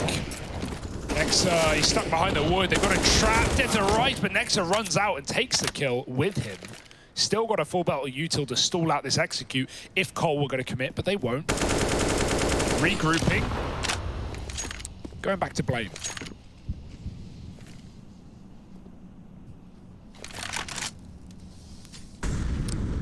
Yes, Poison with this little AWP. Can he still find the openers? He's been so good at getting with rifles. Jax is really looking like a mad lad. Up behind the short smoke one way that like the T's drop in. This is a cool idea. Like this is a very common smoke, but oh, they're right next to you. They're behind you. Oh my God, he never even considered it. He never even considered they could have hit that timing.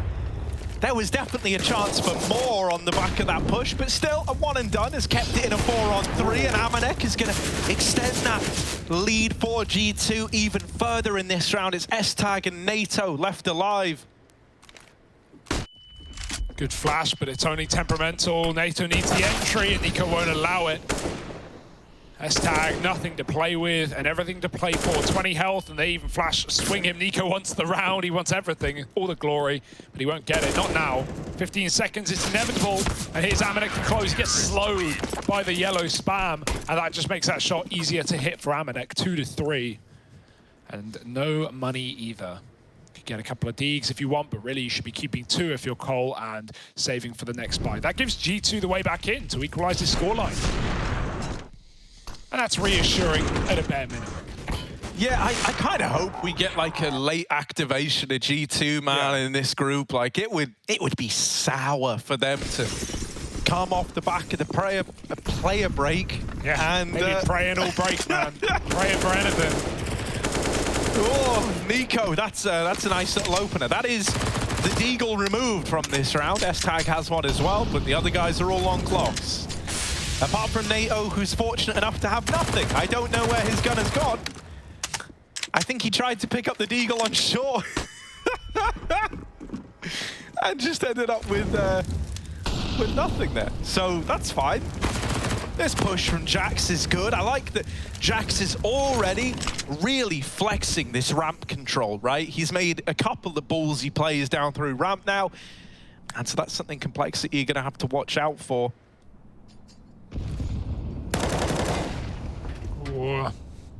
Yeah, I mean, even a deagle kill at this point would be lovely. And S-Tag, all right, he's listening in. Drop the bomb, go back and get it, buddy. I mean, no one has. Forget it. This round is expected to be done. Nexus tucked behind double, so patient here. But they will not expect it after this much time. I don't even really like the bomb drop, man, because like if you got this cycle, maybe there was a world where if you were faster here, you could have eyed up a bomb plant. Yeah, he's going to get it. S-Tag's waiting anyway, hoping they doubt, but they're not. They're flanking. They know it's B. They know they've got them trapped in at this bomb site. You're not getting a plant. You're probably not getting any more kills. Nico there. Nexus swings, and it's 3-3, as it always should be. Cole coming back in with guns. G2, ever since they hit their rifles, they've answered the call.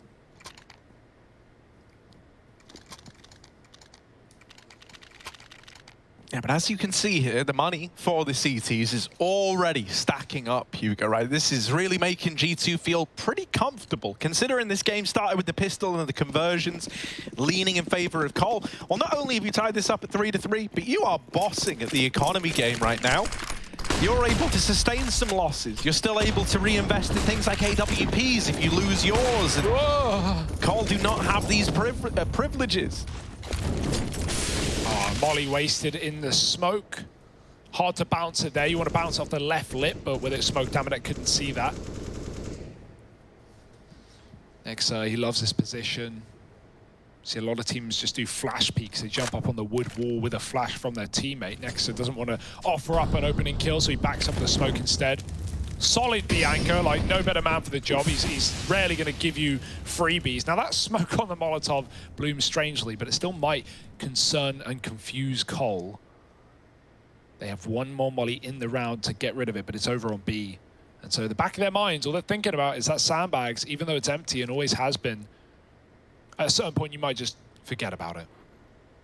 He's probably not there, right? He'll be fine, surely. Smoke down. Yeah, JKS jumps up. Doesn't want to touch the molly next. Would hear it. He stays on the right side of the smoke. It's all a bit of a fake right now. The real hit is coming in on A, and they trade 1-for-1. Blame gone. And so is Jax. JKS, he's run past the B player. Nexa was tucked to the back of quad, and the molly comes in too late. Nexa lives to fight another round. 4-on-3, 30 seconds. NATO's in the bomb site. Oh, just barely gets that. He's burning in the Molotov. Down low, Nico. Oh, double kill of his own. While this has happened, S-Tag is in B, but there's no bomb, so he needs the kill. He's chasing Nico down, but Nico, one step ahead. 3 in the round and 4 on the board. There's the bomb left back on the bridge. It's a classic, mate. It's a classic. It's a T-side, T-ramp Inferno. But we have Banana. Oh no, we got to go back. Yeah. I mean, Complexity, we're hitting 2 bomb sites at the same time. Yeah, there's a chance there for S-Tag if he checks it, but why would he? He doesn't know that Nico's got the read. Great call from Nico as well. Not only doubles up on A, killing NATO on that boost spot as well, but then just tucks and lets S-Tag come to him. Perfect play. Props as well to whoever died on B from like not panicking and going, oh, they're in B, they're in B. Because like you see, obviously, if you're cognizant enough to be bearing the mini-map in mind, you'll know if the bomb is there. And so he probably said to Nico, S-Tag didn't have bomb. So yeah, either it's somewhere down at B for whatever reason, or he's going to come hunting. And then they hear the footsteps and Nico's just laughing to himself at that point. Yeah, no one knows hunters like Nico. He's ready for that 1v1. And so G2 making magic happen right now. Bit of a weird round for Cole, but they can brush off the dust, pick up some deegs, and feed out in middle. Probably will be a feed. Look at this, 2 CTs here. Hunter's got a nade ready, side by side. Nade goes in, Chunky, Hunter and Nico. Mow down the mid-play attempt. When G2 win rounds, it's so clean, man. It's always so, like... What? You know, I even think that this vertigo pick from Cole is, like, pretty terrifying. Like, in that Sinners game from the other day, you know, it ends 16-12, if you remember. Sinners started to grind their way back into it. And there were some, like, worrying undertones for Cole throughout that one. Didn't feel like the cleanest of victories. Namely, I feel like when a lot of these pushes take place, they just look a bit disjointed, and that's to be expected considering the circumstances that have hampered this Complexity squad. I think while you can get away with that versus lesser experienced squads versus G2, it is not going to be so easy. Yeah, respecting this A smoke. Cole don't want to go through, and they're probably right in that cool. G2 have 3 players set up at the sandbag side. So patience is a virtue. And it's one that Cole currently have. waiting for the fade, and now they begin to walk up. But when they see one, they'll see three. Everyone's going to activate. There's the info play. Into the AWP they go. They were never ready for another man. And are they ready for a third? Jax is patient here. Molotov. They're coming up short. You've got to be careful of that. Jax didn't get the molly or the smoke on the molly. He's going to fight it instead with a flash. Molotov to stop these CTs from pushing. But they are all over the ramp right now. Amanek with another. S-Tag doesn't know about the third man. And there it is. Not comped over. So surprised. They also kind of bungled the sandbags Molotov again. Classic, like, you know, it didn't go off the map this time, but it also fell too far to the right. And I think even Amanek was surprised, because when he tries to smoke it, it actually doesn't put the molly out. Yeah. And then it gives him this cool little one-way to play behind. Amanek with this AWP showing that he is no slouch. You got to credit the guy for adapting to this role. Looking good while he does it. Hero AK on Poison. I love that. If anyone can get me believing with the entries, it's a guy like Poison. They trade this NATO kill. Hunter, the timing on that flash turn is brutal. Nexa hoping to regain control, and jeez. Nexa tames the Stallion. It's trying to buck him off. He wrestles with control of that M4, and he locks the round in. Beautiful little three-piece from him. Sentry turret on default. He's the one who threw the flash that did kind of kill Hunter, right? It's just unfortunate timing. Hunter had to turn for that. But he responds very well, flicking back and forth. Oh, that's a light-out shot for Amanek as well. And yeah, you can't do anything but laugh there. You did win the round after all. Getting rid of these ecos has been night and day. It's been easy peasy for G2, and the stress started to get to JKS. What about that body language? Yeah, that's not the good body language. That's not the happy Justin Savage. That is a little bit of a negative look. Toe tickler. Amanek's all bombed short by Jax. I love these little duos, man. You got Nico and Hunter, you got Amanek and Jax, you know, side by side. And then just poor Nex, they're always alone. Yeah, just an anchor, just calling, just telling them what to do, where they go. It works well, though. Re-aggro, here it comes. No flash, they just go for it dry, and oh, they'll die. Second one time, it does work, but Poison still gets away with that kill despite the flashbang. Now just throwing the A execute. You know, even if there's a stack here, you've got enough men for the job. That flash is a T, flash and blinds Poison. NATO covers him. Nico was so white as well. Amanek, oh, I think he realized, yeah, he's got the shot, but the molly burns him out of the bomb site. And really, you might be thinking about saving, even though you have 10 grand. This round is so far gone. Nexus only just pushed B. Everyone is here for Cole. Bomb has been planted.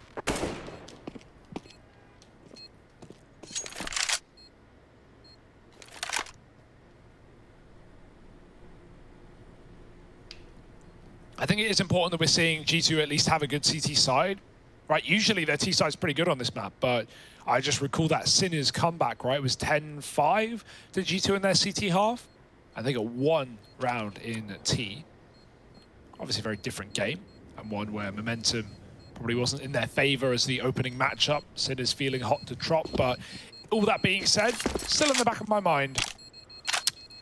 Yeah, I hope we don't see too much more of the ramp re-aggro in a situation like that there. It's a little bit different if you've already been fighting them on this ramp control, right? You've already done damage, maybe you've removed a player.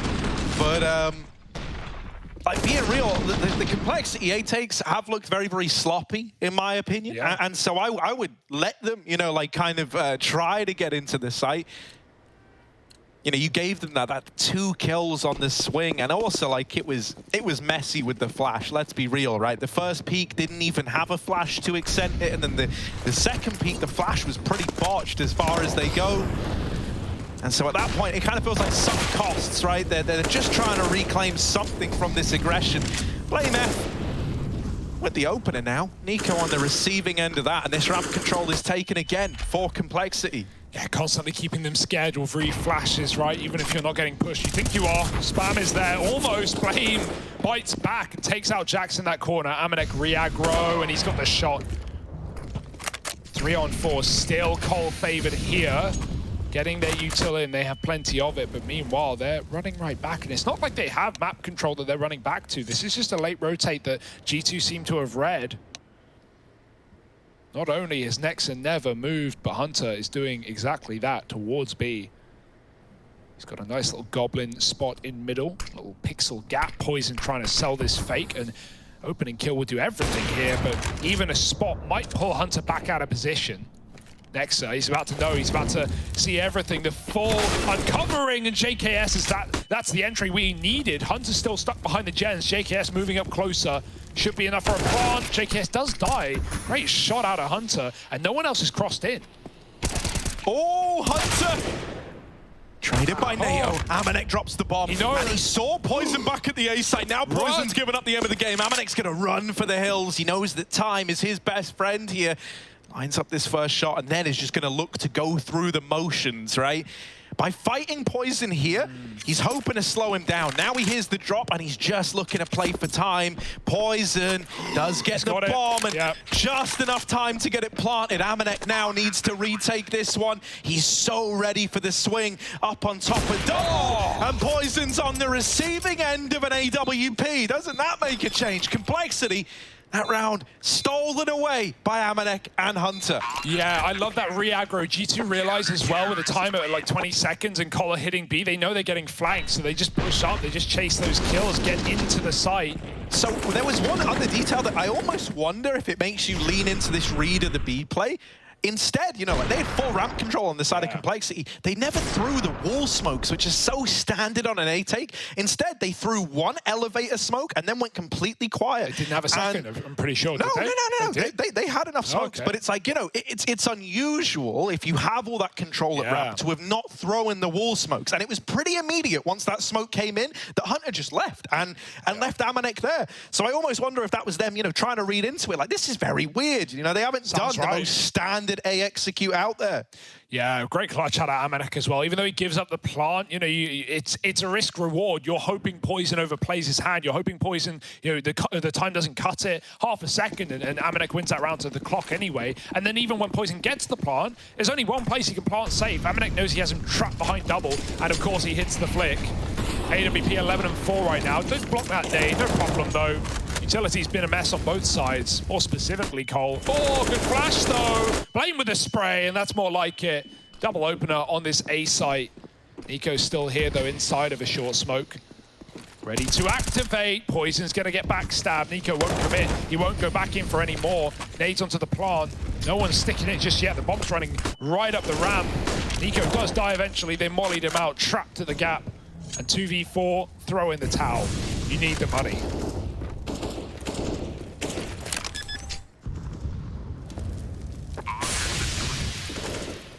This Poison Blame F duo does so much for Cole in Config's absence, right? Like, both of them feel comfortable on the entries. They're both so good at setting each other up. Like, it's kind of scary, right? Whether it's Blame F flashing Poison for the openers at ramp or the other way around, like we just saw there. These two play off of each other beautifully. That's a Config, wherever you are. Hope you're doing well. Hope everything's healing all right. Blame and Poison giving it everything they've got to try and make up for your absence in the server. Yeah. No, you got to give it to Cole, right? They're holding on really well. 5 rounds on this T side. It's not bad at all. It's nothing to turn your nose up at. We'll see if they can long out the series. What's the longevity right? This is their map pick, of course. Mirage, then Dust to follow. Typical good G2 maps. And so, yeah, this series certainly is exciting. Another pause called, this time by G2 attack. Making sure they can just put the final pieces on this half, right? You could, yeah, be happy with an 8-7, but why stop? Go for the 10-5, aim for the sky. No AWP in this round either for Complexity. They choose to rifle.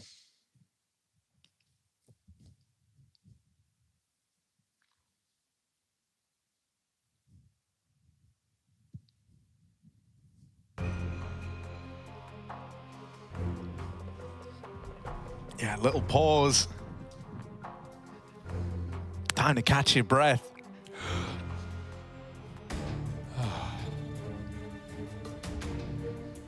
Any Wim Hofers?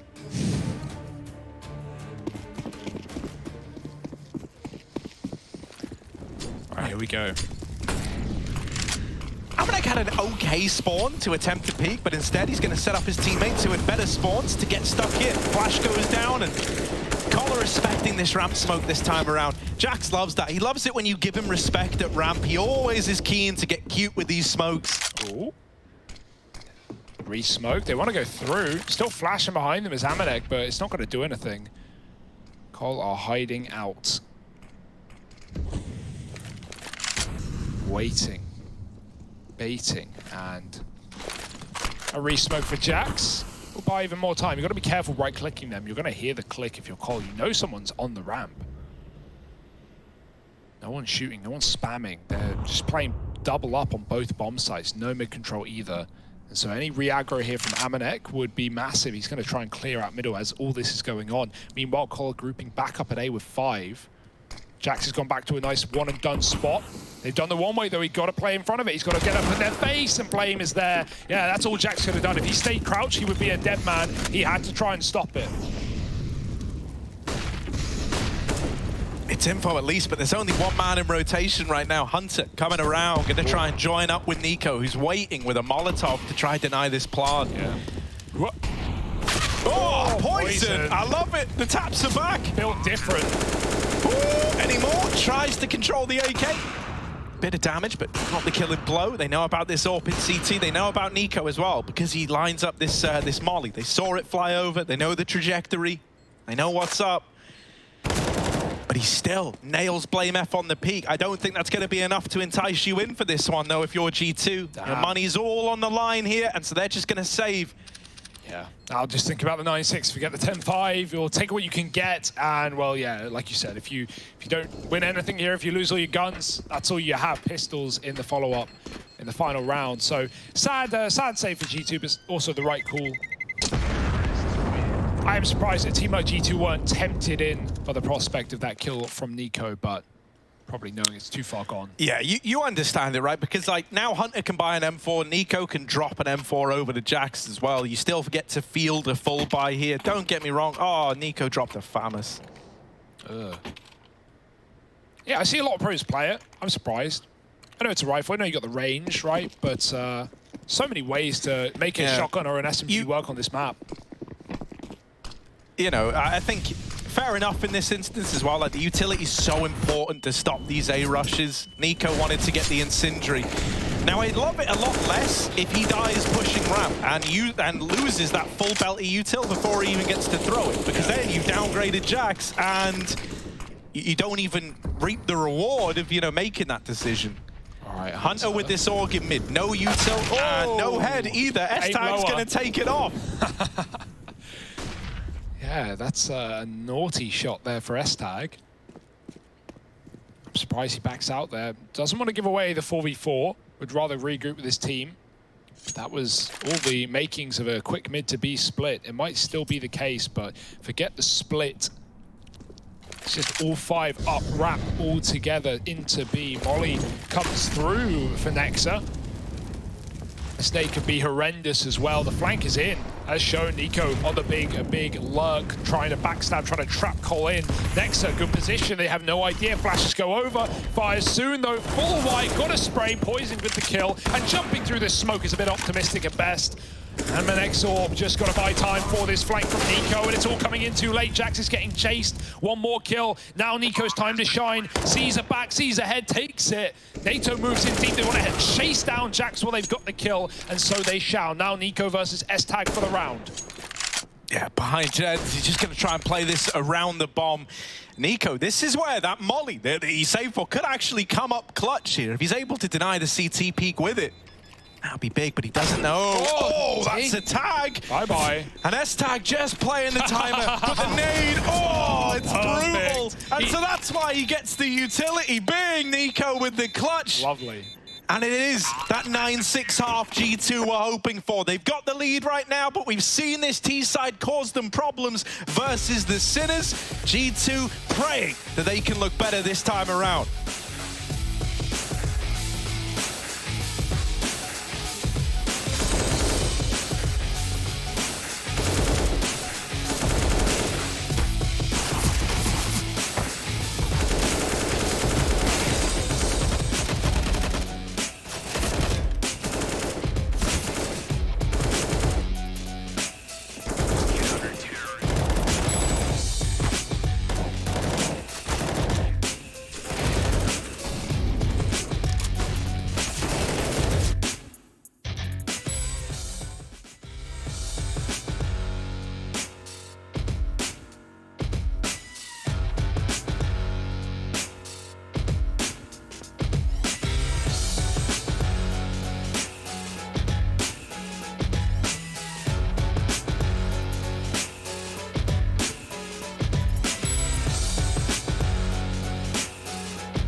Well, G2, they put up a 9-6 CT half. Now they move on to their T side here of Complexity's map pick. The Cole boys are out for revenge. And a pistol round victory would help them close the gap in this game and make G2 feel that pressure all over again. A lot of utility for G2 here. This is really looking like all the makings of an A play.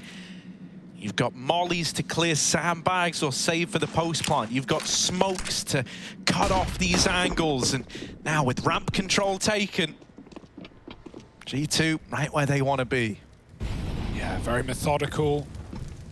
The delayed A, now the wall, it's coming down. Cole can't really do much about it. They've got a couple of HEs to stop the plant. Let's see if these connect well. Ready and waiting to go in. Last time Cole tried this, they got chased through the smoke. Now they get a lot more respect this time as the grenades are good, but it won't deny anything. Amanek gets out, 5 alive on either side. And a re-smoke as well as insult to injury. It makes Cole wait even longer. They can't worry about it. They have to go.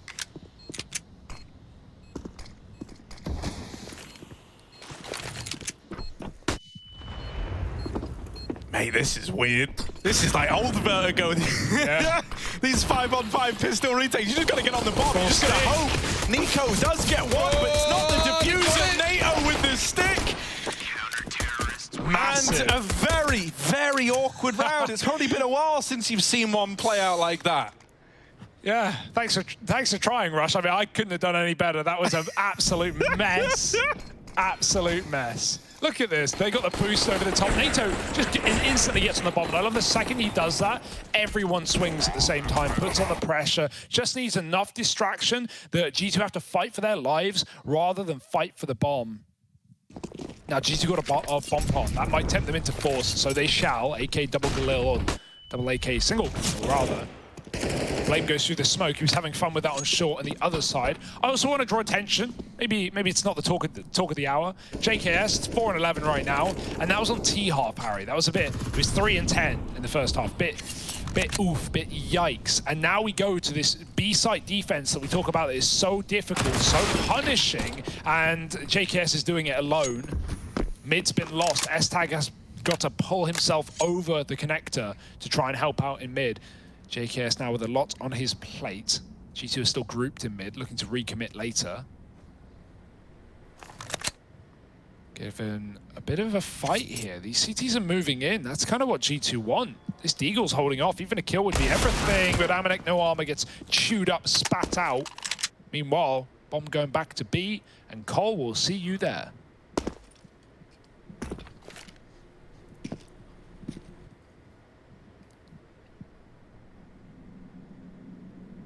Yeah, you don't have any smokes for this B execute, so really you need Nico to either pull players away or just dominantly win these opening duels, right? Because if you give time for the rotates to come in without smokes to cut off the generators, you're in for a bad time. You are in for a rough old ride of it. I'm curious how they're going to use Nico. He will start to fake this A bomb site, and with so little time left, that will keep 2 players here. JKS now here in the footsteps. He's hidden on Tetris, drops the bomb at the back of the pack, and that has won the round for Complexity. Nico is left saving an AK. And JKS, that's the kind of B-holds we need out of the guy. Very, very quiet first half. 4 kills coming into this round, but now 3 in that one, and he strips the round away from G2 on their 4 spy. He looked ready to rotate, man, but Jax, I think it was, the guy with the bomb dropped on the stairs to line up a flashbang. That's why he was late, and JKS hears that drop, and then he sticks around, and look at what he does, dropping the bomb at the back of the pack. And yeah, I don't know why the bomb, like, I know Jax is flashing, he shouldn't be at the back there. Like, even if the entries come through, he's still last second planting. Forget JKS, that could still go wrong another way, so bit of a mistake for G2, and they'll pay the price. Poison mowing them down in middle now. JKS dunks one with a nade over, and there's more where that came from as well. This should be a freebie at this point, even though Jax has the AK. Might want to give it to Nexa, he has armor, trade that out, but Nexa setting up. Jax knows he'll have it if this guy falls. Oh. Oh.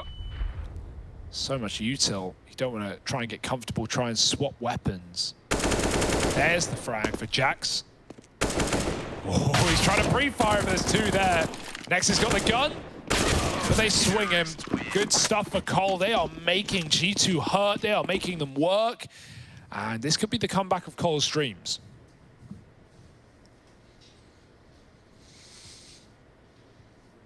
Yeah, because of that, you know, second round save from Nico, which wasn't really, you know, what G2 wanted at all. There just wasn't time for him to die. You know, he's only on a deagle in this round. Maybe it doesn't matter at all. Maybe he still pops off with the deagle. Maybe one of his teammates dies and he just grabs a gun. But, you know, we'll see if that plays into it at all. It's rifles upon rifles in this round, and Hunter is getting aggressive on the short side. Once again, very keen to try and get this top ramp control RG2. They want to take it early. Also going on, we got the ESCA Premier Season 38. This is the path into the Pro League. And you can see AGO and Endpoint went on there. 2-0 to AGO, the British boys. Yeah, we got Fnatic in Group C to root for at least, for more Brits. But yeah, also still a game going on there right now, worth noting. Everyone wants to be in the Pro League. Cole want to stay. They've got to fight for this round though. A man down, and look at the space G2 have taken all the way, wrapping CT with a deep Molotov to set them up for a B split. This is a weird round. Nico's just spammed a smoke, taken an A kill. Now it's with JKS. I mean, this is a trial by fire. He's getting wrapped from the ramp as well. He knows about it. Can't win the fight. There's not much JKS can even do there. 2 on 5 now. You're looking to save. That is a devastating B take for G2. One man up ramp late. After they take spawn, they take mid. And there's just no room for Cole at all. Well, we were worried about the T-side rounds that are typically good for G2 up until that opening series of EPL or Group B. But that's more like it. 5 alive, double digits, making money. Means to an end here for G2.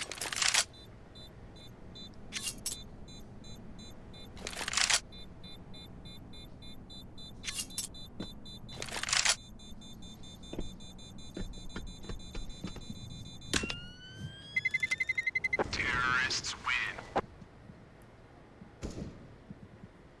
It's also worth noting, after OG have taken down a victory today already and secured that win over Force, going up 3-0. If G2 beat Complexity in this series, OG are qualified. OG are through. They are safe.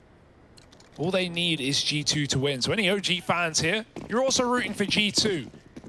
Quick flip of the script. Something to keep in mind, but no one else is thinking about that. No one in the server. It's a fast B. They've got bigger things to worry about, bigger fish to fry. And Amanek burns out JKS. Opening kill, and G2, they don't run the gun. They chill out. They slow it down. Looking to still commit B as a unit. Flash through the smoke, Nico. Surely a dead man, and yep, NATO will deal that out. I was nervous because we've seen the MP9 betray NATO before. It's true. Nice nade. Do they want to retake A control? Just the fear that NATO still has that ramp, even though he ran back, you don't know that. If he still has it, you're scared of the possibility of a B stack. So they reroute, they regroup, and they try and take back A. Even throwing the AK off the map, smart stuff. That's a cool lineup for the little one-way. Stealing that. Yeah, and even hearing this re-aggression at A ramp has meant Cole lean towards this A bomb site. Now, we basically saw this exact same round, but with Nico where Hunter is. Only Hunter gets the opener, and that's the difference. Now, he will get traded right away by Poison, and then the bombs actually come back to A to try and move in, but it's no longer G2's bomb site. Poison repels this first offensive.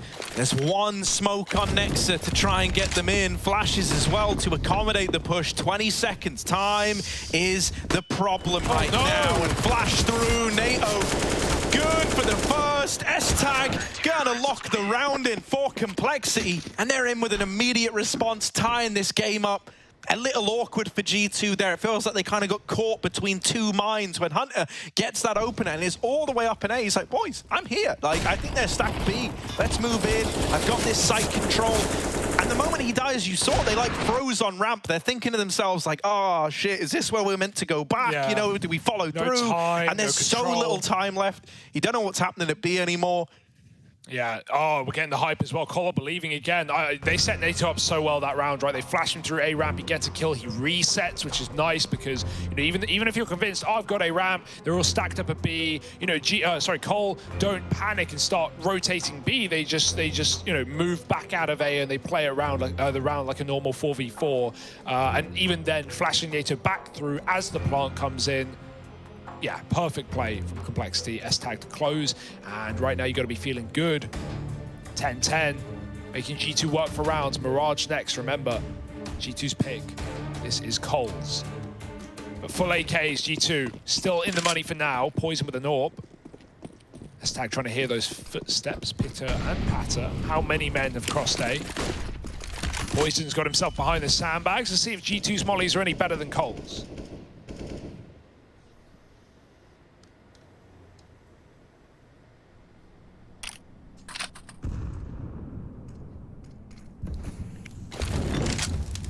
Oh, no, is the answer to that question.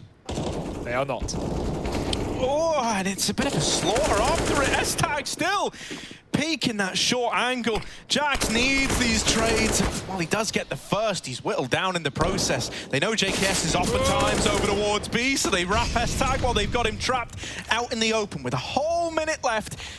The pressure is not on G2 right now. They can slow it down, but it's important they don't slow it down to a point that JKS is given a 1v1 and a way back in. Yeah, there's no question about it. He knows they're committing. It's just about trying to put a stop to it. Do you want to risk going through the smoke? Make that smokes plural. Another one down. JKS goes up, and he tries to go over.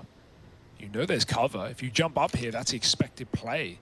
Here's the plant. He's going to go for it. Yeah, Jax is so ready.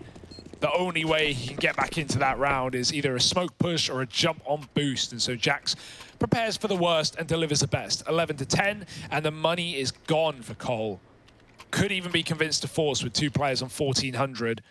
And that's a rough call having to make that at this point in the game. It would put you on a double eco. It would give G2 quite a leg up in this first map. And you'd have to win your next rifle round. So, yeah, money's put in. Full force for Cole. Sadly, the right call.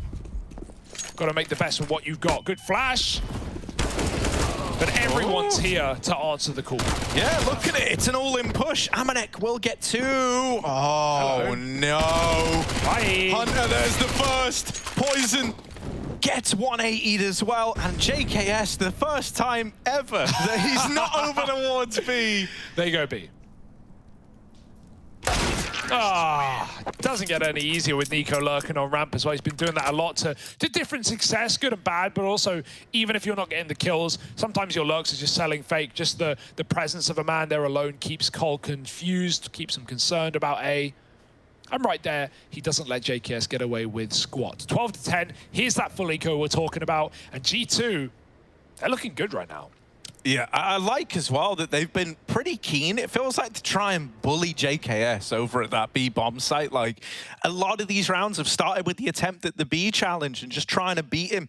And you're already kind of seeing the effect of this. This is what happened to Complexity when they played Sinners on this map the other day as well. We have a lot of support given to JKS, namely S-Tag playing over towards that B site with him. I think the more you force Cole to have to like B is oftentimes just a solo bomb site, flat out, right? Like when Nexa plays B, he's alone a lot of the time with Hunter in that like mid-rotation point. But JKS a lot of times is supplemented by a second man in S-Tag. So you're already drawing players away from other points of the map. You're already getting them worried about these early B hits. And you're kind of keeping yourselves in JKS's head, which...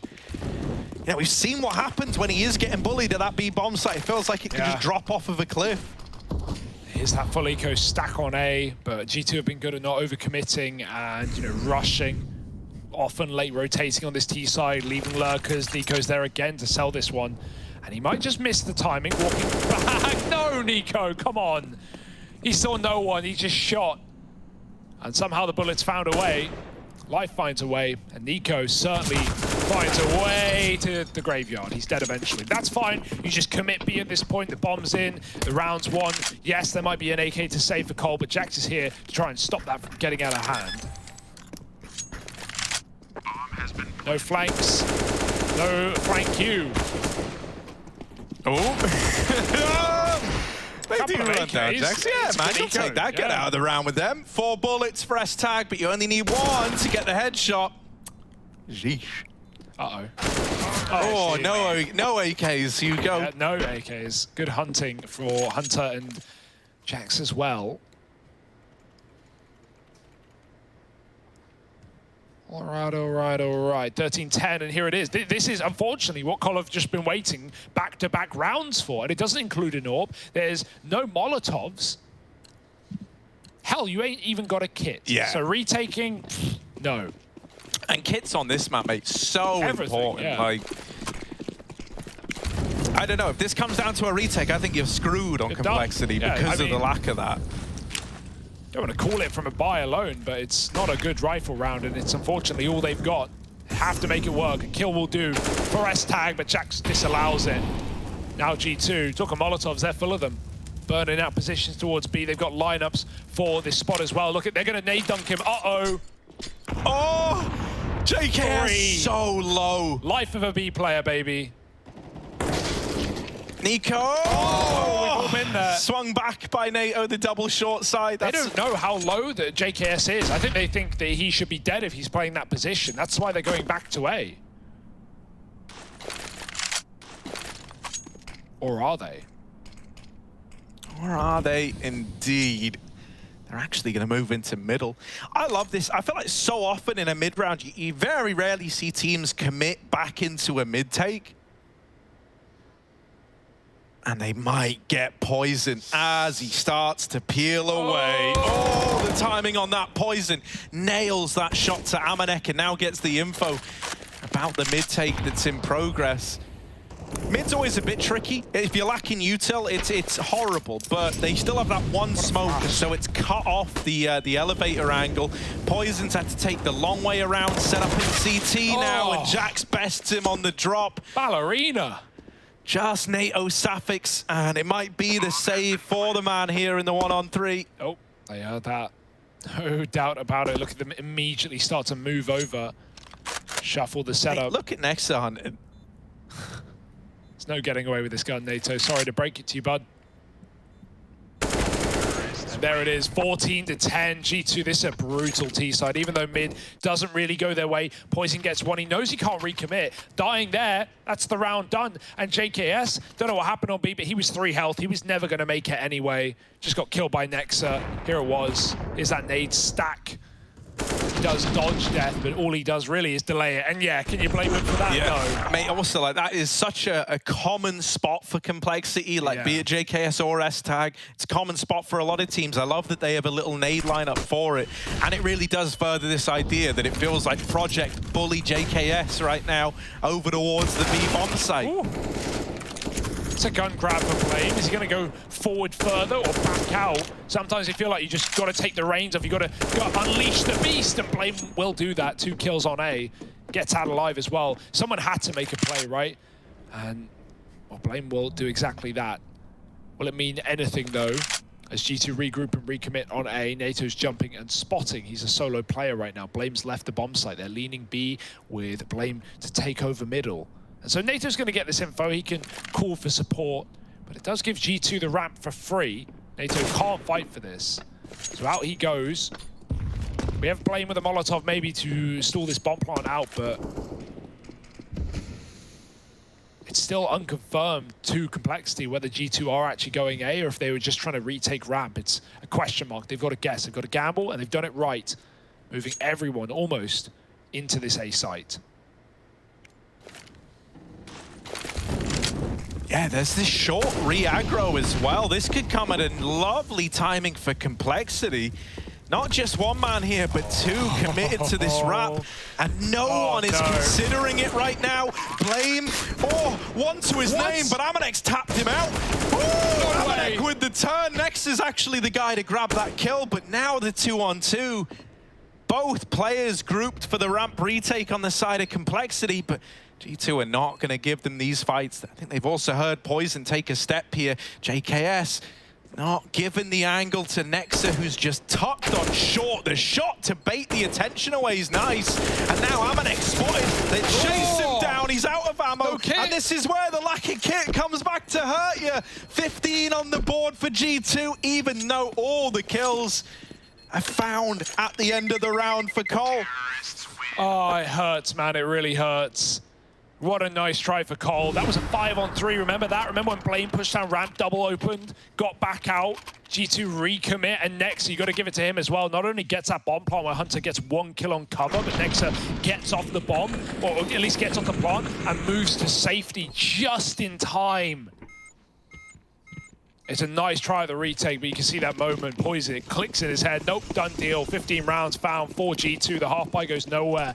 And Complexity, they've really given it their all, but it's still not enough. Blame throwing himself down ramp. That's more like it. Maybe another double, maybe even a triple is needed to get Cole around. But he'll have to cut his losses at 1. Still a 5v4. It's still a favor for Cole, but that's not saved them in the past. We've really seen just no AWP in this map, right? Poison's lead away from it. Obviously haven't had the money on CT side for Cole the second half. But T side Amanex not wanted anything to do with the AWP. Had a lot of rotate rounds for G2, a lot of fakes. Hunter, he's up. He's over. Blame's got nades out. He's ready to jiggle and drop the molly, but careful you don't get pre-fire headshot. The molly, Blame respects it, drops his own. Stalls out the gap control, gets back to the bomb site. They're going to have to re-aggro here. Oh! See no one? Yeah. That's a bit weird as well. Like, you just peeked in and you go, well, I saw no one on the ramp flash. Next, you cheeky man. I love a silent mid play. No util to give up the aim of the game. Just relying on your read that they're not going to be here. Oh, and now, jump scare for that CT player. S-Tag gets the info at least. Nexa stuck between 2 positions. Poison will wipe him out. G2 last-ditch attempt into the B play. JKS tucked in at the back of the site. And there's the lineup. JKS double. And Hunter in trouble. 5 seconds. There's not enough time for him here. He's going to back out and save. So Complexity, they do find an 11. I was going to say, he could just plant there, but it's actually very fortunate he didn't. Poison threw a nade in right at the end on default, so that would have certainly killed Hunter in the animation. But yeah, he gets out with a gun at least. Cole take the round. Nice opener for Blame. Back down on ramp, and JKS doubles up. Looks like a bit of a bait there. S-Tag not really aware of what he's exposed to, but JKS, yeah, he wants to tuck until the time is right in that position. You don't want to give it up straight away. You can get mollied. So he doubles up, and that's just enough to win the round there for Complexity. God, by the skin of their teeth, these rounds are coming in. They're not pretty. Oh, but that's their first in 5, breaking the streak from G2. Can it give them their second wind here in the CT side? G2 still have loads of money, loads of chances.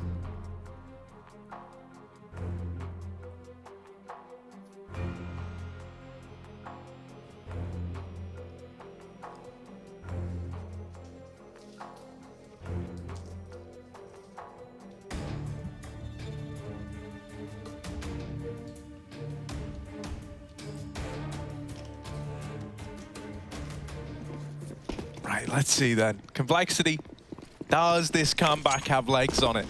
Or is this just stemming the bleeding? Lot of attention towards ramp. Blame F trying to take a swing. Doesn't want to give that opener over, but the flash leaves him blind. Wonderful setup by Amanek to allow Nico to get that kill. That felt basically free for Nico. Yeah, and that's the first round that they managed to take him down, right? It's always been Blame getting these opening frags on CT ramp.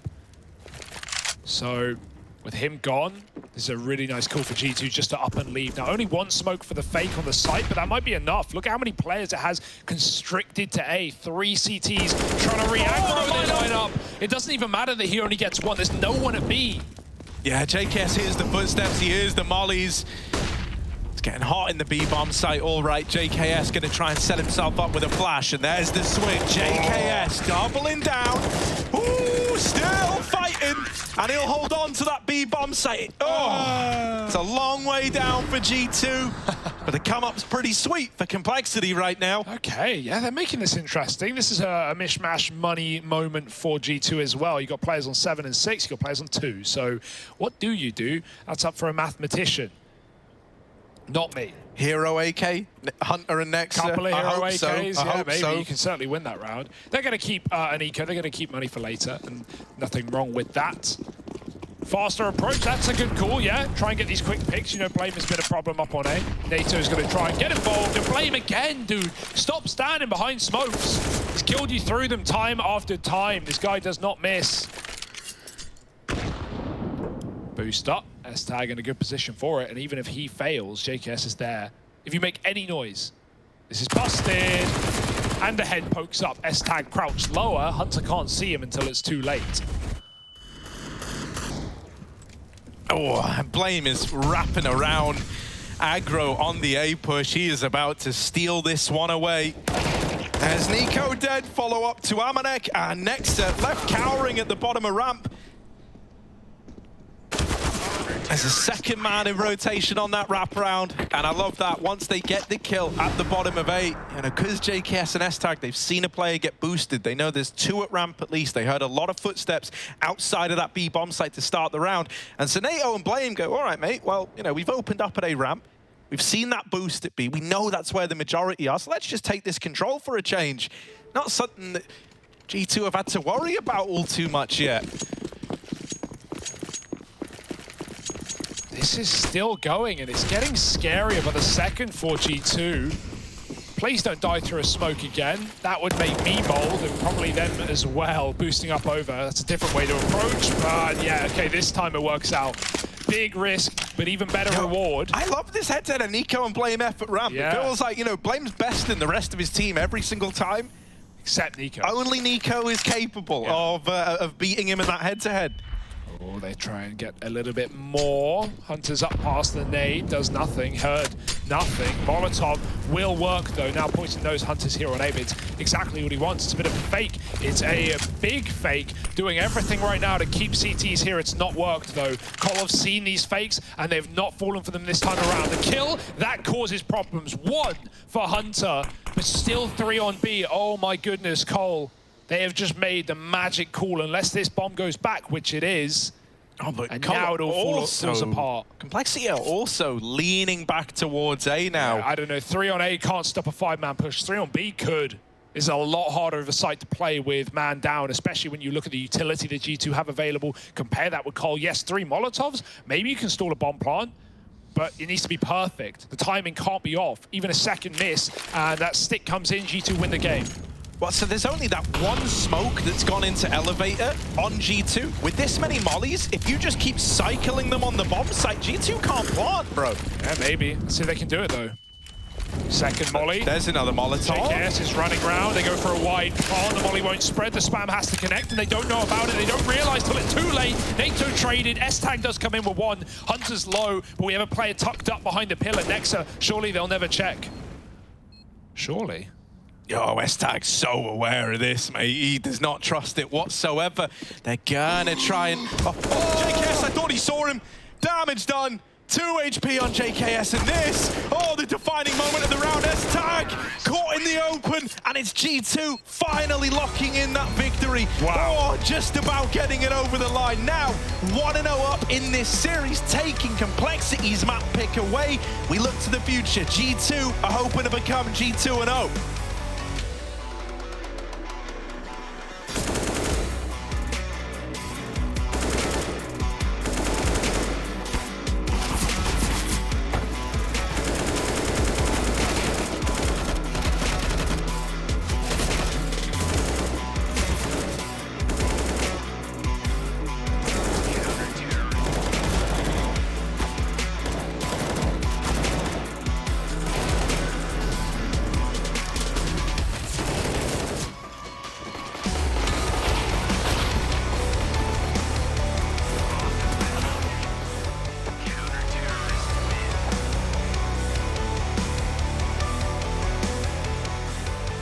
Hey guys, I'm going to be showing you a couple of tips and tricks on the Mirage and connector. I hope you enjoy it and let me know how it works out for you.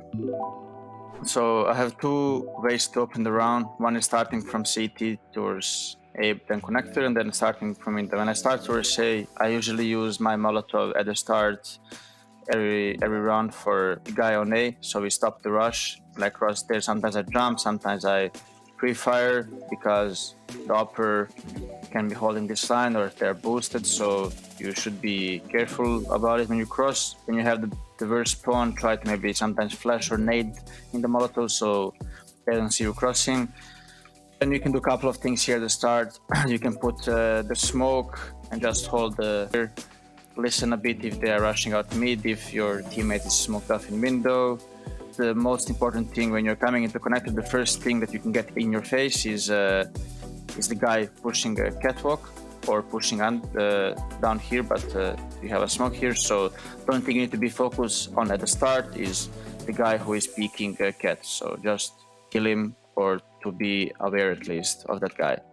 So you don't have to smoke immediately. You can smoke on the timing when you hear the steps close, or you can do the shoulder pick from here. And once you spot someone or you see smoke top connector flying, you can just smoke down connector like this, and you can still play around it. I guess this is the most important smoke when you're in connector, and you should know how to play around it and not waste it just for nothing, because always try to have purpose of the smoke and how you play around it and how you delay the opponents, peek above it. So just learn a couple of ways how to play around it, and you're good to start around it at least. You cannot really stay in connector the whole round, because if the opponents wants to take the connector, they will take it with their protocols, with smoke here, molly here. So there is no really space for you to stay around connector except of this box, but it's not really great angles to fight when you're here. So it's the best, after your smoke disappears, it's best that you leave this area and you try to play from around the jungle or window. Couple of angles that you can hold is this one. It's kind of an off angle that you can kill people if they're coming up. The second one is that I'm using sometimes is this one. There's not many people are really clearing that angle, so I think you get an advantage here as well. It's the way I'm killing people. And the third angle is I'm sometimes holding window like this and checking palace and if they split like this. So this is the three positions that I'm using around this area if I'm alone. Sometimes I'm here, but this position is not great because they see you first if they clear you from this side. So if you're here, you need to play smart and make sure to always check this position so you don't die for free, basically.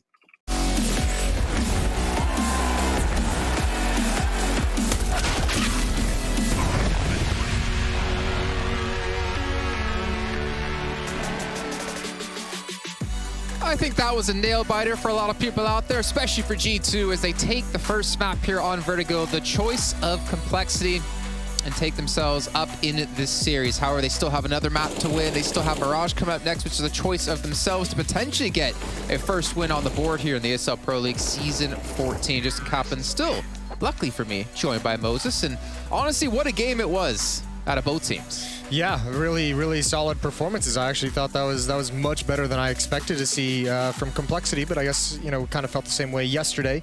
And then tough to kind of assess with the stand-in situation, but man, G2 just went on some really big runs in both halves. They're one of those teams that just grabbed it, caught fire, and just rattled off rounds. In the first half on their CT side, it was 7 straight. Second half on their T side, it was 5 straight, and they just used those runs to propel themselves to a huge lead in Complexity.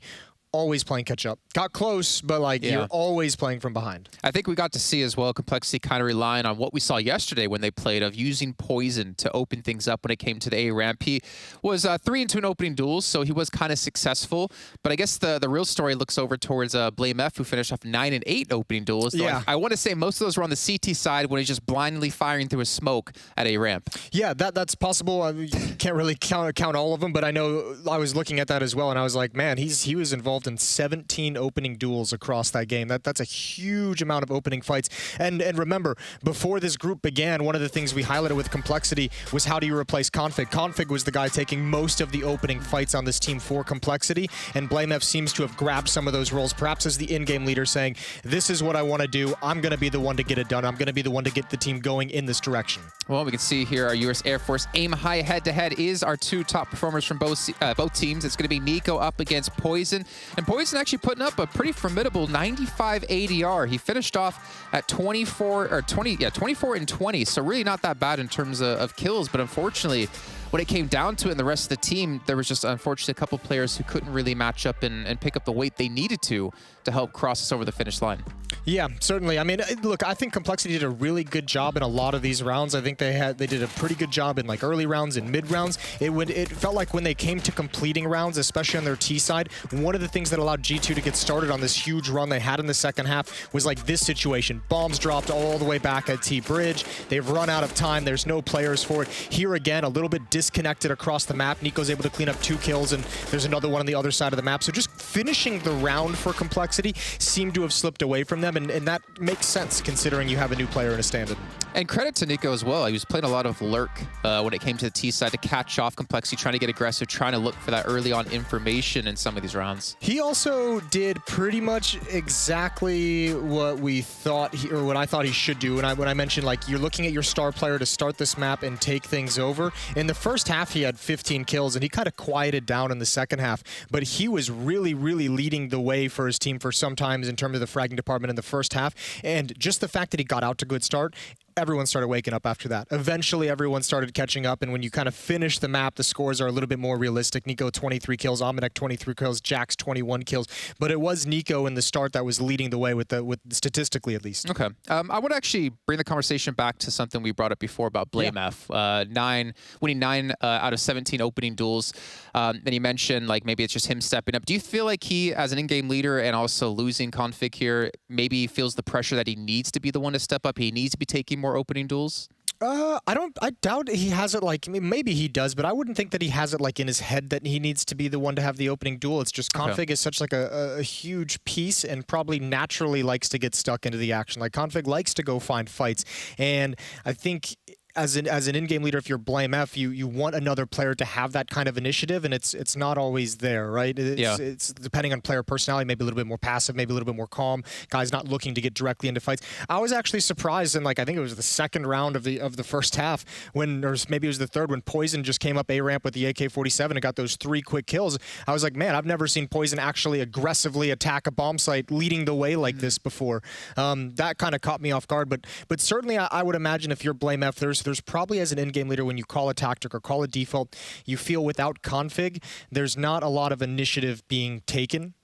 I imagine you would feel that way if you're BlameF, considering how important Config is. Yeah, it's an unfortunate situation for them, obviously trying to make the best out of it, currently sitting at 1-1 so far. We did mention before, to remind you guys at home, that if G2 do win this series, it will be OG secured top 3, so really not G2 taking anything for themselves, but helping out another team indirectly here. But we obviously have to turn our eyes over towards the next map, which will be Mirage. Now, this one for me, there's a lot of things that are guaranteed to life: death, taxes, and for me, JKS performing well in Mirage. It always seems to be one of those things up there in the top 3. Wow, you put JKS up there, the consistency of taxes and death. That is a bold proposition to take, Kaplan. Yeah, so far, obviously in this group, it's looking. You can shoot me down. Feel free. No. It's just I'll shoot you down. Well, for me, I don't know. I feel like he had a little bit of underperformance. This group, I think his Mirage has been good. And I think, even going back, you're right, his career, he has done some good things on Mirage, and it seems to be a map where he's pretty comfortable. But I think just since he's been in Complexity, I just felt like there's been some inconsistency in what JKS were getting. But certainly he was a piece. What was the match they played? Was their opening? It was against, their opening match. Was it against Fours or Sinners that he just like went off on Mirage? I can't remember which one it is. I want to say Sinners. Okay. But you know what? I could be completely wrong. Let's just agree to disagree or agree to agree. He's definitely a player they'd love to have. Like, he is one of those players, when he goes off, it feels like his team wins more often than not when he hits that peak. So if they can get that again, or heaven forbid, another amazing game out of Poison to bring him to a third map, the Complexity just needs an individual delivery. Well, you can see here G2 at the bottom. G2 0-2. Maybe they can turn their tides and pick up the first victory here, but it all comes down to Mirage. And if Complexity can potentially fight back after the break.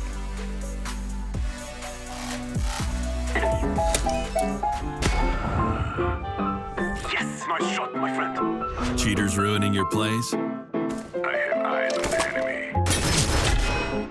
Bad servers stopping your shots? What you need is ESEA. Advanced anti-cheat to stop cheaters. And the best servers around, all with 128 tick rate. ESEA, the best way to play CSGO. I'll give you this. You can show him. Yeah. Okay, so he's gonna read out a character trait. Okay, don't understand. Nice. Then you basically. Can I say it in English accent? Brave. Brave. Putain, sur ça, j'en connais aucun. Gros. Non, Apex. Apex. Ok. Compassionate. Compassion, Richard. Shox. Courageous.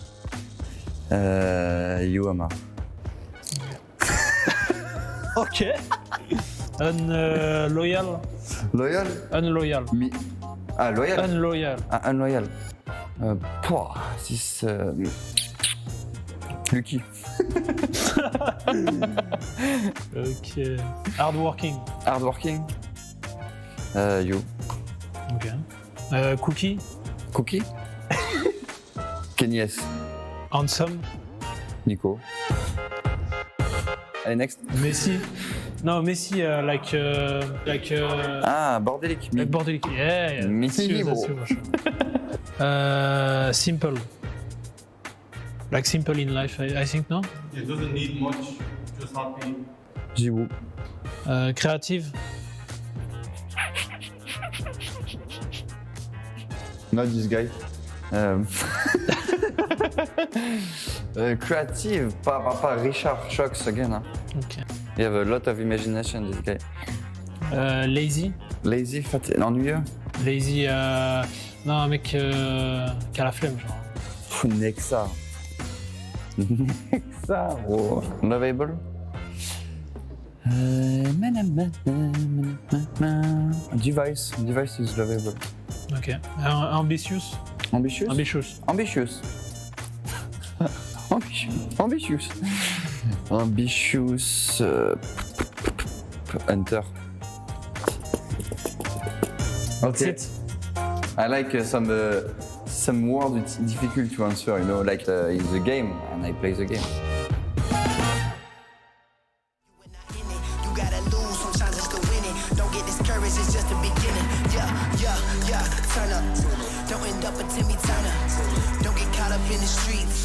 Don't get caught up with a burner, don't be a slow learner. Oh no, you only get one shot, one chance. Talking March Madness at the big dance, talking big man on campus. Like no guts, no glory, not a part of my story. I'm going hard for that trophy, that's why they all been on me. No guts, no glory, there's no need to go again. I don't comprehend it, I do not pretend, cause when I'm coming is to win. No guts, no glory, not a part of my story. I'm going hard for that trophy, that's why they all been on me. No guts, no glory, there's no need to go again. I don't comprehend it, I do not pretend, cause when I'm coming is to win.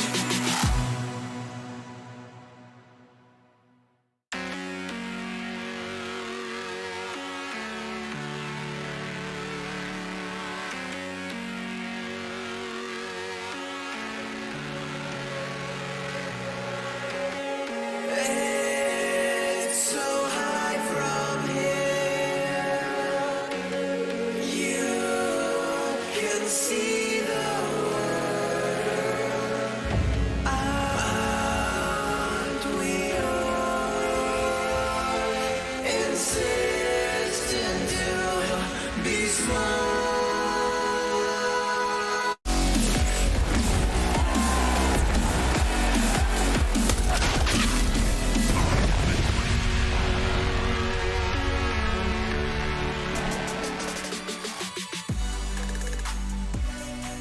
banging start to begin this series. G2 take a little victory over Complexity on Cole's map pick, worth noting as well.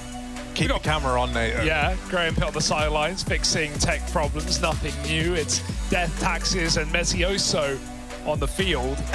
It's his first day there as well, and it's like, come on, mate. Yeah, they put him in as GM stuff. and technical assistants. It's 2 for 1. Feels good to be back, though. And a bit more Mirage to jump in, right? G2's pick of this series. They've lost it twice now already in Pro League to both Sinners and OG. For Sinners, it was the 3rd map of the series. For OG, it was OG's pick. So G2, they've not leaned into it, but today they have. And I'm excited to see what they've got cooked up. Cole, they've also lost it to Fours in that series. They fell down 2-1. So no one's having a great time on Mirage. Don't know how I'm hyping this up, but I'm sure it'll be a stew-off, Harry. That Vertigo game was a bit weird near the end as well. It did get a bit, it got a bit uncomfortable, didn't it? Yeah, for everyone involved. So why not? Bit of brawly Counter-Strike, let those individuals unleash. What's not to love? Yeah, so, you know, we're just waiting for NATO right now. As we say, you know, we have Mesioso down there. He's trying to fix these tech problems, but they've cropped up again. Is he back in now? He's in the server now, at least. Nice. That's a step forward in the right direction. Nice. Looking ready to go. Are you ready? And what a beautiful guy NATO Safix is. Lovely guy. As mentioned, you and him casted together. Yeah, back in the day. Once or twice. Probably a few times. Yeah, how was that? Oh, it's great. Casting with the guy? He's smart, man. He knows CS. I mean, I don't need to tell you that. He's the one in the server right now. I'm still stuck behind the mic with you, Harry. So yeah. Oh, how to fight you forward, right? So look at this. We're getting into it. Woo! Tech problems brushed aside. And now, look at a Complexity. The wounded wolf that is this Cole squad backed into a corner. A map down, moving into G2's map pick. They're going to have to give it all they've got to not get 2-0'd here and open up a potential path to redemption for G2.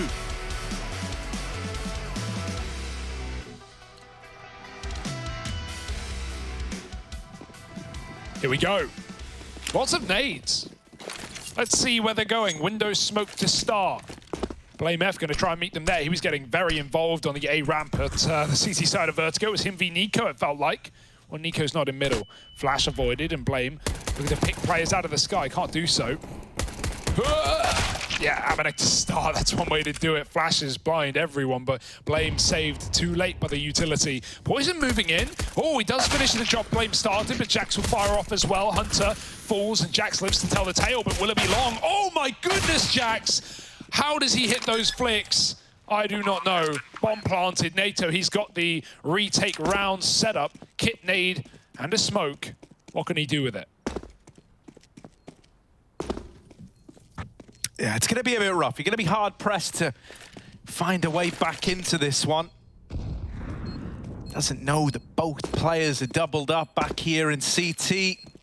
Smoke on the bomb. His best option is just to try and stick it. He's going to tap it the first time around, but now aware that both players are in CT, and Nico takes his head off. G2, they find the pistol there. Yeah, lovely shots out of Jax. I want to see them.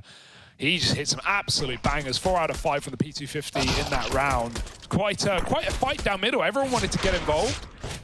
Jax, let's check these bad boys. Oh, clean as can be. Gets traded, but sets his team up for success. And here we go. G2 with a pistol. Cole with a force buy. CT Mirage, nothing new. No strangers to Deagle armor. Trying to get out middle. Cole do lob that top mid nade, but does nothing. G2 are delayed on their approach. Bommy's even going through the B apartments. Could come out under. Wouldn't be surprised to see that. Go for this late A split through Con. They've already got a guy in Palace, so don't want to leave Nico on his own. Want to meet him there eventually, so here they go. Mid is free, and the window smoke goes back in. Blame cut out. S-tag the same on short. This will eventually be a Con crawl into that A site.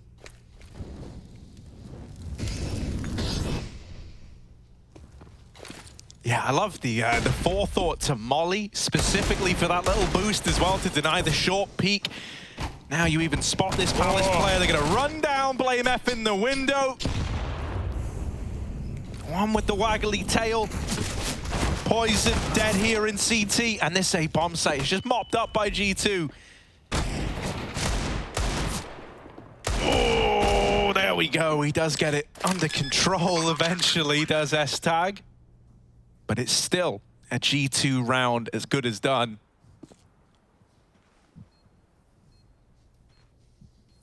When we saw Cole play this map against Forza, we noticed that not only was it NATO filling what was Rush's role towards that B anchor position, playing apartments, but S-Tag was up on short from time to time, right? The new boys on the block.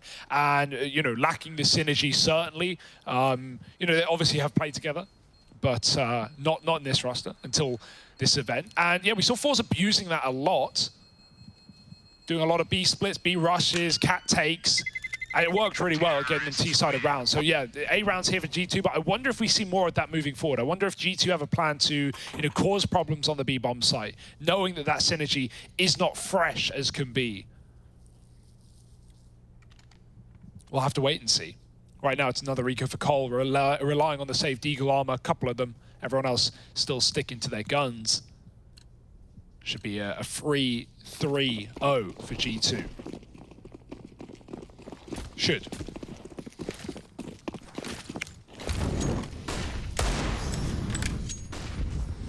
Oh, run boost. I love that. Nice. No one there, of course, but it would have been cool. Imagine if there was someone there. It would have been so sick. We would have gone, wow. He's like a red arrow. All right, Amanek. Oh, don't go to B though, boys. 4-man stack here. Oh, well, they're going to be, Harry. What do you make of this? 4-man stack here. Oh, 4 men. That might be too many men. In fact, no. Jax is making there be a lot less men in here. We need more men in here. Oh, no, wait. No, we don't. No, there's a plenty amount of men. Ooh, Blame F back at bench. Reloads the Deagle. Does get some new bullets chambered. And will he be ready for this wraparound through the A-bomb site? Hunter catches him by surprise. And so G2 narrowly regain that round. Yeah, an absolute man-off, right? And G2, they just have more, Harry, simply. Cut and dry, get it done. Nice USB taps out of Poison & Co., right? They made that one a little bit terrifying after a 5v3, but it's still not a problem.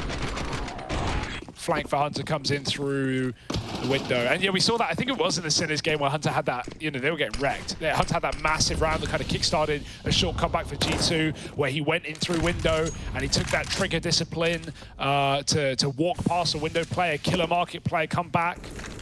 Or other way round, but yeah.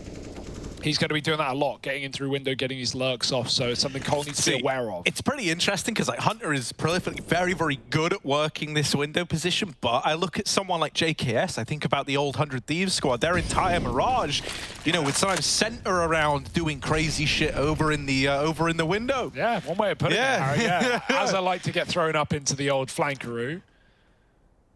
I just kind of slipped out, man. Whenever I talk about the Aussies, it just happens. Oh, crikey, just slipping the tongue, Look. Poison. Scoped up.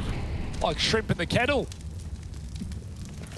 Oh, throwing the util. Careful, it isn't AWP after all. Ahead of that. Should still be fine. He didn't see him.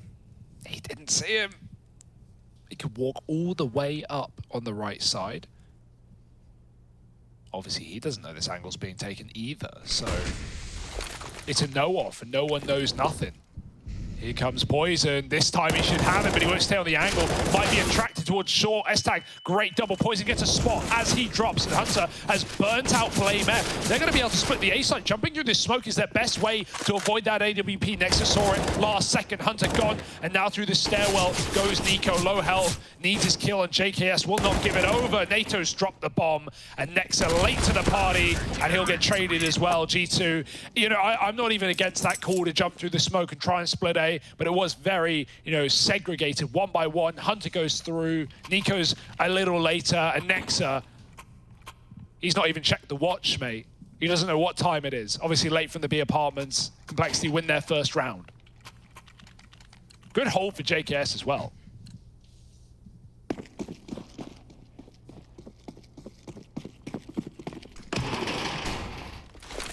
Double window. I was assuming that meant maybe one of these players was going to try leaning under, something of the likes, but instead, you know, they get smoked off, they give it up. G2 going to explode out of Palace, and this is something we see G2 do a good bit. I always love it. No util, flat contact play. They just run fellas out through Palace, and no one on call is ready for it. These are the kind of plays you get away with very early on in the half as well, before Complexity have really got a full understanding of, you know, what you're looking to hit them with. You saw it was just JKS in the site. He didn't even, you know, consider a fast Palace play. And so that's one hell of a way to have instantly retaken a round back under your belts. 5 alive, and look, they're kind of so surprised by the success of that. They still have these 2 players that were lurking towards the apartments. With Blame's M4 gone, that actually kind of sucks as well. If you'd kept him alive here, you could have salvaged some kind of investment. Yeah. Whereas now, all you're really looking at is these 2 saved guns, you know, a partial buy on the others. Yeah, it would have been 4 rifles. Now it's max 3, and 3 isn't enough to justify it. Definitely want to save, and you know, at least the benefit of double saving, or double saving, but saving again means you get an orb. Forget everything, Harry. They're going for it. They don't care that they took casualties. It's fine. You just got a little less to work with, is all, especially on JKS. It's not a bad buy by any means. Orb's still here. Poison trying to put it to good use. Palace peek, and he's caught lining up nades. Nico's gone. Poison, can he get out alive? The cover is there, even though he's blind. JKS helped out by Blame as well. It's quite the A defense, and Poison is putting up a show. Blame swings the smoke. You know this guy does not care about your utility. Did you watch Vertigo? 4-2, Cole, a heavy A-side setup, finds results immediately. And G2, they can't get comfortable. They've got one more buy left before things get problematic.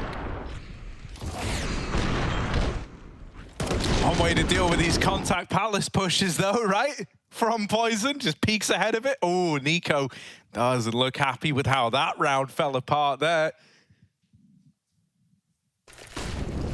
Meanwhile, over on the Cole side, pretty contained in the celebrations. You know, they're happy, but 2 rounds is hardly winning the Pro League. So they're keeping it realistic for now. That's a nice little nade. Hunter attempting to land this opener onto the short side, was given a chance for it. Oh, it's now is here to concede mid, mate, and not really given a choice. I like the idea. He smokes off that deep molly, giving the illusion that he's still in mid. He might even just lurk through B and try and backstab late. He's throwing an Aps molly. He's just going back to eSport. He's relying on his team getting the entries. Hunter is no longer a factor in this round. Poison is, however, holding that cross. Good luck making it past with a collateral. The bomb goes tumbling, and Poison is pushing them in. 3 kills, can't find a 4th, does not matter. Hunter's here late to the party. They're scared of mid right now, but they've got the numbers to watch everything and everyone. JKS, a great response too in that round, and the orb is saved as well. 3 up for Cole, and we talk about how G2 were on the edge. Well, they've been knocked off the cliff. 2K a player. It's save time, baby. It's Cole looking for a 4-4.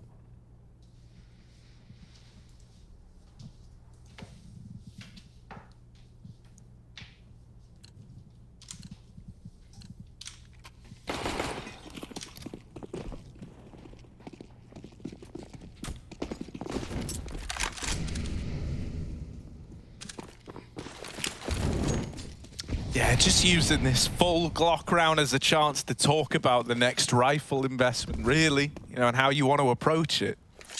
You didn't go into this one thinking, oh, it's the big Nico Eco round that we've been looking forward to. He's got a P250. Here we go. Nico, Steco, Nico, and Eco. It's not a deco, though.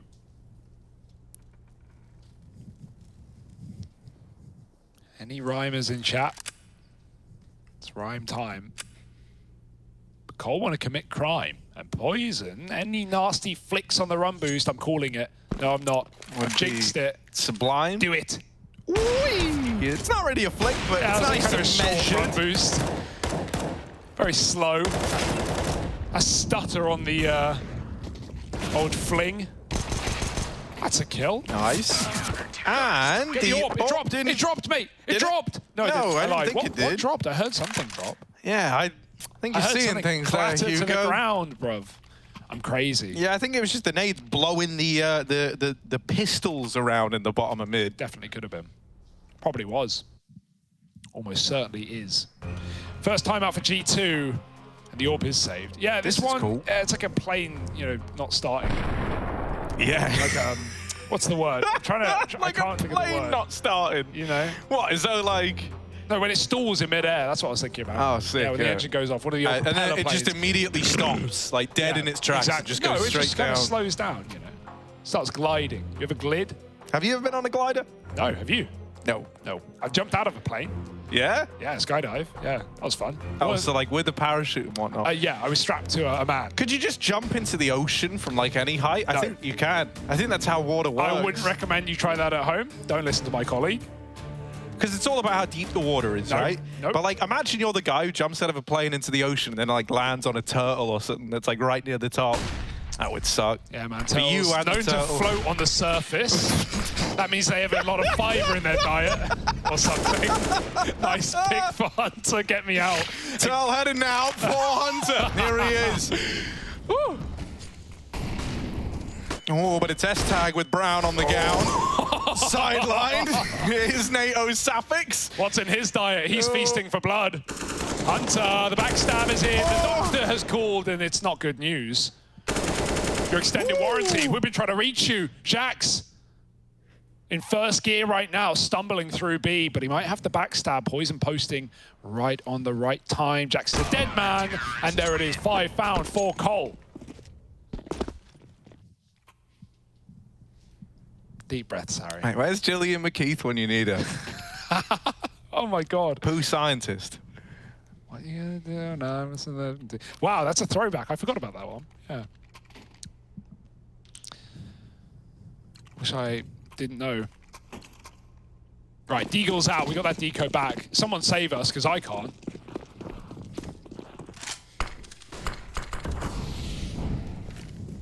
Oh, thanks. I ain't saving Choose not I to. ain't here to save you. It's G2 saving in this one. They've got a couple of jungle stairs smokes coming through. Molly's well timed. You got to commit. You got to go through it. Oh no, the bomb. That's the bomb. Well, that's not gone to plan, and that might just be the round. Oh, that's nice. Still not convinced. Yeah, Blame's kind of stolen their thunder. Oh, it's Poison.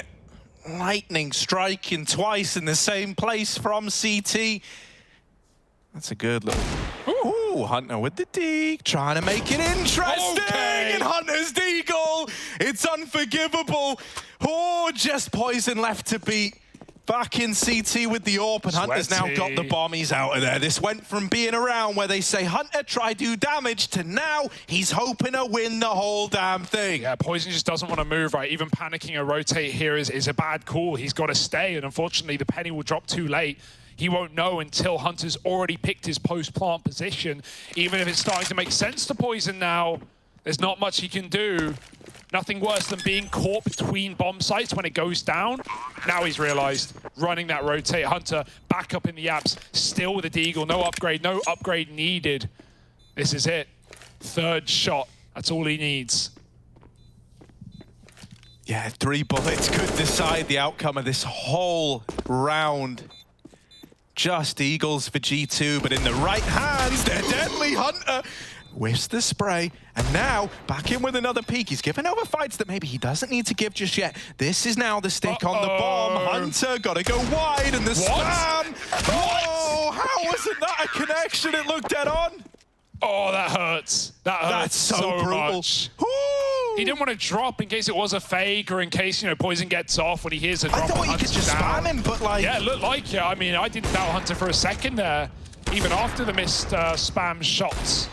But Poison started strong, closed it just as much. My goodness. Not close enough. And yeah, I don't think, you know, I don't want to say no one was believing in him, but that was a very hard clutch for Poison to win. Everything was pointing in Hunter's direction there. So it feels good to close it out, even if it was only an eco. It keeps you above water. Now buy round. Now where things get difficult once again. But Poison is having a hell of a game. Yes, his A openers on Vertigo were something to marvel at, but put the AWP in his hands and you see why Complexity waited for him. Well, we finally got Amanek donning one for the G2 side of things, and he's used it to open up, Hugo. He's opened me up. Didn't really see much of that AWP head-to-head, right? Back on Vertigo, that was something that we mentioned. Poison was mainly rifling on the T-half. CT side, they never had the money to bring it out. Amanek also wasn't playing it on their T side, so the head-to-head wasn't really something we got. Now we get that opportunity. And Poison, as you say, looking to be the shining star of Complexity. Back here in CT, he's got a big responsibility to play in this round. And there he is, providing the first. JKS beats Hunter in his head-to-head. Poison just isn't stopping. Only Nico left, a 1v3, and he's a dead man. Poison's gonna lock in the round, a hat trick, 17 and 6 on this guy. Yo. What can you even do against him? Not go A, but even when you go B, he'll stick your defuse in the 1v1. Unbelievable. Poison is having a game. I mean, all his matches have been games of Poison. He has not been quiet in the Pro League so far. Big gap to fill with Config God. Poison is doing everything he can to muscle their way to a third map in this series. It is Dust 2 if we get there. This could be a very different game with a couple of missed shots, but they're not coming through. S-Tag, oh, that is one. Horrible spray for him. He's going to get pounded down. NATO, the same story. Only one kill. Poison, Deeg out, and Amanek taps him. Now he's got his weapon of choice. This has not gone well for Cole. They might have to throw in the towel.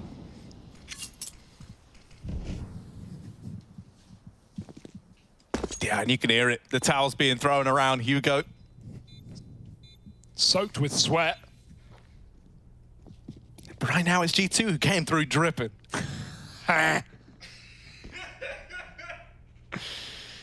Oh dear. Nice fifth round out of nowhere as well. Like that's the reason this game is exciting, Harry. It's so brawly. Any of these rounds are winnable. Any of them can fall apart. Any clutch can come through. Deagles don't necessarily hold you back. We have so many strong individuals, especially on G2 side right now with those Deegs. And Amanek just running and gunning with a Tech 9, making it look like it's 2015 all over again.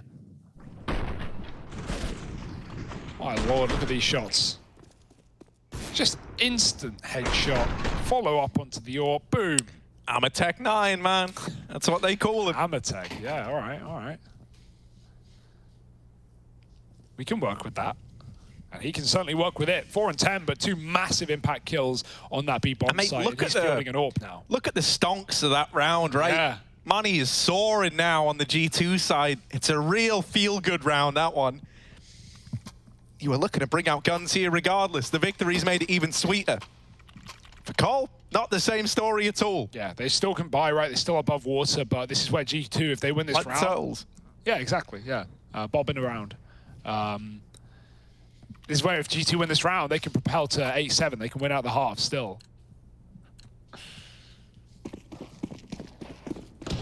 But I have faith in Poison supremacy. Yeah, and it's hard not to, really. Look at it, he's like, boys, I'm gonna solo A. Setting up some flashes to mid. Oh, Blame's getting tricky with it. No, they didn't. They didn't spot him going lower. Oh, and he'll blind Hunter, or Amanek rather, blinds them both. Blind kill for Blame, and he's even trying to get out of there. That's a little optimistic, right? Oh, S-Tag with the Famous. Good for one. That's the extent of it. This is a brawl for mid, a battle for mid control, and both teams still kind of hanging on. No clear victor in it yet. JKS looks like he wants to challenge Poison. He even tries his hand at the swing as that smoke plumes. Now, Nico, will he be ready for this? Yeah, JKS gets decapitated. He's even flashing through. Nico, has to get past Poison. He's ready for the stairs peak. Can't find that shot. Was all hinged on the no-scope. NATO Sapphics left in a 1-on-3, and the A-bomb site taken by Nico. Now the bomb moving in on the back of Amanek. Rough old round for NATO to be 1-on-3. Yeah, I mean, no scopes are all chance at the end of the day. You have a feeling, though, and that's super unlucky for Poison. That doesn't hit. He knew exactly what Nico was doing after taking down JKS, but even after firing on shot, Nico does get that kill off very cleanly. And you have to save here. No kits, no way in. It's G2 doing what they must to find 6 and, like I said, break that money. Maybe with a save gun, it will tempt you, baits you back into a buy because you know this half is starting to run out of steam here if you're Cole. We'll see what they decide to do, how they assess their finances. Important kill to save your weapon, but it's not going to change the outcome. 6 up for G2. Maybe the bomb blows the AK. Oh, he got baited in. He got tempted. Oh, not far enough. That's so unfortunate. Pandora's box opened.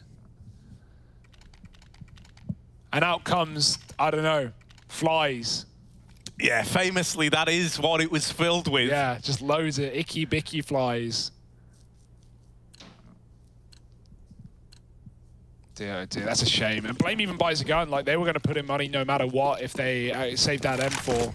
Not full buy, keep some cash for later, but a couple of rifles could go a long way. Blame, oh my god, they molly him. They're like, yeah, push him in if you want. But it's not working. It's not going to happen. And the worst part about that gun's lost. Yeah, that M4 is not only irretrievable, Blame actually needed to get 1 kill on it if he wanted to have an M4 in this next round with utility behind it. He's going to be a little bit strapped for cash. Ooh, there's that lower push from Hunter.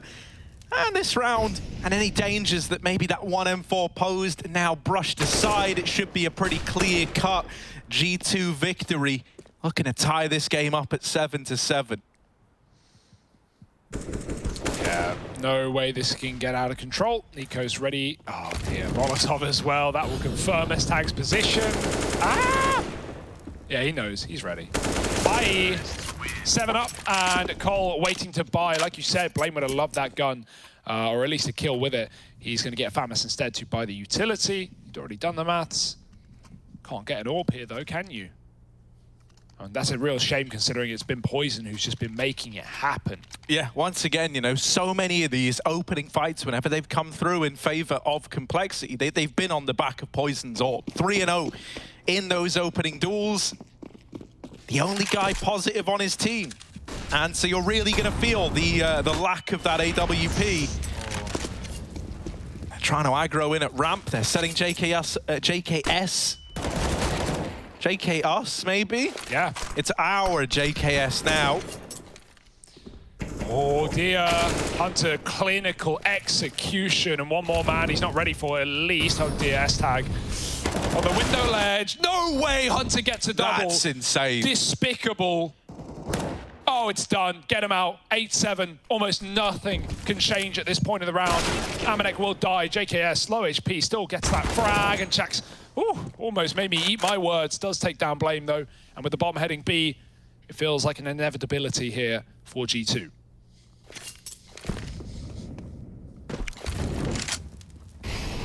Yeah, you're looking at JKS and you're saying, like, can he ace clutch 1v3 at 12 points of health? Probably not, but he's going to give it a go anyway. There's no saving into the second half. Be stacked on the pistol round. So let's see. In he comes.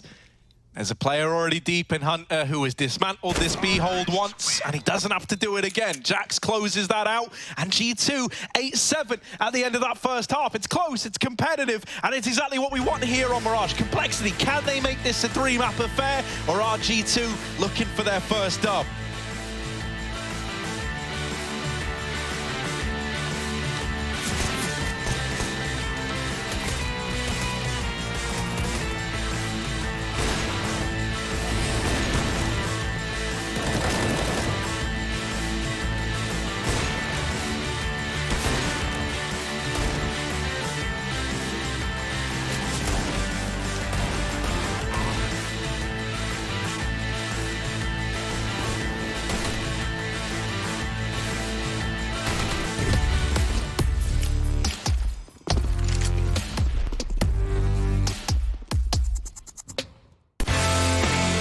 Hey Future Pros, we are back on Mirage, but this time with a fantastic flash.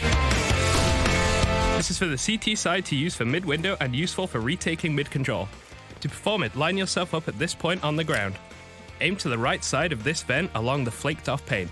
Toss the flash and this should hopefully catch an unsuspecting T off guard. Easy kills for you, good luck.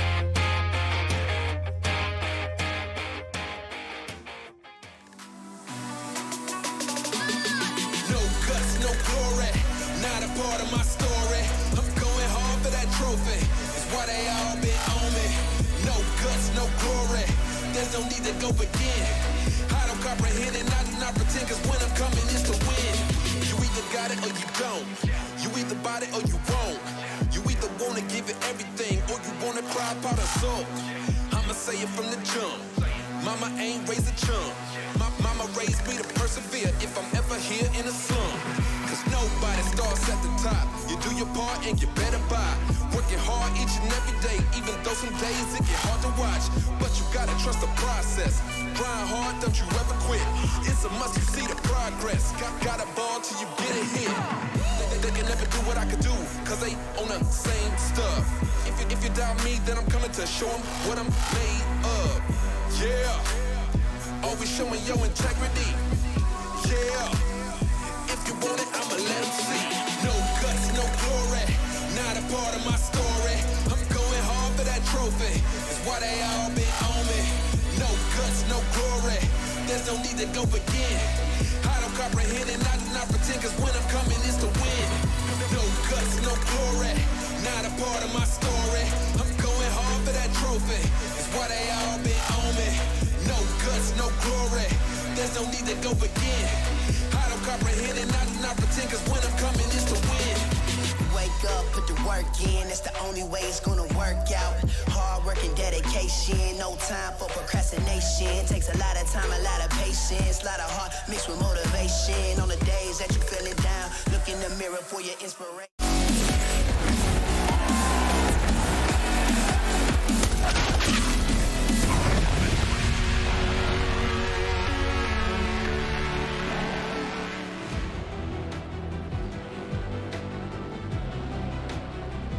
Gamers 2 narrowly win out that first half. You go at 8-7. The Complexity boys, spearheaded by Poison, were still able to put up a close first half. And there was even a point where it looked like they were going to be the ones to win it out. We had that switch in momentum right at the end. RG2 going to keep riding that high, now moving into the CT half of their map pick. Oh, you feel like it, right? We've had a really good game out of G2. They've maintained composure back on Vertigo as well when things weren't going to plan. And here in this T side, put a bit of a comeback to win the half. Now, Cole have to figure things out and start demanding some respect. Flash over the A site for NATO is going to pop these players Jungle bound. In they go. Nexa with a P2K. All right, let's see if he can get us believing. Hasn't really had to frag in this map. His team have been all around him to do so. Respect given by G2 to get this bomb planted. You can't go through the murder hole because behind it is murder. S-Tag not letting you through. Amanek going to try and double back to bait the footsteps. S-Tag won't move either. Flash into CT spawn, delaying this retake even by a few seconds could make all the difference. The kit's on Jack and you've got double smoke. Yeah, full 5v5 retake game mode looking round. JKS, while he's opened up with one, it's responded by Nico and Nexa. Amanek whiffs those shots, the bomb it's not the commitment yet. They need it. S-Tag so low, they've got to get on this. Jax with the kit will hop on it, and there's just enough time for G2 to grab that. Oh, they've learned, they've evolved. Yeah, they thought, look at him shooting. He thought it was in the other plant, right? He was just standing there in the open, could not get that defuse. That would have been terrifying if they lost it to the bomb, right? Especially with all those kills coming in. Even though Amanek whiffs, okay, yeah, it's not pretty, but he found a timing, he put pressure on S-Tag. That allowed G2 to move in to get the kill. Otherwise, there's a good chance that Amanek, S-Tag rather, kills Jax. He could see his legs in the smoke when he was off the bomb. And with the kit dropped, a second would have made all the difference. It would have won the round for Cole. So that's a big defuse for G2. And it's going to propel them forward. That being said, for how long? 5 Galil buy. I love these buys. It means no grenades, right? That's the danger. Double flash, single smoke is not exactly pretty, but a couple of shots in the right place and it can be your round. G2 are leaning very heavy on A, pushed up deep in the ramp. Amanek playing default, spotting. It's often Nico doing this, right? Who loves this position to watch Connector from default, but he's fighting on the Palace side instead. Cole Now that they've got this room, where do they go with it? What do they do with it? Their options are open. They don't have lurkers outside of bomb sites, so you can just work your picks and feel it out. That's not a pick though, that's a problem. Amanek kills Blame and changes position. Oh, JKS just getting that one. Pulling the wall over Hunter's eyes, but you've got this triple lean down towards Tetris. Oh, Nico, the only man left from the three that once stood here. And even he's cut down. This force buy for Call is threatening. They might have lost that early player, but other than that, all the kills come up for Complexity. And they're on to an 8. They steal that round away from G2. Lovely stuff, right? Some clinical headshots coming through on the entry from JKS and NATO. S-Tag as well gets involved, and I mean, well, everyone has a piece of the pie. It's delicious. It's G2 flavored, up to 8 now, and on CT side, you hate losing that round, man. You really hate it. At least on the T side, you get options to buy cheaper, to buy earlier, to, you know, get bomb plants for bonus money. None of those are available for G2, and so they probably have to force round this FAMAS, and that's not the call you want to make, it's just the call that you have to make. It's double eco no matter what you do, so you may as well try and get involved, try and flip the script. Start the force by wars. That's a kill and a half for JKS, aiming up at the 4. And even though Nico felt like he could have anchored down with that third man on Tetris, you feel like they wouldn't be ready for it. Well, it's a quick trade. 9 to 8, and there's hope still for Complexity. G2, I actually like this. They save more money as well. They get a Deagle each. Some players keep some cash for later, for a rainy day perhaps. Yeah, I'm also never ready to discount a G2D ground.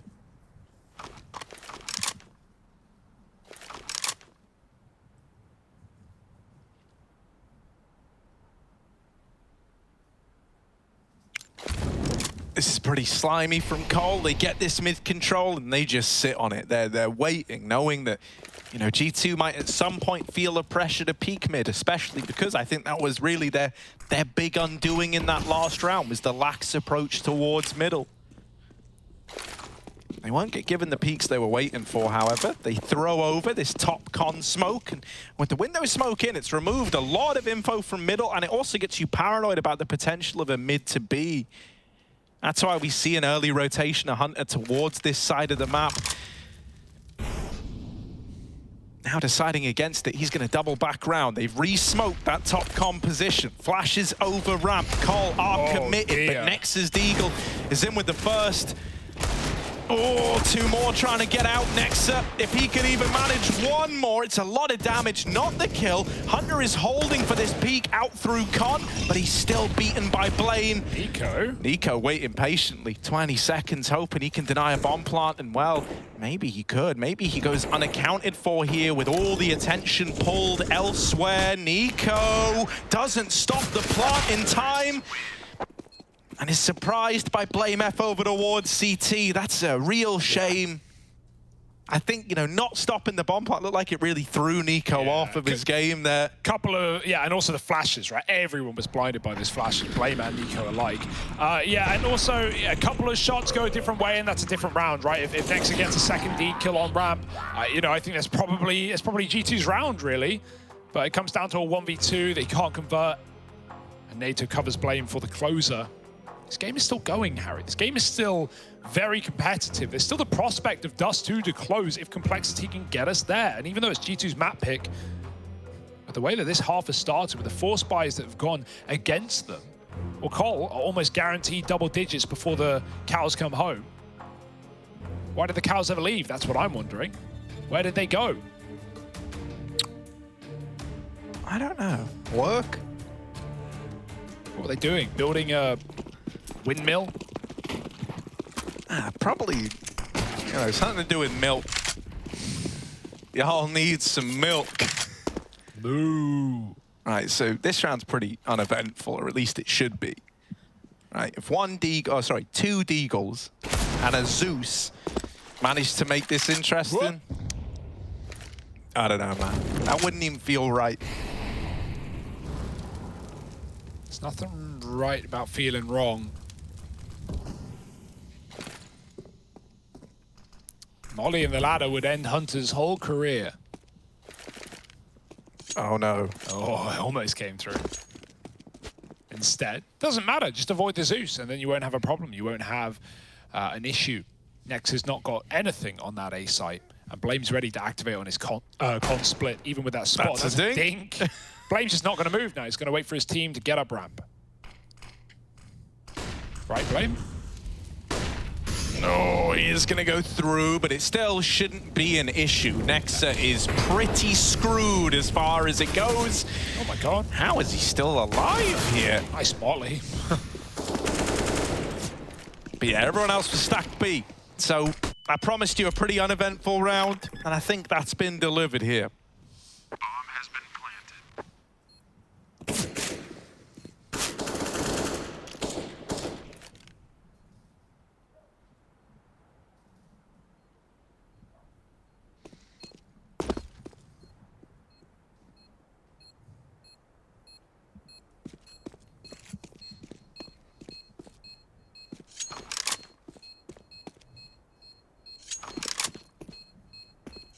Yeah, big round for Colt to keep 5 alive though, even though it is only pistols. And you would expect that. These rounds can always get scary. We've seen that even happen for Colt with USPs on the B site when G2 walked into their stack. So 5 alive, money made, 10 rounds. Colt are in control of this game. We just have yet to get the litmus test of G2's pH levels when it comes to their guns. Amanek can buy an AWP if he wants as well with Kevlar. Can either swap the helmet for nades or a kit. Smoke instead might even go towards the window. He's got a spawn for it. So let's see how G2 want to use this first gun round. It's got to have results. Otherwise, their hole is going to get dug even deeper. Double window play, maybe boosting into ladder. We see a lot of teams do that nowadays, but Amanek pushed out. Nico's spraying and he gets the kill. It's not the clean one tap we expect, but it does work anyway. Amanek's gone. He's having a mare of a map right now. NATO finds him. So that connector AWP removed from the round, 6 and 15. He's had impact, right? He's had that big 2K, but other than that, I can't recall kills. In the meantime, it's getting ready for an A split. JKS is about to make that known. Nexa now got to be scared of what lurks in the palace. As the jungle smoke comes in, the T's move out con. Yeah, Nexa might be in for a world of hurt here. The flash has left him blind. They are deep within this site, and Nexa is a dead man. But there's a bit more control taken. Hunter and Nico, they strike while the iron's hot. Oh, another through the smoke for Hunter. You never even see this guy, and he's ending the whole damn round. Oh, Nico's gonna close it. Yeah, it's a double trouble. Hunter Nico with a 5K. Woo! We needed heroes, right? With people like Amanek who, you know, usually have really solid performances on the sword, with him going quiet, getting picked by NATO there. We needed someone, and no one like the Kovacs to get it done. Cole, don't want to be deterred after that round, though. They still have many more to fight through, and they've still got an AWP on Poison here that will be met by Amanek. And Cole, more than experienced on the T side of this map. Blame is going to have no problem calling setups. Everyone knows what they're doing, even with a new roster. If Chili Mickey taught us anything, you don't choose the turd chooses you, Hugo. Exactly, So here we go, little creep down through lower for Blame F. A little one-way and apps as well for Amanek, and let him play solo B.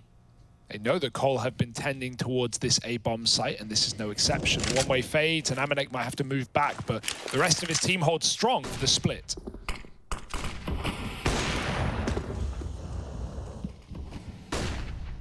Yeah, they hear that AWP chiming in with a shot out through ramp as well, and so that's really sold them on this fall. Oh, JKS with a blinder.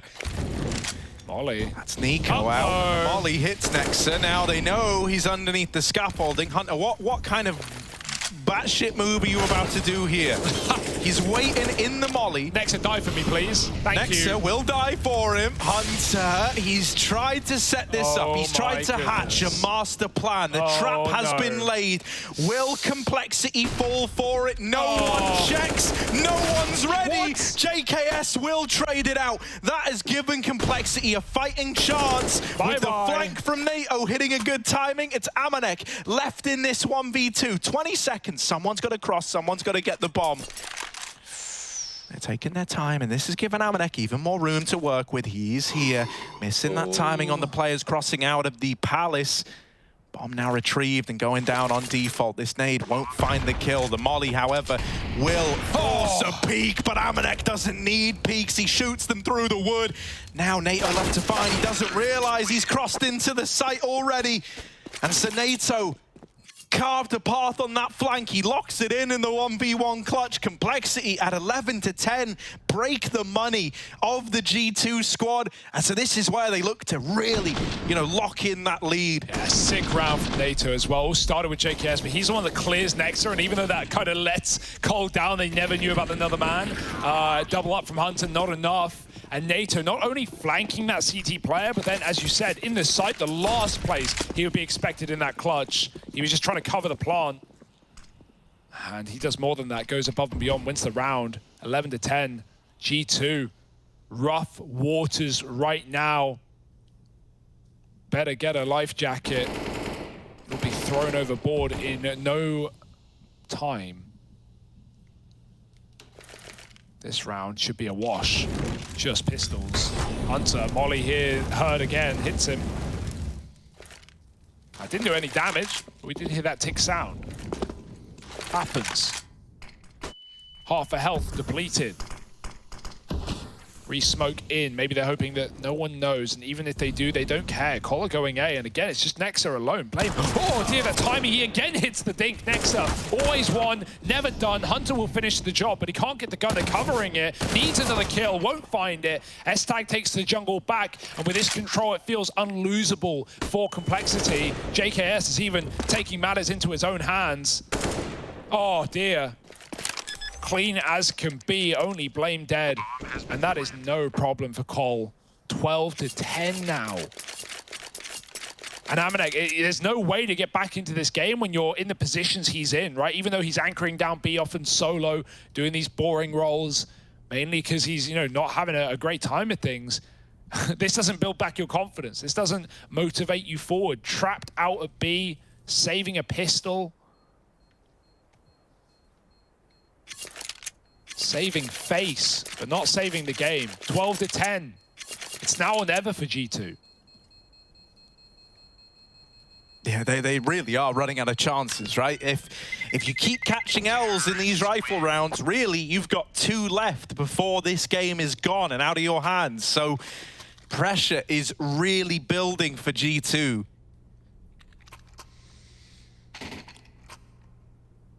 Yeah, and that's the worst part, right? G2 are probably calling, like, we know what they're doing, guys. We know exactly what's happening. It's just these A splits, it's just Blame coming up connector, it's smoke attacks, it's the Palace player keeps finding opening kills. You know what the problems are to solve, you've just got to actually put a stop to them. And having 2 quiet players doesn't help you do that either. Whereas on the flip side, Poison's AWPing has been incredible this map. Okay, yeah, he's slowed down, sure, but he's not really had it much on the T side and not needed it either. JKS has just taken the hat off. He's just gone crazy on this T side. Finding openings onto Nico, chasing down players in CT. And all the pieces just falling around that with Blame's calling. It's been a great recovery out of Complexity. I just love how strong they hold in this series, despite everything standing in the way. They're just looking to get musty on dusty. 4 rounds away from that map.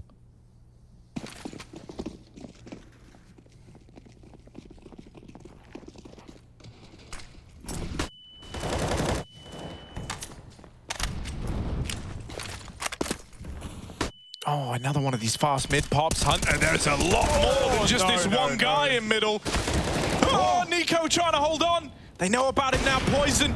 Can't find the follow-up, so Nico's reclaimed the kill, but NATO up in the window keeps it in the advantage of Cole.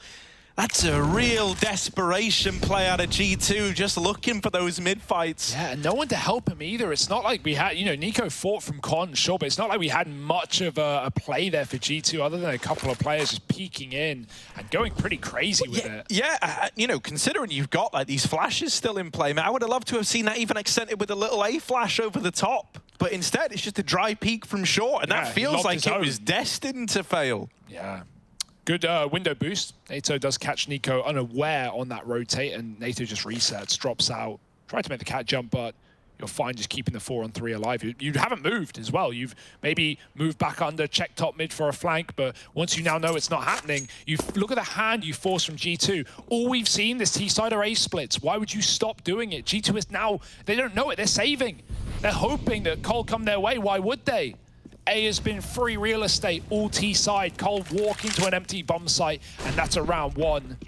It's just about confirming that fact. You know, you're going to be scared of Ramp and Palace with so much space being given. You can see that paranoia is there, but with the bomb planted, it starts to make sense in your head. G2 have given this away. They're saving triple guns. And Blame, man, I don't know if he'll activate. He is low, but if anyone takes a single weapon out from G2, that has devastating consequences.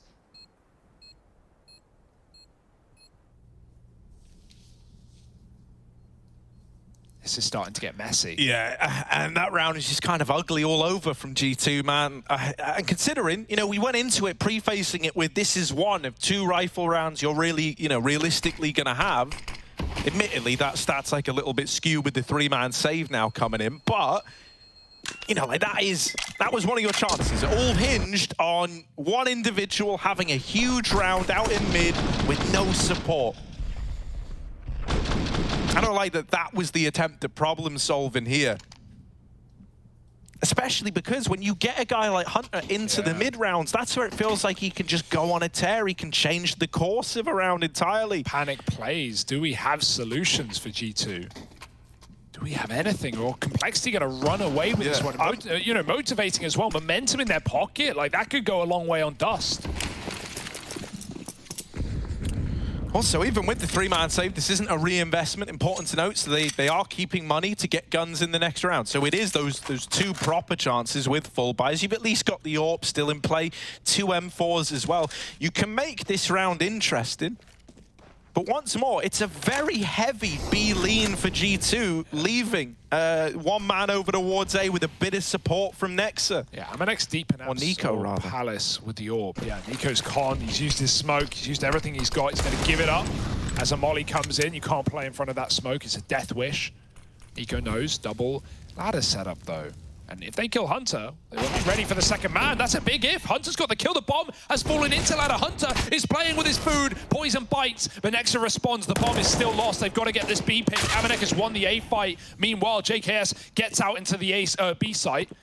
Nico surprising S-tag from behind, and now it is all on the lone Aussie. 1v3. Not the start he wanted, and Nico shuts it down. Huge round to have picked up. That's terrifying. Wonderful little double ladder setup as well. I love that. Like, don't get me wrong, it's very fortuitous that the bomb is dropped into the ladder room. Yeah. But oof, you know, like if it wasn't for that little double setup there, that round could have stumbled back to its feet for Complexity. They trade onto Hunter, but it's that late swing from the second man, from Jax, that helps take it over the line. When you see Nico on a Deagle armor into a gun round as well, you know he's going to do everything he can to grab a gun and put it to good use. He does exactly that, man.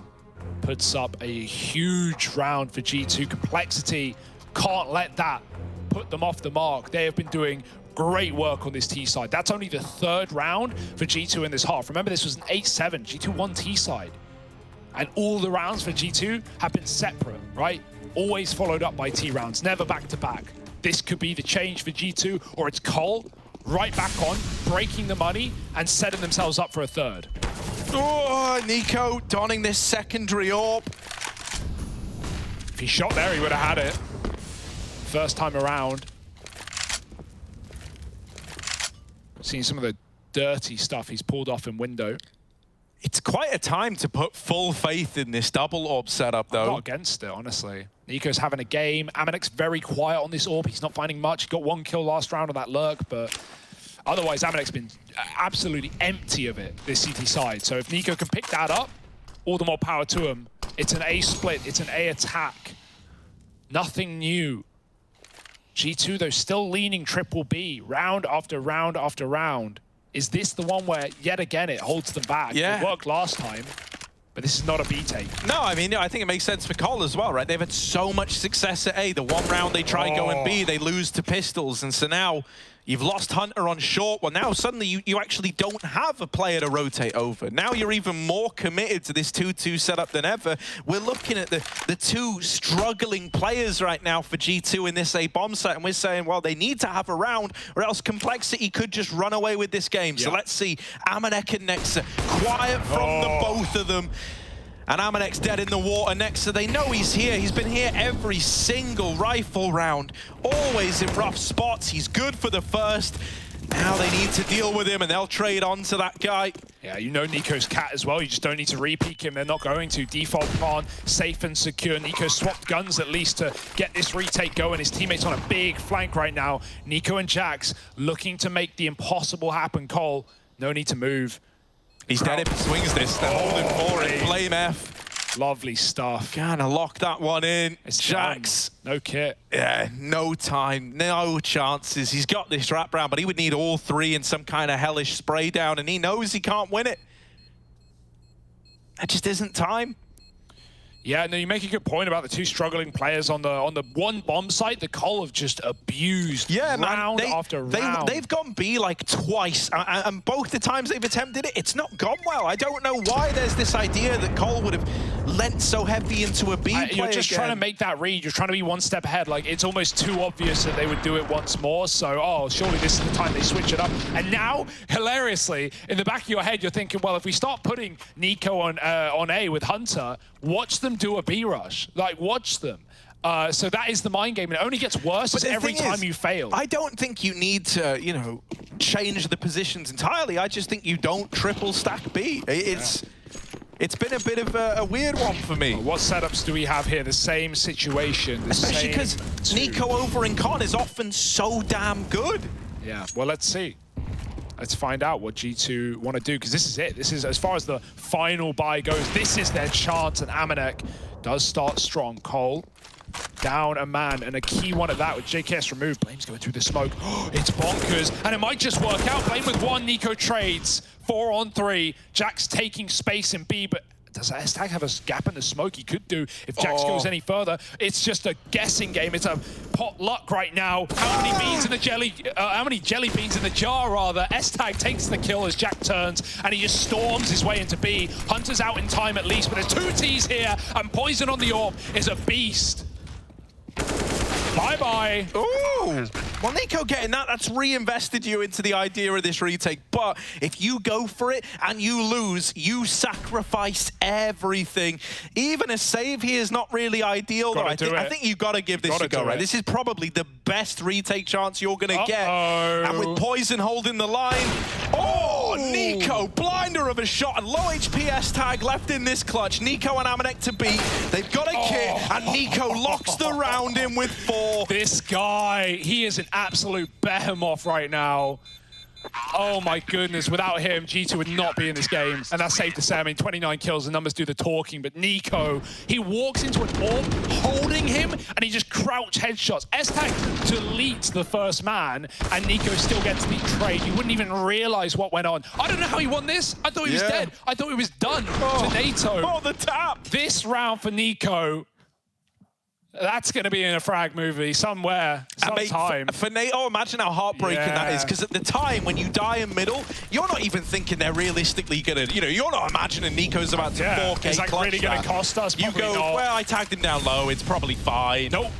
This game goes on. Cole holding strong, but they have yet to lock in that 15th, yet to lock in the guarantee of bonus play. Nico, he is audacious going up top mid. Does he have the cover to connect? The Hunter tries to provide, but inside the smoke, he has to run away. And S-Tag running and gunning them down. That is how G2 fall, and it's all at the hands of the Dane. Oh my word. That is mental. That Mac-10 run and gun has just ruined G2. Oh my goodness, this game is a roller coaster. Even the AWP's gone. JKS, blinder of a shot. This is going to a third, surely, right? What a time for Cole to come alive as well. The 2 weak guns in the round. Harry, those triple rifle. The Mac-10, the Deeg. That's all you need. Wow. Lost for words. more lost rounds for G2, ones that they don't want to think about. Jax needs this save, needs anything. It's all they're going to have in that next, and he's trapped up in the kitchen. He can't even get over the cash register. Trying to make a deposit. Instead, he's removed. 15 to 12, and yeah, I mean, you don't like to call it, Harry, but nothing has gone well for G2 in the CT side, and that is the cherry on top. Right, so like, don't get me wrong. There is physically no accounting for what happened there, but I kind of hate the whole essence of that play. I think you know that they're on a low by taking a mid-fight in such an aggressive fashion. Felt like it was only going to be beneficial to Cole. Well, yeah, I mean, I just think Nico's flowing with confidence after that round, right? He's moving up top mid, he's looking for a pick. Hunter has his lower. It's a weird one though, right? Even a bit of util, a smoke, a nade, a molly down under would have saved them both. Yeah, it just kind of feels like you're maybe writing checks that you can't cash right now on the G2 side, right? Like you're playing with all this confidence and with good reason because of the Kovacs, because of really Nico, if you want to home in on one of them right now. But no one else is even, you know, remotely on that level. What a comeback for Complexity. Just one more to do it, and it's the easiest one yet, so to say, so to speak. Famous last words, perhaps, but as far as rounds have gone, Cole have had them all. This time you don't triple B, and Cole are up cat lightning fast. Already in the ladder room, they love doing this. Now they can just group, get up to apps, leave blame in ladder, let him late activate. JKS is still patrolling ramp. No rush, right? Minute and a half on the clock. G2 are desperate. Of course they're going to make a play. Of course they're going to look for info. They try and double set up on the ramp. They won't go any further. JKS shouldn't get given kills here. NATO's holding default from Con, so he's got a good position for information as well. Cole have all the pieces in the right place. They've just got to wait for the kills to show themselves. Will impatience be the undoing of G2?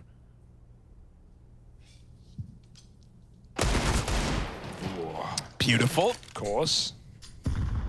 That's Nico's 30th here.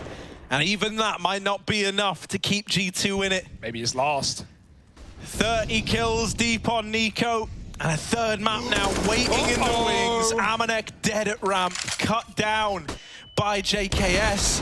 Nexa, while he has traded it, now they know about him. They've got him pinned in here at Tetris. It's a rough old time to be stuck in this position. Hunter has dropped the bomb, but trying to go for more, has given NATO a double. Jack's now left in the clutch. He's got the bomb in his eye line. He can watch that. But he's got to land 2 swift digs, and instead it's the ending. S-Tag Smoke spams him out. This is going to Dust 2 after all. Complexity versus G2. The battle still rages on.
What did I tell you, Moses? Death, taxes, and poison put Complexity tied things up. Yo, your boy did good. You could have just gone with him. I could have, but he didn't put up as many kills as Poison. Poison was really crucial to the amount of rounds they're able to pull off here. Some great clutches coming through as well. Thinking back to that pistol where he had a deagle on his backside from inside the B side from apartments. He pulls out the defuse. Not sure what the hell happened in that one, to be honest. But what I do know is that Complexity hold out. They keep themselves alive, and they get over to a Dust 2. Yeah, I mean, just magnificent second half.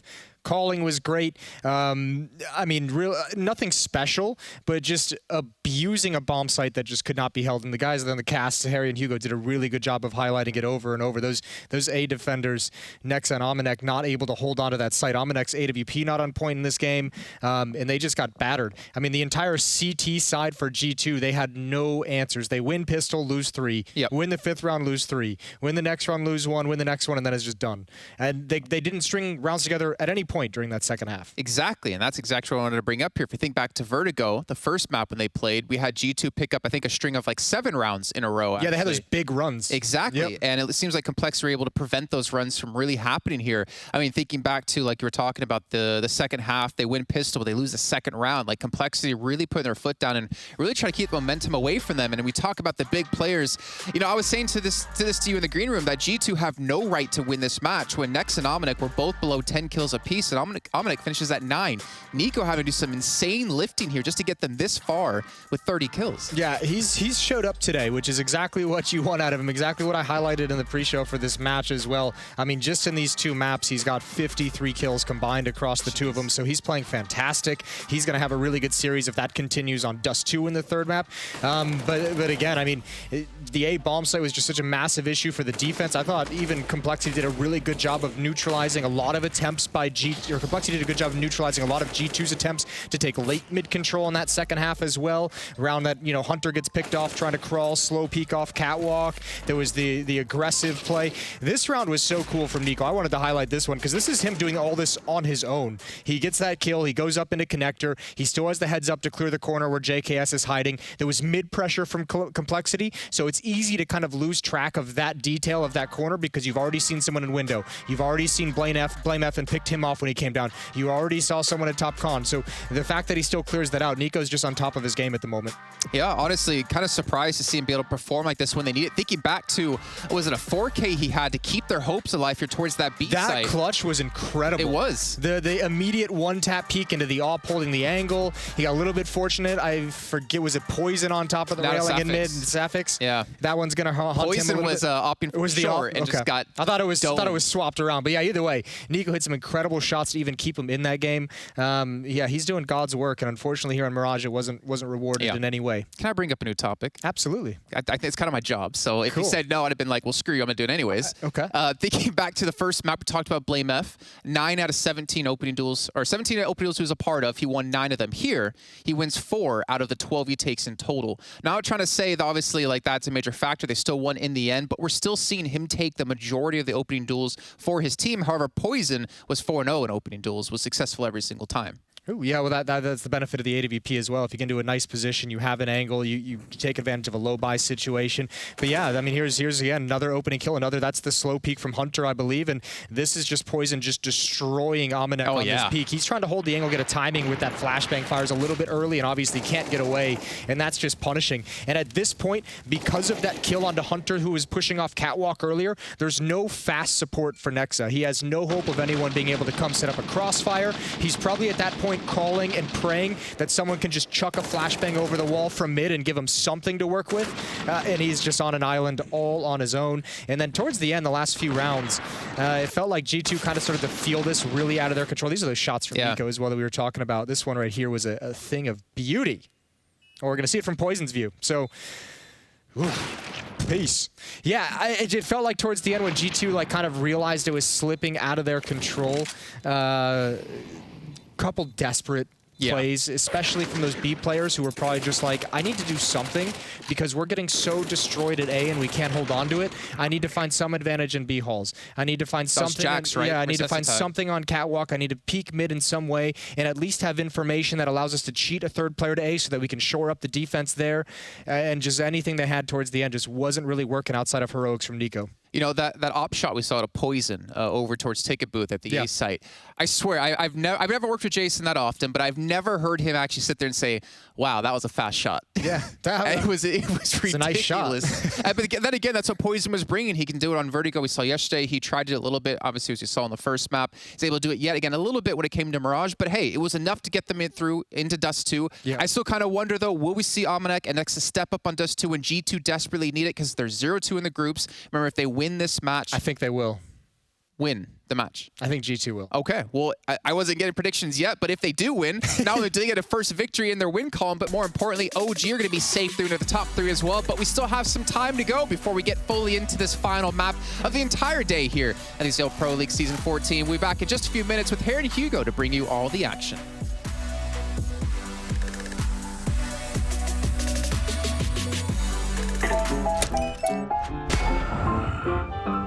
Yes, nice shot, my friend. Cheaters ruining your plays? I have eyes on the enemy. Bad servers stopping your shots? What you need is ESEA. Advanced anti-cheat to stop cheaters. And the best servers around, all with 128 tick rate. ESEA, the best way to play CSGO.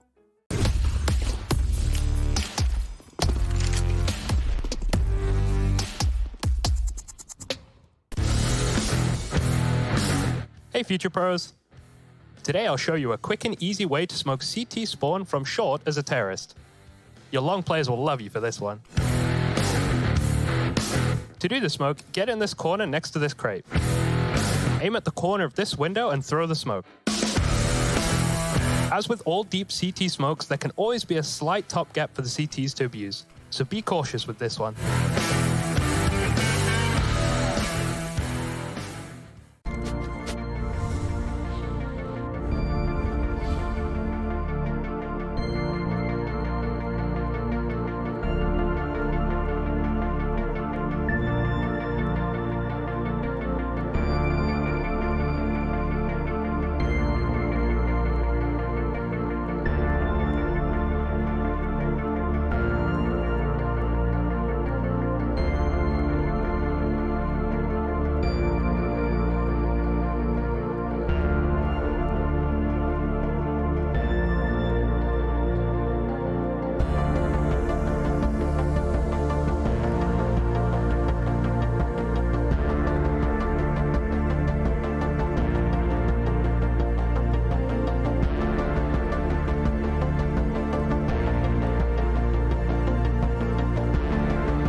Redemption, time for salvation.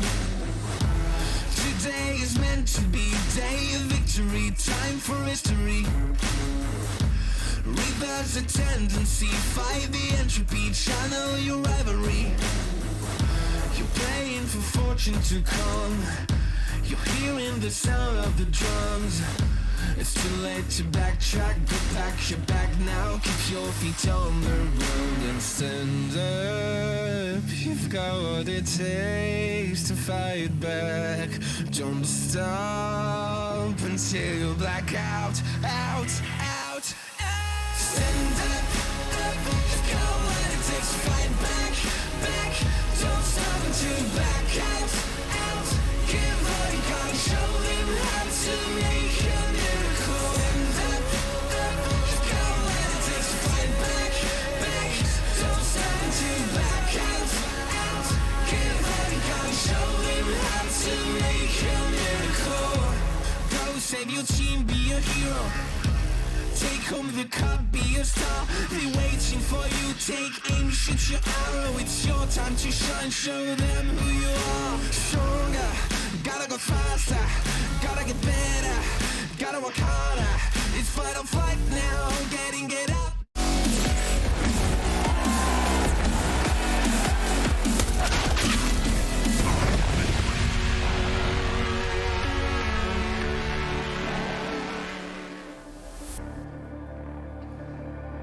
For G2, it's time to refresh, reset, forget the mess of the previous map and turn your heads to dust to the finale of the series. For Complexity, it's just to keep on going. These boys have been through thick and thin with stand-ins, with players departing due to medical leave, and still they fight strong, looking for their second win inside of the Group B. I don't know how Complexity is still here, and I think we're going to find out if they really deserve to be in this final map of the series. This is an unbelievable BO3 between Cole and G2 Esports, and it's only going to get wilder. Yeah, I got nothing but props to give to Complexity, man. The fact that they almost look like the team that play off of each other better, considering the circumstances, mate. You're up against the incumbent tenured G2 squad, and you're here with new roster changes, a stand-in, and yet y'all look like the team today. That's pretty telling. Lovely little opener here for BlameF and Poison. Oh, it's only getting better with each passing moment. Hunter and Amanek, the last two left alive, and Hunter will double up as he swung by the Danes. Blame finished off as well. Hunter might get his revenge here, but JKS, Crikey. Justin Savage, crocky, mate, he's nailed a double. Oh, he's just going to do that exit every time he gets a kill? Of course we are. Oh, fantastic, mate. 1-0 on the board, Cole, lock in a pistol. Felt like Hunter did enough, almost enough, but not quite. And Complexity keep on gunning forward. I love it. It was the Hunter versus the Savage, and JKS wins in that, apparently. Yeah, lovely taps from the man. And look at his reaction, stone cold. Well, yeah, man, cool as a cucumber. Oh, his shot doesn't need a C, mate. Oh, dear. I actually wanted to see how he looked as well, because like I've seen him rolling his eyes. Yeah, I've seen him rolling his eyes, looking up at the sky, sad as a. He can't roll his eyes anymore because they're closed. Yeah, exactly. Well, you can still move the balls around with the lids down. I can tilt my eye up full 360 degrees. Careful, mate. You might fall out. But yeah, great round. But we've seen him tilting today, so it's nice to see him winning a round like that. Now G2, yeah, forget it. It's done. It's over. Unless we get Deegs out. Poison, you okay, mate? You okay? Quick alt tab. He's back in, and he's in for the win. How? What? I don't know. How do they not kill a tabbed out player? I don't know, Harry. If you're not molding, then get ready. Poison was legit. Like you could see the panic as well in the camera. He was. What happened? With his lag, tab out, shift tab. I don't know. He suddenly like sat up as though like he was having a look at his keyboard. Like, oh my god. Yeah, the old Steam message bug where they message you like, "Good luck in the game, man," and they tab you out. You're like, ah. Gets back in just in time. Mate, imagine that happens in an official. Someone just messages you like, "Good luck, have fun with the games, buddy." No, yeah, that makes you mad. Block. Unfriend block, yeah, sure. Message them some very kind words. But after the game, of course. Yeah, I mean, despite all of that madness, Poison holds strong. He still gets a double headshot. And, oh, if the mold hadn't already begun for the 30 bomb loss for the Nico, it's soon to be had. You got to feel for him as well. He's just done everything. Bro, I do feel for Nico. And then after that Mirage, like... Sheesh, out long for G2. It's a fast pace. They're running amok into this A site. Yeah, but a double setup. S-Tag wide on this swing. Nade could be good. Blame gonna bring Nexa to his knees. Poison down in the pit doing damage. And this was a bonus round out of Complexity. It's looking done. It's looking done. That's another nade. Wha-bam! Blame's gonna steal it. And so just Nico left. Wow, wow, wow, wow, wow, wow, wow. B is free, but the bomb is long. It's by design. JKS here to close the round if Nico wants to make this little lurk happen. Gotta wonder which way he'll be looking. How are the timing gods fare for JKS? Are they merciful? Because you know Nico will check this. He's still got it, man. He never lost it. Which way does he go, though? Well, it is Oyster up cat to the A site. Don't think they heard that. He's going to get given a 1v1. Nico's only a shot from death, sure, but his headshots are sublime. Blame F. Oh, he's got the round. Keeping it contained for Complexity. Nico does not unleash the beast, not yet. And here's the thing, mate. Like for Complexity, they must be feeling pumped. Oh, like, yeah. This is a series where, and we've said this for these guys already now. Like if they lose, everyone goes, well, the circumstances suck. Like they kind of have that out of you know having to stand and having so little time to get ready. But instead, we're getting this out of them. It's beautiful. They must be feeling pumped up. And on the side of G2, mate, we might have to ring a handyman because I'm sensing a bit of a mold problem. There's damp in the floorboards. And you've just put the entire sinking fund into fixing it. Oh. Chairman Mark, man. He'll do anything with the sinking fund. Right, here we go. Little Deegs out. Run boost, hopefully. A little prettier. Not really. Poison does not miss those when he's tabbed into play. Flashed off the angle. To be expected. Can the AK find the taps? Blame F's looking for, and Poison stealing the shots off the board. Blame gets one, and Poison ready to close onto Nexa. Someone has to, and S-Tag will answer the call. 4-0 and 5 alive. I'm starting to get the feeling that G2 are roasted. Well, they're coming in with another buy. Yeah. Almanek going to be donning that up. And this is where we get asked the question, can Almanek show a better look than that Mirage game? Because that was a stinker from him, let's be honest. And, you know, we're already having Poison kickstart this game, much how he did on Mirage. Oh, he looked already incredible. So much good stuff coming out of the AWP from this guy. He was at 17 and 5 until, you know, things got a bit weird and he slowed down, but he still had a great beginning when he was able to. Alrighty then. This is it for G2. Big gun round. Big AWP. Big Nico. He's going to get flashed up cat by Jax. AWP is here, peeking after. And Poison, he don't miss. Ooh, baby, look at him. Look at him go. That was lovely. That was lovely from Poison. And so now G2 are going to lean into this B bomb site. That's where JKS and NATO are. NATO hasn't really had many chances to play yet, so this is his round now. If he's able to even take one to the grave with him, that would be huge. And Hunter not given any room. Not with the flashes from Almanek, just keeping NATO suppressed in the site. 3-on-3. Do you want to lean in for this retake? Yeah, why not? You're feeling it right now. 3-0 up. The triple tunnels take. It's just going to be down to this AWP. Can Poison post up? Maybe if the player jumps across, tries to bait this shot. Oh, no, it's a miss, Almanek. You can't miss these. You need to hold the round together. You are the glue at the seams. Flash is good, and Almanek stays on the angle for some reason. Poison finds him. Now they're moving through. They've got to be quick. Time is ticking. They can't find that second man. Blame's got it. 1v1. I don't think there's time. Hunter's just stalling like a beast, not giving him the time of day. It's still a kill, but it's a G2 round on the board, finally.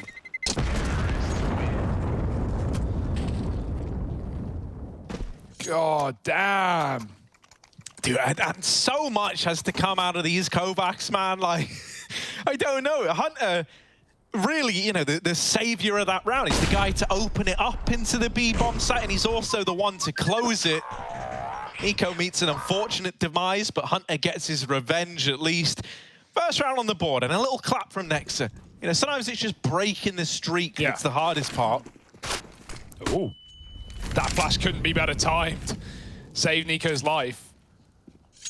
Now he's up cat with no awareness from Poison. Smoke over. Nico gonna go right through the middle. B-split is quick, and NATO needs to spray. He's got some damage off, finishes the job, and his teammate holds onto Jax as well. NATO looking to clean house.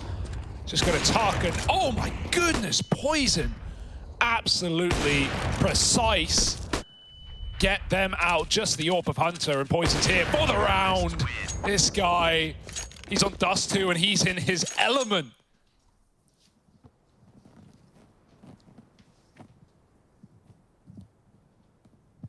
What a trip it is getting to watch Poison, you know, looking like this. And it's at times like this, mate. Do you remember like when it was him on medical leave for the longest time, and it was all these questions about like, and you know, this was essentially what people were wondering, like, is it actually worth waiting this long to bring him back and, you know, assemble the old squad, or should they just look to get in someone new? Well, mate, I think the results speak for themselves. You can see he was worth waiting for.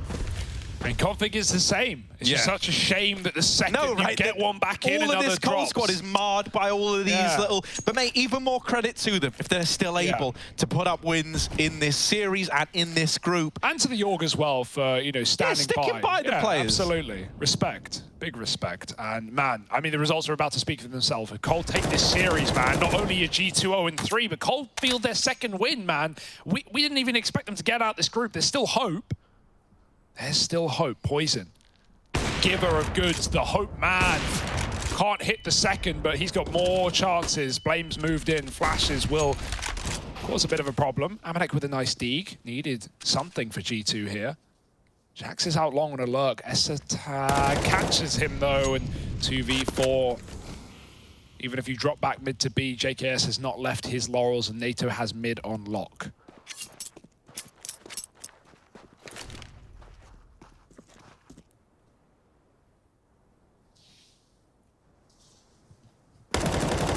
Oh, well, that's the bomb. And Nex is going to get followed up onto as well. Estag really starting to find his foot. And he was very, very key to that comeback, you know, victory over on Mirage. I really believe that Mach 10 double kill, if that didn't just ruin your day. Yeah. But on top of that, he had a lot of great closes. He's someone who, like, when you get him, especially into like the mid to late round, man, this guy, and his reads, beautiful. Yeah, super experienced player, right? Like, maybe people didn't really know his name prior to the Astralis Cloud9 days, but this guy had been around the block. He played in Heroic under many, many different forms. Poison, stop, chill, dude. And bro, like, it's all Nico every time. Nico's like, man, get this Poison guy out of here. Like, he's just a hard counter to him. The kryptonite of the Superman for G2. Someone go first. I'm tired of taking my spawns. So sad. Yeah, and this is a great map for Nico as well, right? Like, we talk about his CT AWPing in phase, was the one map he at least ran that weapon on, but, you know, even when you don't think about Nico and AWP, you think about his rifling. It speaks for itself. If Cole are able to take this dominantly, they deserve so much credit. So much props. This is weird. Estag's flanking long. Does he double back? I think they realize at this point B is clear. Guys, it's a full cat take. Estag, go back to long unless you're going to try and group the entire team for a catwalk retake. Now it's fine. He doesn't want to peek into the orb yet anyway, but his team are very delayed off of this triple upper push. It's a weird retake, and they've got to get the first kill or it's just not going to happen. Yeah, there is this double short setup. JKS is blind, deals with the first. There's more where that came from, though. Jax tries to not let them in, but they're not given much of a choice. Amanek also gets tapped out by Estag. How does Estag win that long fight? Nexa has got to deliver, and he can't. Estag with a phenomenal round. You just said it yourself. He's a closer, man. He's a guy with the experience. He's a guy who gets it done. Well, that's a great example. I don't know what happened. Was Amanek watching long? Amanek was watching long, he was watching long. Lost the fight. To a rifle in pit. Tip-tap, Estag's back, baby, with a vengeance. 6-1, and even with all these trade killers coming in on catwalk, it's still not enough for G2. My goodness, this is a masterclass right now. We don't see dust a lot from Cole. We really don't. But plug and play. And here they go. It's getting late for G2. And it can't be feeling fun to be in Aminex's boots right now. No, these are not very happy faces that we're having a look at right now. I do like the little ponytail on Nexa. But that's the brightest spark right about now. Yeah. I mean, we're not seeing anyone talk. We're not seeing anyone calm. Obviously, we're only getting a glimpse, you know. But yet to see much motivation. No one's egging them on. Malik will try his best. And I mean, this is where, for Cole, like, they're the ones riding the high of the momentum. On top of that, though, they're on boot camp. They've got everyone there, right? So they're able to vibe off of each other. They're able to pump each other up. You've seen some of the celebrations we've had out of guys like BlameF and NATO. They're the ones who came back, Harry. Not just on Vertigo almost making magic happen, but actually succeeding at it on Mirage. Oh, Nex has missed this timing. How on earth? This is so unlucky. He has been jumping this since the start of the round. Oh, now he's ready. Is there a flash? No. And he's going back to get the bomb. Okay, if he takes it to B, he's fine. Please go B. Oh, no. No, I'm so worried. If he runs he could just die to S-Tag, and that's the bomb dropped. No, he's fine. Nex's experience, he knows what he's up to. Walking safely means S-Tag won't activate it, fear it dying in a 5-on-5. You don't make this push if you're S-Tag until at least some contact has been made, some information has given you a reason to believe. That's a fake. That's a fake. Okay, good. He's just faking the footsteps. He's trying to make it seem like it's long, and it may have baited S-Tag into waiting even longer. Up cat they go instead, though. Oh, Jax, that's more like it. Opener onto Blame, who's having a great game here. Nex is still waiting for S-Tag to make this move. Maybe he has some info. S-Tag, oh my god, Nexa leaves and S-Tag goes. You could not write it. Back to B. Yeah, but there's not a lot of bodies in B, and now they learn about the long wrap. That's only going to make you pick up the pace. Hunter has gotten all the way in, but JKS catches him. NATO with the tag. It looked like it was going to be a collateral.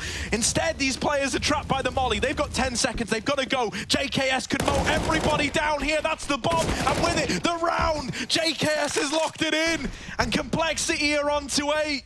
Counter-terrorists win. Speechless. Absolutely speechless. S-Tag must have heard some steps, right? Like, that timing is unbelievable otherwise, but oh my goodness. Even the clock lets G2 down there with a late B take. And they didn't even know, right? The call is, oh, I think it was Hunter who got into B early. The call is, oh, I'm in B, like rotate. They were actually setting up for a cat split with Long. And then Hunter goes, oh, I'm in B, come. And JKS, even though NATO dropped into the site completely unaware, JKS saves him from the door, killing that deep player. And then, well, you've got no real estate. You've got to come through tunnels. NATO's doing damage. Well, JKS closes the round. Look at this. So Aminex's got that orb still. And he's trying to make a play with it running down middle. I like this. Really putting himself at the forefront of this round.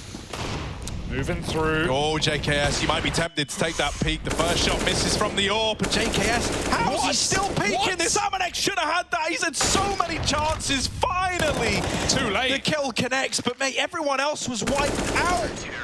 Oh. He's got to put down the AWP, man. He's got to put down the AWP. You don't want to have to say it. You don't want to have to say it. And that's the craziest part, because Aminex is usually, like, you know, obviously we had Nico come into this team, AWPing. It didn't go well on his debut, and moving forward, they decided to swap it up. And I think G2 have found good form in doing that. Nico's rifling has been incredible, as it always is. You know, sometimes he's second AWP, sometimes he takes it off spawn, and that's fine.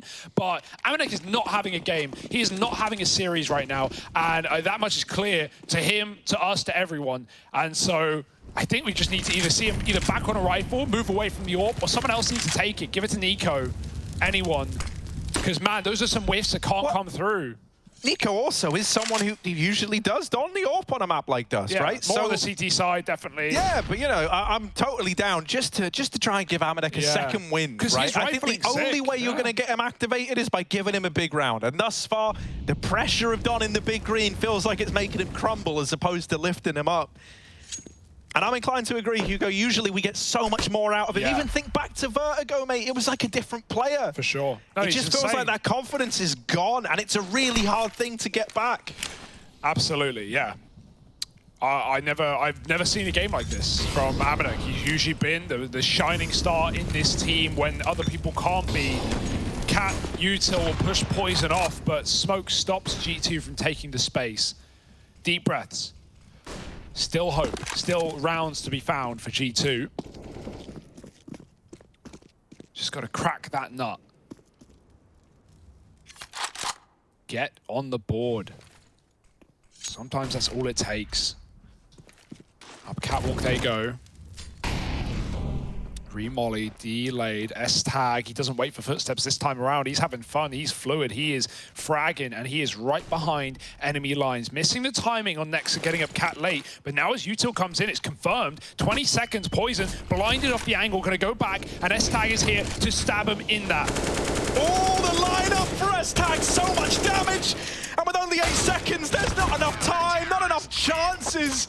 G2 are getting blown out the water, 10 on the board for Complexity. And like at this point, they are so keen to keep G2 in this mindset. They know that like if all it takes is to drop one round, and that can be enough to reinvigorate a team. But as long as you keep them just down and out, no hope. Complexity have even been in positions like this before. It's a horrible feeling.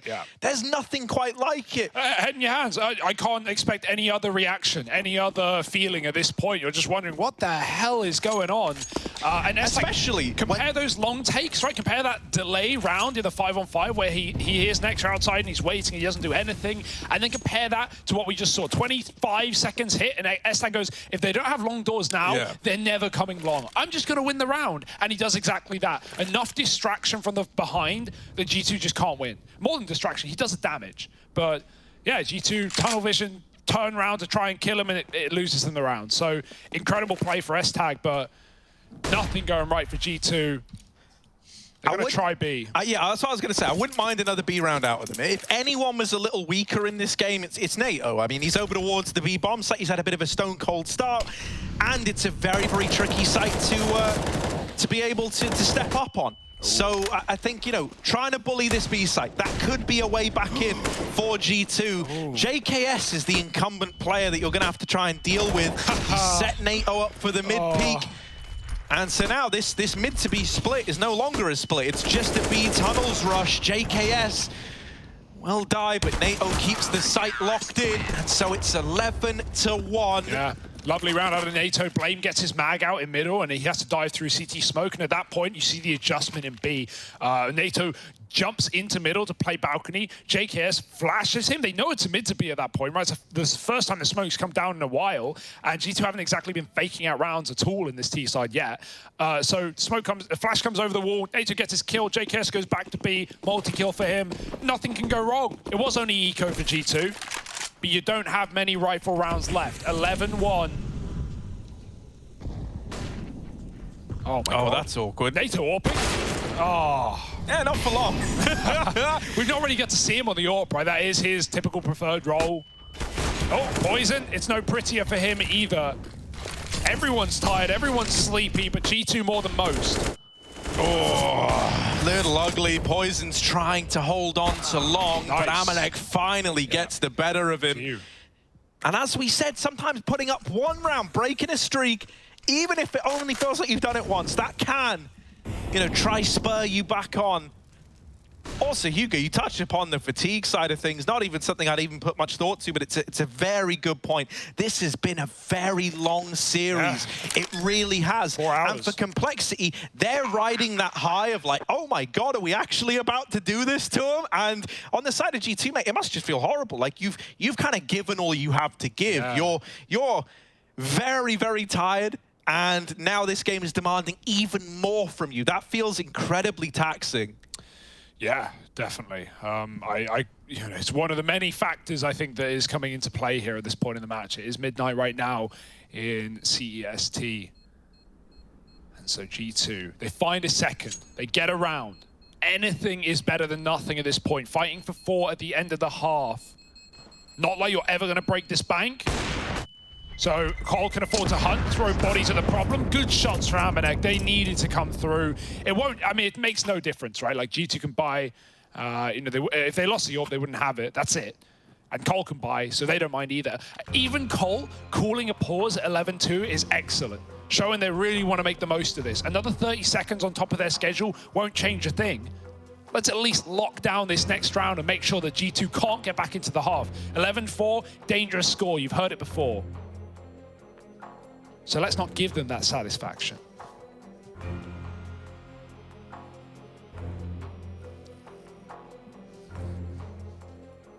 This would leave G2 0-3 inside of Group B of ESL Pro League. Not guaranteeing them being knocked out, but as close as it gets to. I don't think there's any coming back from 0-3 on a mental level. At this point, with some of the teams we've seen competing, with Force still yet to play. I think Force are a fiery team. OG 3-0, not dropping out of that top spot for a while. G2 already lost to Sinners. Sinners haven't fielded a win since. G2 going fast B. Yeah, in they come. Yoink. Only JKS here. Oh! Lot of damage, and with Poison nailing Hunter as well on this mid-cross, you're in a 4-on-3 with low HP on G2. Complexity are very, very keen to make this retake happen. This little nade stack going in. Wrong spot for it. The mollies trying to make these players in the site uncomfortable. Haven't forced a reposition out of G2 yet. Jax is up close in the tunnel. S-Tag's caught lining up utility. That's a freebie. Gonna go through. And they don't know about Blame F, who's still in the tunnels. Carmen Lay, and there's the lineup. Just Nexa, who gets it to the 1v1. Clash of the IGLs. Low HP on Nexa. The Molly is going to attempt to force the reposition. And oh my god, talk about playing with fire. Nexa doesn't want to burn in it. Blame can't find him. And there's not enough time. Once again, they made Blame play Ring Around the Roses till the time runs out. G2 in with the third, and it's all this B site for him. Yeah, still hunting for this 4-round half. Blame does his best. Even hits a flick shot on his way out as well. All the kills, none of the glory, but I don't think Cole mind if they go 11-4 anyway. They're just trying to mitigate losses, trying to keep it as clean as can be. Never want a comeback story at this kind of scoreline. Blame does his best to disallow it, even though it's not enough. Nice round from Nexa as well. Him and Jax getting it done. And Cole, they just look so focused right now. Brush it off, move on, go next. Jax does find Poison, tapping him down out of middle. Not really sure how he's pulled that one off, but it's certainly a way back in. Certainly a route to 4 for G2, and Amanek responds as well. Nexa again missing a timing. He just tucked in the corner, and in that timing, S-Tag crossed behind the door. Again, unlucky, but in a 5-on-3, you're leaning in the favor of G2. And the kills might just come to you.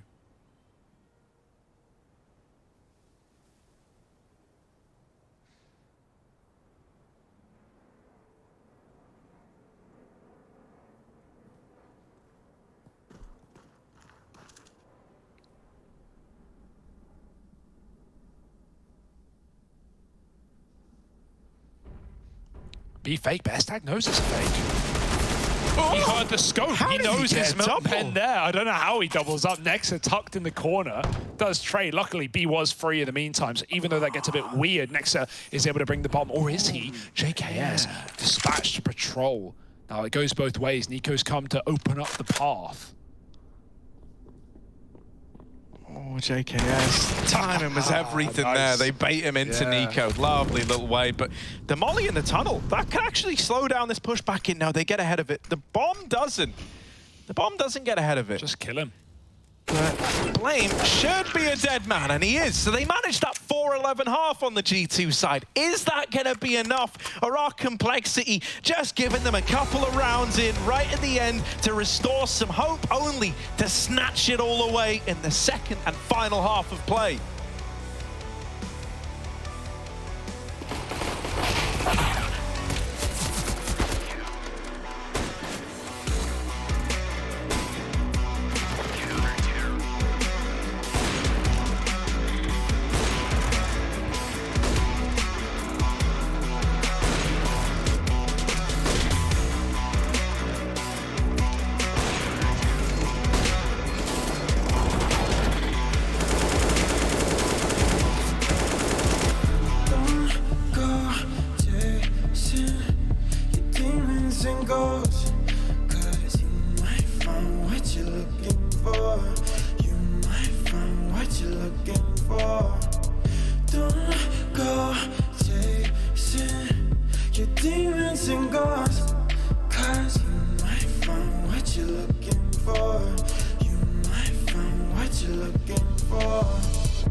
We both know we're not the same without rock bottom.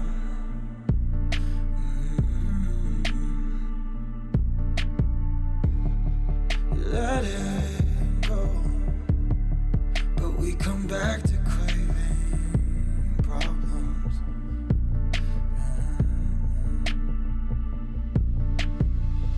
Am I your favorite kind of shame? Do I make you wanna hate?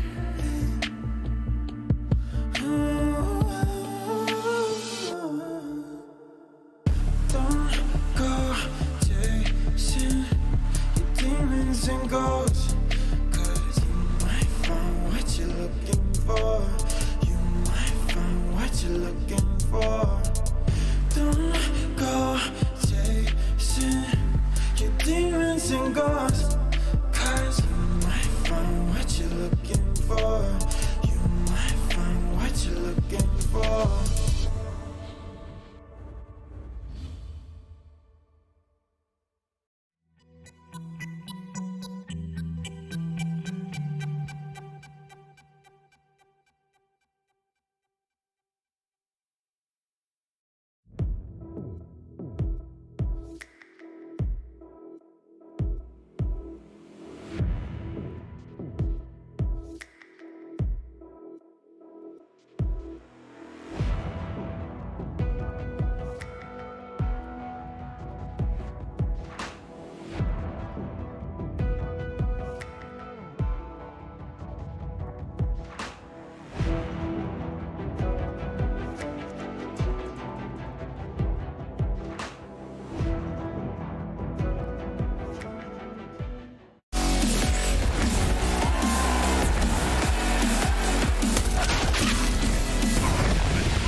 Wow, there's no smoke without fire, and there's no fire without coal. There we go. Complexity are 11-4 up at the end of that first half. They're having a whale of a time. G2, not so much so. Yeah. They're underwater all right, but maybe more akin to being tied to cinder blocks as opposed to, you know, deep sea diving. Yeah, dropped in the lake to be long forgotten about, unless they can pull the most impressive comeback of the Pro League so far. Hell, I'm on board the train, but I will leave at the first sign of flame. G2 on the CT side. It's Nexa holding long. Good flash. Oh my god, he's just standing in it. They swing him wide. He's expecting them to just move up close. That's not the case. This was meant to be a Nico, fake, by the way. Ah, the bomb is outside of B, and Nico tapping them out. S-Tag does keep this round up in the air, and Look it at keeps the fake. G2 stacked up on the wrong bomb site. They're realizing they know now, but it's already too late. Brutalized. There is a temporary 3-on-2, so if you're quick to act, well, now a 2-on-2, now a 1v2. Hunter, what can he do? Have you got the moves like Hunter? There he is. Looking for NATO. Oh, he's going to get him. But it's safe. Oh, he's got a kit, and the bomb's not planted for tunnels. That He doesn't know. Oh, no, S-Tag. One more bullet. And now he knows where it's planted for, and Hunter, Tappy. Oh, S-Tag, no peeky. And S-Tag nails the headshot, 2 in it to close, and there's Complexity finding the pistol. Beautiful out of S-Tag, not just the tap on long that kept them there, but even closing the round. And NATO stalling for a few seconds. Man, if NATO goes down instantly there to Hunter, he just sticks to the bomb and wins a round. He knows at that point just how long NATO delayed that he couldn't. He had to win the fight. And S-Tag will not let that happen, 12-4. Oh my goodness, what a call to make. Of course G2 are gonna panic at the first sign of... Oh, poor Hunter. Poor Hunter, and it gets no better. JKS mows down Amanek. He will get killed. There's a player trapped at blue, giving a gun over to G2. Maybe there's a way in. Yeah, maybe.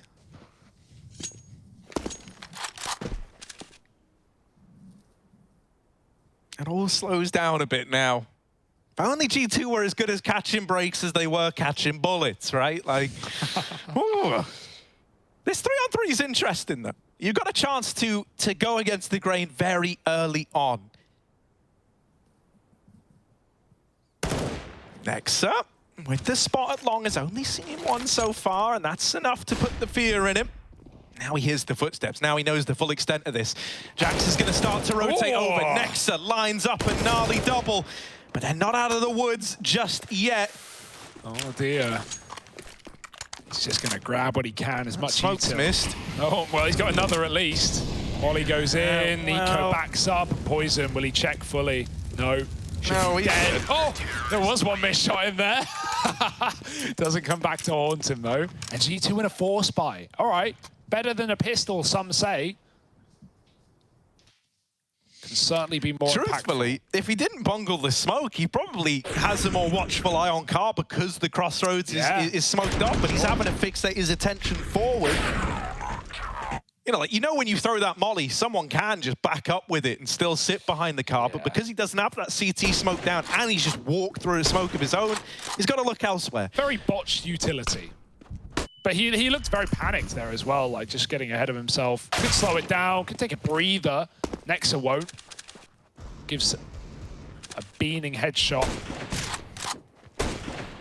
Ooh. Poison still looking for something down middle.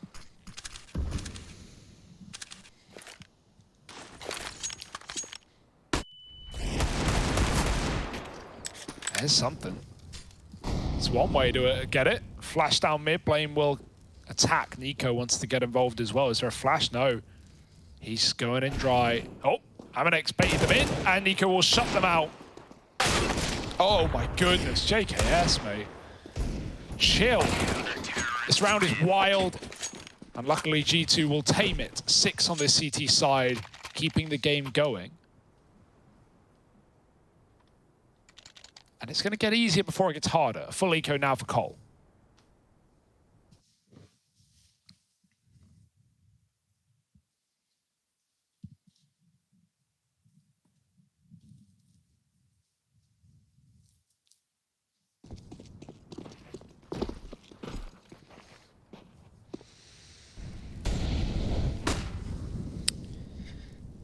Yeah, this should be an uneventful round.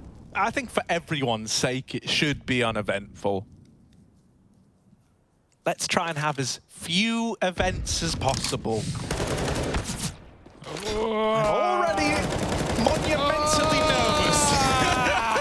It's fine.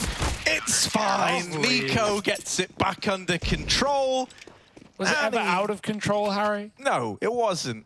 Everything about that was fine. 7 on the board for G2, and now they are starting to get within the remit where we could start to consider this comeback as a possibility, Okay. Hugo. All right. Yeah, sure. Buy the ticket, take the ride. Look, all I'm saying is, with Nico, Nexa, and Hunter starting to find their footing a little bit, might not take as much as you think to get you back into this. Not the smoke we want to see. Also, a lot of utilities missing right now for Complexity, but NATO will give the opener over. They get this long control, but the response is pretty clear-cut from G2. They cross Nico into the pit, and they're relying on the element of surprise, one of the most precious and rarest elements around. Nico, has he got the minerals for it? Oh, they check for him. Marie. Flash on long, they're going to get Nico out. Oh, it's a good flash, but Nico won't move. They're above him. They're going to drop on you. Nico, can he find another head? Hunter's moved in. Nico grabbed NATO, and he lines up even more. Almost doubles there at the end, but now Blame's been given a chance, and he won't botch it like Poison did. Panicked, not. Blame reroutes, regroups, and goes elsewhere. Looking to make the most of this 1v2. Manek with the AWP, back up on Cat. They know where he is. Jax is hanging around in middle, and Blame could just walk lower right now. B is free, as the old saying goes. Right, you know what would be just the grossest thing is if Blame F walks through B and then checks middle. Oh no, Jax is coming back. He's played this one on a timing. Oh, Blame just accidentally shot. Well, that's good. It's like, yeah, a little hint. No, that's a tag, and Just now run he it. really is screwed. He's tapped the bomb, hoping that baits a peak, and it does, but he's not ready for it. Time is a fickle beast. So Hugo, you believe in any more now? You know, you kind of laughed at my statement I'm there, starting but to now believe too, Harry, because they've gone and gotten 8. Oh, it's a bit bonkers. It's a bit bonkers, but if G2 do pull this back, and I hate throwing out all these ifs in this series, but my God, it's been a big series of ifs. Yeah, well, if they do pull it back, like props to these guys for somehow mentally getting back into it, because they look done. They look wasted, bro. Like, and I mean that in like the GTA sense of wasted, not like the fun way. Yeah, no, not at all. Yeah, this is where Cole have to start saying, all right, guys, don't get ahead of yourself. Yeah, and that's almost the worst feeling. When someone says over comms, like, all right, guys, don't throw. Like, that is like the recipe for throwing. Trace Ceneranthus is, don't lose, Orange.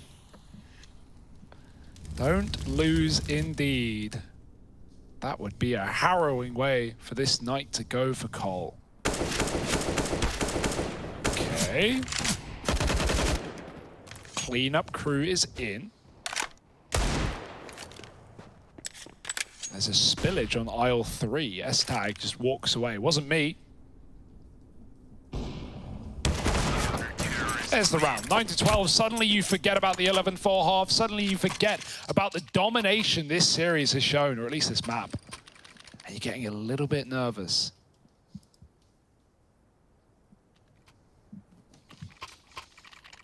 Yeah, when you look at this in the context of it was 11-1, suddenly this scoreline actually looks terrifying.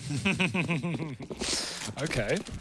Like, just think about it like that, Hugo. He's throwing numbers at me now. I am throwing numbers at you, and you don't like the way these numbers look. There's no way you can. No. Fast, long play for Cole. Through the molly. Hunter in the pit will deliver. Big round from him, doubling up now, Nico. It's the Kovacs again, trying to put the back in Kovac, and doubling up once more. Just JKS left all the way down in the bottom of mid. We've had Surname showing up. Let's see if he can savage the remainders of G2. Ooh, that's a big barrel. Would be a shame if JKS ruined your day because of it. Through the smoke. But that's really the extent of this clutch attempt now. Surely. Yeah, now you know B's empty. You see Jax up T-spawn. JKS wanting to fight his way out. Or just save the AWP. Or just use the AWP to save the round. Or none of the above. He gets out.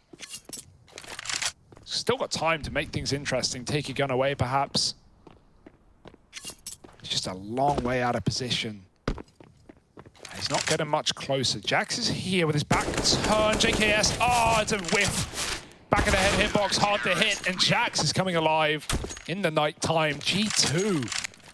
Night Owls, I guess. Quick reminder, Late 11-1. rises. 11-1. 11-1. Stop saying the scoreline because you're suddenly going to make it happen. Let the game flow. And, well, Long is locked out. Nico and Hunter have been tearing this take round after round. So where do we go from here?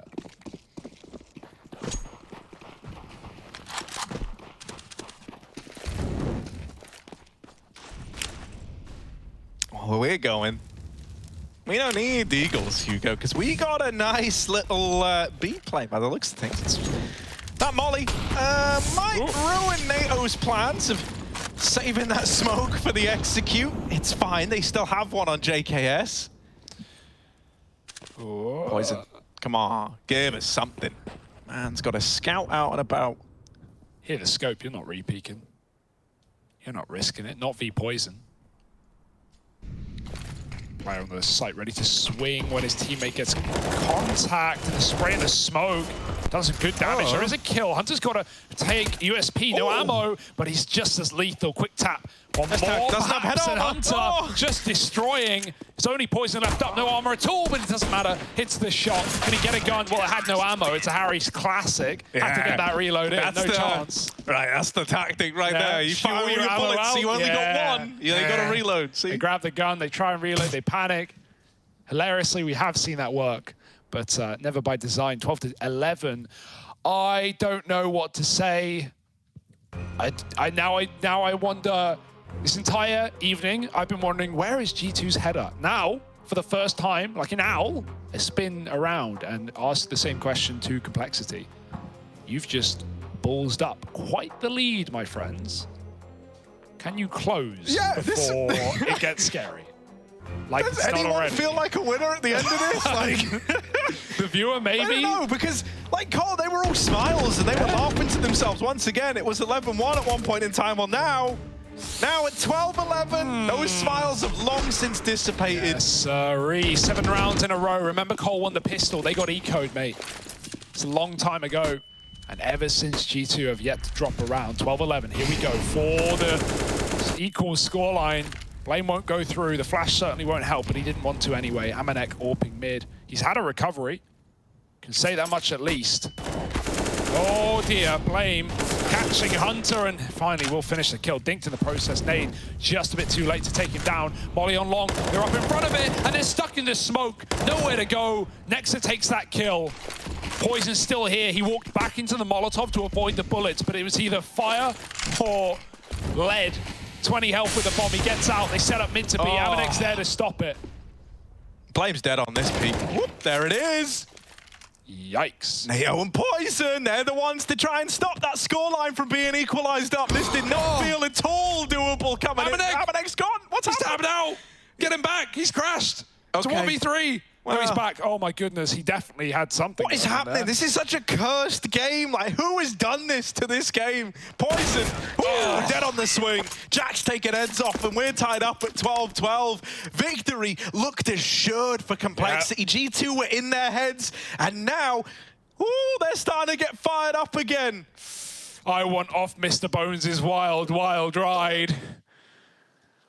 This coaster's got too many rolls. Bro, like that. And yeah, slumping down, slumping series for Complexity. Did they use all their steam? Because now the momentum's flipped. G2 are feeling invincible. Armchair psychologists are going to have a real hard time tracking the flow of this one. I can tell you that much. Good luck, Reddit detectives. NATO, he's out long quick. Tech 9, tap down Hunter. There's an AK for Blame. It's going to have to do everything up catwalk. Nico's on, and it's taking the first dink. Doesn't matter. Nexa provides cover.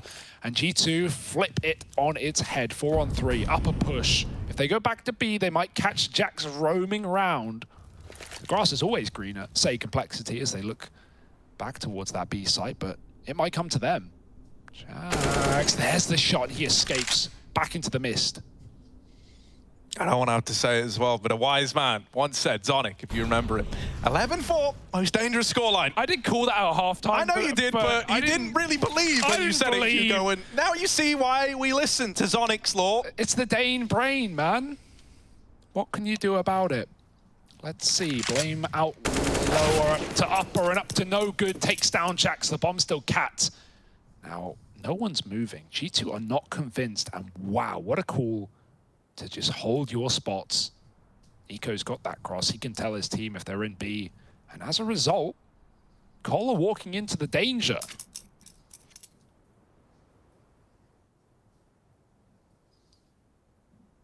Amanek, if there ever was a time to show up with this AWP, it's right here, right now. This would be the lead secured from G2. Just Blame F. He's nailed that first shot. Is it going to take the IGL of Complexity to show the rest of the boys how it's done? He's got a 1v2 on his plate. Nico and Nexa to beat. And with the swing, he's seen them both. Trying to fight this. Nexa takes his head off. And G2 at a monumental turning point in this map. They are now in the lead. And I've said it so much. If you don't know what the scoreline once was, there's really no excuse. But just to reiterate, I'll say it again. This was 11-1. This was 11-1 to Complexity. And once that one round Cole picked up, it was the pistol. It didn't mean anything. It was all the master plan for G2, the old reverse sweeperoo. We always knew it was going to happen. We checked the scripts. We pawed through the data ourselves. I don't even know, dude. I don't even think the guy from Ancient Aliens could explain this one away. Winged creatures from the We looked through sky. the Sanskrit texts. And oh my God. Oh, Poison. Okay. That's a nice opener. Great shot. Sheesh. And is that how Cole suddenly find their footing back again and equalize for a millionth time? How long they go. Next is backed up. Remember, every time Cole have gone long, they've gotten mown down by the double setup. The pit player, they're going to have to clear it. They're scared of it, certainly. No doubt in my mind, but they've got the control and they've got it for free.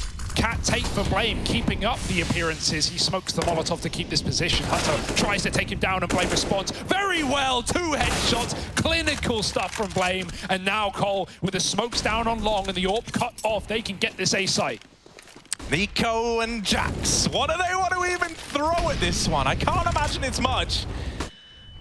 Safe plant, that's when you know you're scared. And for good reason.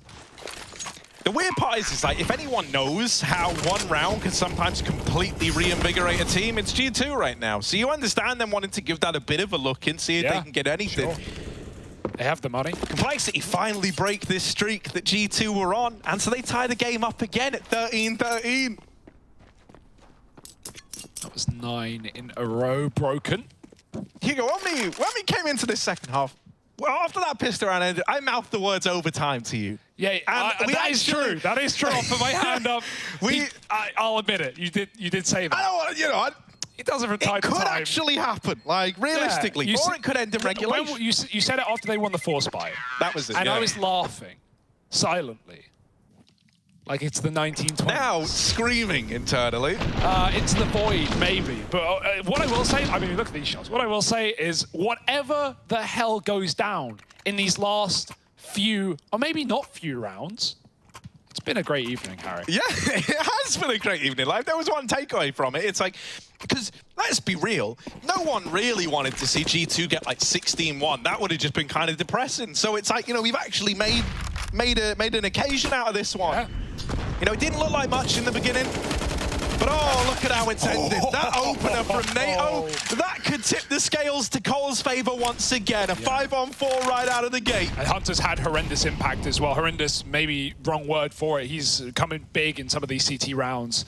So gone from the game for now. To be smoke, we didn't have much faking going on for G2's T side. Cole, have they got a little bit more to show? Getting out the util from G2, it's pretty scarce anyway. 1 smoke, 2 flashes, 2 nades. Cole don't need to worry about what's in G2's pocket. They just need to worry about whether they're happy to see them or not. And 4 kills away from a 14th round. Cole just sit back in middle. They relax. Defaulting till the large lady sings.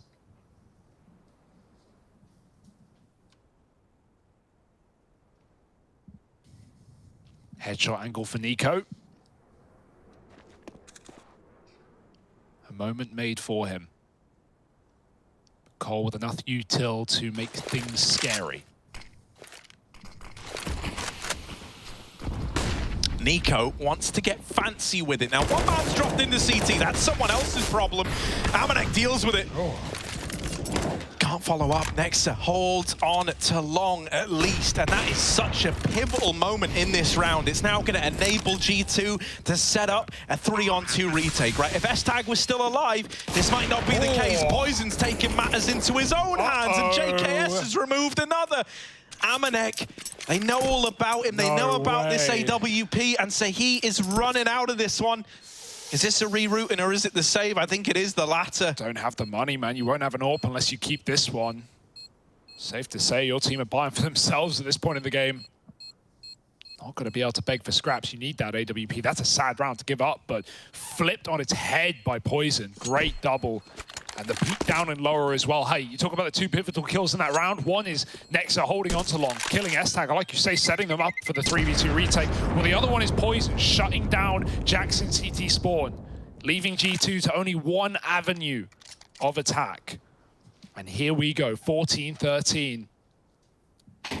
A near final buy for G2 Esports, including that saved AWP, surrounded by rifles, and look what they have left up. Nothing. It's by design. It's perfect, but can they make the most of it?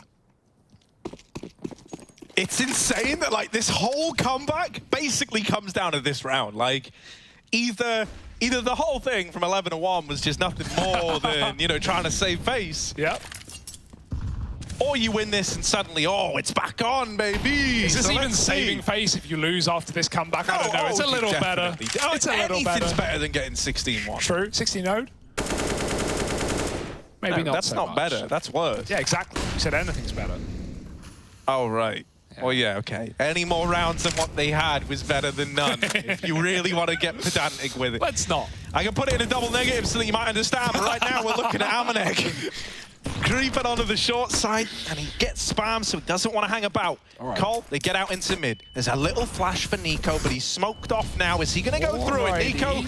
Nico the unspeakable, tries to come in, and S-Tag mops him up. This B defense now is down to Jax and Hunter. No support, no one else can really offer a helping hand. Nex is trying to plug holes on a T-spawn ramp. Oh, no! Hunter, that's a freebie. They've slowed down in mid.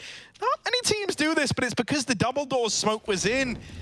They're now trapped between a rock and a hard place. Hunter dead after the first. It's a 2v2 retake at the B bomb site to decide if this comeback was all for nothing. The worst part for G2 now is if they go for this and lose, they are done.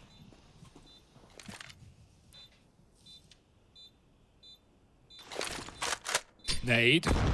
It's good, it lands. 18 health for NATO. Double kit, flash available. The orb swapped off. Blame looks at the ground. Do they know? No, they don't. NATO takes one and Blame trades the round. 15 to 13 complexity. Break the money, break the morale, and maybe set themselves up for the series.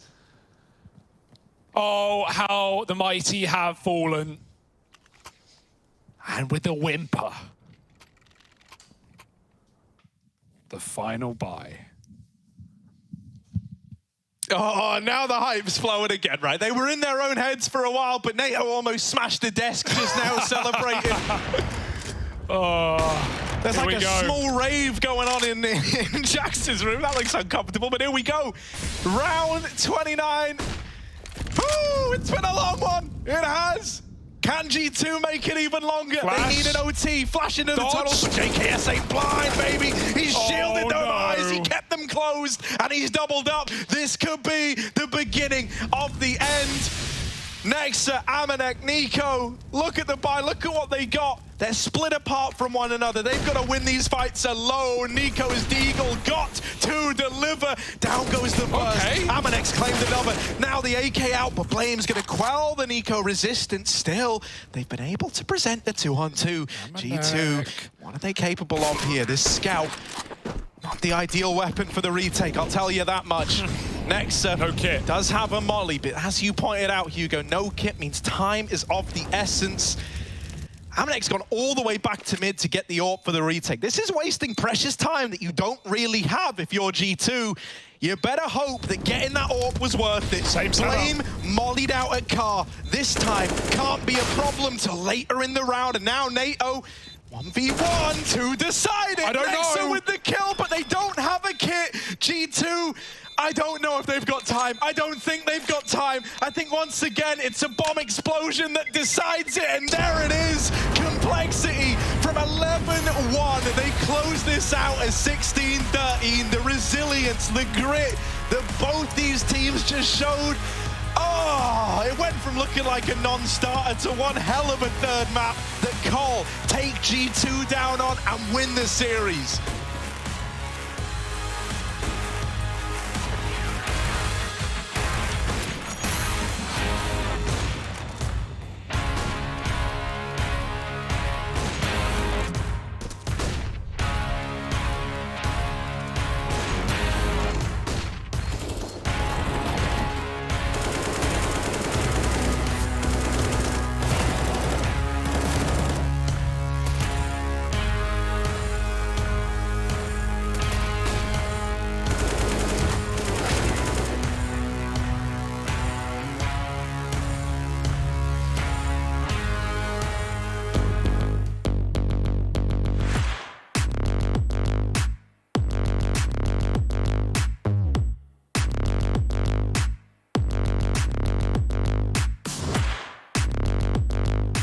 All right, I just finished the game. I've worked out the kill shot, head body nonsense. Yeah? You're 2-0 up. Are you ready to play? Yeah, I just want to make a coffee and then we can play. Mate, it takes 5 minutes to play a game, 30 seconds to find a game. All right, it only takes 5 minutes to make a coffee. Let's go. Game on. All right, let's deck this out. If you go to Fortune Vaults, Alex, by the way, that's where you get skins. Oh, actually, we could get skins. Yeah. Here we go. Ooh. What did I get? I got a prototype skin, bro. It's legendary. Okay. It looks good. Lancer, yeah, he's my boy. Here we go. White marble. An exotic skin. Shall we frag? Or? Well, let's frag. So deathmatch was close. I almost won, kind of. It definitely is your game mode. Now I need to get a reverse sweep here to win. Now if you win this, you win the majority, and then it's about not embarrassing myself, which is probably not going to go too well. So 5v5 deathmatch Dockyard, one of my favorite maps, of course. If it's got a shipment vibe, you're going to be in trouble. All right, let's go. 2, 1, go. Let's get things started. And that's the end of Chad Birchall. That's not a great start. That's not the start that they were looking for. That's really not the start that they were looking for. Oh my God. Massacre. What is that little dude you've gone with? This is my Lancer. He's just got some weird giblies on him. This is my boy wearing the marble white. It's first to 3, right? Oh, I'm really struggling, aren't I? I've let myself down. I've let my country down. I don't think your new strategy you were discussing was necessarily the best. I've let everybody down. 1. Oh my God. No overtime needed, right? Is that it? It might be. Bot 6 got the MVP. I got the same amount of kills as him. Bot 6 got the MVP. Okay, look, I told you my bots have been training with me. 3-0 now. This is embarrassing. 5 assists. This is embarrassing. I'm a team player. Are you still looking forward to the next game? You better believe I am. I'm sure you're not. Let's get into the next one, maybe.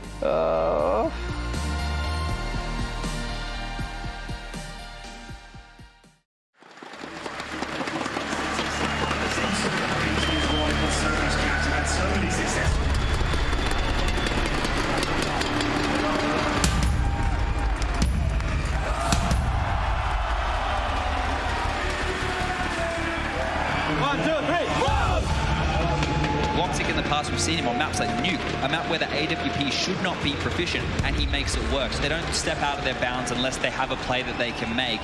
Is he really going to take this fight again? It's Creed versus Orb, but precise as always. It was 6 in a row, and he's got 2 in a row. 4! Sam jumps into the jaws, and Watsick is so damn hungry here.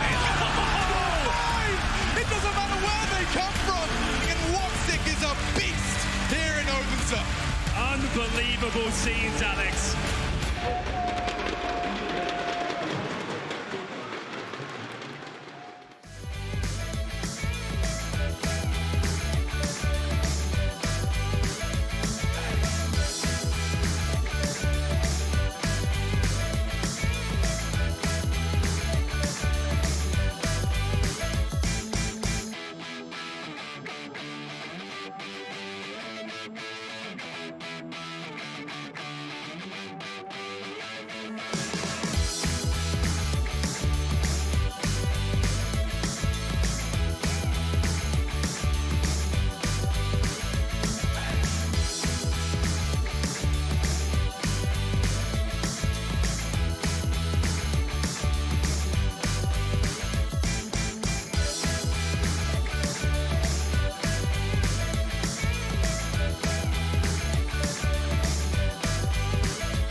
From the back roads to back streets, I see you foes trying to trap me, but I don't run like a track meet, even though I'm #1 like an athlete. And the way I maneuver around you and through you, I'm coming and I'm bound to pursue you. I'm everything that you knew of, plus more. What's in store is I'm about to get to you. Sleepless nights, better think this twice before you step to me and come and speak with strife. There's a lesson when you reach my life. It'll be chin checking and I'll teach you right. Plenty tried, plenty failed. Too many times I've seen plenty bail. And there will be no surprise what I'm about to do when you are looking through my eyes. See many go, see many come.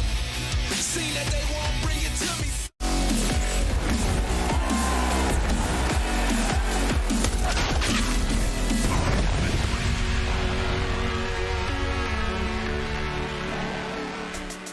If I went back in time to the start of Pro League Season 14 and I said to you, guys, G2 are going to be 0-3 in the groups, none of you out there would have expected it. Now, I know there's probably some people out there, well, Jason, actually, I predicted G2. No, shut the hell up. You did not.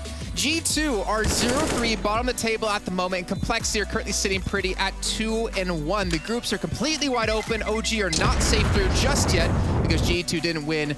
But what a finish. What a game, honestly. We had an 11-4 scoreline for Complexity in the first half, and then G2 just ran away with it. This is what we talked about, Moses. You give G2 a little bit, they start to build some steam, some momentum, and they can really start to take away rounds from you. Yeah, and unfortunately, it still falls flat. I mean, they have a great, incredible comeback in that second half, especially considering they lost the pistol round. But I mean, look, you put yourself down in a 4-11 hole in the first half. Like, it's really tough to get out of that one. And I mean, that's what it felt like. It's just a comeback the whole way. And when they finally get there, Complexity snaps back in, and there's just no margin for error for G2. And they played a very error-free second half once they won that second round. Yeah. It's just, you know, what are you going to do? That's such a massive comeback to ask for. And again, we've talked about so many times, not to bore you guys at home, about who's going to step up to help fill the shoes that Config left for them, and I feel like we kind of got our answer in. Yeah, Poison was great yet again. 26 kills, but blame F. I mean, he was kind of my player to look at coming into this series and how good he's been and how consistent he's been, and he did it one more time. 27 and 20 for him on the third map and deciding map. That's absolutely massive. You can see the scores here among the two teams. Look at the effort out of Nico. It's matched by Poison, so exactly what you said. He's able to actually compete with the best player on the other team and helps carry this into a victory for Complexity, which is absolutely wonderful. Unfortunately for G2, I think the real issue is, look, they got themselves into a hole not only in this game, but in this group going down 0-2, but also they were given like a gift. They were given a bit of a lifeline in the sense that Sinners, who beat them on day one, started falling flat, weren't able to carry it through after that, and that's what would have allowed G2 to get back into this group and potentially even qualify.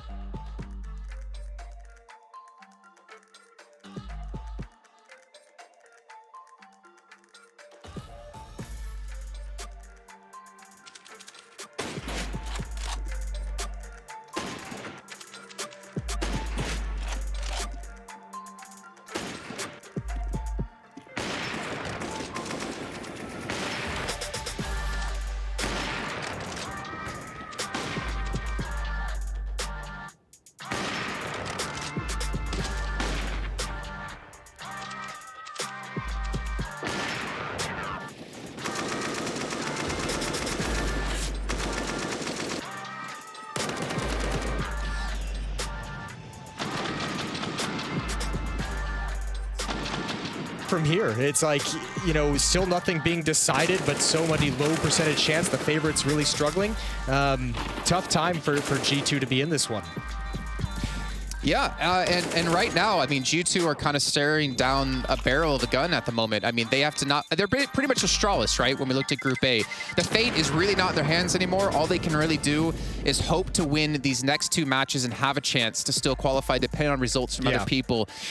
Listen, we focus a lot on G2 so far in this post game, but let's shift it to Complexity, because we got to give them incredible props. This is a lot of adversity that they're having to overcome. New player, new coach, a stand-in, star player being the one that's out. It's not just like some average role player that, you know, is averaging 10, 12, 14, 15 kills a half. It's someone who comes in and he has your most entry attempts. He's usually putting up, he's got the most clutch wins of anyone on your team. That's the player you're trying to replace, and Complexity has found a way to do it somehow.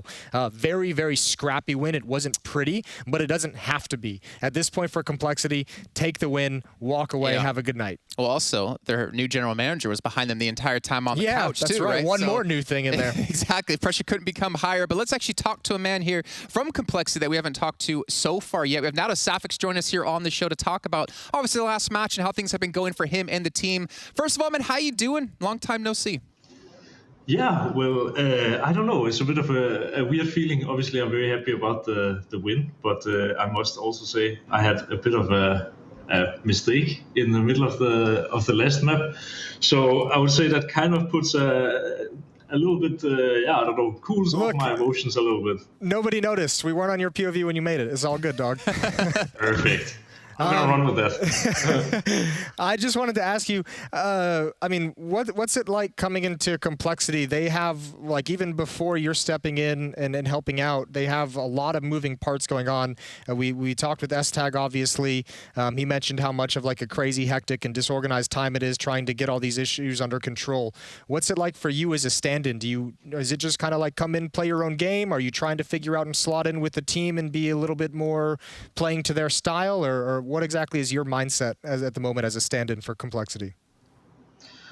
Ooh, I mean, that's a great question. Like, I think me as a stand-in, I'm doing what I always do. Like, I am basically trying to offer myself up. Like, I'm saying, like, I can run in front and just lie if that's what we need, you know? Yeah. But at the same time, obviously, the guy that I'm replacing, as you mentioned already, is a guy who normally puts up the numbers. It's harder for me, obviously, partly because the guy I'm replacing is insanely good, but also I'm sort of less comfortable in these roles, and it's also been a while since I've played at this level. But I am, if you notice, I will probably be using my grenades more for my teammates, or at least that's what I'm assuming. Like I'm trying to do what I can in terms of flashing for people and so on. Right. But it is still hard because there are rounds where one of the key rounds actually towards the end, where we were executing short, for example, I end up standing in front of a teammate who has to like run in front. And that's just because we haven't had enough time to even talk through these things. So I know my role, but I don't know the other's role. If you know what I mean. So it is definitely hard. I'm just trying to fill in as best I can.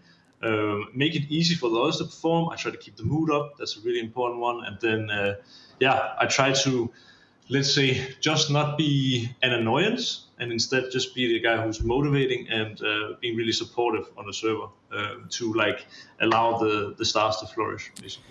One of my thoughts when I watched you guys on day number one is, you know, obviously with all these changes and you standing in and everything, that you guys would get better throughout the group stage, that the more matches you guys got together and under your belt, that you guys would continue to improve, maybe just marginally, maybe make a big leap. But how does it feel for you? Do you feel like even just the short time of now playing your third day of group stage that you guys have gotten better from day one? Definitely. I mean, I think, honestly, we could have won on the first day. I think we're the team that has taken Forza to the closest Mirage. And I think we lost both pistols and like at least one on three. I've heard people here talk about multiple. So I think we should have actually won that game. But it was a tough game individually for me because everything was just so new, you know. And I have to say, the more days I'm getting under my belt, the more I'm able to relax. I think today, at least for me personally, was a bit of a tough day because they're a good team. And I mean, it's pretty hard to know what's going on. But I think just us as a team, like I can feel the mentality of players is getting better and better. They are getting more confident every single match we play and we win. And I'm definitely banking on the fact that we're gonna keep improving and just get better as the season goes on. Nice. Well, I'm trying to think. I guess the big question is, you know, you're known as kind of like the universal stand-in for better or worse. When are we going to actually see you get into a permanent jersey with the name on the back and everything and find yourself hitched to a team? Well, I would say that's definitely the dream for now. I'm even, willing to, let's say, take a worse offer than I probably normally would, just to actually get that stability and be able to commit myself to a team. Like, that's definitely something I want. I feel like my career might have been a different place now if I had had more active days of playing. And it's not something that I'm shying away from because I don't want to play. For now, it's amazing to be a stand-in at such a big event and the fact that we're also winning matches, but obviously the dream for me is to have like a place where I can actually sit down, probably in some roles that I can get more comfortable at, and where I can like hopefully take a team to the top, not in a few matches, but over time, a longer period. Yeah, exactly. Yeah, I hope you get that chance. Give me just real quick my last question. You guys are getting out of the groups or what? Well, I mean, I'm the type of guy. I've been crunching the numbers, right? That was a yes or no question. Okay, well, I'm going to say obviously yes. And I think also with the way it's looking right now, yeah, really good chance. So I am hoping and expecting.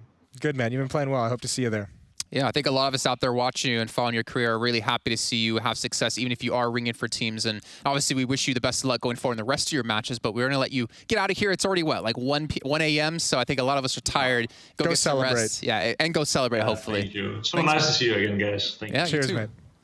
Good to hear. Good to hear. I do want to switch topics really quickly because obviously we want to end off the show relatively soon. I want to bring up something we've been talking about in this series. We talk about Blame F taking a lot of these opening duels. I want to bring it up one more time that this time, actually. Yeah, I saw that. Poison. 10-1 in opening duels. That is insane to have. Yeah, it really is. Well, I mean, also it's a benefit of an AWP. It's a benefit of probably starting to feel real confident on Dust 2, where he was an absolute monster, 26-19, and we mentioned his stats for the whole series, matching up head-to-head with Nico, with one of the best players in the world. And I think that's a little bit of what we talked with, because I asked Alexi B the same kind of question about OG from the first match that we covered today. You know, do you guys game plan to like specifically define these opening kills since they have such a high opening kill percentage? And I think a lot of it came down to Poison obviously having a really good series, feeling very confident, feeling very comfortable, and when you're able to like feel like you're reading the game and feel like you have a good flow of the game, you remove that doubt of ever saying, you know, maybe I lose this fight, or maybe it's not worth the risk to take this fight. You kind of take that doubt away, and all of a sudden those opening duels, those kills, those duels you're going for and trying to take feel a lot more comfortable and feel a lot more successful. I honestly, I want to say I think Blame F also feels a little bit of relaxation when he sees Poison like that stepping up, because typically I see him as like this lurking in-game leader, which you're typically not going for these you know first kills for your team, the entry frags, and to have Poison be able to step up and do that for you to allow you to play more of your own game, I think really helps him excel as well. I really like seeing Poison play well for this team, because I know Poison's an opper that players around the scene have a good amount of respect for. I think he's one of those oppers that like come up. Sometimes there's an opper that players don't always like think is like as good as maybe the analysts do. I know Poison is one of the ones where the players actually had more respect than I expected to when I especially within Team Liquid is kind of from my experiences.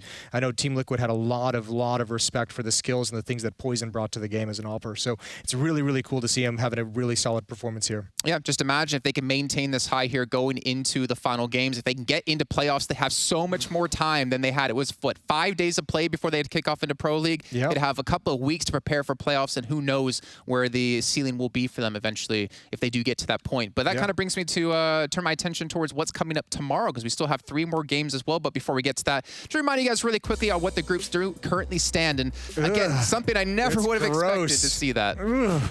That G2 0-3 after a second place at Cologne. You want to talk about the difference in a team between online and LAN? This is brutal. This is a tough collapse for G2, and they've never been able to recover in this group. VP was almost there. They thankfully recovered today, able to put themselves at 1-2 in a decent spot at actually being able to make these playoffs. But man, those top 3 teams, I think we would have said VP, G2, OG coming into this. Force shocking everyone, OG shocking everyone, looking as strong as they can, and now Complexity with all the difficulties that you would never want to have piled onto their shoulders, sitting in 3rd place at the moment at 2-1. Yeah, this group, we knew it was going to get exciting after the upsets on day 1. This is still really weird. We'll say this though, and to Ocelot, if you're out there listening, to Carlos, your team still has a chance. Yes, they are 0-3 at the moment, but they still can technically qualify. Give him some smack talk, Kaplan. I can't, man. Him and I go way back. We go back like 9 years back in the League of Legends days. I have some stories. He has some stories on me, and we're not going to bring those one up. But we're going to take a look at what's coming up tomorrow for you guys, because we still have 3 more games to play as well, and they're going to be some exciting games. Again, G2, I don't know how it's all working. I'm not League Ops, but I feel like if they lose to Virtus Pro, they're out. But Virtus Pro also desperately looking for a win as well to have a chance to still maintain a top 3 position. You got Complexity versus OG and Fours up against Sinners as well. We have some great games coming tomorrow. I mean, Complexity versus OG, they've already had some tough challenges for Complexity. I feel like this is going to be probably the toughest one yet. That'll be fun considering how much better Complexity is looking than day 1. That G2 VP is weird, is odd to me, because like we came in today saying G2's game was like a must win, not for elimination, but just to be able to like realistically fight. It feels like it's too far gone. And you know, winning there would be great, would be nice, but I don't know if it's actually going to move them up to any crazy percentage increase of being able to make playoffs. Yeah, well, I guess the only thing they can look forward to is getting some wins, hopefully under their belt. They got to get that win and hope like other teams, all the other teams lose exactly the way they needed to. It's not ideal, but you know what? There is still that slim chance, just like we saw for some other teams out there when it came to Group A with the Straws. But ladies and gentlemen, it's been a long one. We thank you all for tuning in and for watching, but we'll be back yet again tomorrow for some more Pro League action. So make sure you tune in and have a great night.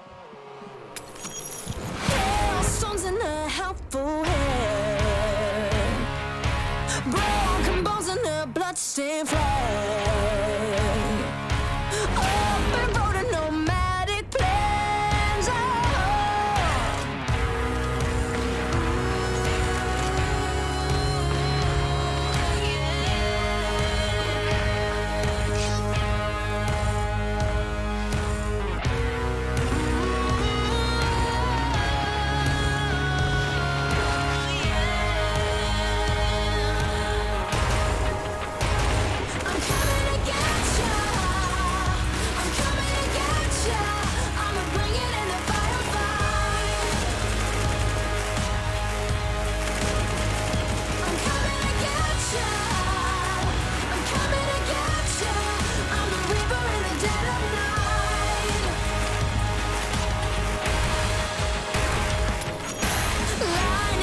In a quiet town, bodies fall upon sacred ground.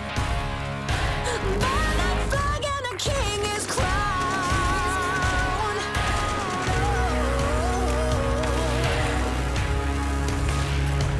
Coming to get you.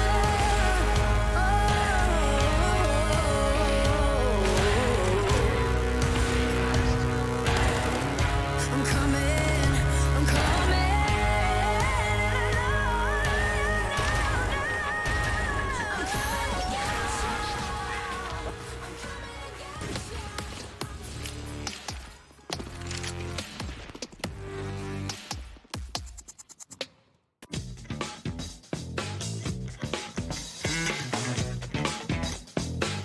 Hey Future Pros.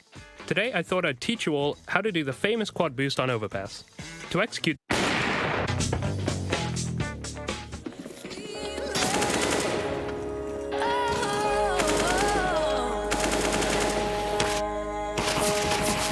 coming. I'm coming. I'm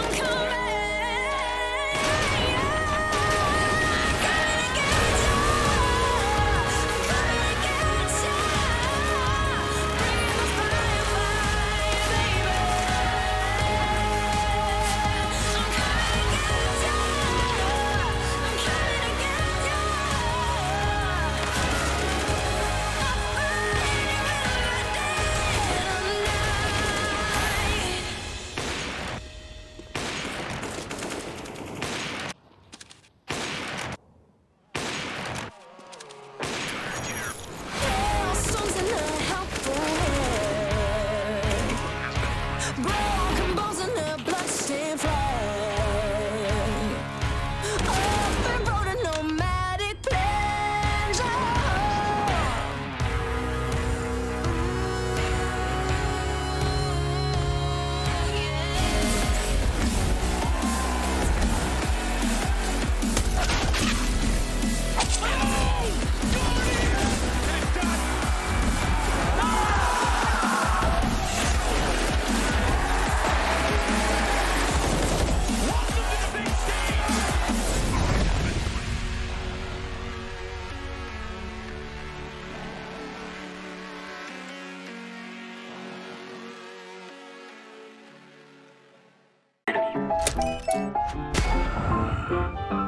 Yes, nice shot, my friend. Cheaters ruining your plays? I have eyes on the enemy. Bad servers stopping your shots? What you need is ESEA. Advanced anti-cheat to stop cheaters. And the best servers around, all with 128 tick rate. ESEA, the best way to play CSGO.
as I love.